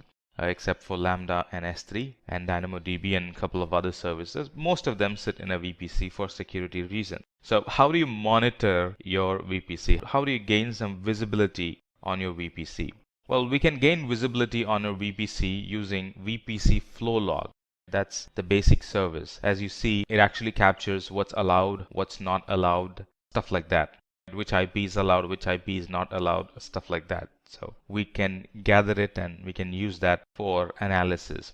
And the other one is CloudWatch and CloudWatch logs, the data transfers that happen. So this is who gets allowed and who does not get allowed. I mean, the flow logs is who is allowed and who's not allowed, that kind of detail. And CloudWatch gives information about the data transfer, how much data is getting transferred. We can actually pick unusual data transfers if there is a sudden hike in the graph. There's a sudden hike and something happens at 12 on a regular basis and you weren't expecting it. There's something suspicious. It could be valid backups. It could be malicious activity as well. So that's how you know, by looking at CloudWatch logs and CloudWatch dashboard. Now let's talk about multiple choice questions. When going for an interview, you might sometimes find yourself that the company is conducting an online test. Based on the score, they can put you to a panelist and then they would take it forward. So we thought we'll also include multiple choice questions to help you better handle such situation if you come across. Alright, when you find yourself in such situation, the key to clear them is to understand the question properly, read between the lines. That's what they say. There can be like a big paragraph with 3 lines or 10 lines. You really got to understand what the question is about and then try to find answer for that question. So that's thumb rule number 1. And then the second rule is try to compare and contrast the services mentioned, or try to compare and contrast the answers. You can easily weed out 1 or 2 answers and then you will be left with only 2 answers to decide from.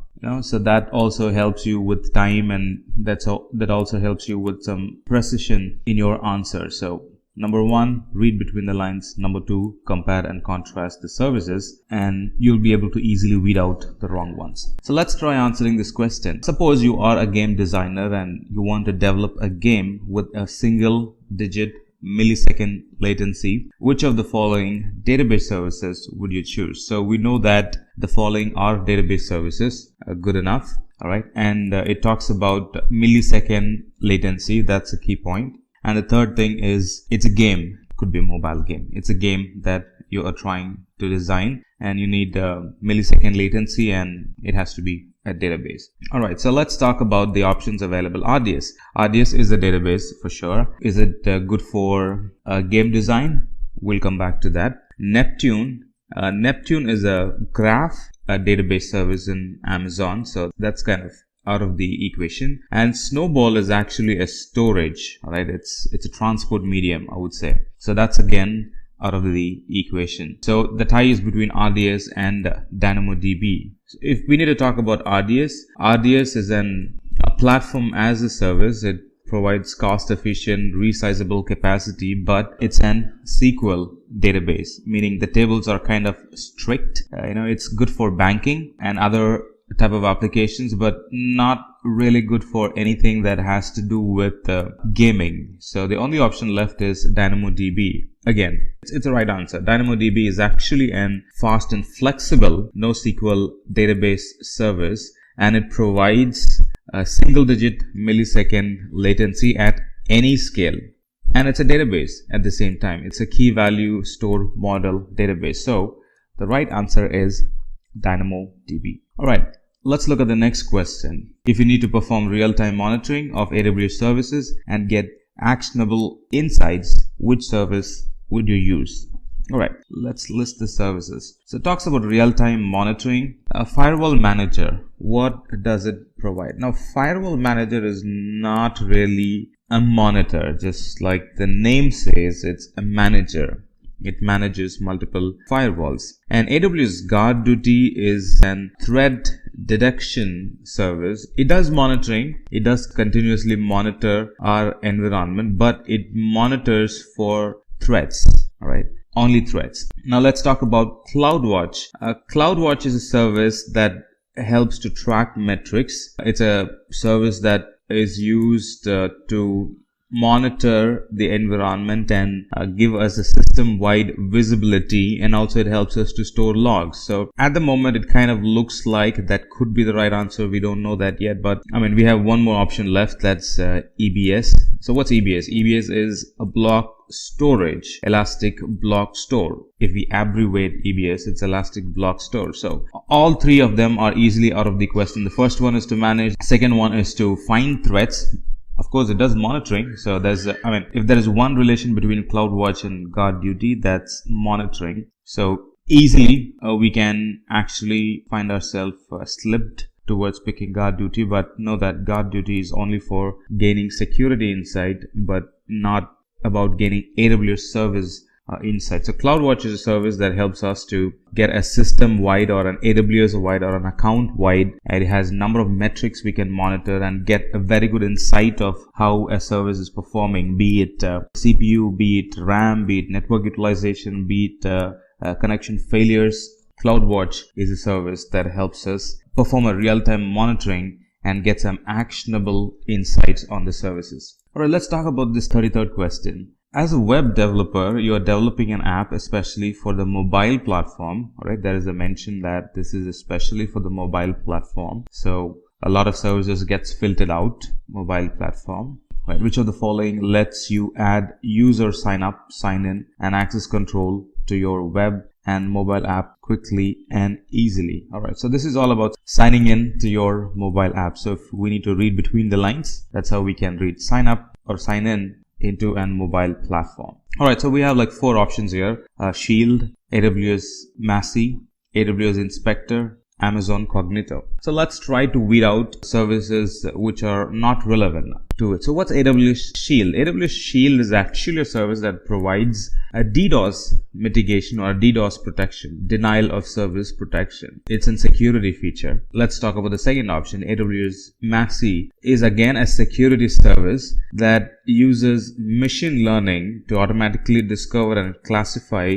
the data. It again talks about security, and this security is all about encrypting or saving the data. It does not come close with signing up and mobile platform. Alright, let's talk about the other one, AWS Inspector. Now, AWS Inspector has something to do with apps.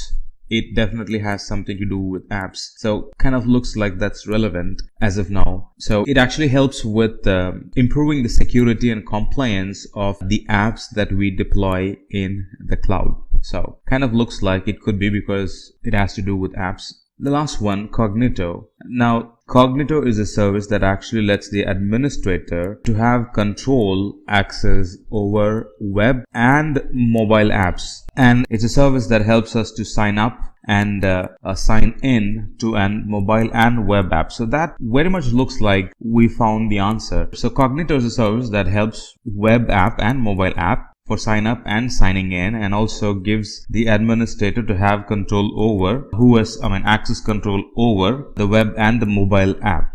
Pretty much we found it. So it's Cognito. Cognito is a service that helps us to set up, sign in, and have access control over the users who would be using our mobile and web app. Alright, how about this question? You are an ML engineer or a machine learning engineer who's on the lookout for a solution that will discover sensitive information that your enterprise stores in AWS and then uses NLP to classify that data and provide business related insights. Which among the following services would you choose? So we have a bunch of services that's going to help us achieve, or one of it is going to help us achieve the above requirement. So it's a service that deals with machine learning. You're a machine learning engineer who's looking for a service that will help you to discover information at your enterprise store. So we're talking about storage, discover information in store, and then classify the data depending on severity, the sensitivity, classify the data. So which service is that? So firewall manager, just like the name says, it's a manager.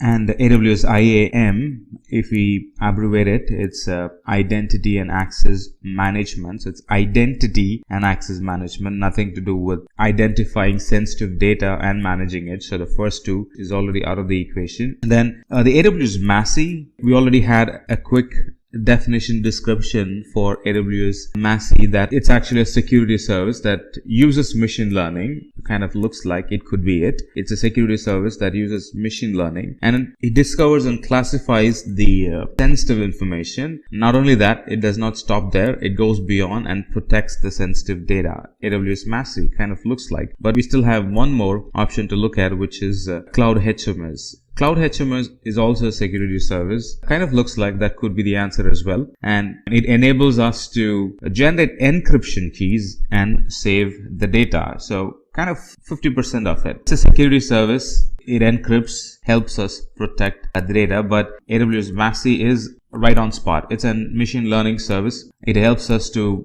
classify the data and also to protect the data. So the answer for this question would be AWS MASI. So hope you kind of get it how this is going. So first we apply the thumb rule, identify the question that's being asked, read between the lines, and then try to find the service that meets your requirement. And finding the service is by first weeding out the wrong ones, recollect everything that you've learned about the service and see how well that matches with those hints that you have picked up. And if that doesn't match, weed that out, and you'll end up with just two to decide from at some point, and then it becomes easy for you to decide. Click on the question, submit it, and then move on to the other question in your interview. Alright, so how about this one? You are a system administrator in a company which is running most of its infrastructure on AWS. You are required to track your users and keep a look on how your users are being authenticated. Alright, so this is where the problem statement starts. Alright, you need to keep track of how your users are being authenticated, and you wish to create and manage AWS users and use permissions to allow and deny their access to the AWS resources. Alright, so you are to give them permission, number one, and then, if we put them in the right order, first giving them permissions and then tracking their usage. Let's see which of the service will help us achieve it. IAM is a service that helps us to, looking at the permissions, we can actually predict whether the user or the group will have servers or not. So that helps us to get a track of who's able to use, who's not able to use certain servers and all that stuff. So it kind of looks like, but we have other three options left. Let's look at AWS Firewall Manager. Just like the name says, it's actually a firewall manager. It helps us to manage multiple firewalls. Simple as that. And Shield is a service. It's a service that's used to protect denial of service or distributed denial of service. An API gateway is a service that makes it easy for developers to create, publish, maintain, and monitor and secure APIs. So, it's completely on the API side, very less on user and how you authenticate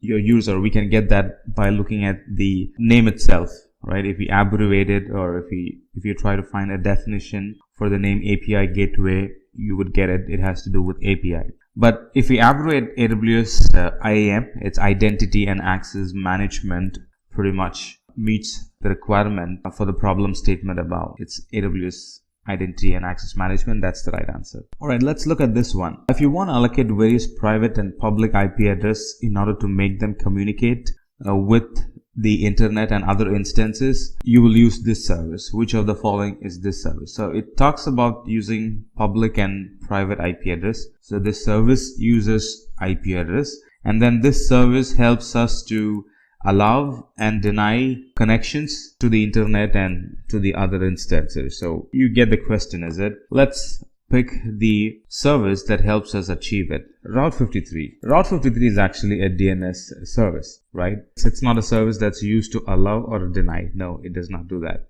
VPC uses public and private IP address. Yes. So kind of looks like VPC helps us to allow, the security in VPC, the security group, the network access control list in a VPC, the routing table in a VPC that actually helps us to allow or deny a connection to a particular IP address or to a particular service within the VPC or outside of the VPC. So as of now, it kind of looks like it could be, but let's look at the other services. What if we find a service that closely matches to the above requirement than the Amazon VPC? Gateway, API gateway. We know that it's a managed service that makes it easy for developers to create, publish, maintain and monitor APIs and secure APIs. So that has completely to do with API, not with IP. CloudFront, we know about CloudFront that it's a content delivery network and it provides global distribution of servers where our content can be cached. It could be video or bulk media or anything else. They can be cached locally so users can easily access them and download them easily. All right, so that's CloudFront. Now at this point, after looking at all four, it looks like VPC is the right answer, and in fact VPC is the right answer. VPC has public IP address. VPC can help us with private IP address. VPC can be used to allow deny connection based on the security group, access control list, and the routing table it has. So that's right answer is VPC. Alright, how about this one? This platform as a service or platform as a DB service provides us with a cost-efficient and resizable capacity while automating time-consuming administrative tasks. So this question is very clear. It's a DB service we got to look for, and it's a service that can provide automating some of the time-consuming tasks. It has to be resizable at the same time. So let's talk about Amazon Relational Database. It's a database kind of matches the requirement. We can resize it as and when needed. All right. Looks like it's a fit as of now. It actually automates some of the time consuming work. Looks like it's a fit as of now. Let's move on to Elastic Cache and then try to see if that matches the definition that we've figured out above. Elastic Cache, it's actually a caching service. It's again an in-memory data store which helps in achieving high throughput and low latency in memory data store. So it's not a full-blown database and it does not come with any Amazon provisioned automation in it for automating any of the administration tasks. No, it does not come up with anything like that. Yeah, we can resize the capacity as and when needed, but automation, it's not there yet, and moreover it's not a database, so that's out of the equation. VPC is not a resizable one. Once we have designed VPC, it's fixed. It can't be resized. So that's out of the equation. And Amazon Glacier is a storage but not a database. Right, so that's again out of the equation. So the tie is kind of between Amazon Relational Database Service and Amazon Elastic Cache because they both aid the database service, but Elastic Cache is not a full-blown database. It actually helps the database, but it's not a full-blown database. So it's Amazon Relational Database. So that's the one which is a platform as a service. It's the one which can be resized. It's the one which can be used to automate the time-consuming administrative tasks. Alright, let's talk about this one. Which of the following is a means for accessing human researchers or consultants to help solve a problem on a contractual or a temporary basis? Alright, let's read the question again. Which of the following is a means for accessing human researchers or consultant to help solve problems on a contractual or a temporary basis? It's like assigning tasks or hiring AWS experts for a temporary job. So let's try to find that kind of service in the 4 services that are listed. Amazon Elastic MapReduce. MapReduce is actually an framework service that makes it easy and cost effective to analyze large amount of data, but that has nothing to do with accessing human researchers. Alright, let's talk about Mechanical Turk. It's a web service that provides a human workforce. That's the definition for it. For example, automation is good, but not everything can be automated. For something to qualify for automation, it has to be a repetitive task. A one-time task can't be automated, or the time and money that you would be spending in automation is not worth it. Instead, you could have done it manually. So that does not qualify for automation. And anything that requires intelligence, right? Anything that's a special case.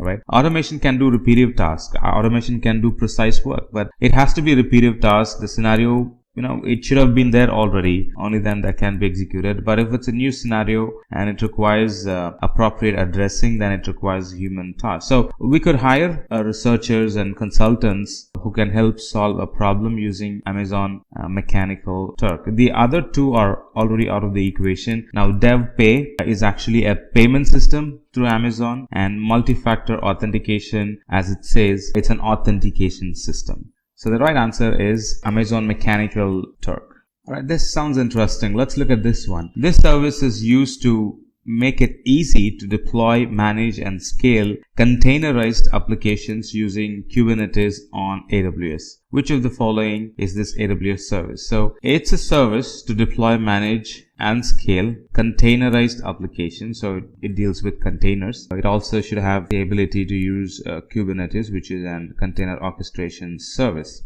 Alright, the first one, Amazon Elastic Container Service. It kind of looks like it's the one. The name itself has the word and the relation we're looking for, Elastic Container Service. So this container service is an highly scalable, high performance container orchestration service. Let's look at the other one, AWS Batch. It's a service that enables IT professionals to schedule and execute batch processing. I mean, the name itself says that that's meant for batch processing. Elastic Beanstalk, that's another service that helps us to deploy, manage, and scale, but it helps us with EC2 instances, not with containerized instances. So that's again out of the equation. Would Lifecycle be a good tie for Elastic Container Service? What's Lifecycle? Now, Lifecycle is a service. It's called as a virtual private server without a VPC. It's called as a virtual private server. It comes with predefined compute, storage, networking capacity. It's actually a server, not a container. Right, so at this point that also becomes out of the equation. So it's Amazon Elastic Container Service. That's the one that helps us to easily deploy, manage, scale container services, and it helps us orchestrate the containers using Kubernetes. Alright, how about this one? Alright, this service lets us to run code without provisioning or managing servers. So no servers, run code. Select the correct service from the below option. Alright, so no servers, but we should be able to run code. Amazon EC2 AutoScaling. EC2 AutoScaling? EC2 is Elastic Compute Cloud, which is a server, and AutoScaling is a service that helps us to achieve scaling the server. So that's the definition for it. Could be that's out of the equation. AWS Lambda. Now Lambda is a service. It's actually an event-driven serverless computing platform, and Lambda runs code in response to the event that it receives, and it automatically manages the compute resource that's required for that code. As long as we have uploaded a code that's correct and set up events correctly to map to that code, it's going to run seamlessly. So that's about Lambda. It kind of looks like it could be the answer because Lambda runs code. We don't have to manage servers. It manages servers by itself. But we can't conclude as of now. We have other two services to talk about. AWS Batch. Alright, Batch is a service that enables IT professionals to run batch job. We know that. And about Inspector, Amazon Inspector, it's actually a service that helps us to increase and identify any security issues and align our application with compliance. Well, that's not the requirement in the question. The requirement in the question was run code without provisioning a server, and without any more space for confusion, AWS Lambda is a service, or is the service that runs code without provisioning and managing services. Right? The right one would be AWS Lambda. Let's get started. So in an environment where there is a lot of automation, infrastructure automation, you'll be posted with this question: how can you add an existing instance to a new autoscaling group? Now this is when you are taking an instance away from the autoscaling group to troubleshoot, to fix a problem, to look at logs, or if you have suspended the autoscaling, you might need to re-add that instance to the autoscaling group. Only then it's going to take part in it, right? Only then the autoscaling is going to count it as part of it. It's not a straight procedure. When you remove them, it doesn't get automatically re-added. And I've had worked with some clients when their developers were managing their own environment, they had problems adding the instance back to the autoscaling group. Irrespective of what they tried, the instance was not getting added to the autoscaling group, and whatever they fix that they were provided, or whatever fix that they have provided, were not getting encountered in the autoscaling group. So like I said, it's not a straight a click button procedure. There are ways we'll have to do it. So how can you add an existing instance to the autoscaling group? There are a few steps that we need to follow. So the first one would be to, under the EC2 instance console, right, under the instance, under actions in specific, there's an option called attach to autoscaling group, right? If you have multiple autoscaling groups in your account or in the region that you're working in, then you're going to be posted with the different autoscaling groups that you have in your account. Let's say you have 5 autoscaling groups for 5 different applications. You're going to be posted with 5 different autoscaling groups, and then you would select the appropriate autoscaling group and attach the instance to that particular autoscaling group. While adding to the autoscaling group, if you want to change the instance type, that's possible as well. Sometimes when you want to add the instance back to the autoscaling group, there would be requirement that you change the instance type to a better one, to a better family, to the better instance type. You could do that at that time. And after that, you have completely added the instance back to the autoscaling group. So it's actually a 7-step process, adding an instance back to the autoscaling group. In an environment where they're dealing with migrating the instance, or migrating an application, or migrating an instance, migrating an VM into the cloud, if the project that you're going to work with deals with a lot of migrations, you could be posted this question: what are the factors you will consider while migrating to Amazon Web Services? The first one is cost. Is it worth moving the instance to the cloud? Given the additional bells and whistles features available in the cloud, is this application going to use all of them? Is moving into the cloud beneficial to the application in the first place? Beneficial to the users who will be using the application in the first place. So that's a factor to think of. So this actually includes cost of the infrastructure and the ability to match the demand and supply transparency. Is this application in high demand?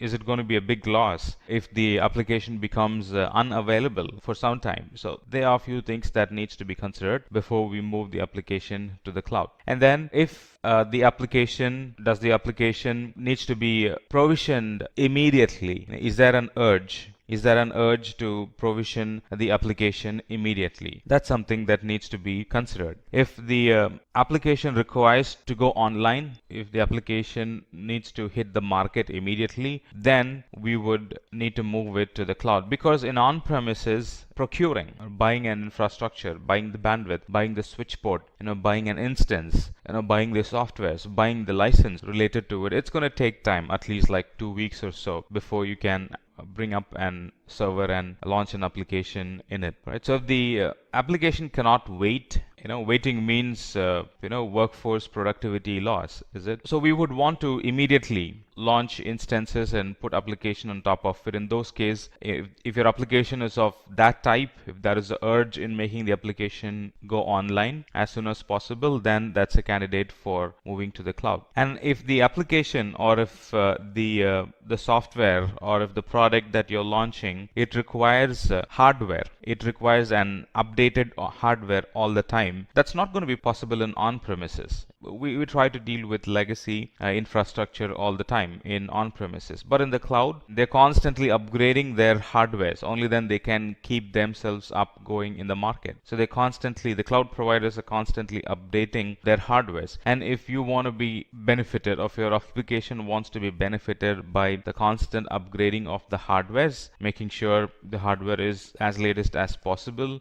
the software version, the licensing is as latest as possible, then that's a candidate to be moved to the cloud. And if the application does not want to go through any risk, if the application is very sensitive to failures, if the application is very much tagged to the revenue of the company, and you don't want to take a chance in seeing the application fail and seeing the revenue drop, then that's a candidate for moving to the cloud. And business agility, moving to the cloud, at least half of the responsibility is now taken care by the provider. In this case, it's Amazon. At least half of the responsibility is taken care by them. Like if the hardware fails, Amazon makes sure that they're fixing the hardware immediately. And notifications, if something happens, there are immediate notifications available that we can set it up and make ourselves aware that something has broken, and we can immediately jump in and fix it. So you see, the responsibility is now being shared between Amazon and us. So if you want to get that benefit for your application, for your organization,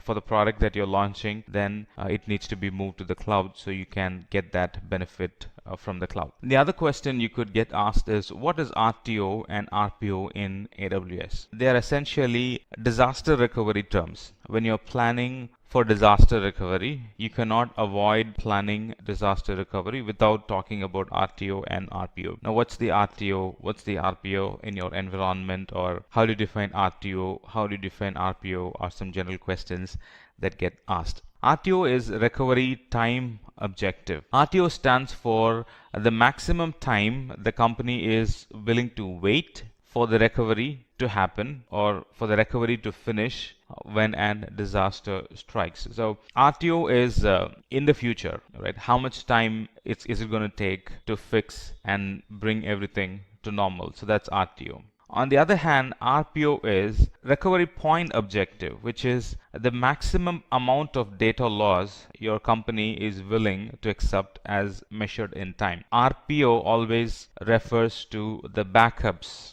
the number of backups, the frequency of the backups, right? Because when an outage happens, you can always go back to the latest backup, right? And if the latest backup was before 12 hours, you have lost the in-between 12 hours of data storage, right? So RPO is the acceptable amount. If the company wants less RPO is 1 hour, then you should be planning on taking backups every 1 hour. If RPO is 12 hours, then you should be planning on taking backups every 12 hours. So that's how RPO and RTO helps disaster recovery. The fourth question you could get asked is, if you'd like to transfer huge amount of data, which is the best option among Snowball, Edge, and Snowmobile? Again, this is a question that gets asked if the company is dealing with a lot of data transfer into the cloud, or if the company is dealing with migrating data into the cloud. I'm talking about a huge amount of data in petabytes. Snowball and all of the Snowball series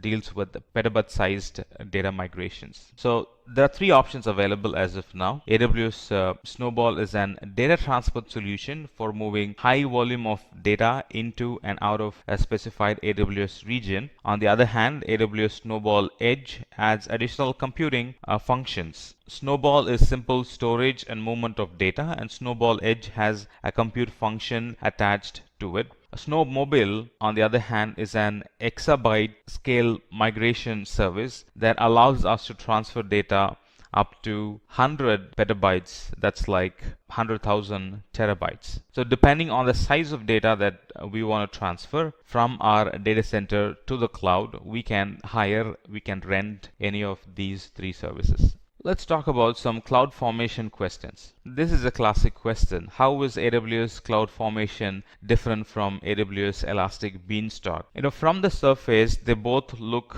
like the same. You don't go through the console provisioning resources. You don't go through CLI and provision resources. Both of them provision resources through click button, right? But underneath, they are actually different services. They aid different services. So knowing that is going to help you understand this question a lot better. Let's talk about the difference between them, and this is what you will be explaining to the interviewer or the panelist. So the CloudFormation service helps you describe and provision all the infrastructure resources in the cloud environment. On the other hand, Elastic Beanstalk provides an simple environment to which we can deploy and run application. CloudFormation gives us an infrastructure, and Elastic Beanstalk gives us a small contained environment in which we can run our application. And CloudFormation supports the infrastructure needs of many different types of application, like the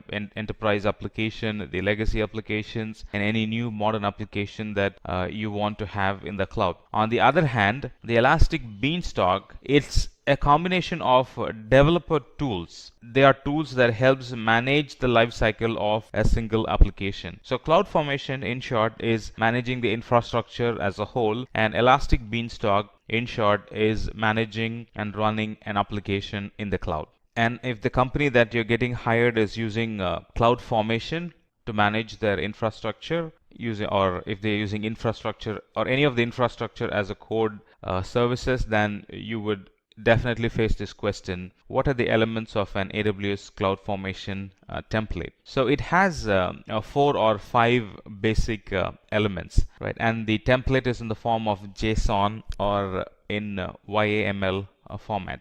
Right, so it has parameters, it has outputs, it has data, it has resources, and then the format or the format version or the file format version for the CloudFormation template. So parameter is nothing but it actually lets you to specify the type of EC2 instance that you want, the type of RDS that you want, right?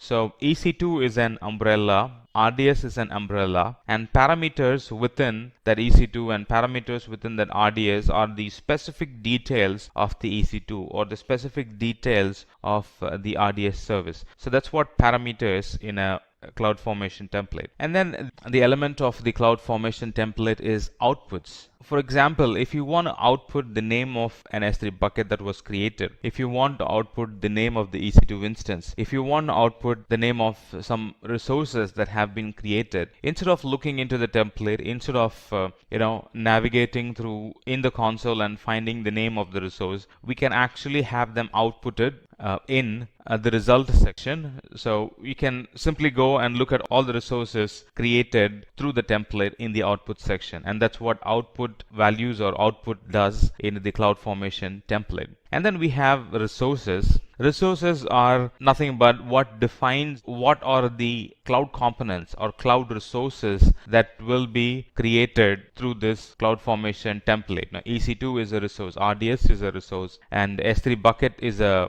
resource, Elastic Load Balancer is a resource, and NAT Gateway is a resource, VPC is a resource. So you see, all these components are the resources, and the resource section in the CloudFormation defines what are the AWS cloud resources that will be created through this CloudFormation template. And then we have version. Version actually identifies the capabilities of the template. We just need to make sure that it is of the latest version type, and the latest version is 0909 2010. That's the latest version number. You'll be able to find that on the top of the CloudFormation template, and that version number defines the capabilities of the CloudFormation template. So just need to make sure that it's the latest all the time. Still talking about CloudFormation, this is another classic question: what happens when one of the resources in a stack cannot be created successfully? Well, if the resource in a stack cannot be created, the CloudFormation automatically rolls back and terminates all the resources that was created using the CloudFormation template. So whatever resources that were created through the CloudFormation template from the beginning, let's say we have created like 10 resources and the 11th resource is now failing, CloudFormation will roll back and delete all the 10 resources that were created previously. And this is very useful when the CloudFormation cannot go forward. CloudFormation cannot create additional resources because we have reached the Elastic IP limits. Elastic IP limit per region is 5, right? And if you have already used 5 IPs and your CloudFormation is trying to buy 3 more IPs, we've hit the soft limit. Till we fix that with Amazon, CloudFormation will not be able to launch additional resources and additional IPs. So it's going to cancel and roll back everything. That's true with a missing EC2 AMI as well. If an AMI is included in the template but the AMI is not actually present, then CloudFormation is going to search for the AMI, and because it's not present, it's going to roll back and delete all the resources that it created. So that's what CloudFormation does. It simply rolls back all the resources that it created. I mean, if it sees a failure, it would simply roll back all the resources that it created. And this feature actually simplifies the system administration and layered solutions built on top of AWS CloudFormation. So at any point, we know that there are no orphan resources in the in our environment, because something did not work, or because there was an CloudFormation executed some, there are no orphan resources in our account. At any point we can be sure that if CloudFormation is launching a resource and if it's going to fail, and it's going to come back and delete all the resources it's created, so there are no orphan resources in our account. Now let's talk about some questions in Elastic Block Store. Again, if the environment deals with a lot of automation, you could be thrown this question: how can you automate EC2 backup using EBS? It's actually a 6-step process. To automate the EC2 backups, we'll need to write a script to automate the below steps using AWS API. And these are the steps that should be found in the scripts. First, to get the list of instances, and then the script that we are writing should be able to connect to AWS using the API and list the Amazon EBS volumes that are attached locally to the instance. And then it needs to list the snapshots of each volume, make sure the snapshots are present, and it needs to assign a retention period for the snapshot, because over time the snapshots are going to be invalid, right? Once you have some 10 latest snapshots, any snapshot that you have taken before that 10 becomes invalid because you have captured the latest, and 10 snapshot coverage is enough for you. And then the 5th point is to create a snapshot of each volume, create a new snapshot of each volume, and then delete the old snapshot. Anytime a new snapshot gets created, the oldest snapshot in the list needs to go away. So we need to include options, we need to include scripts in our script,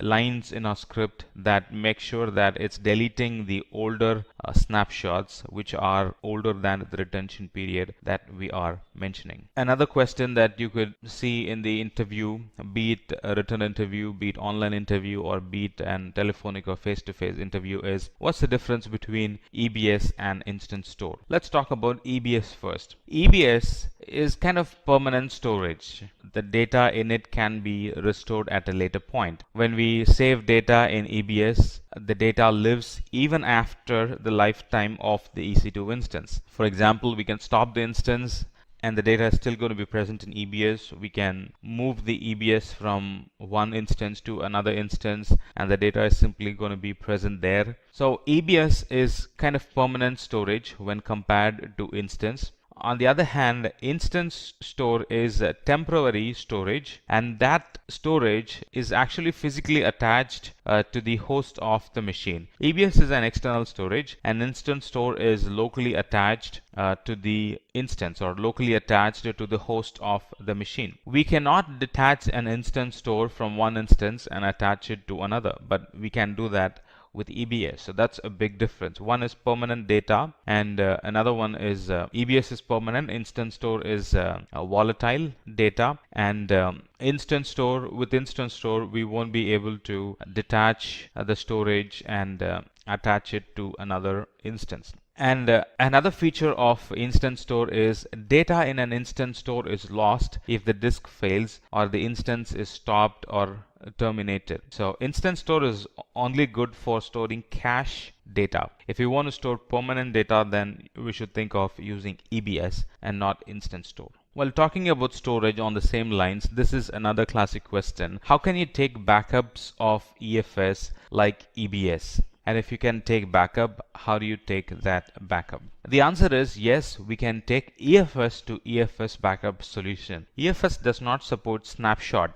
Like EBS, EFS does not support snapshot. Snapshot is not an option for EFS, Elastic File System. Right? We can only take backup from one EFS to another EFS, and this backup solution is to recover from unintended changes or deletions of the EFS, and this can be automated. Right? Any data that we store in EFS can be automatically replicated to another EFS, and once this EFS goes down or gets deleted, or data gets deleted, or the whole EFS is for some reason interrupted or deleted, we can recover the data from, we can use the other EFS and bring the application to consistency. And to achieve this, it's not an one-step configuration, it's a cycle. There are a series of steps that's involved before we can achieve EFS to EFS backup. The first thing is to sign in to the AWS Management Console, and under EFS or click on EFS to EFS restore button from the services list. And from there, we can use the region selector in the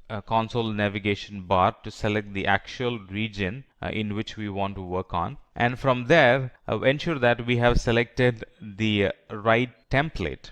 Some of the templates would be, EFS to EFS backup, granular backups, incremental backups. Right, so there are some templates, the kind of backups that you want to take. Do you want to take granular? Do you want to take increment backups? Stuff like that. And then create a name to that solution, the kind of backup that we have created. And finally, review all the configurations that you have done and click on save. And from that point onwards, the data is going to be copied. And from that point onwards, any additional data that you put is going to copy it and replicate it. Now you have an EFS to EFS backup. This is another classic question in companies which deals with data management. There are easy options to create snapshots, but deleting snapshots is not always an click button or a single step configuration. So you might be facing a question like, how do you auto delete old snapshots? And the procedure is like this. Now, as best practice, we will take snapshots of EBS volume to S3. All snapshots get stored in S3. We know that now. And we can use AWS Ops Automator to automatically handle all snapshots. The Ops Automator service, it allows us to create, copy, delete EBS snapshots. So there are CloudFormation templates available for AWS Ops Automator, and this Automator template will scan the environment and it would take snapshots. It would copy the snapshot from one region to another region if you want, if you're setting up a DR environment. And not only that, based on the retention period that we create, it's going to delete the snapshots which are older than the retention period. So life or managing snapshot is made a lot easier because of this Ops Automator CloudFormation template. Moving into questions in Elastic Load Balancer, this again could be a question in the interview. What are the different types of load balancers in AWS and what's their use case? What's the difference between them? And as of now, as we speak, there are 3 types of load balancers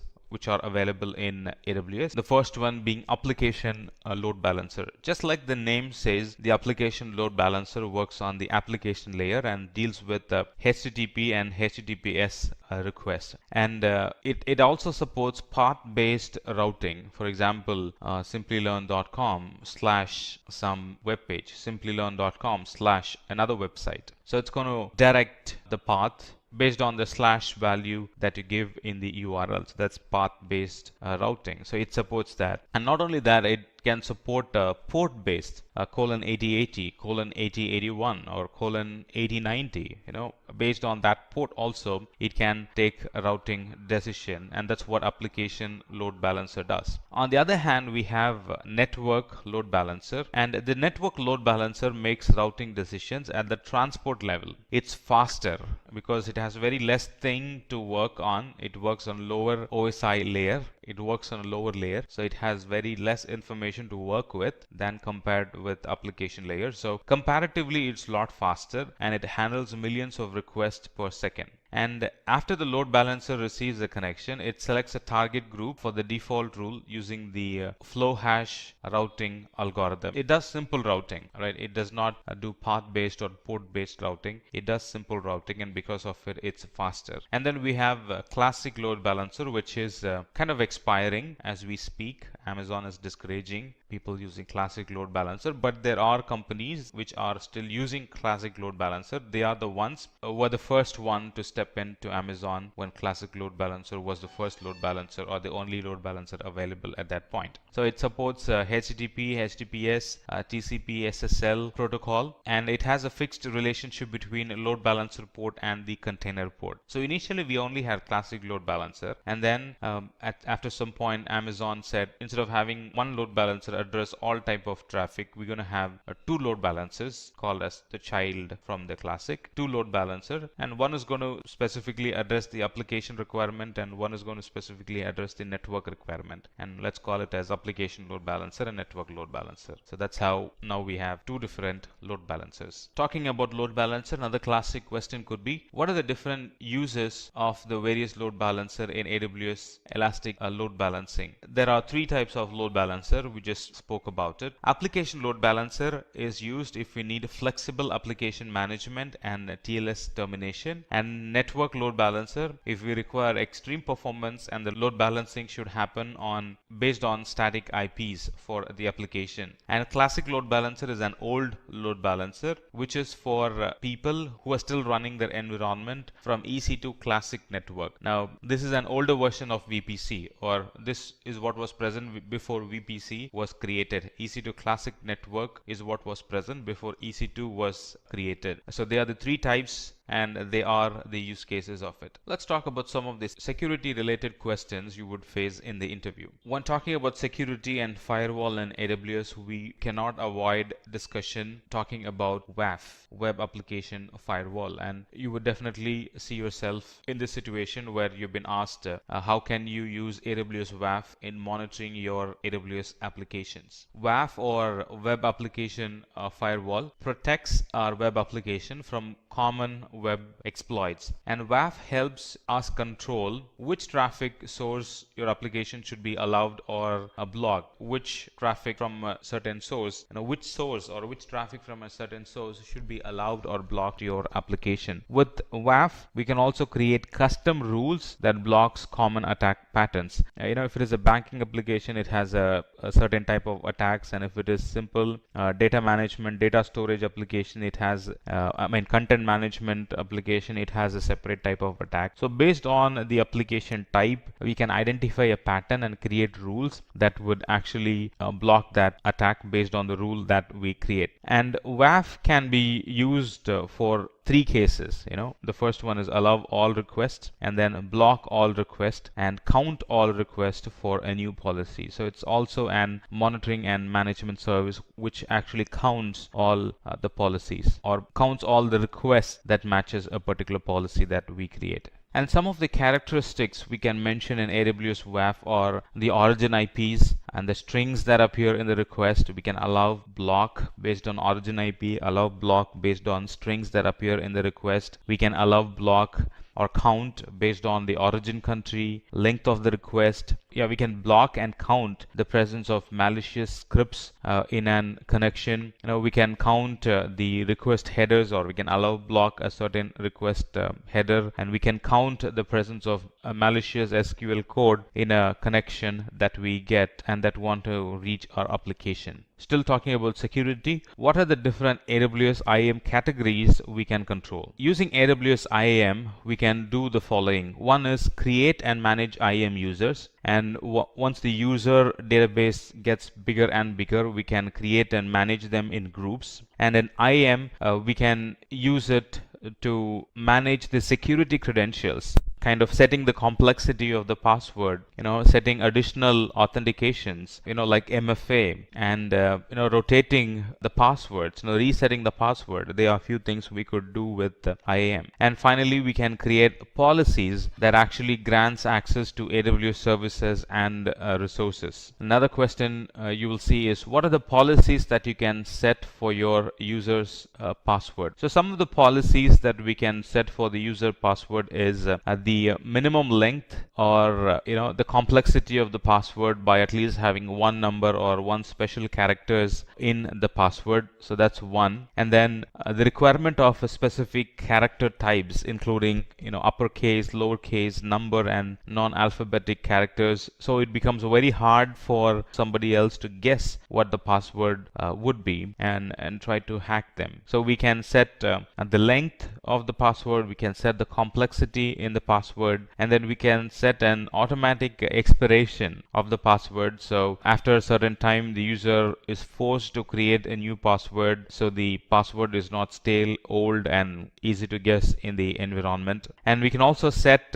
settings like the user should contact the admin when the password is about to expire. So you can get a hold of how the user is setting their password. Is it having good complexity in it? Is it meeting company standards? Or there are few things that we can control and set for the users when the users are setting or recreating the password. Another question that could be posted in an interview, so to understand your understanding of IAM, is what's the difference between an IAM role and an IAM user? Let's talk about IAM user. Let's start small and then go big, or let's start simple and then talk about the complex one. The IAM user has a permanent long-term credential, and it's used to interact directly with AWS services. And on the other hand, IAM role is an IAM entity that defines a set of permissions for making AWS service request. So IAM user is an permanent credential and role are temporary credentials. And IAM user has full access to all AWS IAM functionalities. And with role, trusted entities such as IAM users, application, or AWS services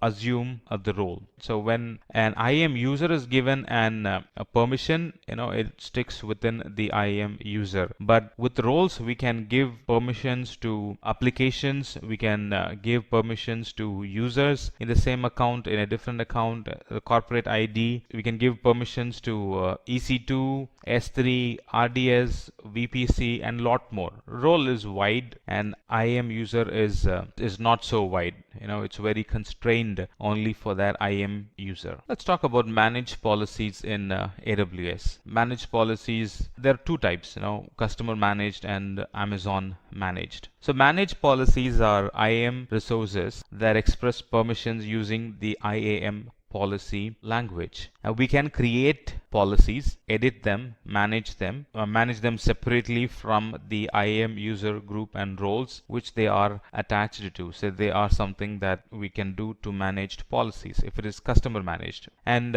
we can now update policy in one place, and the permissions automatically extend to all the attached entries. So I can have like 3 services, 4 services point to a particular policy, and if I edit that particular policy, it's going to reflect on those 3 or 4 services. So anything that I allow is going to be allowed for those 4 services. Anything that I denied is going to be denied for the 4 services. Imagine what would be without the IAM managed policy. We'll have to go and specifically allow deny on those different instances 4 or 5 times depending on the number of instances that we have. So like I said, there are 2 types of managed policies. One is managed by us, which is customer managed policies, and then the other is managed by AWS, which is AWS managed policy. This question, can you give an example of an IAM policy and a policy summary? This is actually to test how well versed are you with the AWS console. The answer to that question is, look at the following policy. This policy is used to grant access to add, update, and delete objects from a specific folder. In this case, name of the folder is example folder, and it's present in a bucket called example bucket. So this is an IAM policy. On the other hand, the policy summary is a list of access level, resource, and conditions for each service defined in a policy. So IAM policy is all about one particular resource, and the policy summary is all about multiple resources. With IAM policy, it was only talking about S3 bucket and one particular S3 bucket. Here it talks about CloudFormation template, CloudWatch logs, EC2, Elastic Beanstalk services. Summary of resources and the permissions and policies attached to them. That's what policy summary is all about. Another question could be like this: what's the use case of IAM and how does IAM help your business? Two important or primary work of IAM is to help us manage IAM users and their access. It provides secure access to multiple users to their appropriate AWS resources. So that's one it does. And the second thing it does is manage access for federated users. Federated users or non-IAM users, and through IAM we can actually allow and provide secure access to resources in our AWS account to our employees without the IAM user. Now, they could be authenticated using the Active Directory. They could be authenticated using the Facebook credential, Google credential, Amazon credential, and a couple of other credentials, third-party identity management, right? So we could actually trust them, and we could give them access to our account based on the trust relationship that we have built with the other identity systems. All right, so two things. One is manage users and their access manage IAM user and their access in our AWS environment, and second is manage access for federated users who are non-IAM users. And more importantly, IAM is a free service, and with that will only be charged for the use of the resources, not for the IAM username and password that we create.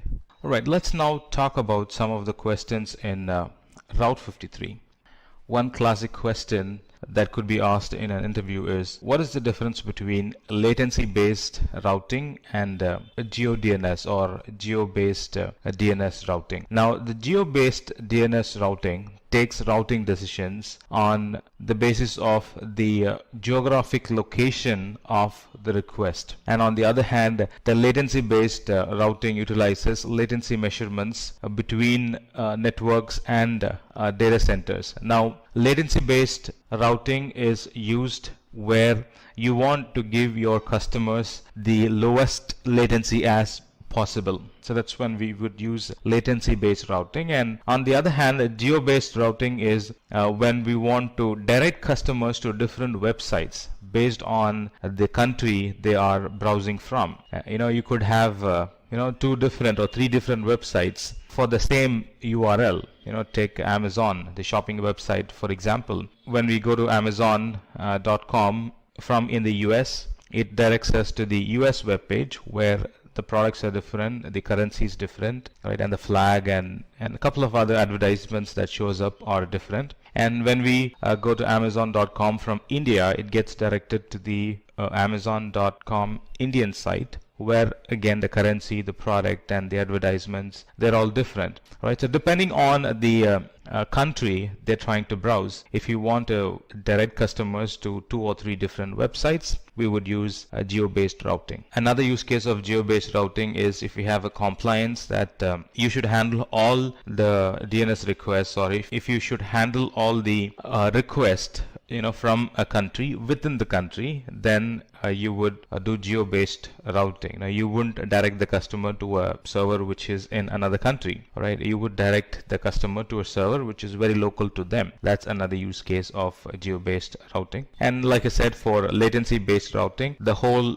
goal or aim is to achieve minimum end-user latency. If you are hired for the architect role and if that requires working a lot on the DNS, then you could be posted with this question: what is the difference between domain and a hosted zone? A domain is actually a collection of data describing a self-contained administrative and technical unit on the internet, right? So for example, Simplilearn.com is actually a domain. On the other hand, hosted zone is actually an container that holds information about how you want to route traffic on the internet to a specific domain. For example, lms.simplilearn.com is an hosted zone, whereas simplilearn.com is an domain. So in other words, in hosted zone, you would see the domain name plus a prefix to it. LMS is a prefix here. FTP is a prefix. Mail.simplilearn.com is a prefix. So that's how you would see a prefix in hosted zones. Another question Another classic question from Route 53 would be, how does Amazon Route 53 provide high availability and low latency? The way Amazon Route 53 provides high availability and low latency is by globally distributed DNS servers. Amazon is a global service and they have DNS services globally. Any customer doing a query from different parts of the world, they get to reach an DNS server which is very local to them, and that's how it provides low latency. Now, this is not true with all the DNS providers. There are DNS providers who are very local to a country, who are very local to a continent. So they generally don't provide low latency service. right? It's always high latency. It's low latency for local users, but anybody browsing from a different country or a different continent, it's going to be high latency for them. But that's not again true with Amazon. Amazon is a globally distributed DNS provider. It has DNS servers global wide, and like I said, it has optimal locations. It has got global servers, or in other words, it has got servers around the globe, different parts in the globe, and that's how they are able to provide high availability. And because it's not running on just one server but on many servers, they provide high availability and low latency. If the environment that you're going to work on is going to take a lot of configuration backups, environmental backups, then you can expect questions in AWS config. A classic question would be, how does AWS config work along with AWS CloudTrail? AWS CloudTrail actually records user API activity on the account, and any HTTPS access or any sort of access that's made to the cloud environment, that's recorded in the CloudTrail. In other words, any API calls, the time is recorded, the type of call is recorded, and what was the response given, was it a failure, was it successful, they also get recorded in CloudTrail. It's actually a log. It actually records the activity in your cloud environment. On the other hand, config is a point-in-time configuration details of your resources. For example, at a given point, what are all the resources that were present in my environment? What are all the resources, or what are the configuration in those resources at a given point? They get captured in AWS config. Right? So with that information, you can always answer the question, what did my AWS resource look like at a given point in time? That question gets answered when we use AWS config. On the other hand, with CloudTrail, you can answer the question, by looking at the CloudTrail, or with the help of CloudTrail, you can easily answer the question, who made an API call to modify this resource? That's answered by CloudTrail. And with CloudTrail, we can detect if a security group was incorrectly configured and who did that configuration. Let's say there happened to be a downtime, and you want to identify,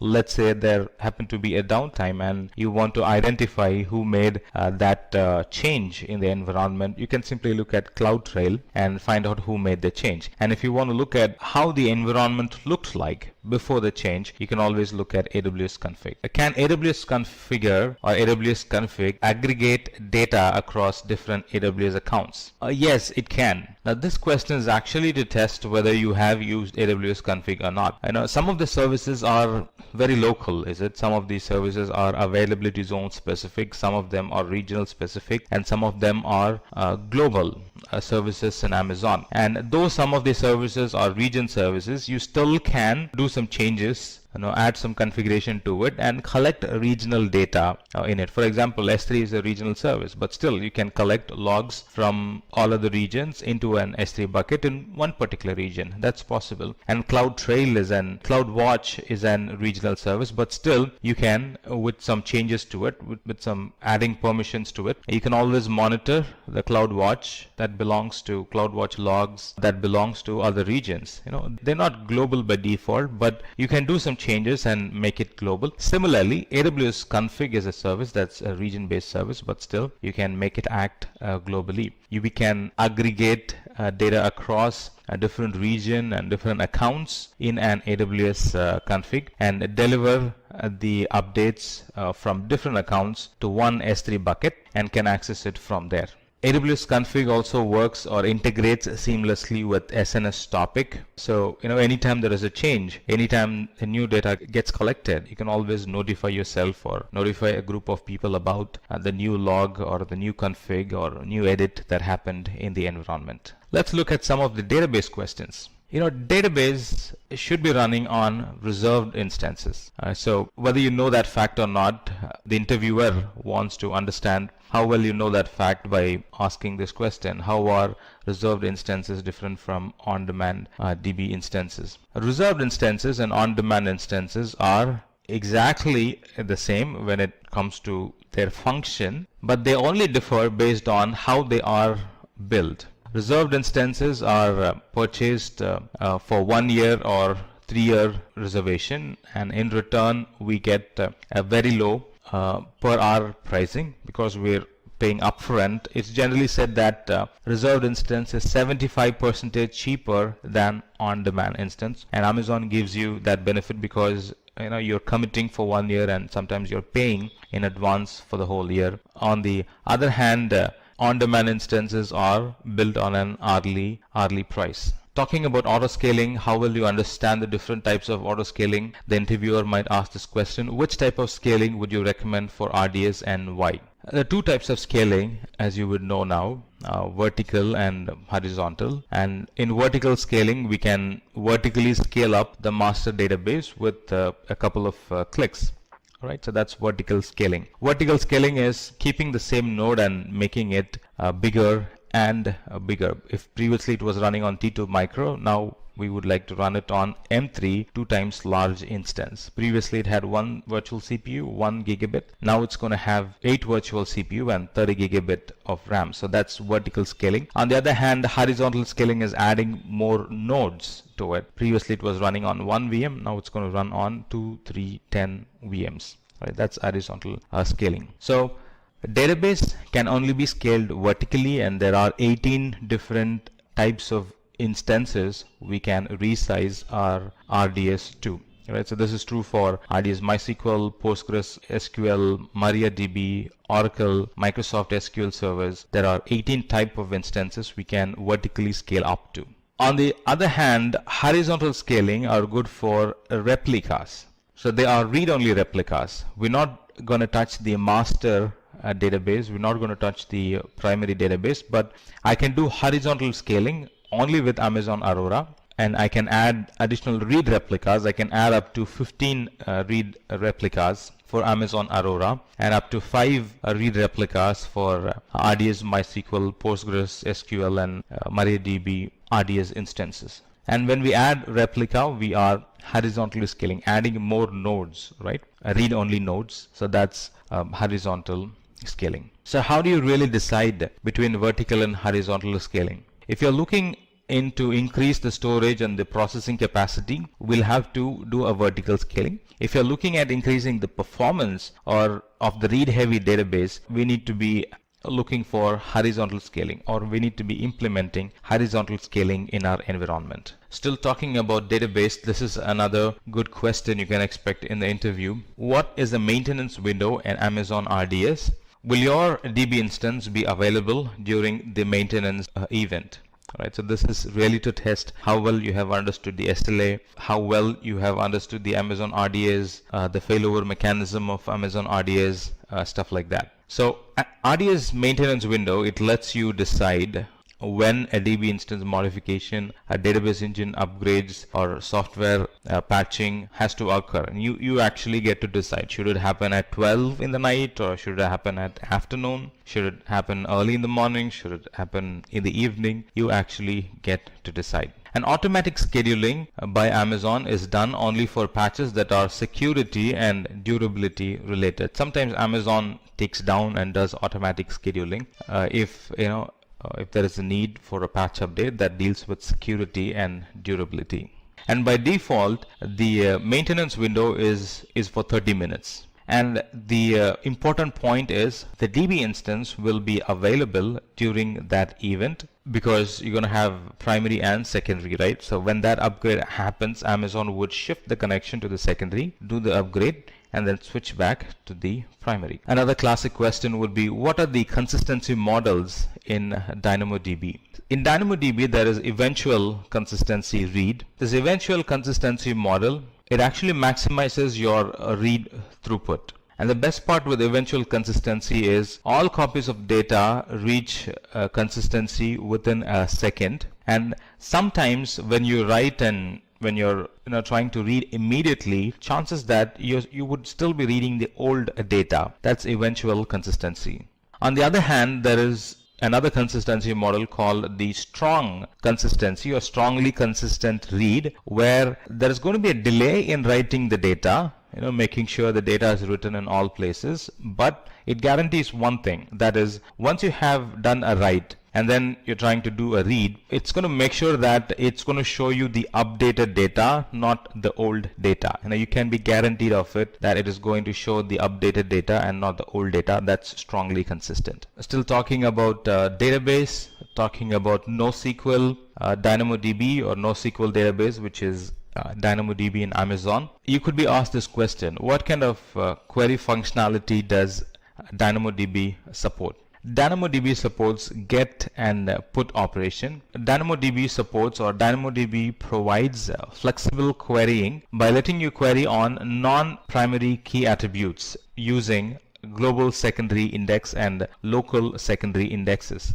A primary key can be either a single attribute partition key or a composite partition sort key. In other words, a DynamoDB indexes a composite partition sort key as a partition key element and a sort key element. And by holding the partition key, when doing a search or when doing a query, by holding the partition key element constant, we can search across the sort key element to retrieve the other items in that table. And the composite partition sort key should be a combination of user ID partition and a timestamp. So that's what the composite partition sort key is made of. Let's look at some of the multiple choice questions.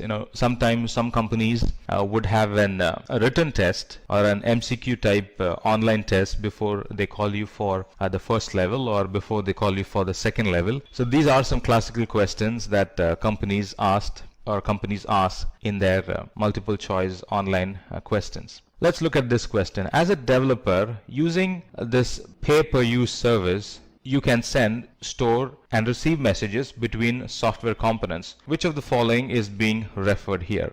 Let's look at it. Right, we have AWS Step Functions, Amazon MQ, Amazon Simple Queue Service, Amazon Simple Notification Service. Let's read the question again. As a developer, using this pay-per-use service, so the service that we are looking for is a pay-per-use service, you can send, store, and retrieve messages between two software components, kind of like a queue there. So what would be the right answer? It would be Amazon Simple Queue Service. Now, Amazon Simple Queue Service is the one that's used to decouple the environment. It breaks the tight coupling and then it introduces decoupling in that environment by providing a queue or by inserting a queue between two software components. Let's look at this other question. If you would like to host a real-time audio and video conferencing application on AWS, right? It's an audio and video conferencing application on AWS. This service provides you with a secure and easy to use application. What is this service? Let's look at the options. They are Amazon Chime, Amazon Workspace,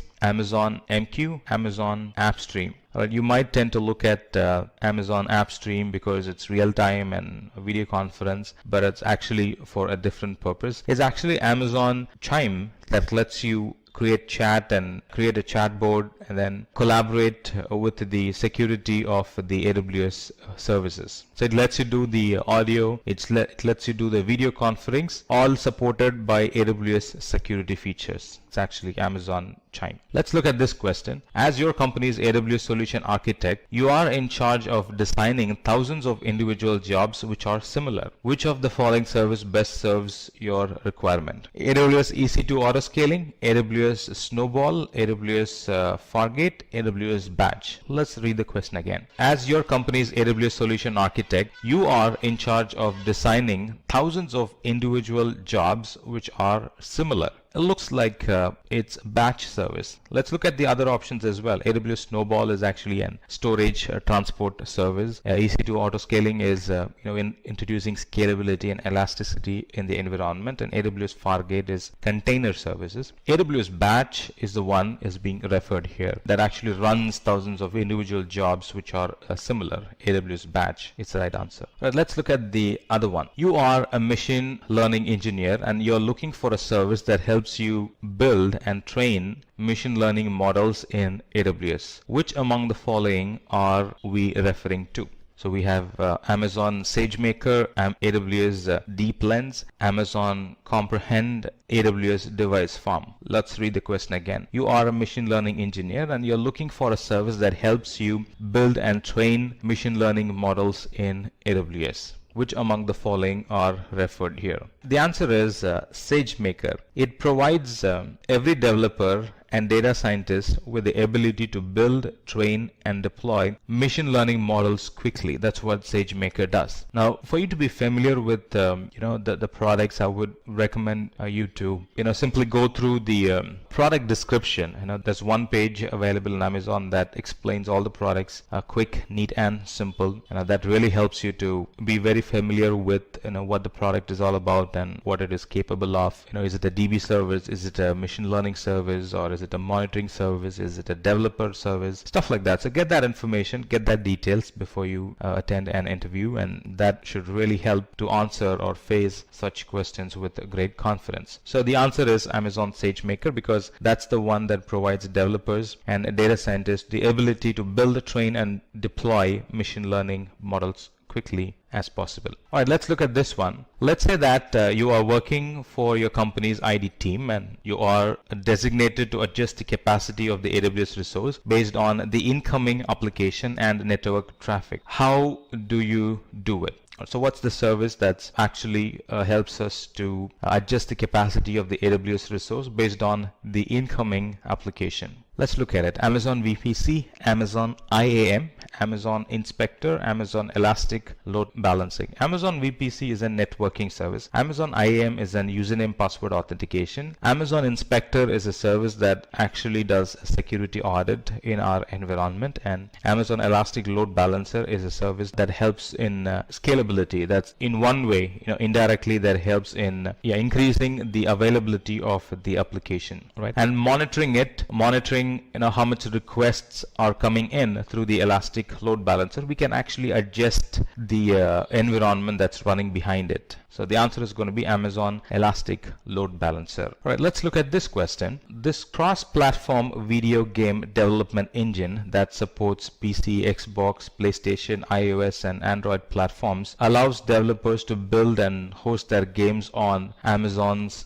servers. So we have Amazon GameLift, Amazon Greengrass, Amazon Lumberyard, Amazon Sumerian. Let's read the question again. This cross-platform video game development engine that supports PC, Xbox, PlayStation, iOS, and Android platforms allows developers to build and host their games on Amazon servers. The answer is Amazon Lumberyard. This Lumberyard is an free AAA gaming engine deeply integrated with AWS and Twitch with full source. This Lumberyard provides a growing set of tools that helps you create an highest game quality applications, and they connect to a lot of games and vast compute and storage in the cloud. So it's that service they are referring to. Let's look at this question. You are the project manager of your company's cloud architect team. You are required to visualize, understand, and manage your AWS cost and usage over time. Which of the following service will be the best fit for this? We have AWS Budgets, we have AWS Cost Explorer, we have Amazon Workmail, we have Amazon Connect. And the answer is going to be Cost Explorer. Now, Cost Explorer is an option in the Amazon console that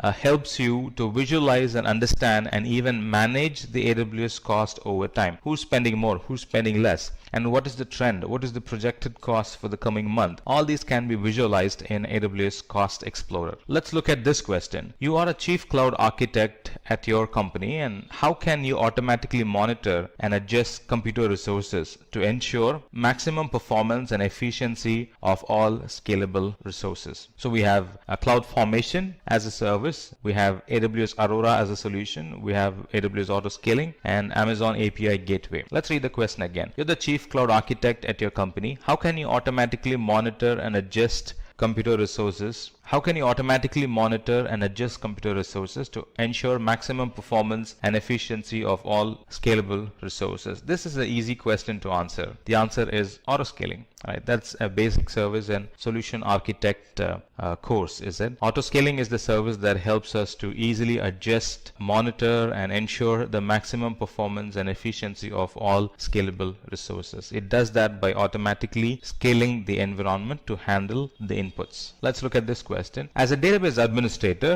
you will use a service that is used to set up and manage databases such as MySQL, MariaDB, and PostgreSQL. Which service are we referring to? Amazon Aurora, Amazon Elastic Cache, AWS RDS, AWS Database Migration Service. Amazon Aurora is Amazon's flavor of the RDS service, and Elastic Cache is the caching service provided by Amazon. They are not full-fledged database. And database migration service, just like the name says, it helps to migrate the database from on-premises to the cloud and from one database flavor to another database flavor. Amazon RDS is the service, is the console, is the service, is the umbrella service that helps us to set up, manage databases like MySQL, MariaDB, and PostgreSQL. It's Amazon RDS. Let's look at this last question. A part of your marketing work requires you to push messages onto Google, Facebook, Windows, and Apple through APIs or AWS Management Console. You will use the following service.